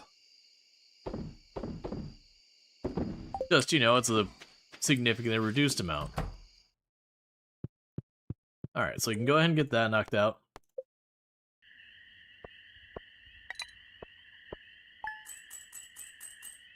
Alright, bear with me. I'm going to use the restroom again, and I'll be back in just a minute, and thank you again for tuning in.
Alright, and we got about 650 bucks. Not a whole lot of money, but that's still a decent number of tiles or a couple more seeds or whatever.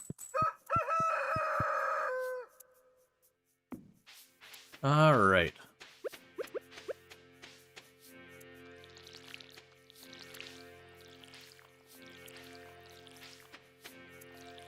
Honestly, partly just want to buy the tiles this out so I can cut the trees back enough so I can see what I'm doing.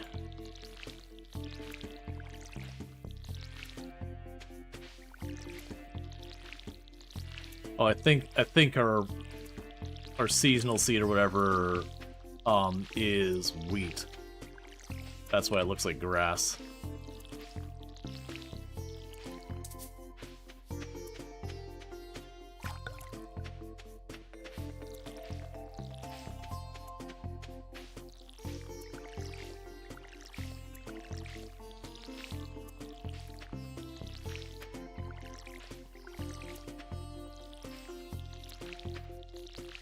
Now you can check to see what our dehydrated mushrooms are worth, because that's an artisan good.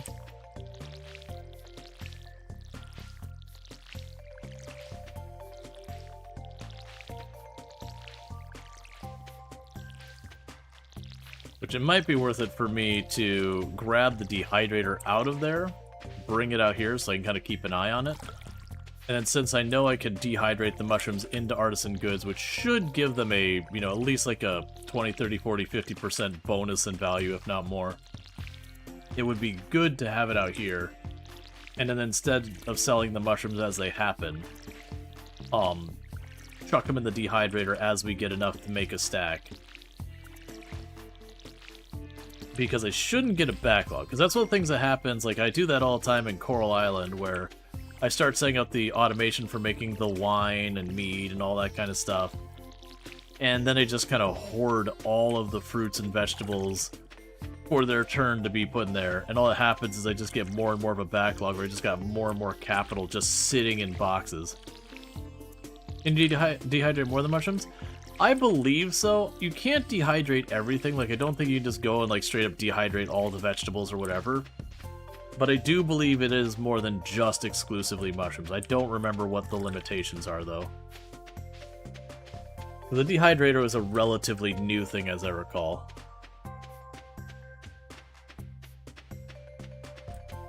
It's basically to give some of your forageables and that some artisan goods.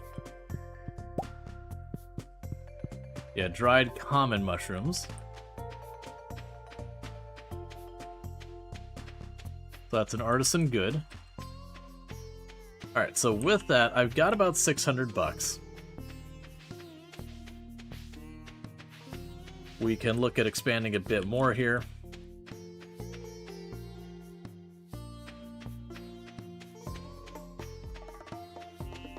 We'll see how much those are worth.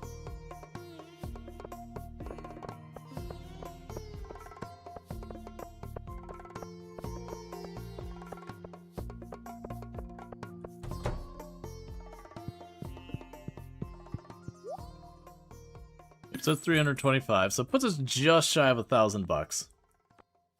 Go 1, 2, 3, 4, 5. And I know I can afford more, but I need to open up tiles. So I'm going to start trying to do a little bit of a balance there, where I get a couple of corn seeds and all that. Pretty soon I'm going to want to switch off of getting the corn. And the reason I'm going to want to do that is because it is one of these ones that you get it, and then you get, like, every N number of days you'll get a harvest, up until the end of fall. The return on investment I'm going to get per corn is going to go down as they get less harvest before the season's over. And you can get down where it only needs like 1 or 2 harvests to be profitable. Like, it's not that dire. But it's definitely one of those things that you end up looking and going, I would have been much better to spend my money on other stuff here.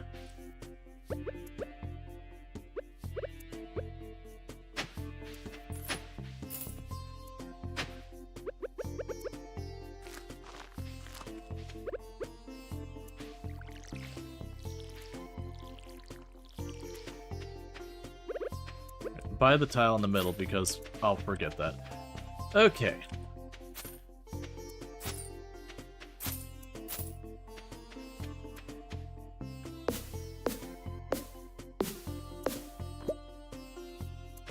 Before I forget, that gets me access to that whole big area. So that gives me stuff to work on. That isn't just like running around trying to find fish or whatever.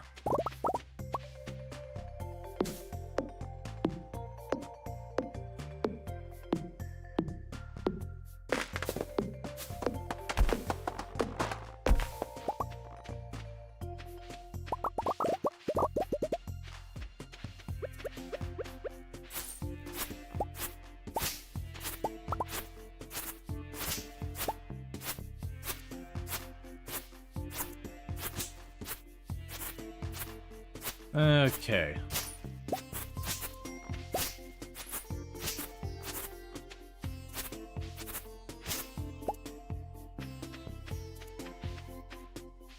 So we've got here.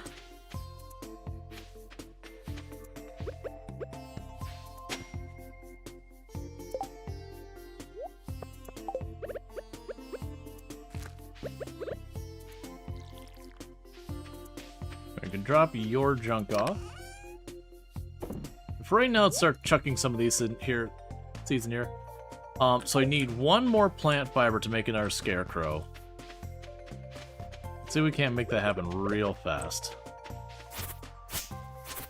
Done. So make another scarecrow. You can plunk it down in this area just to kind of make sure everything's covered. I don't really have a good feel for how much you need to overlap these, because there's no UI indicator on that. I'm thinking I need to put it there. That should cover all that. Okay, so we're pretty much spent. Let's go ahead and run up here. We can rest at the sauna, come back over here, and then we'll go to that area and just start clearing out more trees and junk.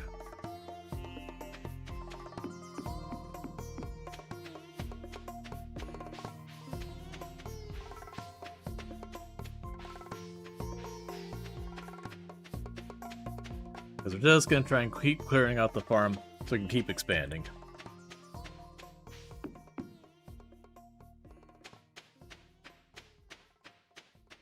Fast travel is going to take so long to set up. And the horse with those narrow paths is going to be so hard to use.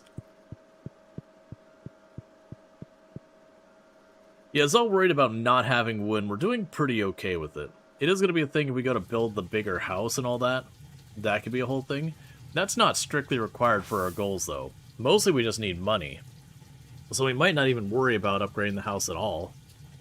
Not till we get to that stage where it's like, okay, maybe not worry about this.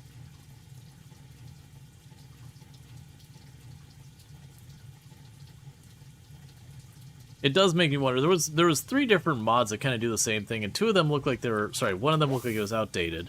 Then there's this one, and there was one that was supposed to be newer and had a bunch of extra features, but I didn't see nearly the reviews and downloads, so I was like, alright, I'd rather just get the one I know works.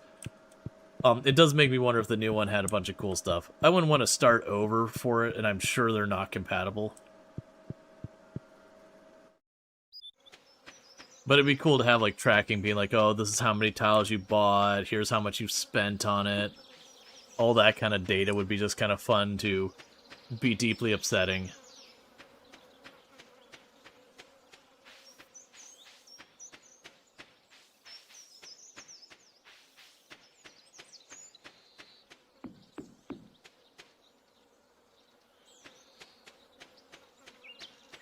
Guess we can buy one more tile.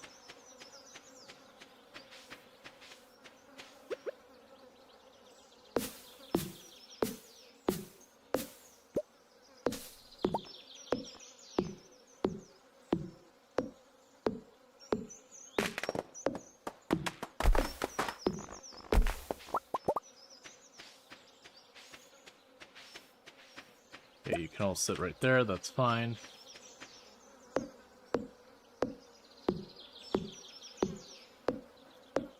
We get down to the big open area down here and just clear it up for a bit.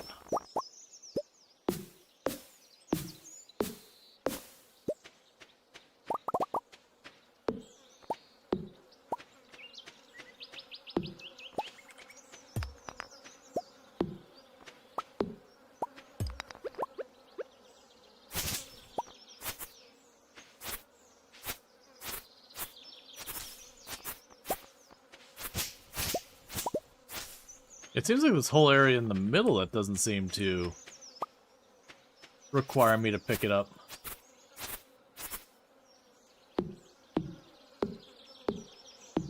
Yeah, there's a bunch of this area down here where it's just all the grass.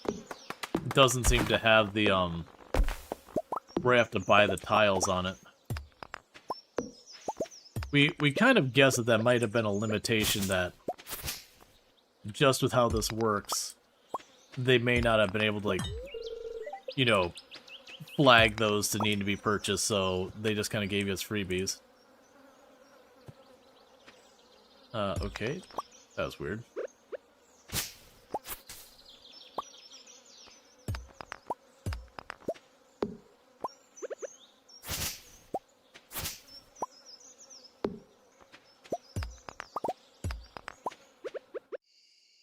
Not that I don't have to bankrupt myself to get out here in the first place.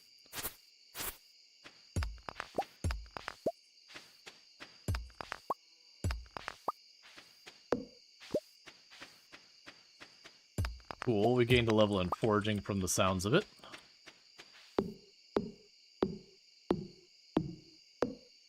Alright. Yeah, that said, like, where there is a bunch of open space here in the middle, none of it's, like, kind of cohesive. So it'd be hard to really take advantage of it with scarecrows and that. So you'd still need to buy out, like, a chunk here to make this kind of like a big area you could use. I don't think it makes that big a difference. Alright, that's a spent again. We got a big chunk of land cleared out of the middle.